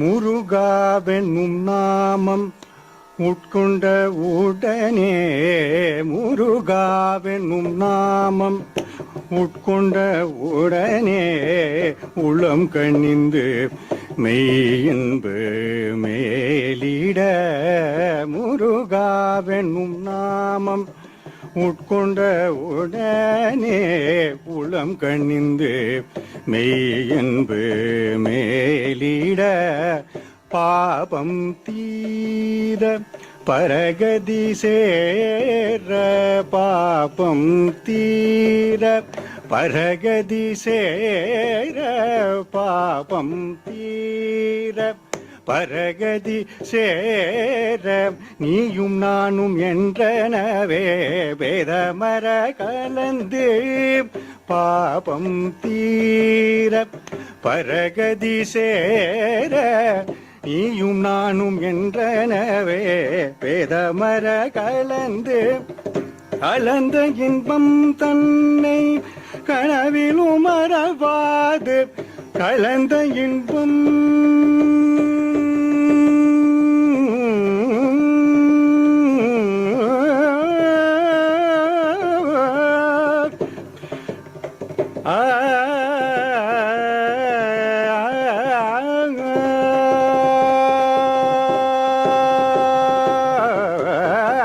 கலந்த இன்பம் தன்னை கனவிலும் மறவாது கலந்த இன்பம் தன்னை கனவிலும் மறவாது அருணையின் ரமண வேதியனருள் ஈரேன கலந்த இன்பம் தன்னை கனவிலும் மறவாது அருணையின் ரமண வேதியனருள் ஈரேன அனலிடு மெழுகு போல் காயோ மனமே உங்குணம்தான் என்ன எத்தனை சொல்லியும் மணலிடு மெழுகு போல் உருகாயோ உருகாயோ உருகாயோ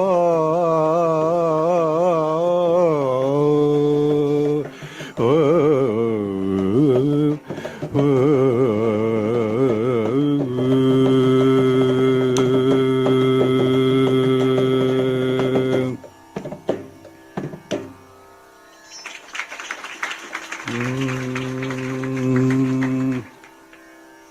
Last composition was composed by Sri Sadhu Om and set to tune by Sri Ramana Balachandran.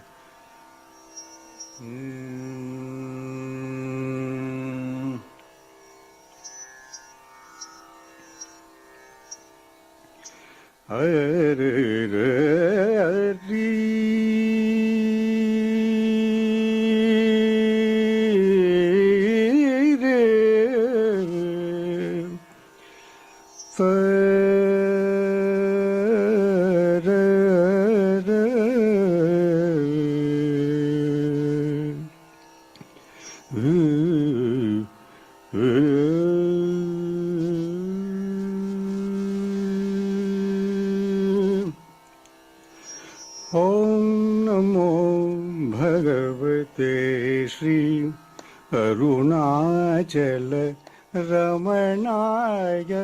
Om Namo Bhagavate Sri Arunachala Ramanaya. Om Namo Bhagavate Sri Arunachal रमणाय ॐ नमो भगवते श्री अरुणाचल रमणाय ॐ नमो भगवते श्री अरुणाचल रमणाय ॐ नमो भगवते श्री अरुणाचल रमणाय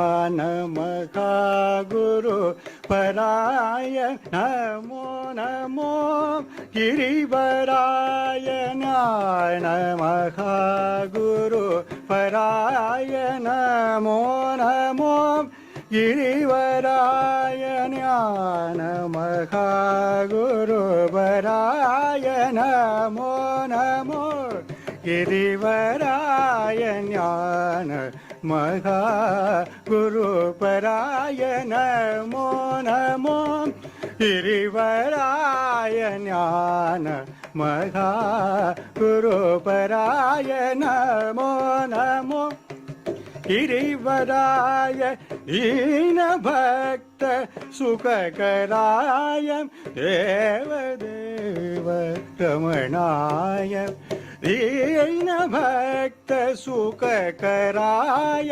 देवदेव रमणाय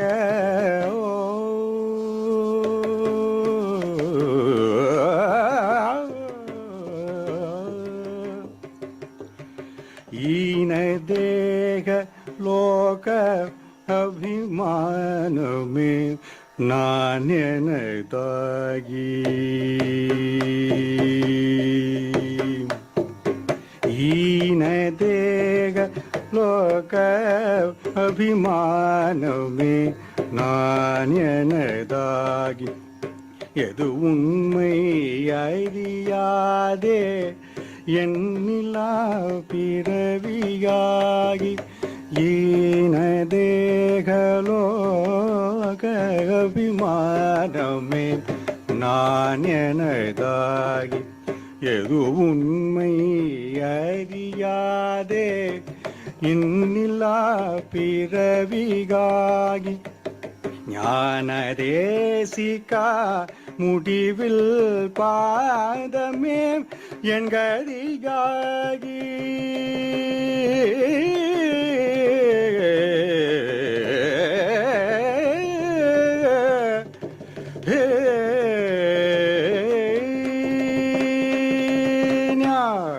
ஞானதேசிகா முடிவில் பாதமே என் கதிகாகி நான் அடைந்தேன் மாம்பாகி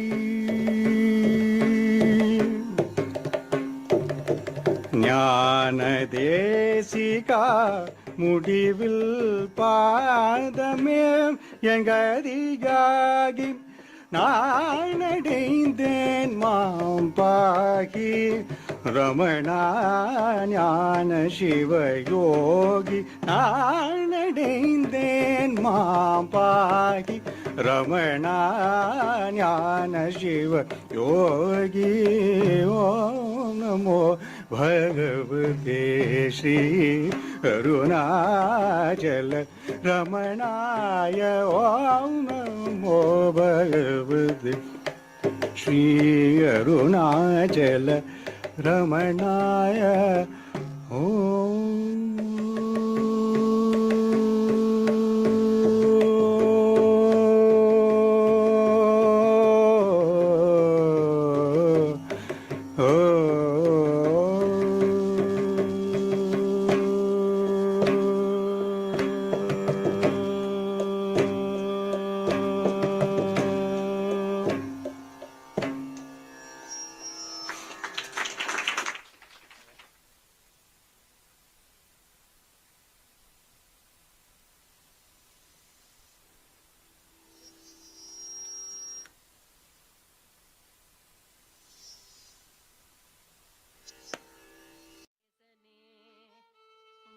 உள்வாசனே என் உள்வாசனே ரமணமா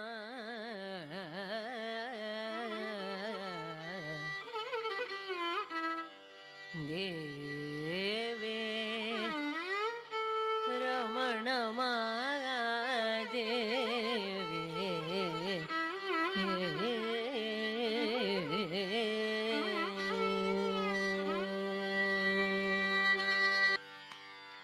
நமோ ரமணாயவே ஞானமும் கல்வியும் நமோ ரமணாயவே ஞானமும் கல்வியும் நமோ ரமணாயவே ஞானமும் கல்வியும் நமோ ரமணாயவே ஞானமும் கல்வியும் நமோ ரமணாயவே ஞானமும் கல்வியும் நமோ ரமணாயவே ஞானமும் கல்வியும் நமோ ரமணாயவே நாமதி மந்திரம் நமோ ரமணாயவே நாமதி மந்திரம் நமோ ரமணாயவே நாவுக்கரங்களும் நமோ ரமணாயவே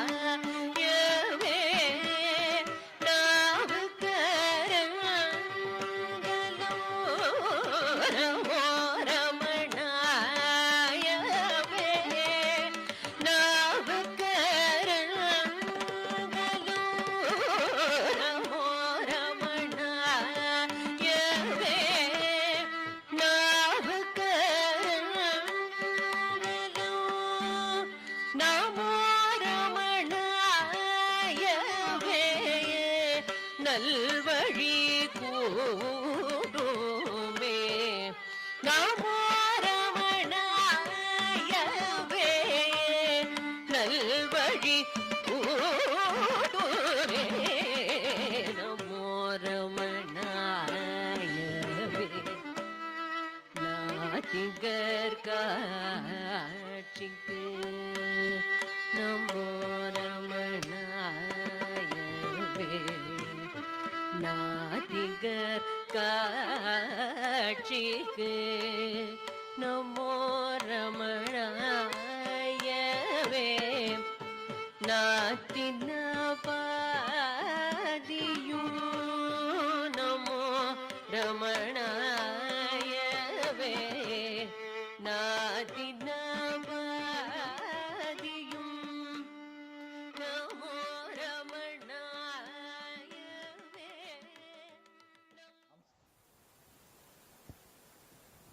It's an amazing atmosphere here. As Sunita ji just now said, it's just in the midst of an aranyam, like the olden day Upanishads are told.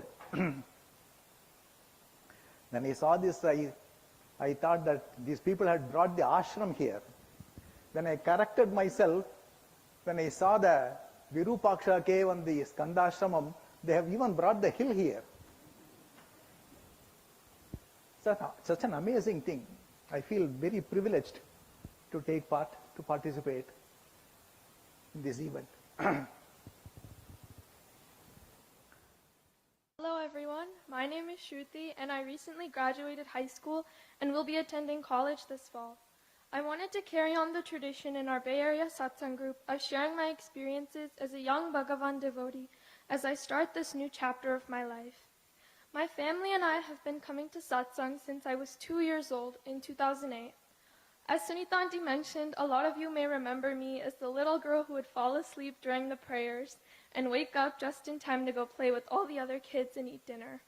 I can now admit that I was pretending to sleep a lot of those times.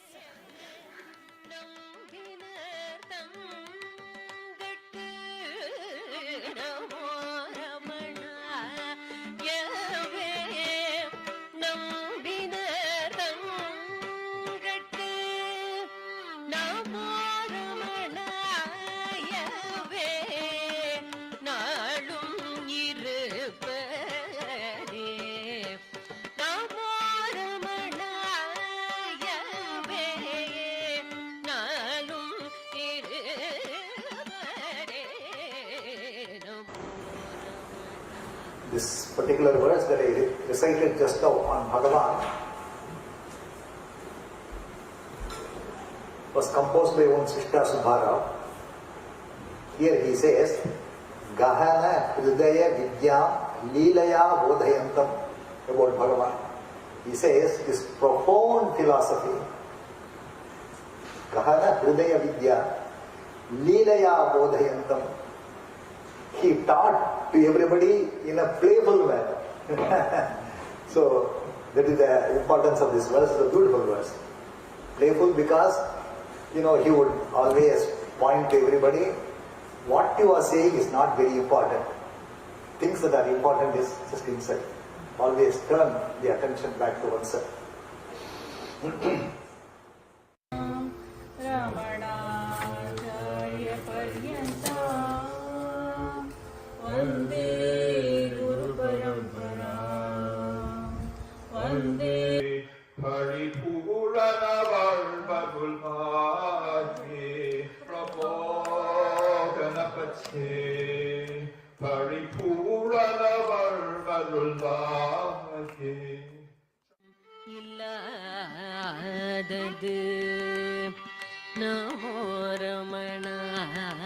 A marvelous program in the morning today.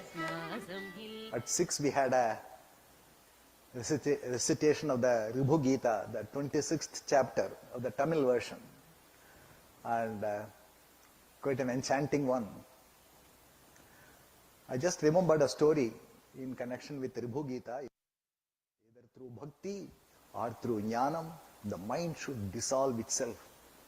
So a no mind state is the highest state as far as this spiritual world is concerned. So here Ishvara says, Sadabhibhuyate chitram nidraya smaranadina bodhayitva. Train the mind again and again, tell the mind there is absolutely nothing outside. Go back to your own home, shelter at home. Prayatnena kuryate swastham punah punaha. Repeatedly you should bring your mind back into the heart, keep it there.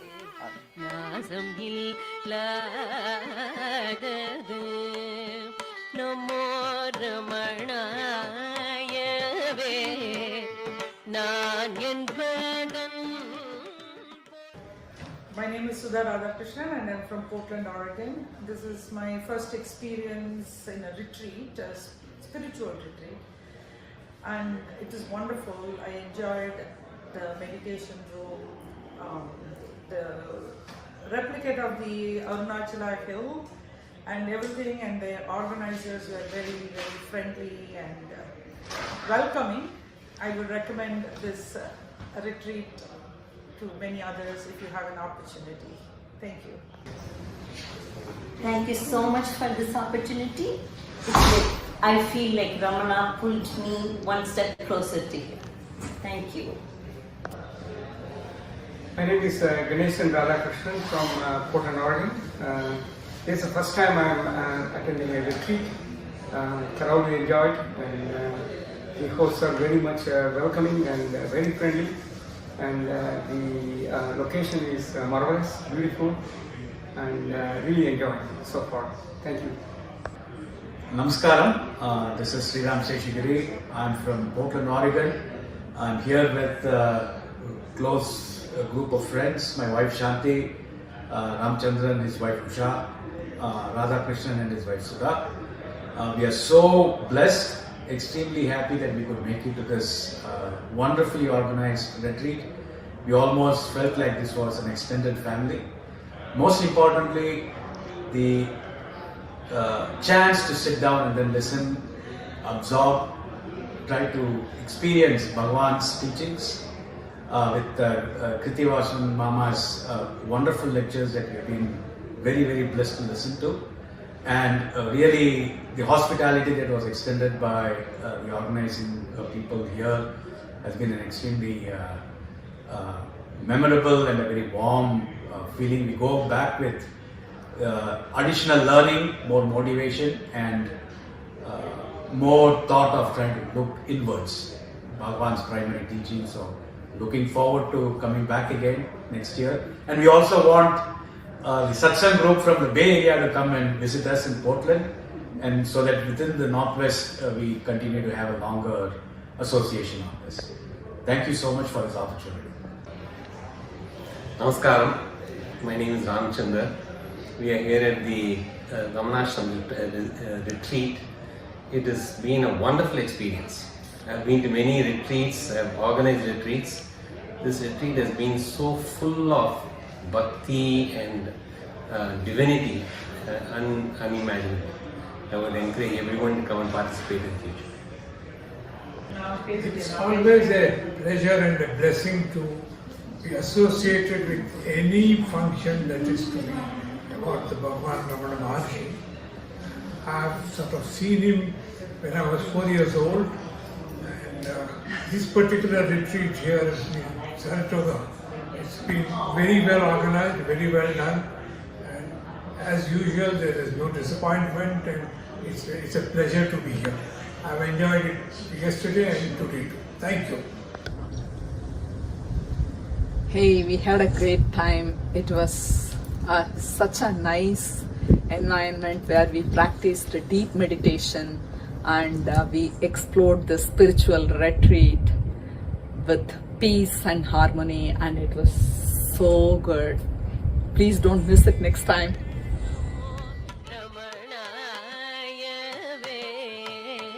நான் என்பதன் பொருள் நமோ ரமணாயவே நாட்டின் இதயத்து நமோ ரமணாயவே நாட்டின் இதயத்து நமோ ரமணாயவே நன்மை பயக்கவே நமோ ரமணாயவே நன்மை பயக்கவே நமோ ரமணாயவே ஞானமும் கல்வியும்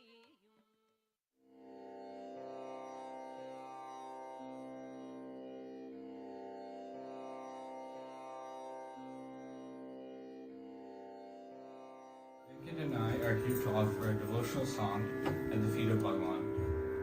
This song places an earnest prayer to Bhagavan to bestow just a little speck of dust from his lotus feet on us, devotees to realize the self. Morality awaits for this body, but there is the magic of even slaying death and becoming birthless by being self-realized. Bhagavan dared and faced death at a young age and became self-realized. In his infinite compassion, he has graced this teaching to all of us. The devotee earns for Bhagavan to bring us home to the self. I'll be presenting this Sri Ramana Pugar in Mayamavalone in Adidam. Venkat here is a disciple of Sri Naiveli Narayanan as an accomplished Mridanga artist who will accompany me. Thank you.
Seeking Grace. Sri Arunagiri is an unparalleled poet who had composed thousands of heart-melting devotional songs on Lord Muruga, his guru. They are compiled under many collections.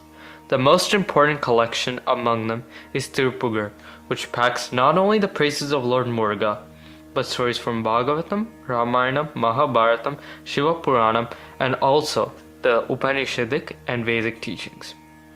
The poems are rhythmic compositions in all possible meters that expound the ultimate truth. Bhagavan Ramana Maharshi was believed to be the incarnation of Lord Muruga by many, including Kavyakanta Ganapati Muni. Bhagavan himself mentioned in his letter when leaving Madurai that he was undertaking a journey in search of his father, Lord Arunachala. Here is a maiden attempt to sing the praises of Bhagavan, son and disciple of Arunachala. following the footsteps of Sri Arunagirinathar. We are presenting these poems in the tune set for Arunagirinathar's Tirupugar by Tirupugar Gana Ratnam Guruji A.S. Raghavan. Om Namo Bhagavate Sri Ramanaya.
Virayavai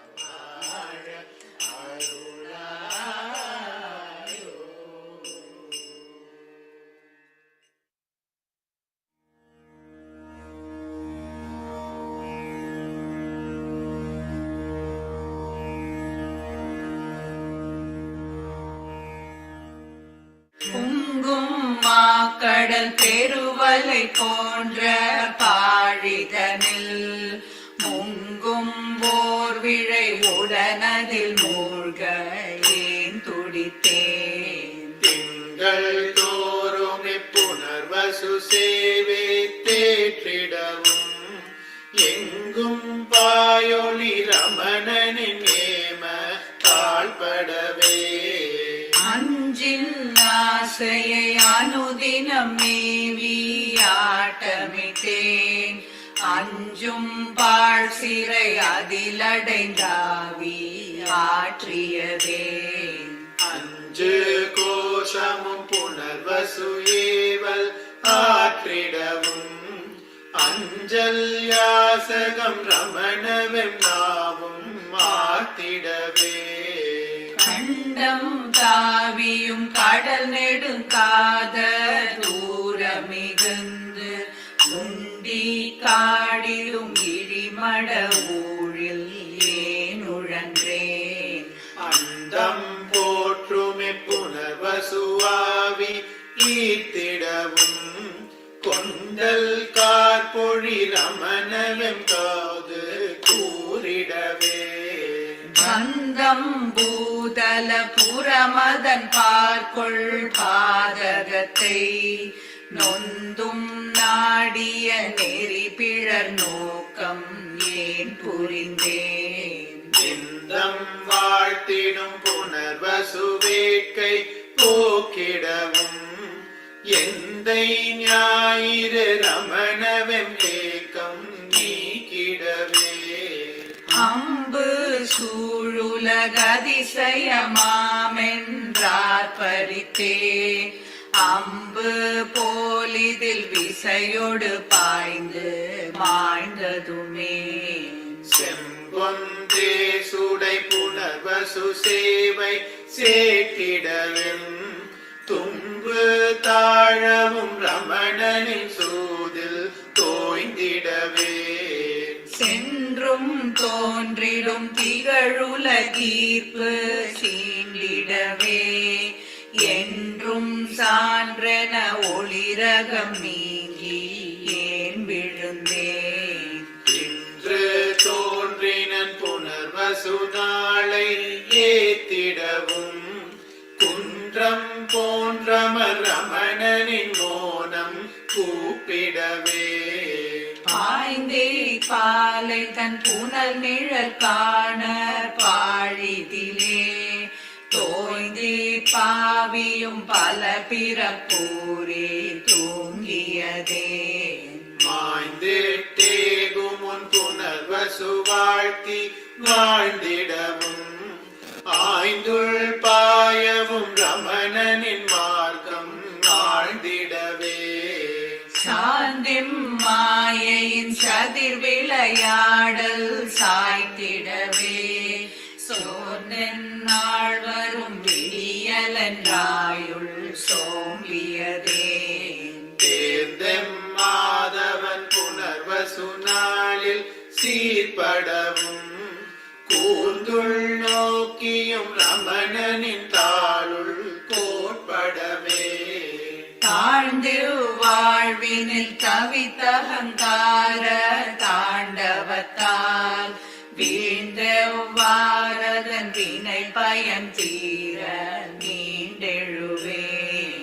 சூழ்ந்து ஊழியில் புனர்வசு தூவு சோபனத்தால் ஆழ்ந்துள் மூழ்கென ரமணனின் ஆணை ஆண்டிடவே இங்கு மாணவம் விரித்தலையோடு வீணனைய இங்கே ஊழ்வினை எரிதரை மீதும் ஏன் நடந்தேன். பூங்கன்றோடுயர் புனர்வசு பூஜை போற்றிடவும் தாங்கும் தாதையன் ரமணவின் பாவம் மாற்றிடவே பாம்பை பாம்பென தரையினில் காணும் தாழ்மனத்தேன் சோம்பி தூங்கிட சுழற்புவி தாவி சோர்ந்ததுமே. பூம்பொல் காந்தனி புனர்வசு பூமான் தூங்கழ சார்ந்திட ரமணனின் நோக்கம் நோக்கிடவே எண்ணம் கூறிடு எரிதழற் பார்வை ஏமமதால் மண்ணின் கூறிடு மதியிலி காப்பாய் மாமலை போல் திண்ணம் கூறிடு திகழமணானின் தீங்கருளின் வண்ணம் கூறிடு புனர்வசுவீந்தாய் வாழியவே வண்ணம் கூறிடு புனர்வசுவீந்தாய் வாழியவே.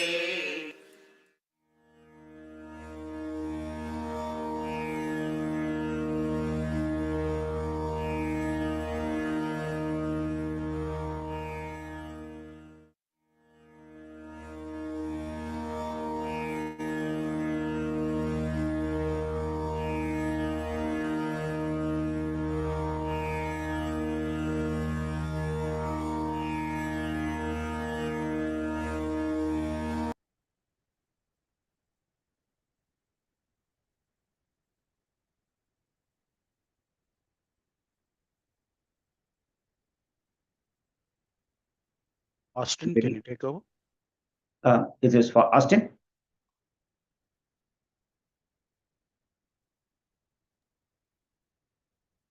Yep, you can start.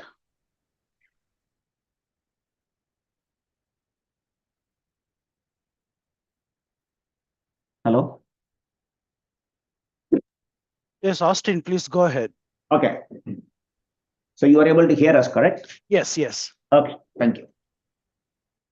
Om Namo Bhagavate Sri Ramanaya. This is the Austin Satsang Samarpanam on the Bhagavan's Jayanti program. So we will start with, the kids will go with few shlokas, and then we will end with Uma Sahasram. Om Shri Gurubhyo Namaha Harihi Om Gurur Brahma Gurur Vishnu Gurur Devo Maheshwaraha Guru Sakshat Param Brahma Tasmai Shri Gurave Namaha Gurave Sarvalokanam Hishaje Bhavaloginam Nidhaye Sarva Vidyanam Dakshinamurtaye Namaha Shruti Smriti Purananam Alayam Karunalayam Namami Bhagavatpada Shankaram Lokashankaram Apara Karuna Sindhum Jnanadam Shantarupinam Shri Chandrasekhara Gurum Pranamami Mudanvaham Apara Satchit Sukhavari Rashe Yasyorbimatram Bhuvanam Samastam Uhahitam Tam Ramanam Gabhiram Chinta Vihinam Hriti Chintayami. So the younger kids will start with Guru Padaka Stotram.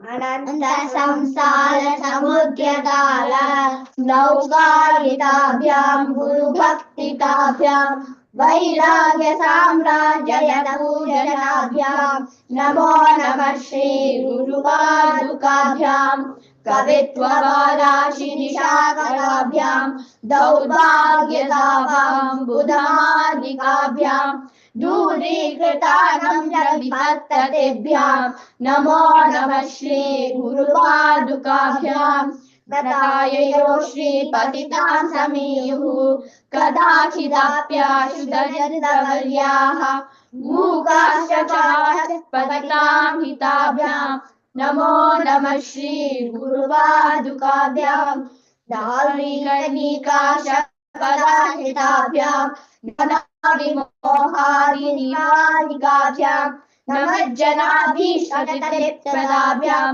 Namo Namah Shri Guru Padukabhyam Pali Brajaratnakanti Saridvirajashakanyakabhyam Nirvatvatabhyam Nritalokapantehe Namo Namah Shri Guru Padukabhyam Papanakala Kaparamparabyam Tapatrayani Drakhameshwarabhyam Yadyabi Samshosanavadavabhyam Namo Namah Shri Guru Padukabhyam समाधिसर्गप्रलयैर्मलाभ्याम् समाधिदानव्रतदीक्षिताभ्याम् समाधमाधिस्थिरभक्तिदाभ्याम् नमो नमः श्री गुरुपादुकाभ्याम् स्वाचाकराणाम् अखिलेश्वराभ्याम् स्वाहा सहायाक्षदुरन्दराभ्याम्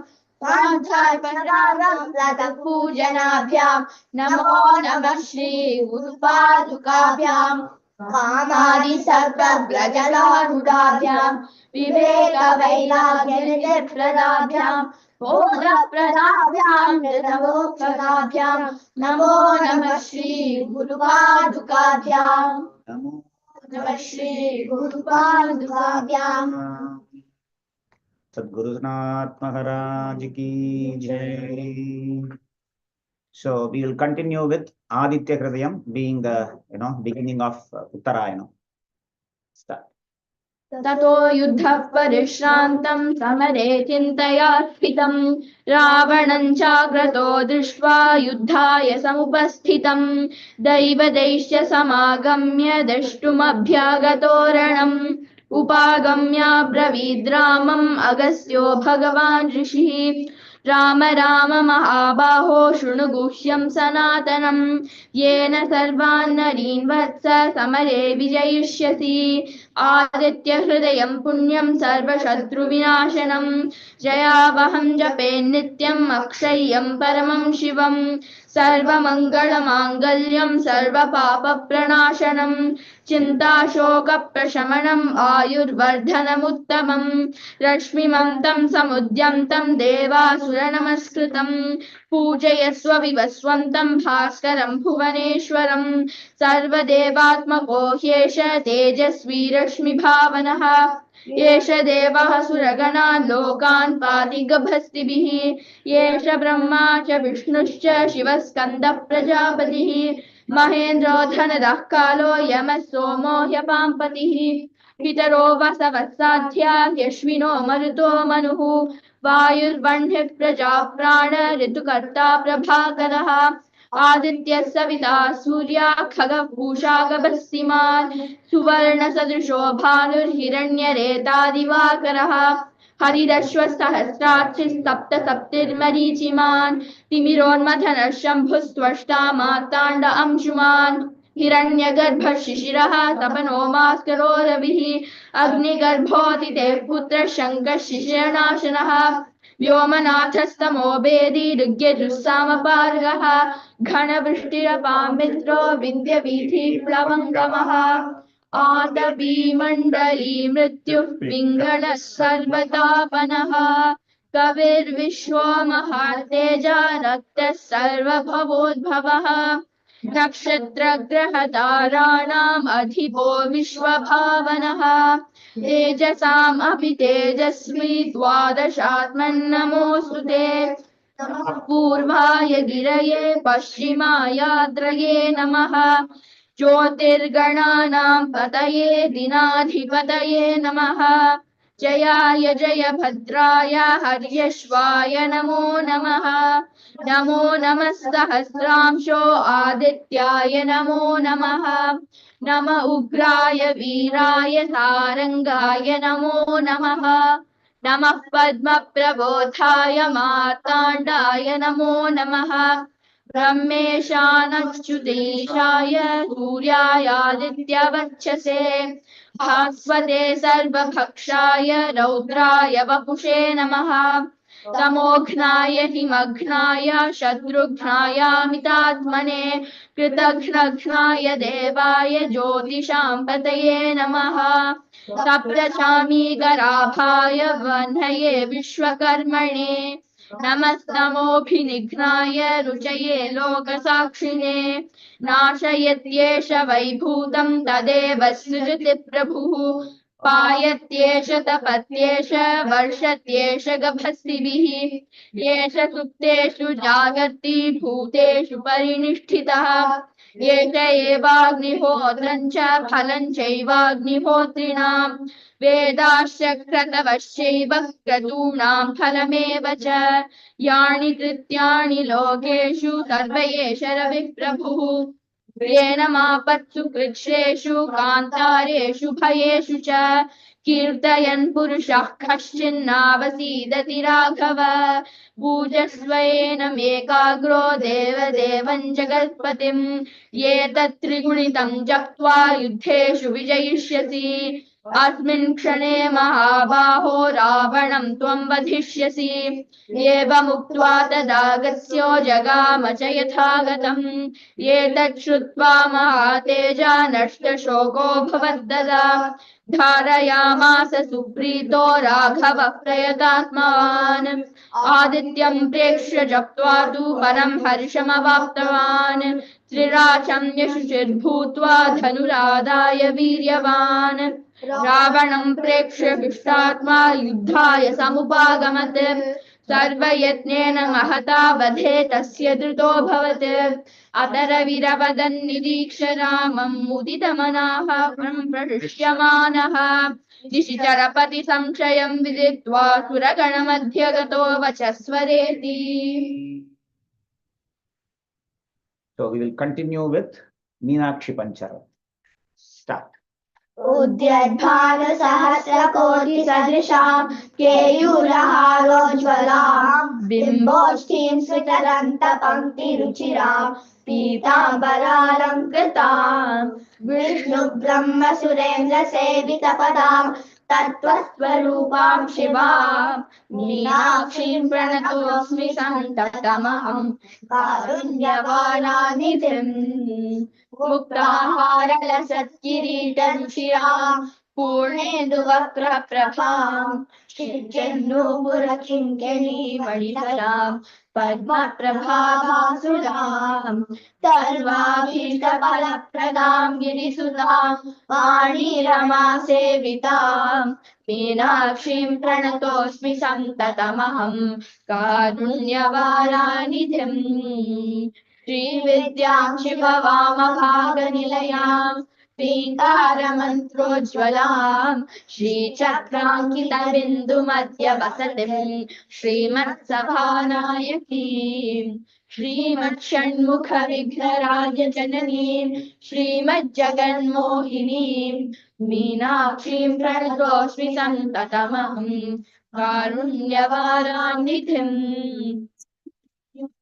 शरणायकीं भयहरां ज्ञानप्रदां निर्मलां श्यामां कमलासनाश्रितपदां नारायणस्यानुजां वीणावेणुविनोदवाद्यरसिकां नानाविधानम्बिकां मीनाक्षीं प्रणतोऽस्मि सन्ततमहं कारुण्यवारानिधिम् नानायोगिमुनीन्द्रनिवसतिं नानासिद्धिप्रदां नानापुष्पविराजितां श्रीबलां नारायणेनार्चितां नादब्रह्ममयीं पदातिललां नानाक्षरत्वात्मिकां मीनाक्षीं प्रणतोऽस्मि सन्ततमहं कारुण्यवारानिधिम्. Mata Maharajni ki jai. So we will follow this with Ambashtaka. Cheti भवन्निखिल खेटी कदम्ब तरुवाटी शुनाकी पटली कोटीरचारुतर कोटी मणि किरण कोटी करम्बित पदा पाटीरगन्ध कुचशाटी कवित्व परिपाटी मगाधिपसुता घोटी कुलादधिकधाटी मुदार मुखवीटी रसेन तनुतां कूलातिगामि भयतूलावलिज्वलन कीला निजस्तुतिविधा कोलाहलक्षपितकाला मरीकुशल कीलालपोषण नभाः स्थूला कुचे जलदनीला कचे कलितलीला कदम्ब विपिने शूलायुध प्रणतिशीला विभातु हृदि शैलाधिराजतनया यत्राशयोल्लगति तत्रा गजा वसतु कुत्रापि निस्तुलशुका तुत्रामकालमुखसत्राशनप्रकरसूत्रानकारि चरणा चत्रानिलातिरयपत्राभिरामगुणस्मित्रामरीसमवधूः कुत्रा सहन्मणिविचित्रा कृतस्फुरितपुत्रादिदाननिपुणा त्वयिपायणप्रभृतिशापायुधत्रिदिवसोपानधूलिचरणा पापापहस्वमनुजापानुलीनजनता पापनोदनिपुणा नीपालया सुरभिधूपालका दुरितकूपादुदञ्चयतु माम् रूपाभिका शिखरि भूपालवंशमणिदीपायिता भगवती यालीभिरात्मतनुताली सकृत्प्रियकपाली सुखेलति भय व्यालीनकुल्यसितचूलीभराचरणदूलीलसन्मुनिवरा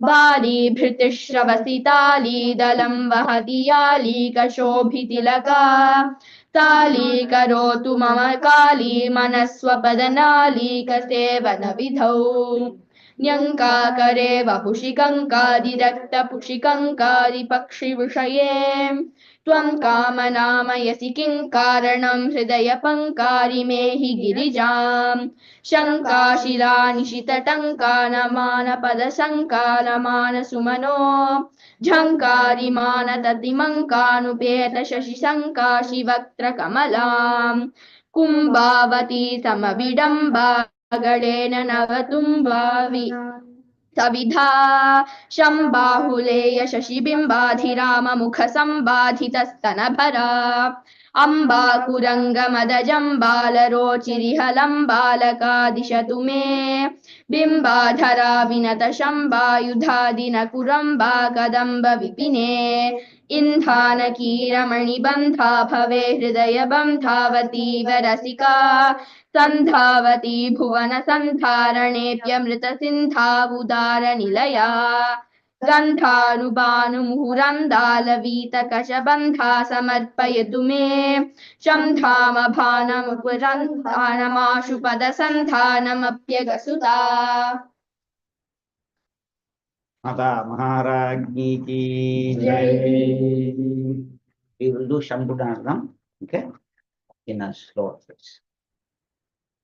सदञ्चितमुदञ्चितनिकुञ्चितपदं छलछलञ्चलितमञ्जुकटकम् पतञ्जलिदृगञ्जनमनञ्जनमचञ्चलपदं जननभञ्जनकरम् कदम्बरुचिमम्बरवसं परममम्बुदकदम्बकविडम्बकगणम् चिदम्बुधिमणिम्बुधहृदम्बुजरविं परचिदं परनटं हृदि भज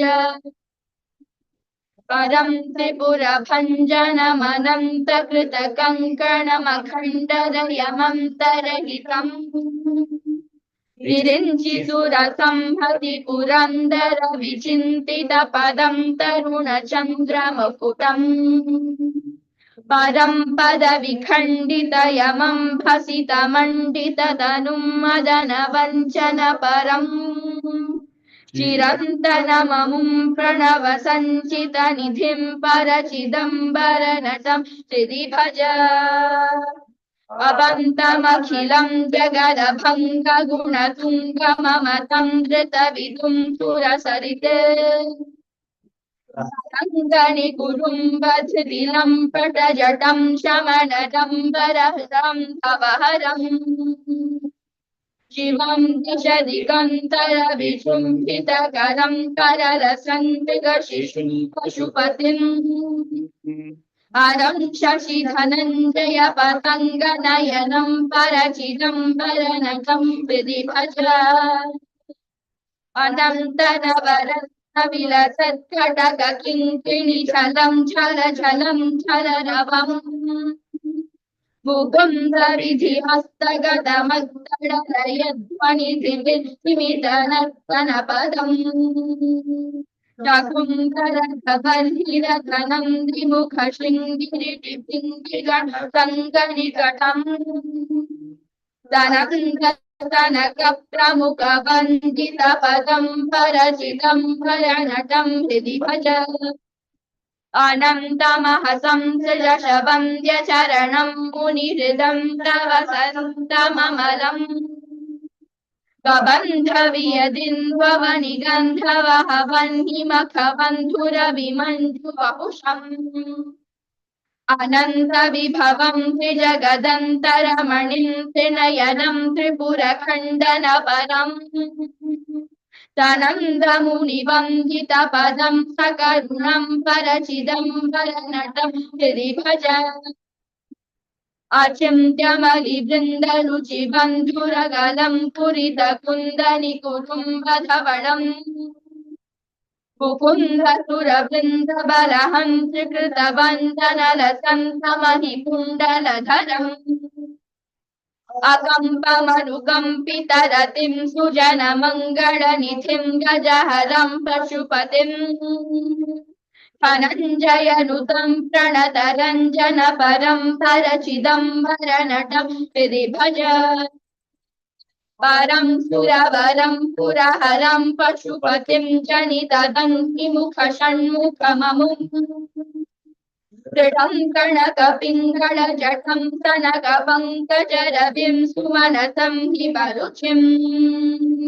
असङ्ख्यमनसं जलधिजन्मकरलं कवलयन्तमतुलं गुणनिधिम् सनन्दवरदं शमितमिन्दुवदनं परचिदम्बरनटं हृदि भज अजं क्षितिरथं भुजगपुङ्गवगुणं कनकशृङ्गिधनुषं करलतते पुरङ्गपृदुटङ्कपरशुं रुचिरकुङ्कुमरुचिं डमरुकं च दधतम् मुकुन्दविशिखं नमदवन्द्यफलदं दिगमवृन्दतुरगं निरुपमम् सचण्डिकममुं झटिति संहतिपुरं परचिदम्बरनटं हृदि भज अनङ्गपरिपन्थिनमजं क्षितिधुरन्धरमलं करुणयन्तमखिलम् ज्वलन्तमनलं दधतमन्तकरिपुं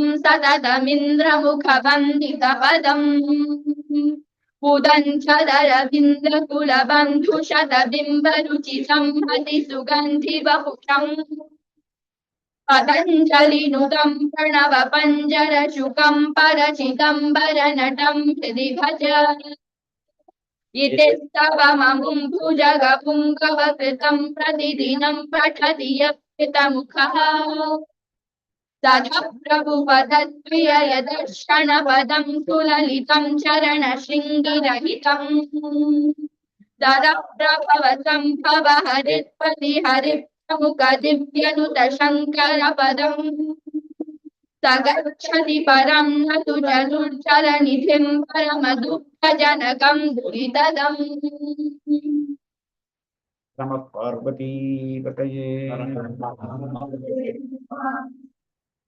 We will do Langata. राममुरारिसुरार्जितलिङ्गं निर्मलभाषितशोभितलिङ्गं जन्मजदुःखविनाशकलिङ्गं तत्प्रणमामि सदा शिवलिङ्गं देवमुनिप्रवरार्चितलिङ्गं कामदहं करुणाकरलिङ्गं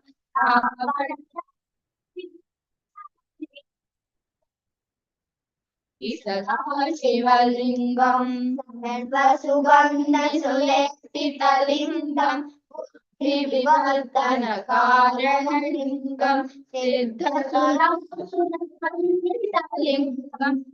प्रणमामि सदा शिवलिङ्गं करुणामणिभूषितलिङ्गं फणिफलिवेष्टितशोभितलिङ्गं सर्वशत्रुयज्ञविनाशनलिङ्गं तत्प्रणमामि सदा शिवलिङ्गं कुङ्कुमचन्दनलेपितलिङ्गं पङ्कजहारसुशोभितलिङ्गं संचितपापविनाशनलिङ्गं तत्प्रणमामि सदा शिवलिङ्गं देवगणार्चितसेवितलिङ्गं भावये भक्तिमेव च लिङ्गं दिनकरकोटिप्रभाकरलिङ्गं तत्प्रणमामि सदा शिवलिङ्गम् अष्टदलोपरिवेष्टितलिङ्गं सर्वसमुद्भवकारणलिङ्गम् अष्टदरिद्रविनाशनलिङ्गं तत्प्रणमामि सदा शिवलिङ्गं सुरगुरुसुरपूजितलिङ्गं सुरगणपुष्पसदाचितलिङ्गं परागणं लिङ्गं तत्प्रणमामि सदा शिवलिङ्गं त्रियाशकमिदं पुण्यं यः पठेत् शिवसन्निधौ शिवलोकमवाप्नोति शिवेन सहोदरे ஆடுடைய சிவனே போற்றி போற்றி. We'll continue with Lakshmi Narasimha Karavala Stotram. श्रीमत्पयोनिधिनिकेतन चक्रपाणे भोगीन्द्र भोगमणिराजित पुण्यमूर्ते Yogish शाश्वत शरण्य भवाब्धिभूत लक्ष्मी नृसिंह मम देहि करावलम्बम् ब्रह्मेन्द्र रुद्र मरुदर्क किरीट कोटि संघट्टितांघ्रि कमलामलकान्तिकान्त लक्ष्मी लसत्कुच सरोरुह राजहंस लक्ष्मी नृसिंह मम देहि करावलम्बम् संसारदावदहना करभीकरोरु ज्वालाबलीभिरतिदग्धतनोरुहस्य त्वत्पादपद्मसरसीं शरणागतस्य लक्ष्मी नृसिंह मम देहि करावलम्बम् संसारजालपतितस्य जगन्निवास सर्वेन्द्रियार्थबडिशाग्रजशोपमस्य प्रोत्कम्पितप्रचुरतालुकमस्तकस्य लक्ष्मी नृसिंह मम देहि करावलम्बम् संसारकूपमतिघोरमगाधमूलम् सम्प्राप्य दुःखशतसर्वकुलस्य दीनस्य देव कृपया पदमागतस्य लक्ष्मी नृसिंह मम देहि करावलम्बम् संसारभीकरकरीन्द्रकराभिघात निष्पीड्यमान वपुषस्तकलार्थिनाश प्राणप्रयाण भवभीति समाकुलस्य लक्ष्मी नृसिंह मम देहि करावलम्बम् संसार सर्प विषदिग्ध महोग्रतीव्र दंष्ट्राग्रकोटिपरिदष्ट विनष्ट मूर्तेः नागादिवाहन सुदोग्धि निवास शौरे लक्ष्मी नृसिंह मम देहि करावलम्बम् संसार वृक्षमकबीजमनन्त कर्म शाखायुतं कर्णपत्रमनङ्गपुष्पम् आरुह्य दुःखफलिनं चकितं दयाळो लक्ष्मी नृसिंह मम देहि करावलम्बम् संसार सागर विशाल कराळ काल नक्यग्रह ग्रसित निग्रह विग्रहस्य व्यग्रस्य राग निचयोन्मिनि पीडितस्य लक्ष्मी नृसिंह मम देहि करावलम्बम् संसार सागर निमज्जन मुह्यमानम् दीनं विलोकय विभो करुणानिधे माम् प्रह्लादकेन परिहार कृतावतार लक्ष्मी नृसिंह मम देहि करावलम्बम् संसार घोर गहने चरतो मुरारे मारोग्र भीकर मृग प्रचुरादितस्य आतस्य मत्सरनिदाघसुदुःखितस्य लक्ष्मी नृसिंह मम देहि करावलम्बम् बद्ध्वा गळे यमभटा बहुतर्जयन्तः कर्षन्ति यत्र भवपाशशतैर्युतं माम् एकाकिनं परवशं चकितं दयालो लक्ष्मी नृसिंह मम देहि करावलम्बम् लक्ष्मीपते कमलनाथ सुरेश विष्णो यज्ञेश यज्ञमधुसूदन विश्वरूप ब्रह्मण्य केशव जनार्दन वासुदेव लक्ष्मी नृसिंह मम देहि करावलम्बे येकेन चक्रमपरेण करेण शङ्ख मन्येन सिन्धुतनया कमलं व्यतिष्ठन् वामे तरेण वरदा भयपद्मचिह्नम् लक्ष्मी नृसिंह मम देहि करावलम्बम् अन्धस्य मे हृतविवेकमहाधनस्य चोरैर्महाबलिभिरिन्द्रियनामधेयैः मोहान्धकारकुहरे विनिपातितस्य लक्ष्मी नृसिंह मम देहि करावलम्बम् प्रह्लाद नारद पराशर पुण्डरीक व्यासादि भागवत पुण्डव श्रीनिवास भक्तानुरुक्त परिपालन पारिजात लक्ष्मी नृसिंह मम देहि करावलम्बम् लक्ष्मी नृसिंह चरणाब्ज मधुव्रतेन स्तोत्रं कृतं शुभकरं भुवि शङ्करेण ये तत् पठन्ति मनुजा हरिभक्तियुक्ताः तेयं सरोजमखाण्डरूपम् गोपिका जीवनस्मरणं Govind Govind. The kids will conclude with Dashavatara Stuti.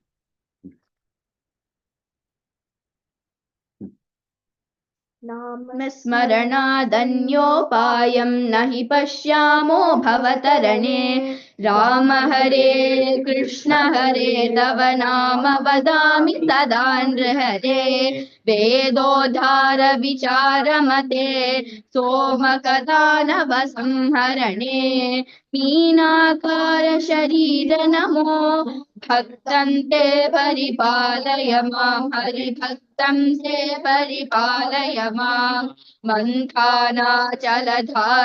हेतो देवासुर परिपाल विभो कूर्माकार शरीर नमो भक्तं ते परिपालय मां हरिभक्तं ते परिपालय मां भूचोरकहर पुण्यमते क्रीडोद्धृत भूदेव हरे क्रोडाकार शरीर नमो भक्तं ते परिपालय मां हरिभक्तं ते परिपालय मां हिरण्यकशिपुच्छेदन हेतो प्रह्लादाभयधारण हेतो नरसिंहाच्युत रूप नमो भक्तं ते परिपालय मां हरिभक्तं ते परिपालय मां भवबन्धन हर विततमते पादोतक विरतागतते वटुपटु वेशमनोज्ञ नमो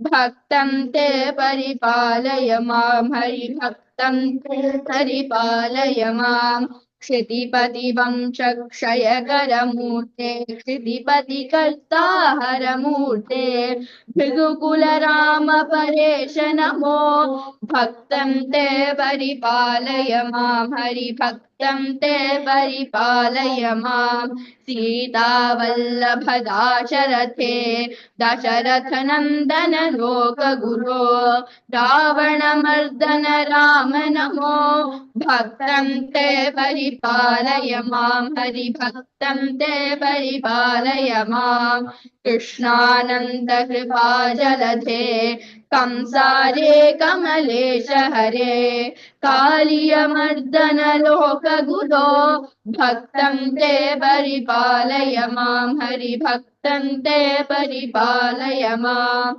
दानवसतिमानापहर त्रिपुरविजयमर्दन रूप बुद्धज्ञाय च बौद्ध नमो भक्तन्ते परिपालय माम् हरिभक्तन्ते परिपालय माम् शिष्टजनावन दुष्टहर भगतुरगोत्तम वाहनते कल्कि रूप परिपालनमो भक्तन्ते परिपालय माम् हरिभक्तन्ते परिपालय माम् नामस्मरणादन्योपायम् न हि पश्यामो भवतरणे राम हरे कृष्ण हरे तव नाम वदामि सदा नृहरे गोपिका जीवनस्मरणं गोविन्द गोविन्द.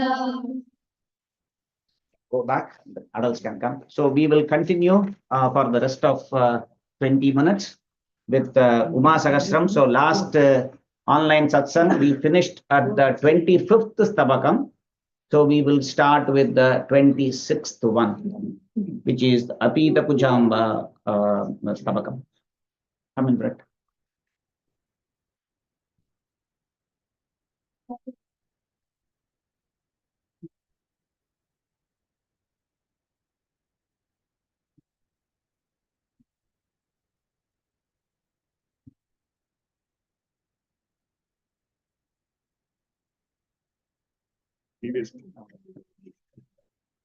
श्री उमाय नमः हर नमः पार्वती पतये हर हर महादेव आगम विन्मति कैरविणीनां बोधमजस्रमसौ विदधानः पातु महेशवधूवदनांशो आसशशी सकलानि कुलानि आयतलोचन चुम्बितकर्णा दानयशोजिततो यतकर्णा शोणनगेशमनः प्रियवर्णा नाशयताज्जगदात्मिमपर्णा वेदतुरङ्गविलोचन भाग्यम् वेदशिरोनिचयैरपि मृग्यम् शोकविदारिसुधाकिरणास्यम् शोणगिरौ समलोकिरहस्यम् पुञ्च समस्तमनोरथलाभे संशयमध्यकरामलकाभे दृक्पथमापनगेन्द्रतनूजा सोऽहमितः परमन्तरराजा शिल्पविदः प्रतिमां प्रविशन्ति स्वल्पविदां तरणाय चकास्ति शोणधराभृति सम्प्रति लब्धा हन्त चिरादियमेव ममाम्बा भारतभूवलयेऽत्र विशाले तन्त्वनघानि बहूनि गृहाणि हास्य विगीतसुधाकरबिम्बा शोणगिरौ रमतेऽत्र मदम्बा वारितसंश्रितपातकजाला वारिधिवीचिनिरङ्कुशलीला वारिजपत्रविडम्बननेत्रा मुखेन सपुत्रा आयतवक्रघनासितकेशी तोययवनरिपो हृदयेशी काशसुमाच्छयशाः परमेशा पाशभिधस्तु तवेन्दुविभूषा पङ्कजसम्भव पूजितपादा पङ्कविनाशन पावननाम किङ्करकल्पलतापरमेयम् शङ्करनेत्रसुधाशरणं नः चञ्चलदृग्विनतामरवल्ली पञ्चपृषत्कशरासनझिल्ली काञ्चनगर्भमुखप्रणुतेयम् पञ्चमुखप्रमदशरणं नः अम्बविधूय भटान्मदनादि नूपुरनादविभीषिकयैषः अन्तजहार बलेन मनो मे शोणनगान्धिनिवासिनि तेङ्घ्रिः कर्णपुटे कुरु मुग्धममोक्तिम् मुञ्चधनादिषु मानसशक्तिम् शोणगिरीन्द्रवधूपदभक्तिम् शीलय शीलय यास्यसि मुक्तिम् जीर्णतरे जरयाखिल देहे बुद्धिबलम् च विलुम्पति मोहे अन्तसवित्रितपन्मतिरन्ते सेवितुमिच्छति नाचरणम् ते तन्त्रविदो नभयोनितु चक्रम् शोणधराधररूपमुशन्ति अर्धममुष्य वपुर्मदनारेरर्धमहेन्द्रसुते तव गात्रम् अस्तु नगेश्वर नन्दिनि लिङ्गम् तैजसमेतदिहापि तवांशः पीतगुणस्य विना तव योगम् देवि शिवस्य कुतः खलु तेजः स्थापितमूर्तिरियं तव नाम्या पूजयितुं जगदीश्वरि रम्या शोणनगार्धमिदं तव रूपम् कीर्तयितुं न गजेधुतपापम् शोणनगार्धतनो निशमङ्के धारयसेयि गुहं रमणाख्यम् आगतमप्ययिहामुहुरम्बो चाटयसे गणपं ननु कस्मात् अङ्कजुषे रमणाय नुदातुम् मानववेषधराय गुहाय शोणनगार्धनतो बहुदुर्गम् मातरपीतकुचेह विभासि पूर्णसमाधिवशात् स्वपिषित्वम् पीतमपीतकुचेम्बन वेत्सि अङ्गजुषारमणेन सुतेन प्रेक्ष्यवतेष्टमुरोरुहदुग्धम् ज्ञानसाह्वयमम्बरिपीय संयमसौ रमणो मुनिराट्ते ज्ञानमयो भवदीश्वरि सर्व पुष्यति येन तनुं हि तदात्मा प्रीतिपदाय पयोधर कुम्भा पार्वती धीमय दुग्धमपीतात् अस्तु गुहाय शिवे बहुदत्तम् किञ्चिदिवेश्वरि धारय मह्यम् प्रौढमिमं यदि वेत्सि तनूजम् शैलसुते मदवारिदधानम् मास्तु पयोवितरानघमन्नम् येन दधानि महेश्वरि शक्तिम् स्वार्जितमेव मया यदि भोज्यम् सम्मद एव ममाखिलमातः आशिषमग्रेण मामयि दत्त्वा प्रेषययानि जयानि धरित्रीम् विद्युति विद्युति वीक्ष्य विलासा वीक्षितकर्मणि लक्ष्य रहस्य पार्वणचन्द्रमुखी ललिताङ्गी तैजसलिङ्गसखी शरणन्नः मातरपीतकुचेरुणशैलाधीश्वरभामिनि भामहनीये साधु विधाय समर्पयते ते लोधकमाल्यमिदं गणनाथः श्री उमाये नमः। नमः पार्वतीपतये हर हर भोले। 27 विधुन्वन्द्वान्तानि प्रतिदिशमधर्मं परिहरन् श्रियं व्यादन्वानः सपदि शमयन् दुःखपटलम् सहस्राणां भोजेन्द्रमसदृशं मे प्रजनयन् प्रचण्डाश्चण्डा स्थितः स्थितलेशो विजयते अधीनां शीर्षेषु ज्वलिततव कीलीन्द्रसदृशम् विनम्राणां शीर्षेष्वमृतकरबिम्बेन तुलितम् विरोधिर्द्वान्तानां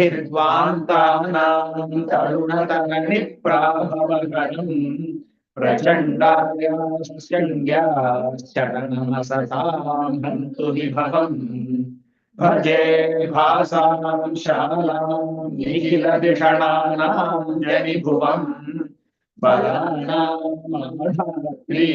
निखिलभुवनेन्द्रस्य दयिताम् भजन्ते गाङ्गीतैर्मधुसमयमाद्यप्यतवधूकलापकृत्यैर्भयवदन पङ्केरुहदृशः ज्वलन्ति तेजोभिर्महिषमथने यातवतनुर्लसन्ति लावण्यैर्गिरिशरमणे यातवतनुः विना क्रोध प्रीति न किमपि तयोर्भेदकमभूत्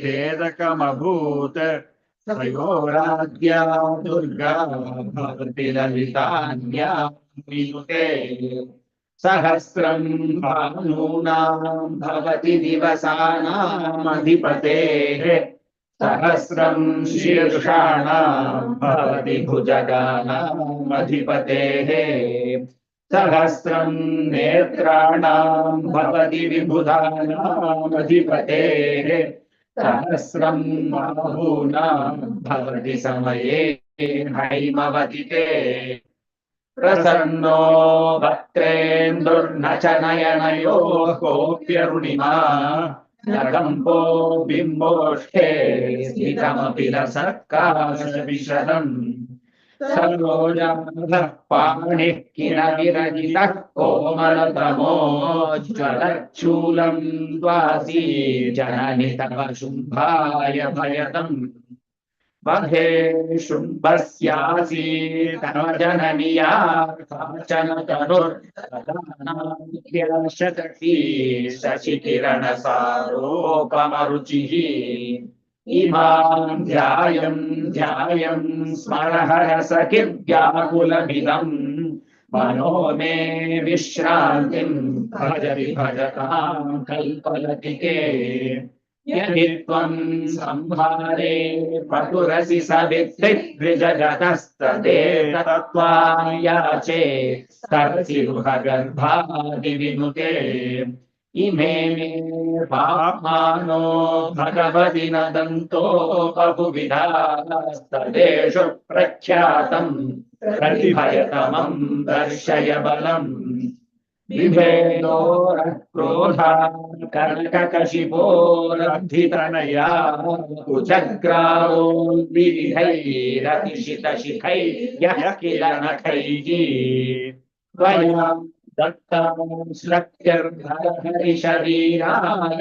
जगता विनेत्रे पुंसेऽस्मै जननिरणरङ्गस्तवरमे अजेयस्त्रैलोक्यप्रकटितपताकः फलभुजाम् विरौजां यत्कारागृहपरिचयी पङ्क्तिवदनः सहस्रारं साक्षात् शरीरं समजयत् तदैवावेशेन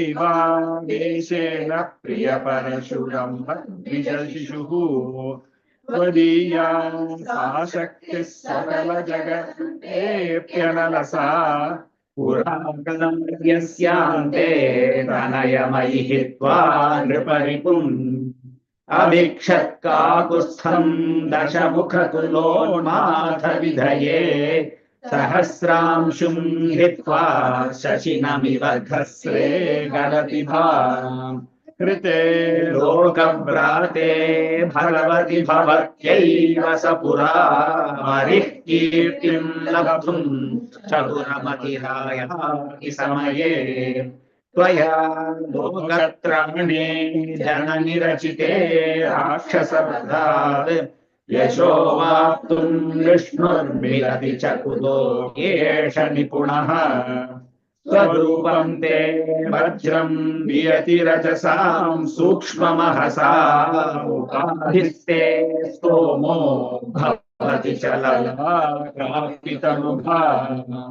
अरुद्धा ते व्याप्तिर्बलमखिलदत्तं बलनिधेः सहस्रांशस्वस्य प्रभवति समस्तस्य च शिवे यतः कालव्याजात् पचसि भुवनं वैद्युतमहः प्रभावात् कालीं त्वामयि विदुरतः पण्डितवराः प्रभो शस्त्रं भूत्वा रमसि यदवीं वज्रवपुषा प्रचण्डां चण्डीं तद्भगवति भनन्त्यक्षयबले अयि त्वामेवेन्द्रं कथयति मुनिः कश्चिदजरे त्वया शस्त्राढ्यं तं भजति तु परस्तत्र विदृशिः युवा माता पुत्रो भगवति विभाज्यौ अभवत् ततो हीनां द्वेधा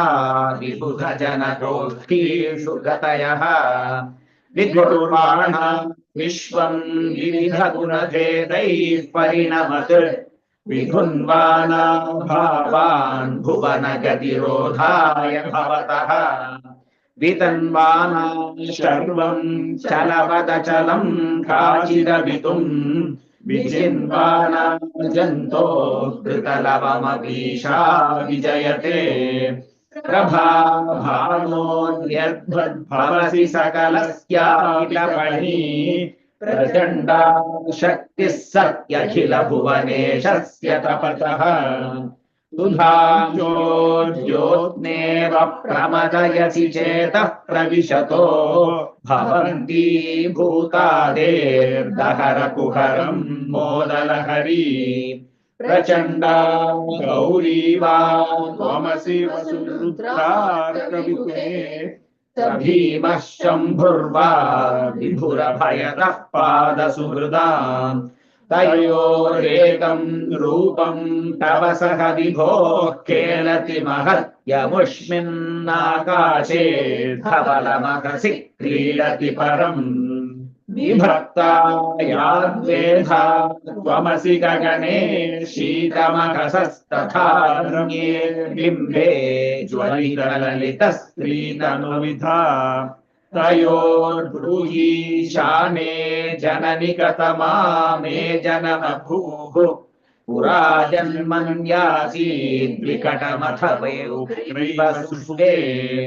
दृशोर्भेदा दृष्टेर्न भवति भिदा कापि कलयोर्न भेदाद् भिन्नं स्यात् कृतमभिमानैक्यवशतः भिदा तन्वो रेवं न भवति भिदायै तव शिवे वियद्देशे चण्ड्यां सितमहसि गौर्यां च भवति तावच्छिन्नं शीर्षं विदुरखिलधात्यागमविदो मनुष्याणां मस्तेर्बहुलतपसां यद्विदलिते सुषुम्नायां नाड्यां तनुकरणसम्पर्करहिता बहिःशक्त्या युक्ता विगतचिरनिद्रा विलससि उताहो तन्वन्द्यां भृगुकुलविधात्र्यां पितृगिरा ततोजे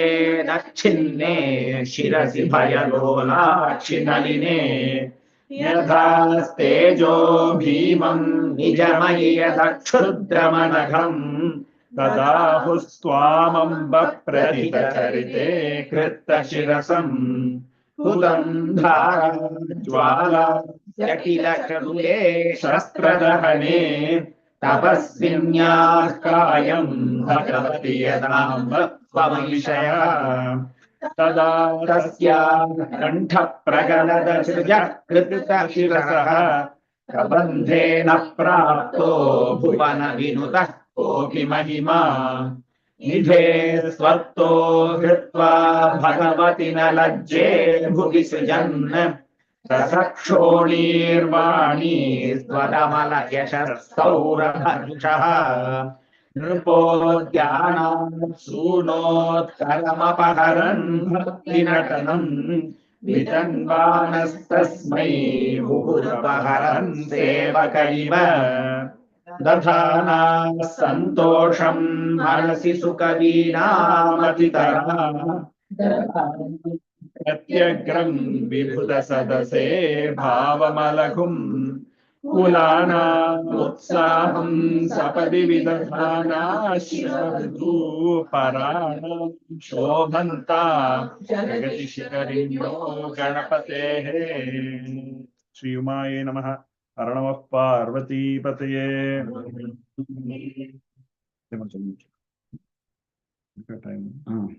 अन्तर्वलक्षपरिधिभ्रममादधानो वक्त्रस्य पूर्णदुहिनद्युतिमण्डलस्य हासः करोतु भवताम् परमम् प्रमोदम् शुद्धान्तपङ्कजदृशः प्रमथेश्वरस्य सम्मोहनानि तुहिनाम् शुकलाधरस्य सञ्जीवनानि सरस्वीरुहसायकस्य सन्दीपनानि विनतेषु जनेषु शक्तेः संहर्षणानि मम सन्तु शिवास्मितानि पापानि मे हरतु काचन कृत्तशीर्षा मातापदाम्बुज भुजिष्य वितीर्ण हर्षा या भक्तलोकवरदान विधौ विनिद्रा वासं कमण्डलधुनी मुनिने करोति षष्ठावतार जननावनिरेकवीरा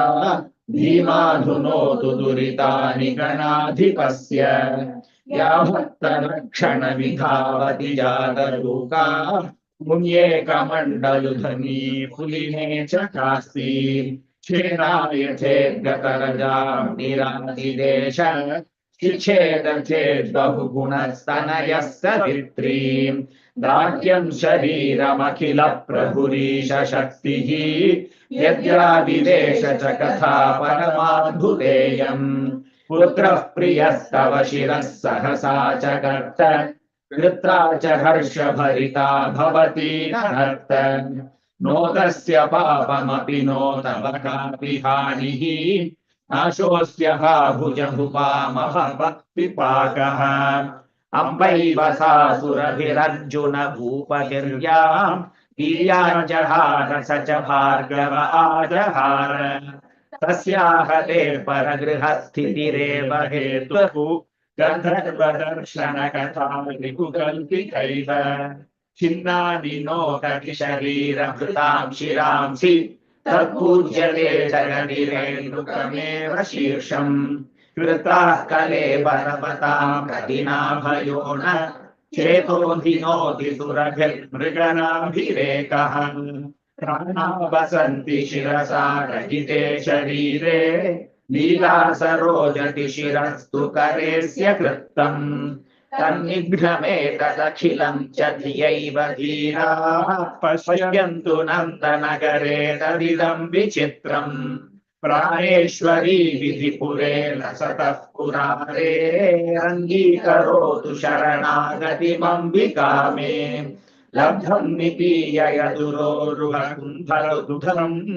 अनन्तमूर्तिरभवत् कविचक्रवर्ती अप्राप्य लोकरचनावनपातनेषु यस्यास्त्रयोगि पुरुषः करुणाकटाक्षम् नैवेशते किमपि सा जगदेकमाता परा प्रकृतिरस्पघनाशिनीनः प्रबोध शशिनो हृदयोदयस्य नौकाभिपञ्जलिनिधौ पतताञ्जनानाम् एतध्वजस्य ललिता त्रिरुचिः पताका चिन्ममास्तु शरणम् शिवमूलकीका मौलो महेन्द्र सुदृशः सुमनो निकाय संशोभिते सदसि मान्य इवाभिजातः रेणुश्च पञ्च लभतेरपीठम् प्राणाय सा भवतु भूतपदेर्वधूर्णः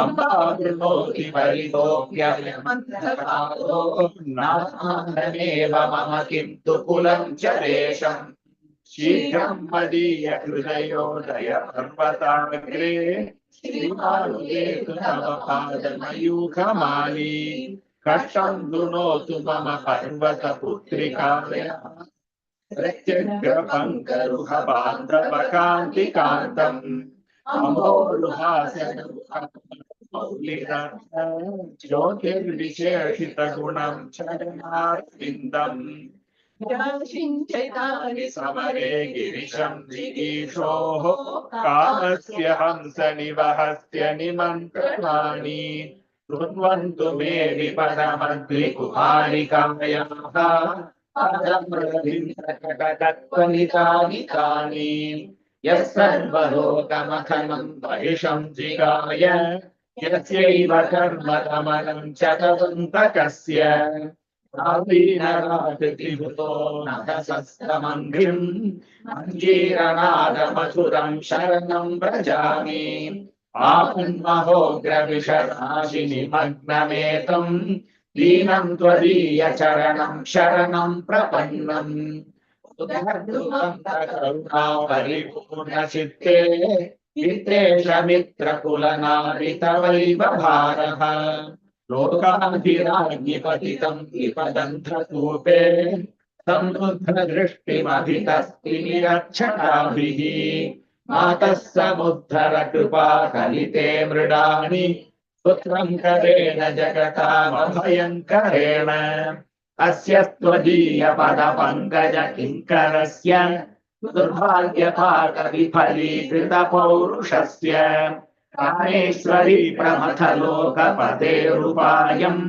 वीक्षस्वतारणविधौ निपुणे त्वमेव मृत्युञ्जयोर्मणिपीठतटे निषण्णे ताटङ्गकान्तिबहुलीकृतगण्डशोभे माणिक्यकङ्कणलसत्करवारिजाते जाते कुलाचलपते दलिपातकन्नः किन्तेव गुर्जननि तप्त सुवर्णगौरम् कामारि मोहिनि किमिन्दुकलापलक्षम् पातारि नीलमणिमेक च कान्तुभागो बन्धूकपुष्पकलिकारुचिवा स्मरामि त्वं सुन्दरी नृपतिजातिजितस्त्वमम्बा उमावती त्वमजरे भुवनेश्वरी त्वम् काली त्वमीश्वरि शुकार्भगधारिणी त्वम् तारा त्वमाश्रितविपर्दनासिधारा त्वं भैरवी भगवती बगलामुखी त्वं रामा च सा कमलकाननचारिणी त्वं कैलासवासि नयनाभृतभानुरेखे को वेदते जननि जन्मपतां विभूतिः धुन्वन्तु सर्वविपदः सुकृतप्रियाणाम् धुन्वन्तु चाखिल सुखान्यघलालसानाम् आवद्य भूरि करुणं पुरुजित्तरुण्याश्चित्तं वसन्त तिलकाः कविभक्तुरेताः श्रीमाय नमः। हर नमः पार्वतीपतये। हर हर महादेव। यथोपमात्मा भवसि त्वमेव तथो न वाच्यं मम किञ्चिदस्ति यथा तवेष्टं गुरुभां तदैव त्वाम् आत्मनाथं रमणं भजामि। ओम नमो भगवते श्रीरमणाय।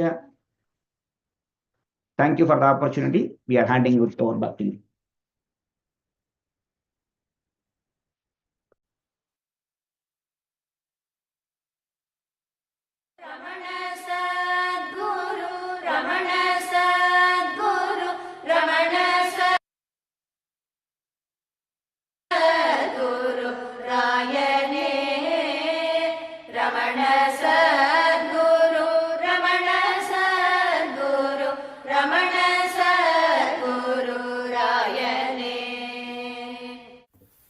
Namo Ramana. I am Natarajan Venkatesan and will talk briefly on mind control from Maharshi Patanjali to Bhagavan Ramana. The Yoga Sutras, as expounded by the sage Patanjali centuries ago, comprise the first and foremost scripture of yoga. Sutra 1. Yogaschitta Vritti Nirodha, meaning the restraint of the modifications of the mind stuff is yoga. The extraordinary experience gained by controlling the modifications of the mind is itself called yoga. There is a Sanskrit saying, as one thinks, so one becomes. Bondage or liberation is in one's own mind. The seer, that is self, abides in his own nature. Patanjali says that you are the knower or seer, seeing your mind and body acting in front of you, but not getting involved in the thoughts. At other times, the self appears to assume the forms of mental modifications. Having lost our original identity, we identify with our thoughts and body. The never-changing one appears to change due to our mental modifications. By changing our mind, we can change everything. We would then see that there is nothing wrong outside. It's all in the mind. According to Patanjali, there are 5 kinds of mental modifications which are either painful or painless. This can also be considered as selfish and selfless thoughts. Selfish thoughts ultimately bring pain and misery, whereas the selfless ones lead to peace. In our daily lives, we always work with these 2 categories of thoughts. Next, Patanjali refers to the 5 types of vrittis: pramana, right knowledge; viparya, misconception; vikalpa, verbal delusions; nidra, sleep; smrityaya, memory. The sources of right knowledge are direct perception, pratyaksha, inference, anumana, and spiritual testimony, agama. Seeing something yourself is a direct perception. Seeing smoke, you infer there is fire, because without fire, there can be smoke. Then there are the holy scriptures, which are comprised of the words of the sages, saints, and prophets. They have seen the truth and have expounded it, so we believe them. Misconception occurs when knowledge of something is not based upon true form. In the twilight, you see a coiled rope and mistake it for a snake. It is not only valid knowledge that creates thought waves, but erroneous impressions also. An image that arises on hearing mere words without any reality as its basis is a verbal delusion, vikalpa. His mother was a barren woman is an example of verbal delusion, but it may still create an impression in your mind. The mental modification supported by cognition of nothing is sleep. Don't think there is no thought in sleep. If there were no thoughts and you are completely unconscious, you would not even feel that you had slept. All other thoughts are temporarily suspended, excepting this one thought of emptiness in the mind, which leaves its impression upon waking. Memory is when a mental modification of an object previously experienced and not forgotten comes back to consciousness. Memories create impressions in the mind and later come to the surface. They come in 2 ways. Dreams are memories that come to the surface when we sleep. Daydreams are memories that arise during the day. Both are impressions which descend to the bottom of the mind and come to the surface when they are rekindled for some reason. So these are the 5 kinds of vrittis that must be controlled to make the mind void and to allow the inner peace to shine through. It's easy to say, control the mind, but in reality, the mind seems to be controlling us. In the next sutra, Patanjali points out that these mental modifications are restrained by practice and non-attachment. On the positive side, you practice. On the other side, you detach yourself from the cause for these modifications. Practice becomes firmly grounded when well attended to for a long time, without break, and in all earnestness. It should be continuous practice. Finally, in all earnestness, meaning the entire application of your mind and with full faith in your achievement. The consciousness of self-mastery in one who is free from craving for objects seen or heard about is non-attachment. Non-attachment should not be misunderstood to be indifference. Vairagya literally means colorless. Every desire brings its own color to the mind and a ripple is formed. With a restless mind, one can't have steady practice. Any practice without non-attachment can never be fulfilled. Finally, supreme non-attachment is when there is no thirst for even the gunas, constituents of nature, due to realization of the Purusha, true self. When you succeed in going within and realizing the peace and joy of your own self, the past impressions are erased and you lose all interest in them permanently. Now we turn to Ramana's views. The core of Ramana's teaching involves an understanding of the nature of the mind and its relation to human bondage and freedom. Upadesa Saram, verse 18. Vrityastavaham. Know that all thoughts have the I. Vrittim ashritaha. They are dependent on the I thought. Vrityo mano. The mind is a bundle of thoughts. Vidyaham manaha. Thus know the I thought to be the mind. What one has thought of as his mind is merely a bundle of thoughts. All these thoughts depend upon the one thought of I, the ego.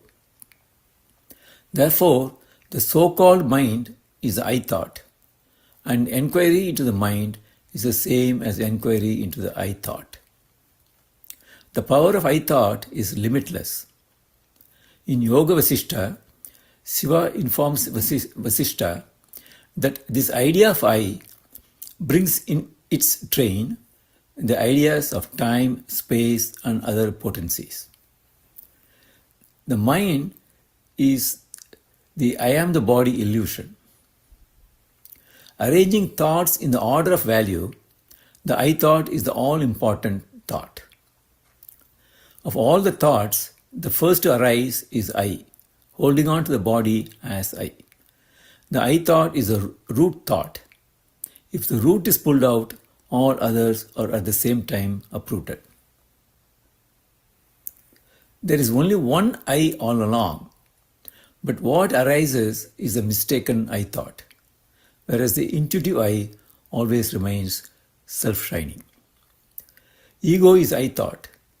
In its subtle form, it remains a thought, whereas in its gross aspect, it embraces the mind, the senses, and the body. All thoughts are strung on the single I thought. If it's quelled, all others are quashed.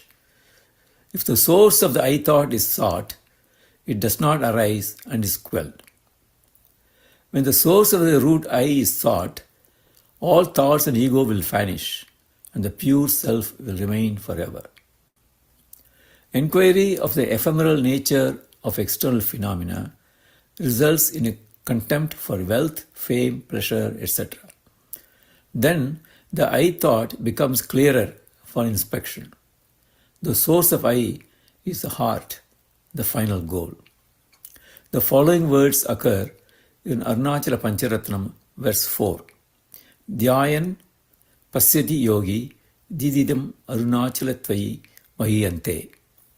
Having given up external objects and meditating within by a mind restrained by the restrained breath, the yogi sees the light of Arunachala. Namo Ramana.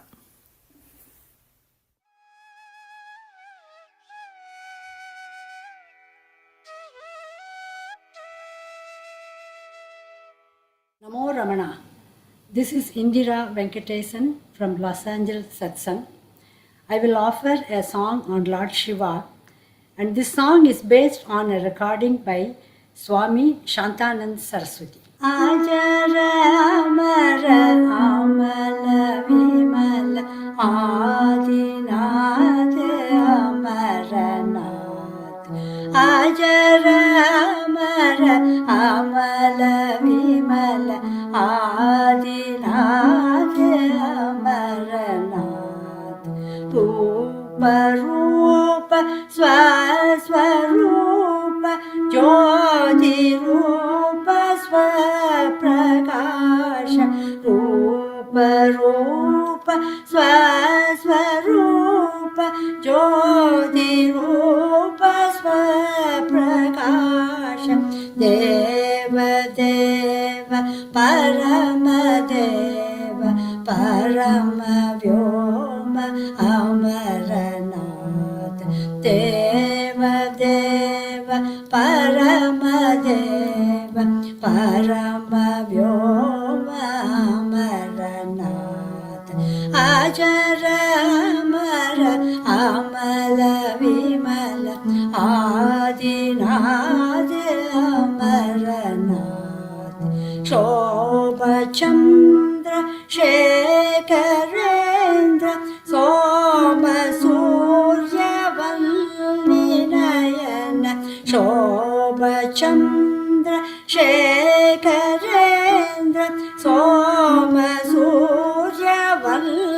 सूर्यवल्लिनयन श्वेत पद्म श्वेत हेम श्वेत भस्म अमरनाथ श्वेत पद्म श्वेत हेम श्वेत भस्म अमरनाथ अजर अमर अमल विमल आदिनाथ अमरनाथ डम डम डम डम रूपजित धिमे धिमे धिमे नडन ज्वलित डम डम डम डम रूपजित धिमे धिमे धिमे नडन ज्वलित नागभरण नटन राज हर हर हर जय नमः शिव नागभरण नटन राज हर हर हर जय नमः शिव जय नमः शिव जय नमः शिव जय नमः शिव नमस्ते अस्तु भगवन्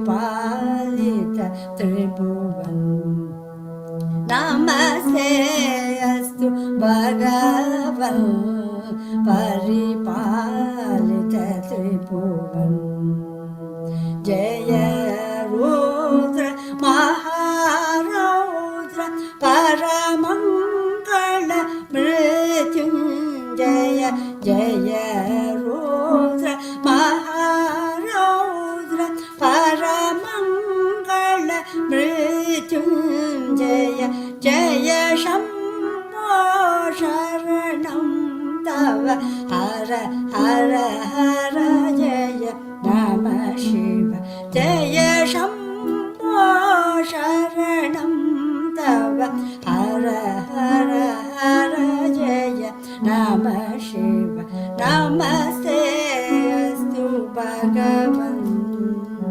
परिपालित त्रिभुवन नमस्ते अस्तु भगवन् परिपालित त्रिभुवन दीप ज्योति आत्म ज्योति ज्योति ज्योति अमरनाथ दीप ज्योति आत्म ज्योति ज्योति ज्योति अमरनाथ वेद वेद्य मुनीन्द्र वन्दित वैद्यनाथ अमरनाथ वेद वेद्य मुनीन्द्र वन्दित वैद्यनाथ अमरनाथ अजर अमर अमल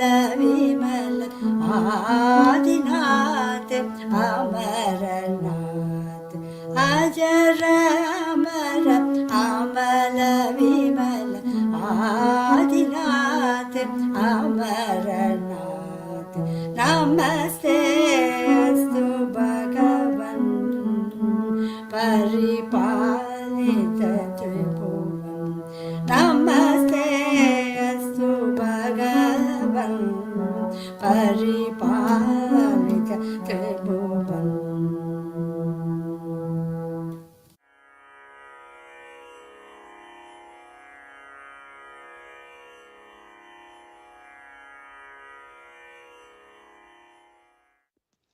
Namaskaram.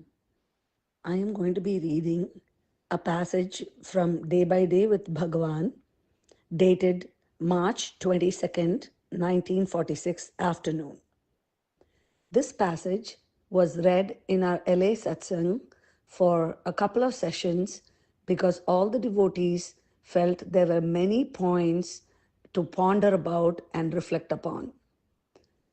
Hence, we felt that this passage would be very, very relevant and also refreshing for those who have read Day by Day so that they could take aspects of this passage and do some vichara.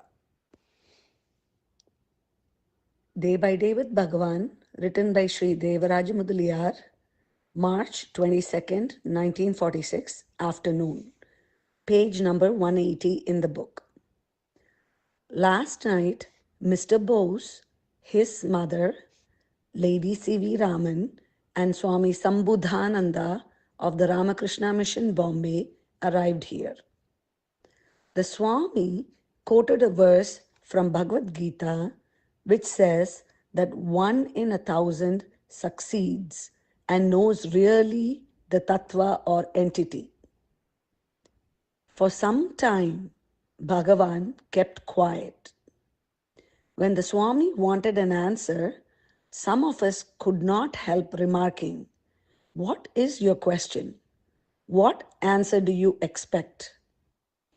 Dr. Masalawala even pointedly asked, "What is the motive behind this question?" Thereupon, the Swami said, "I think our Bhagavan has attained self-realization. Such beings are walking Upanishads. So, I want to hear from his own lips his experience of self-realization. Why are you all butting in and distracting us from the point and purpose of my question?" After all this, Bhagavan said, "You say you think I have attained self-realization. I must know what you mean by self-realization. What idea do you have in your mind about it?" The Swami was not pleased with this counter question, but added after some time, "I mean the Atman merging in the Paramatman." Bhagavan then said, "We do not know about the Paramatman or the universal soul, etc. We know we exist. Nobody doubts he exists, though he may doubt the existence of God. So if one finds out about the truth or source of oneself, that is all that is required." The Swami thereupon said, "Bhagavan therefore says, know thyself." Bhagavan said, "Even that is not correct. For if we talk of knowing the self, there must be two selves. One, a knowing self, another, the self which is known, and the process of knowing. The state we call realization is simply being oneself, not knowing anything or becoming anything. If one has realized he is that which alone is and which alone has always been, he cannot describe that state. He can only be that. Of course, we loosely talk of self-realization for want of a better term. How to realize or make real that which alone is real. What we are all doing is we realized or regard as real that which is unreal. This habit of ours has to be given up. All sadhana under all systems of thought is meant only for this end. When we give up regarding the unreal as real, then the reality alone will remain and we will be that. The Swami replied, "This exposition is all right with reference to Advaita. But there are other schools which do not insist on the disappearance of Triputi, the three factors of knowledge, as the condition for self-realization. There are schools which believe in the existence of two and even three eternal entities. There is the Bhakta, for instance, that he may do bhakti, there must be a God." Bhagavan replied, "Whoever objects to one having a God to worship, so long as he requires such a separate God.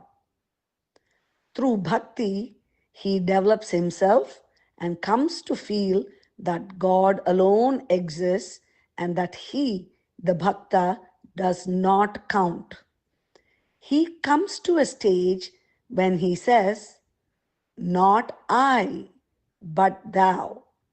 Not my will, but thy will.' When that stage is reached, which is called complete surrender in the Bhakti Marga, one finds effacement of ego is attainment of self. We need not quarrel whether there are two entities or more or only one. Even according to Dvaitis and according to the Bhakti Marga, complete surrender is prescribed. Do that first and then see for yourself whether the one self alone exists or whether there are two or more entities."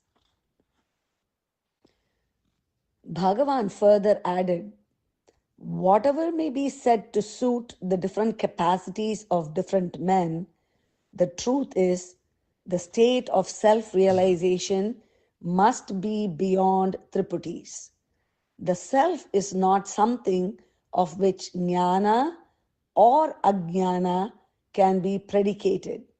It is beyond ajnana and jnana. The self is the self, and that is all that can be said of it." The Swami then asked whether a jnani could remain with his body after attaining self-realization. He said, "It is said that the impact of self-realization is so forceful that the weak physical body cannot bear it for more than 21 days at the longest." Bhagavan said, "What is your idea of a jnani? Is he the body or something different? If he is something apart from the body, how could he be affected by the body? The books talk of different kinds of mukti. Videha mukti, without body, and Jivan mukti, with body. There may be different stages in the sadhana, but in realization, there are no degrees." The Swami then asked, "What is the best means for self-realization?" Bhagavan, "I exist" is the only permanent, self-evident experience of everyone. Nothing else is so self-evident, pratyaksha, as I am. what people call self-evident, the experience they get through the senses, is far from self-evident. The self alone is that. Pratyaksha is another name for the self. So, to do self-analysis and be I am is the only thing to do. I am is reality. I am this or that is unreal. I am is truth, another name for self. I am God is not true. The Swami thereupon said, the Upanishads themselves have said, I am Brahman. Bhagavan replied, that is not how the text is to be understood. It simply means Brahman exists as I and not I am Brahman. It is not to be supposed that a man is advised to contemplate, I am Brahman, I am Brahman. Does a man keep on thinking, I am a man, I am a man? He is that, and except when a doubt arises as to whether he is an animal or a tree, there is no need for him to assert, I am a man. Similarly, the self is self. Brahman exists as I am in everything and every being. The Swami remarked, the Bhakta requires a God to whom he can do bhakti. Is he to be taught that there is only the self, not a worshipper and the worshipped? Bhagavan, of course God is required for sadhana. But the end of the sadhana, even in Bhakti Marga, is attained only after complete surrender. What does it mean except that effacement of ego results in self remaining as it always has been? Whatever path one may choose, the I is inescapable. The I that does the nishkama karma, the I that pines for joining the Lord from whom it feels it has been separated, the I that feels it has slipped from its real nature, and so on. The source of this I must be found out. Then all questions will be solved. Whereas all paths are approved in the Bhagavad Gita, it says that the jnani is the best karma yogi, the best devotee or bhakta, the highest yogi, and so on. The Swami still persisted.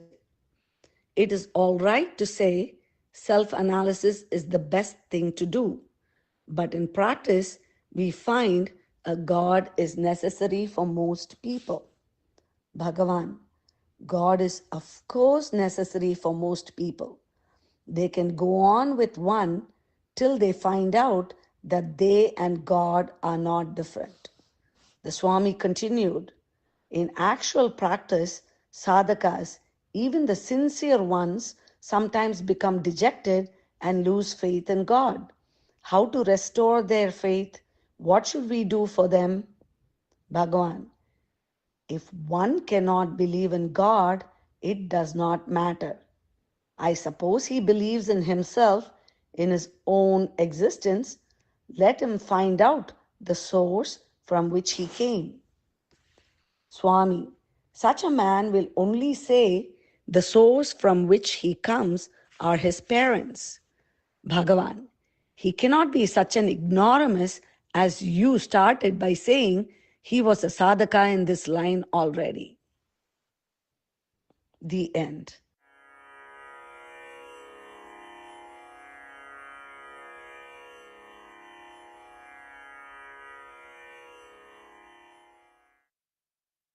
Om Namo Bhagavate Shri Arunachala Ramanaya. Namo Ramana to everyone. This is Madhi Ratnasamy representing Tampa Satsang Group. First, Ms. Rosa Maldonado will be offering 40 verses in adoration to Ramana by Ganapati Muni, translated to Spanish, followed by my offering from Talks with Sri Ramana Maharshi, page 65. Namo Ramana.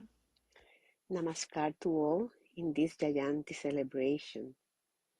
Hoy el grupo de Satsang en español, La Boca del Tigre, va a ofrecer la traducción en español de los 40 versos en alabanza a Ramana por Ganapati Muni. El mundo ha encontrado ahora un protector en Ramana, océano de compasión, quien hizo de la montaña Arunachala su hogar, quien con su vida destruye la ignorancia, quien conserva dentro de sí mismo el secreto del silencio, quien es el gurú de la asamblea de eruditos estudiosos, quien es un océano de cualidades nobles, quien esconde su gran resplandor bajo la cobertura del cuerpo, como lo hace el sol resplandeciente bajo las nubes densas, quien es perfecto en el control de los sentidos inquietos, quien es experto reconociendo los méritos de otros, quien permanece en el samadhi natural del silencio, quien ha dominado firmemente los temores ansiosos, quien come solo cuando es necesario, quien lleva a cabo austeridades severas en la falda de la montaña, quien su corazón no es tocado por las flechas de los dioses del amor, quien ha cultivado el camino de conocer el ser, quien ha cruzado el temeroso océano de samsara, quien usa sus manos de loto para servirle de cuenco, quien a través de su brillante y refrescante mirada remueve el miedo de esos que toman refugio a sus pies, quien es como un tesoro para los verdaderos devotos que se postran delante de él, quien con su presencia les dispersa sus grandes miserias como polvo, quien mantiene las reglas de los ascetas, quien disipa la ignorancia a su alrededor,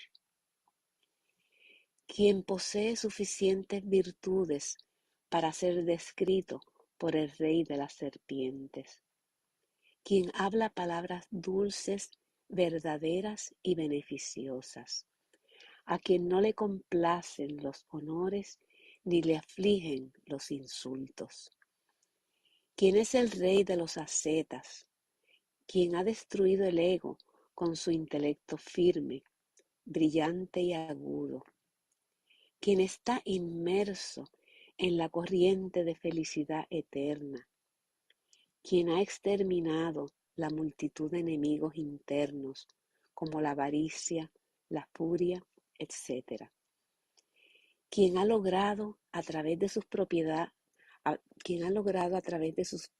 habilidades el estado divino supremo, no fácil de lograr, quien es libre del sentido de lo mío, quien tiene el bienestar de los que son buenos de corazón, quien es apreciado en el corazón del Señor de Ganas, Ganapati,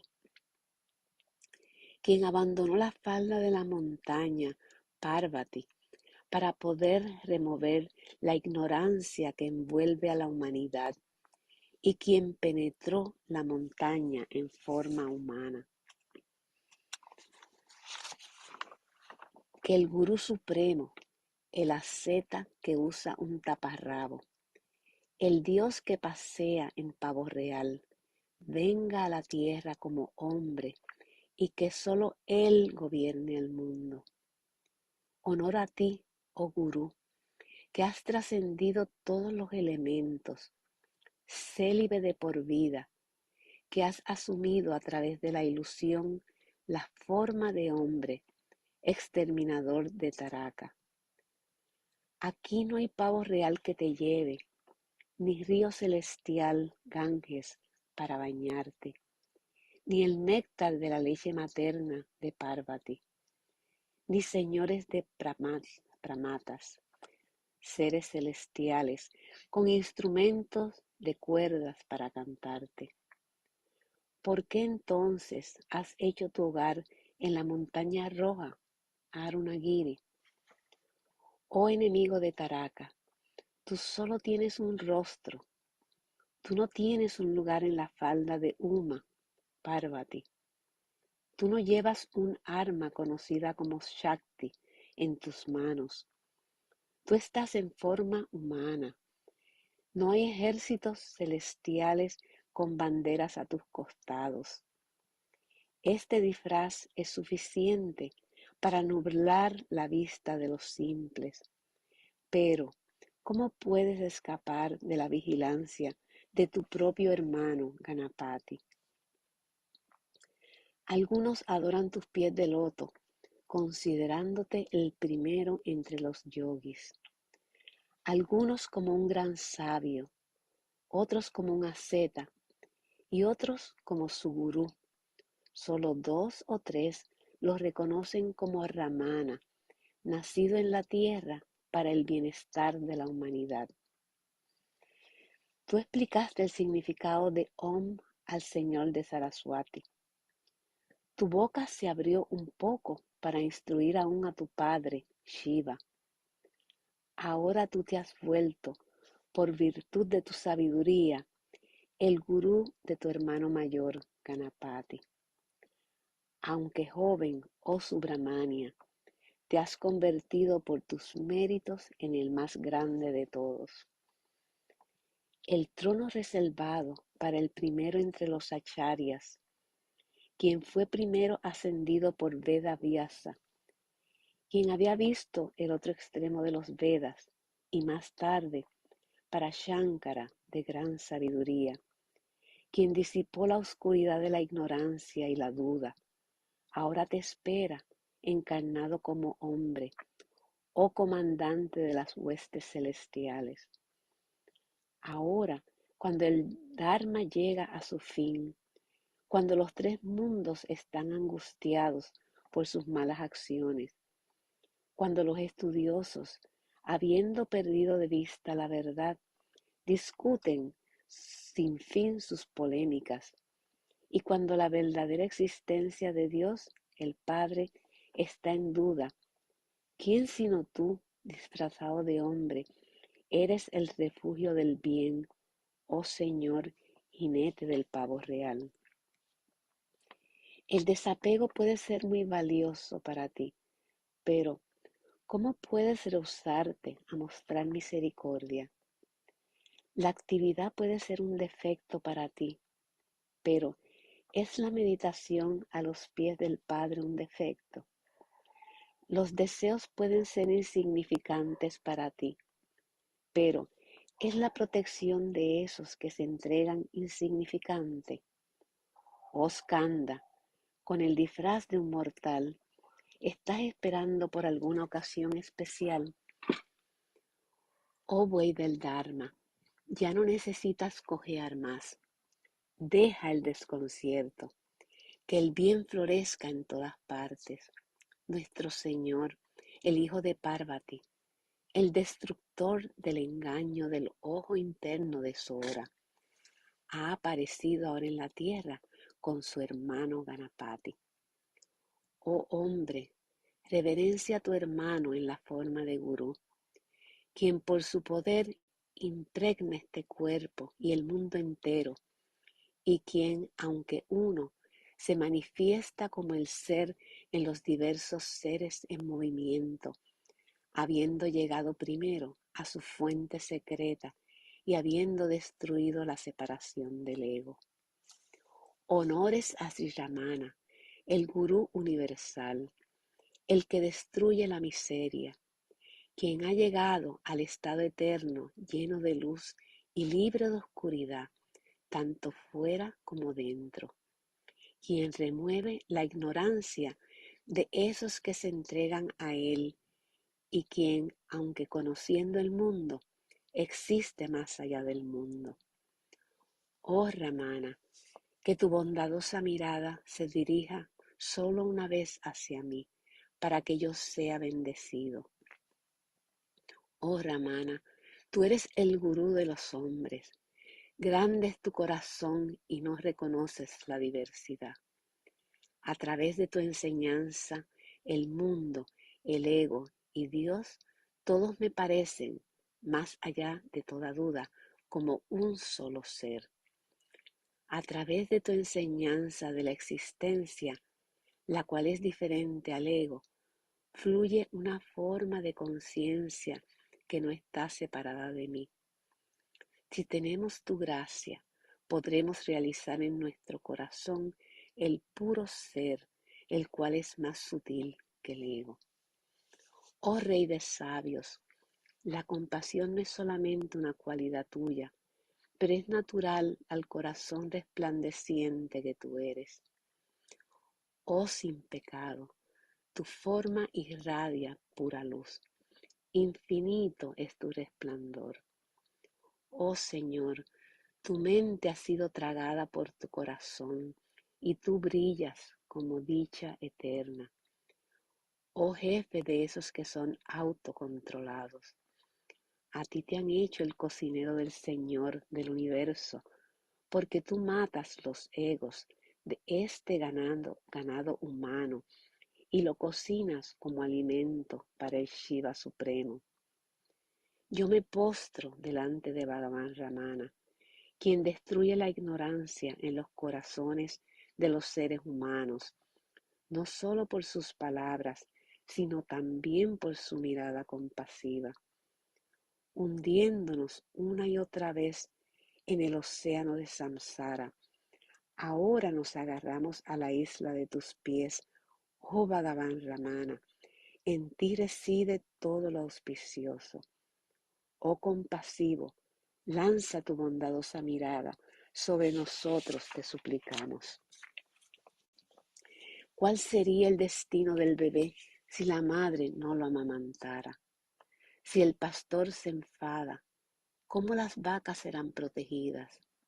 Si tú, que eres el acharya de esos que buscan refugio a tus pies, no destruyes sus dudas, ¿cómo pueden aquellos a quienes les sobrevienen innumerables ilusiones cruzar el océano del samsara?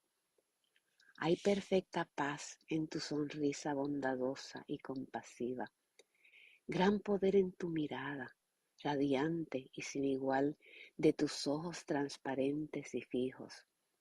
Tú habitas siempre en el loto del corazón. Hacia afuera tú brillas como un lago en calma, oh Bhagavan Ramana. ¿Qué paralelo hay en todo el mundo a tu silencio? Este poder en tus ojos, el cual disipa la ignorancia de tus devotos, es divino. Esta belleza en tu rostro, como la de la esposa Lakshmi, de ojos de loto, Vishnu, es divina. Estas palabras, las cuales son trascendentales y secretas, son divinas. Gran Ramana, acharya del mundo, ¿cómo un simple mortal puede alabarte? Oh Ramana, aunque estoy ahora lejos de tus pies, un gran poder actúa sobre mí. Tu poder, como la luz resplandeciente del Sol Supremo en todo el mundo, trabaja a distancia, liberando mi mente de dolor. Tu santidad, oh montaña roja, Arunachala, ganada por ser la residencia de muchos sabios, ahora no tienes rivales, desde que Bhagavan Ramana Maharshi te escogió entre muchos lugares. Este Ramana Maharshi es un ideal dado a los hombres por la profundidad de su paz, su poder trascendental, su maravillosa imparcialidad, su inmensa misericordia, su sabiduría, la cual disipa la ilusión y su conducta bondadosa. Ganapati, del linaje de Vashista, en estos 40 versos ha ofrecido brevemente una reverencia al Rishi Ramana, una encarnación de Skanda. Om Namo Bhagavate Sri Ramanaya. Om Namo Bhagavate Sri Ramanaya. This reading is from Talks with Sri Ramana Maharshi, page 65. Devotee. The Gita was taught for action. Maharishi, what does the Gita say? Arjuna refused to fight. Krishna said, so long as you refuse to fight, you have the sense of doership. Who are you to refrain or to act? Give up the notion of doership. Until that sense disappears, you are bound to act. You are being manipulated by a higher power. You are admitting it by your own refusal to submit to it. Instead, recognize the power and submit as a tool. Or to put it differently, if you refuse, you will be forcefully drawn into it. Instead of being an unwilling worker, be a willing one. Rather, be fixed in the self and act according to nature without the thought of doership. Then the results of action will not affect you. That is manliness and heroism. Thus, inherence in the self is the sum and substance of Gita teaching. Finally, the Master himself added, if a man be established in the self, these doubts would not arise. They arise only until he is established there. Devotee. Then of what use is such reply to the inquirer? Maharishi. The words still have force and will surely operate in due course. Om Namo Bhagavate Sri Arunachala Ramanaya. This will conclude Tampa's offering. Namo Ramana. Om Namo Bhagavate Sri Ramanaya. Thank you, devotees. On this auspicious occasion of Bhagavan's 145th Jayanti, Seattle devotees are delighted to offer the following 12 names of Bhagavan with meaning, chants, bhajans, and a reading. Offerings are made by Rajesh, Vish, Sai Kumar, Harish, Sridevi, and Prabha. Om Namo Bhagavate Sri Ramanaya.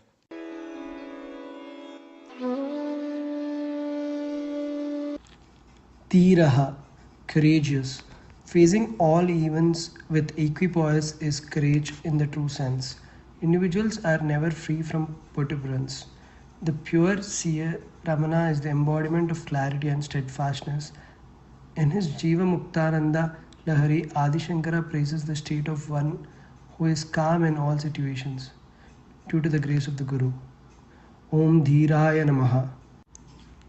Dakshinabhimukaha, one facing south.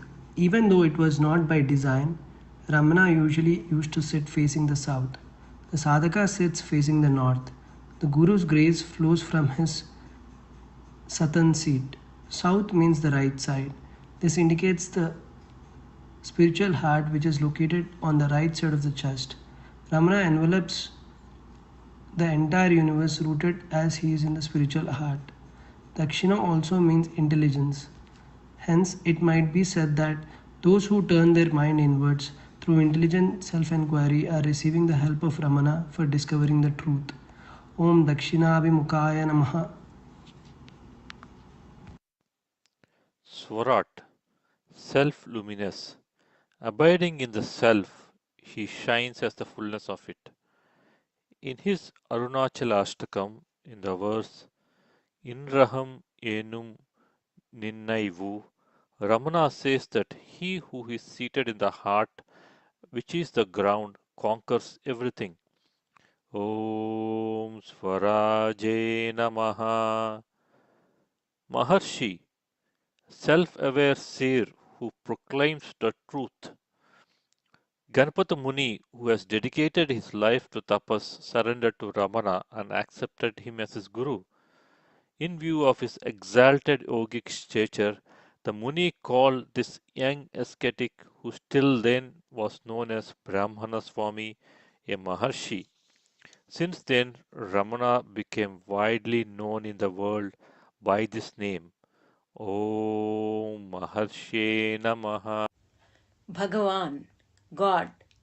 Bhaga stands for plenitude, Aishwarya, courage, Parakrama, renown, Kirti, beauty, Elil, knowledge, Jnana, and dispassion, Vairagya.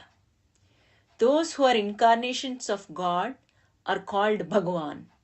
This name, which is pregnant with the meaning, was also given to him by Ganapati Muni.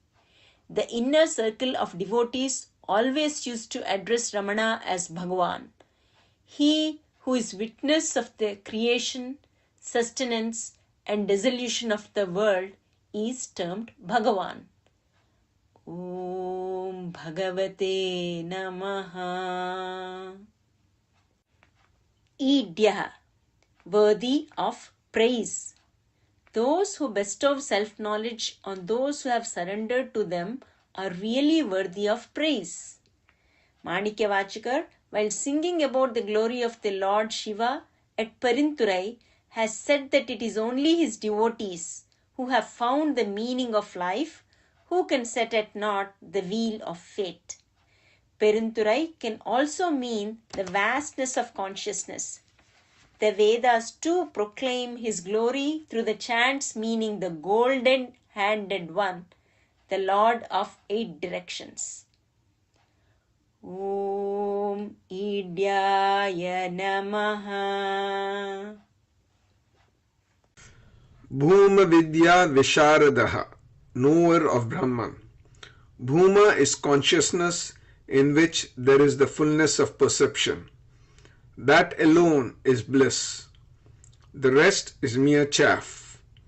This was the teaching of Sanat Kumara to the sage Narada in the Chandogya Upanishad. Reference to this has also been made earlier.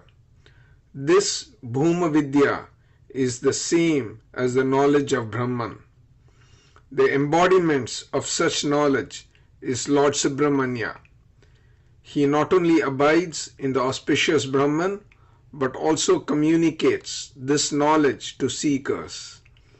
It is the same Subramanya, the bestower of boons, who is before our very eyes as the comely Ramana.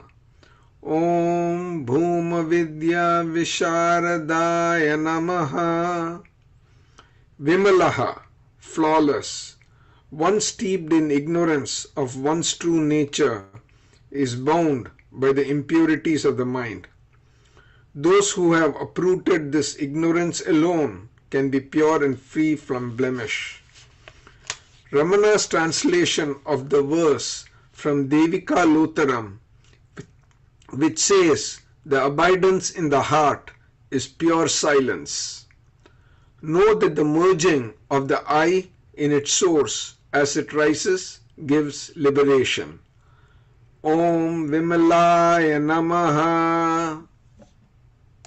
Dirghadarshihi, far-sighted. A mental perception is limited by time and space. One who has transcended the mind is not bound by space and time. Those who have crossed the mental barrier alone can be regarded as far-sighted.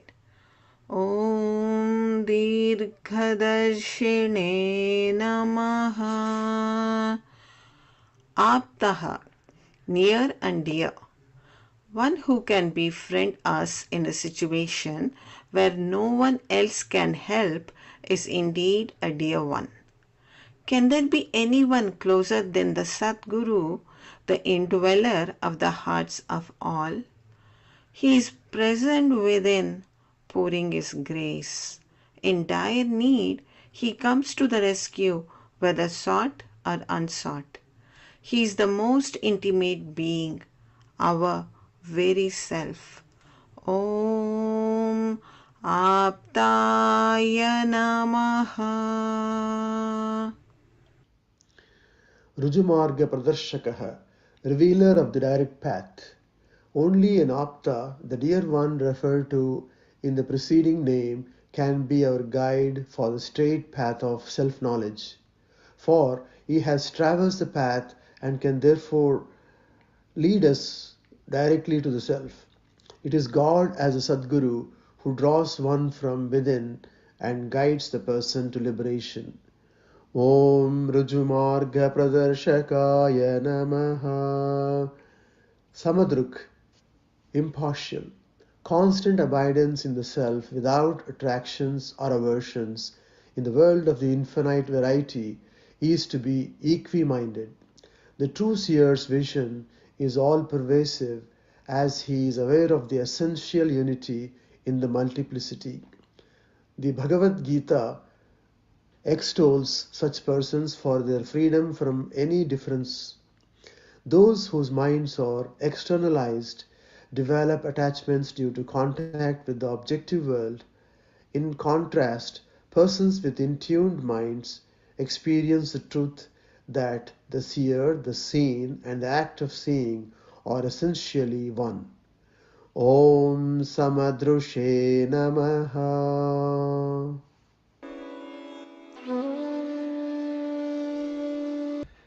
Karunarnavamai Karudagatinalhum Arunachala Shivamidam. The ocean of compassion abiding as the form of a mountain in this world and granting liberation even when simply thought of is this Arunachala, the form of Shiva himself. Buddhi ahankaram pulam vedavongum maddi dayantan marayavanumalum nattavariyad nalankulaya annar maddi olirannamalai inadumeye.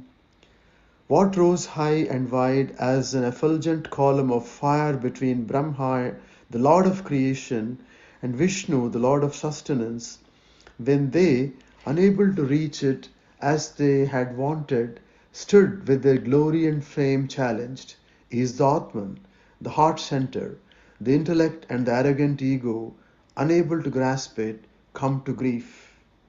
Brahma and Vishnu stand respectively for intellect and ego. Their futile effort refers to the impossibility of the senses to grasp that transcend them. While Arunachala externally stands for the effulgent hill, in reality it is Atman.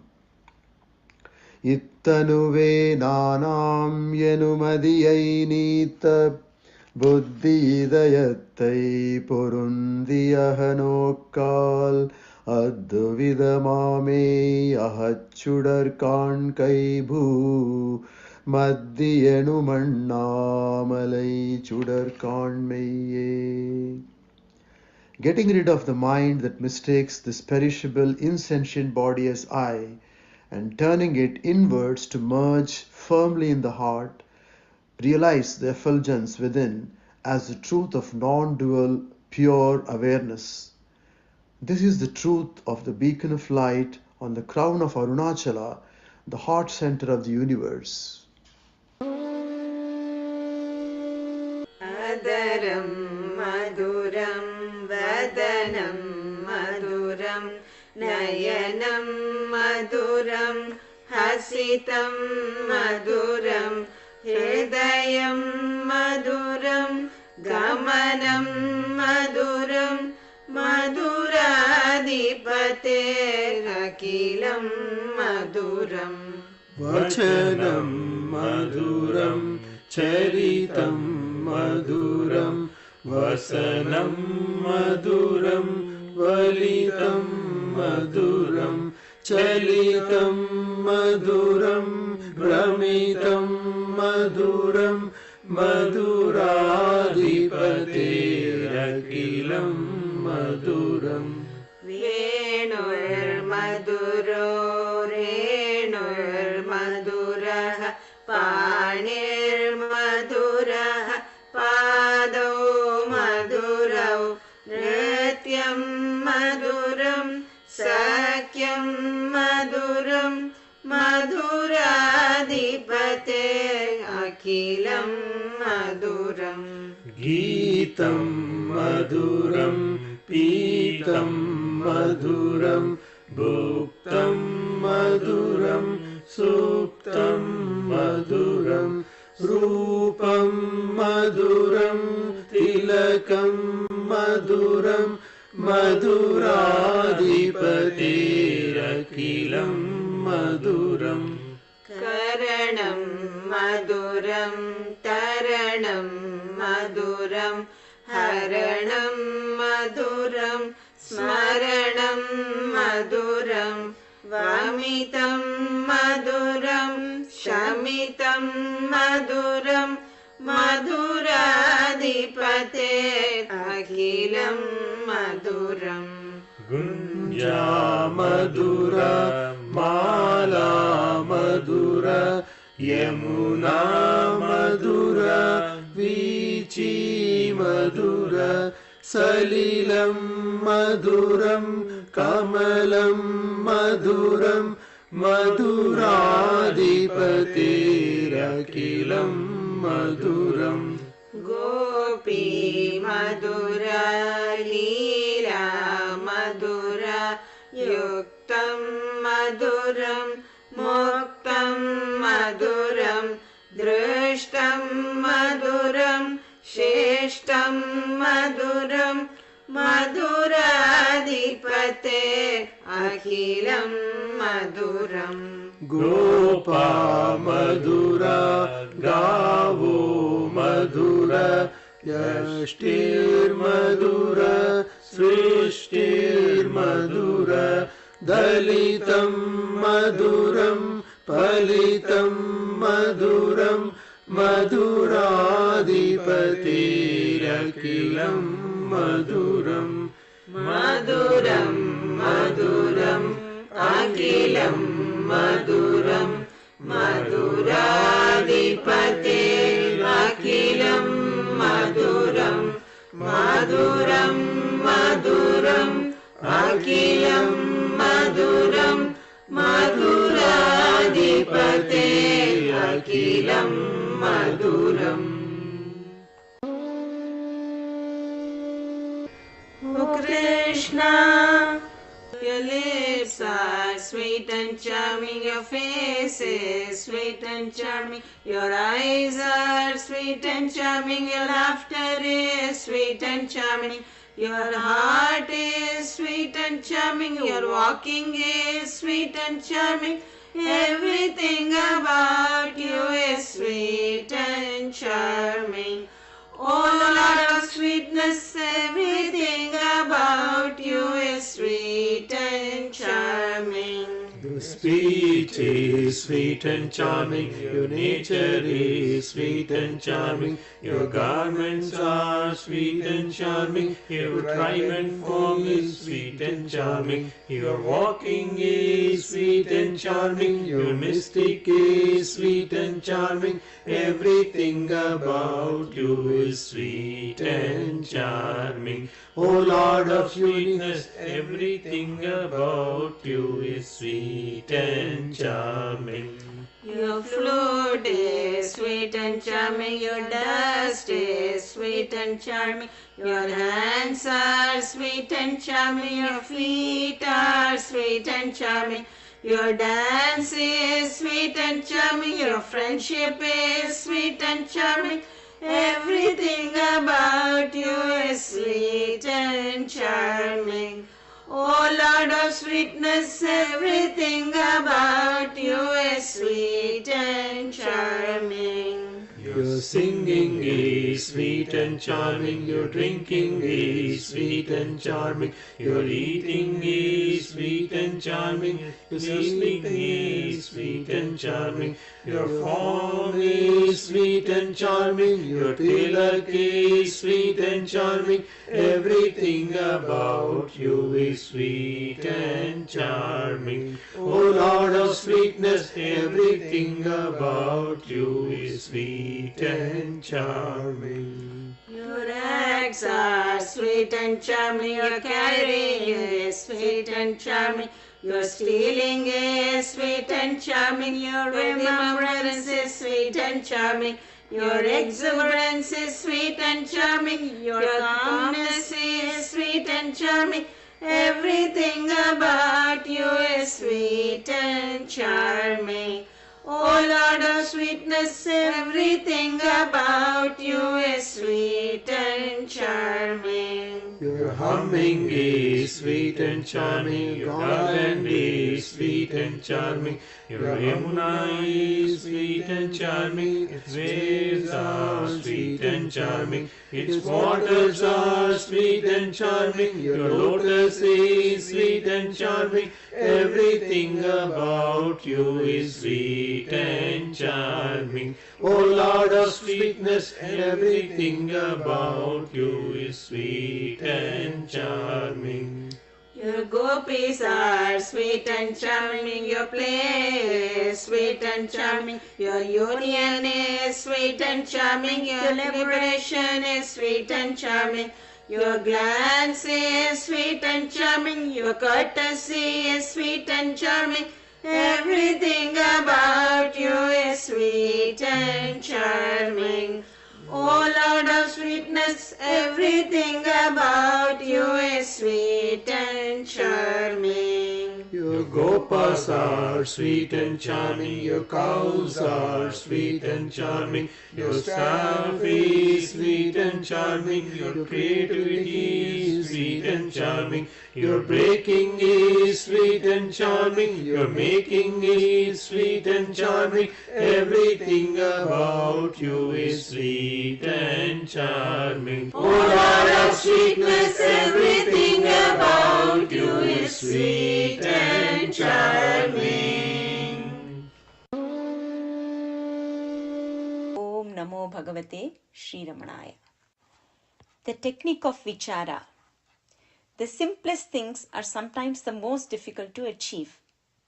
When we try to shut out all the whims and fancies of our restless mind and to concentrate on the one chosen for a definite purpose, the mind fights desperately in order to resist control. It depends upon our will who wins this fight. Find out who is the creator of thoughts and you have achieved the goal. Such is true realization. But it is too mystical and needs relentless effort for its understanding. I began to work with vichara for years before I met Maharshi, and the method according to his teachings is as follows.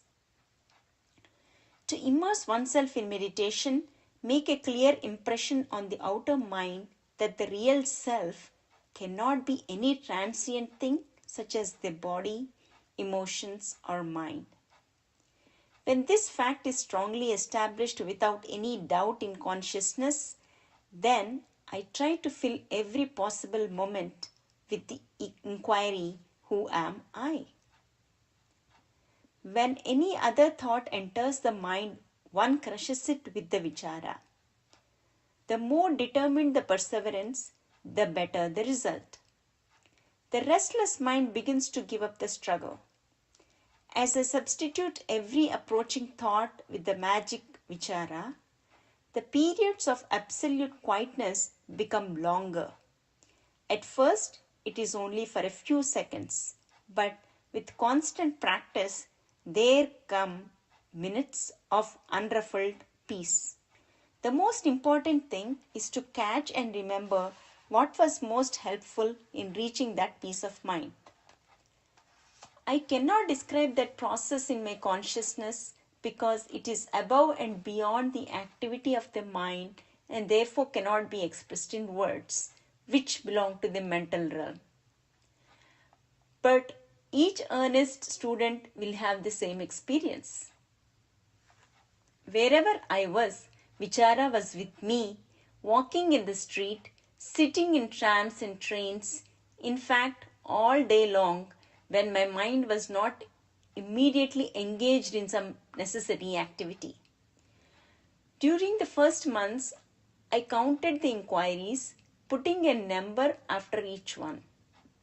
Who am I? 1. Who am I? 2, and so on. When circumstances compelled me to break the work, I noted the number in my memory, or if the break had to be longer, I wrote it on a slip of paper carried in my pocket for the purpose. For the first few days, the figure was 1000 was the highest. Later, 7000 and more became an easy mark. When I learned to fill every moment with vichara, excepting those of speech and compulsory mental occupation, the counting was discarded as unnecessary, for then the mind had learned to remember vichara automatically. The important part was not to repeat vichara with the mind, but to saturate each inquiry with a strong desire, without words, to know who am I. Then the results were peace of mind and a power to use it after my own will, as a force apart from the individual I. The average man believes in his ignorance that his body, emotions, and mind constitute himself. The disciple trained by a master overcomes this falsehood, and this is the turning point in his spiritual development, being a sine qua non for his progress on the path. Being under the dominance of his mind, the man is only a slave, and a realization is not possible for those enslaved by the mind or the senses. The spiritual aspect of vichara is also clear. In using it, you are seeking your legitimate inheritance, aiming directly at the very source of life. Other experiences made possible by the use of the inquiry, who am I, are given in other chapters. The whole problem of life is wrapped up in the vichara. Every religion and every spiritual master affirms that life in its essence is eternal and indestructible. But what is that life? Maharshi reveals, and the disciple realizes that eternal life is none other than uninterrupted consciousness. To reach that state means to reach the immortality of spirit, of reality. That is the goal and the ultimate aim. There is nothing else. Meditate upon this, and the truth will be made clear even to the outer mind. Such are the heavens promised to the righteous and the saint, as told to us by Christ. For them there is no death anymore. How clear now are the words of the great teacher of humanity. And from the other aspect, it is very clear why, for an undeveloped human being, there are and must be periodical interruptions in consciousness connected with this suffering and fear of death. If the highest level of consciousness in man does not transcend that of mind, and so it is for the majority of men, then this very factor implies incarnation in matter, maya, and death, seen as transition into different forms with unavoidable temporary darkness and gaps in consciousness. But when our consciousness reaches the supramental realm, the realm of the eternal, unchangeable spirit self, the unchanging reality, then death is simply transcended and does not exist anymore. Now can be understood the truth of the sayings of the great Rishi when he denies reincarnation in the realm of spirit, but otherwise speaks about it as an established fact. From his point of view, both death and reincarnation are only illusions and do not affect the real self, just as our body is not affected by a change of dress. The vichara throws light on every path. Om Namo Bhagavate Sri Ramanaya. Our heartfelt gratitude to everyone who joined us. We now pass the celebrations to the next online satsang, continuing this joyous journey. Sarvam Shri Ramanarpanamastu. Om Namo Bhagavate Sri Ramanaya. This is Sushila from Nashville, Tennessee, Ramana Satsang. A warm welcome to everyone to our offering on this joyous occasion of Bhagavan Ramana's 145th Jayanthi celebration. We begin our presentation with salutations and tribute to Alagammal, Mother of Bhagavan Ramana, as Lord Madhur Pudeshwara, through this Sanskrit composition of Kavya Kanda Ganapati Muni, with the music set by Srimati Sulojana Nadarajan. Muni extols Saundaryamba, beloved wife of Sundaram Iyer, for giving birth to Ramana for the welfare of this world, to remove the veil of our dark ignorance and to show us the path of self-realization. Saraswati and Pradipha will present the song Yamuninam Trataram. Yamuninam Trataram Shriramam Kausalyeva Shriramam Kausalyeva Yamuninam Trataram Shriramam Kausalyeva Shriramam Kausalyeva Yoga Vidyopadeshakam Shri Krishnam Devakiva Shri Krishnam Devakiva Akaumara Brahmacharinam Deshikam Parashudharinam Renukeva Parashudharinam Renukeva Sarvabhuta Bhayapradam Shakyamunim Maya Deviva Shakyamunim Maya Deviva Bhakta Papa Bharadrutam Manushya Kumara Meriva Manushya Kumara Meriva Sarvairetair Gunair Vishishtam Bhagavantam Bhavantam Bhagavantam Bhavantam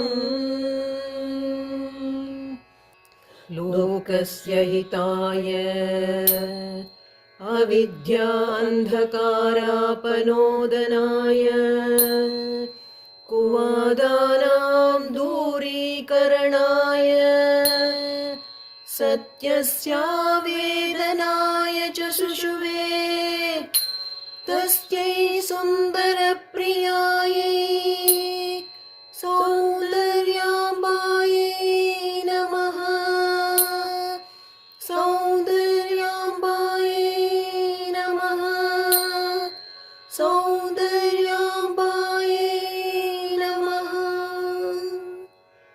namastat adhishtanaya cha matrubhuteshwaraya bhagavate namastat adhishtanaya cha matrubhuteshwaraya bhagavate namastat पूजकेभ्यश्च Raman भागवतेभ्यः नमस्कृत् पूजकेभ्यश्च Raman भागवतेभ्यः Raman भागवतेभ्यः. Out of great love for mankind, Bhagavan Ramana lived at Arunachala for 54 years and guided people from all walks of life with their spiritual practices. Bhagavan himself has said, all spiritual paths merge in the path of self-enquiry, and it is the beginning and end of the teachings of Vedanta, similar to the rivers, some straight, winding, zigzag, ultimately merging in the ocean. Swami Brahmananda has eloquently highlighted the unique nature of Bhagavan Ramana's teaching in his article through the dialogues between Bhagavan and a devotee seeking spiritual help. Usha will present a reading of this article, The Unique Approach to the Self. The Unique Approach to the Self, Swami Brahmananda. My prostrations to Sri Ramana, the best of the teachers, the remover of sorrows, who, even while perceiving the world, stays apart from the world by having dispelled the darkness of ignorance, both inside and outside, ever abiding in the Supreme, ever existing consciousness, and who destroys the ignorance of those who surrender unto him. Sri Ganapati Muni. Questions questioned. In the galaxy of spiritual masters, saints, and teachers of the world, Sri Ramana holds a unique position. His approach is distinct in that he does not solve the question. He dissolves the question. Nay, he dismisses and dissolves the very questioner. His method is simple to the prepared.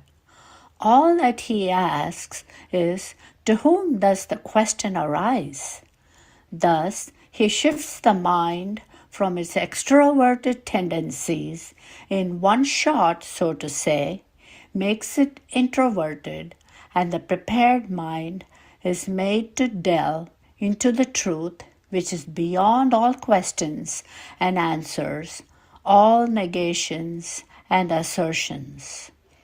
But why does Sri Ramana not answer the question? For him, the standpoint from which all questions arise is invalid. It is based on the acceptance of the false to be real. Then, where is the question of finding a real answer to an imaginary problem? The only truth is, I am, and the existence of anything apart from it can never be proved.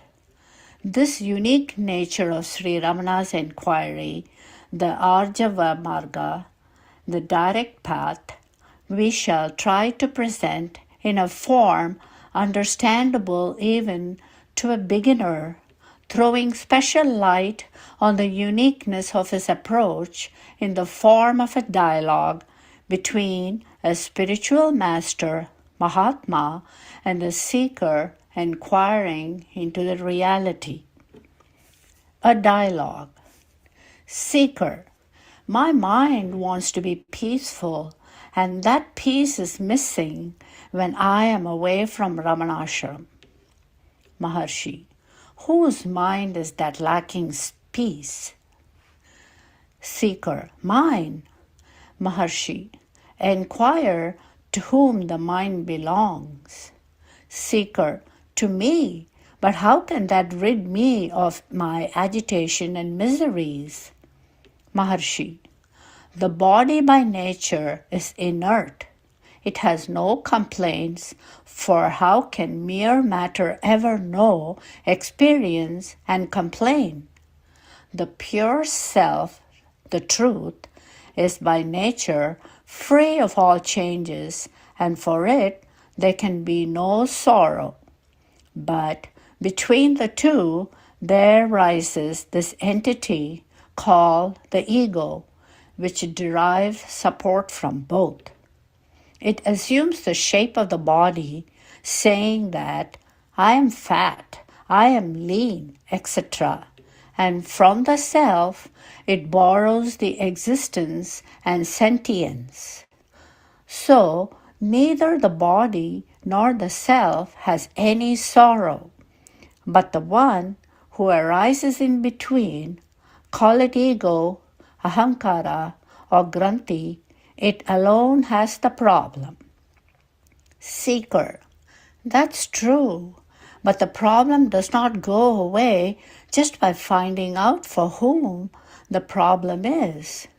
Maharshi, the point is that you are in essence not the ego which suffers, not the inert body, but the truth. The ego is the thought, I am the body, I am the mind, and hence what happens to the body is taken on the I. To use the philosophical term, is superimposed on the I, and the I seemingly suffers.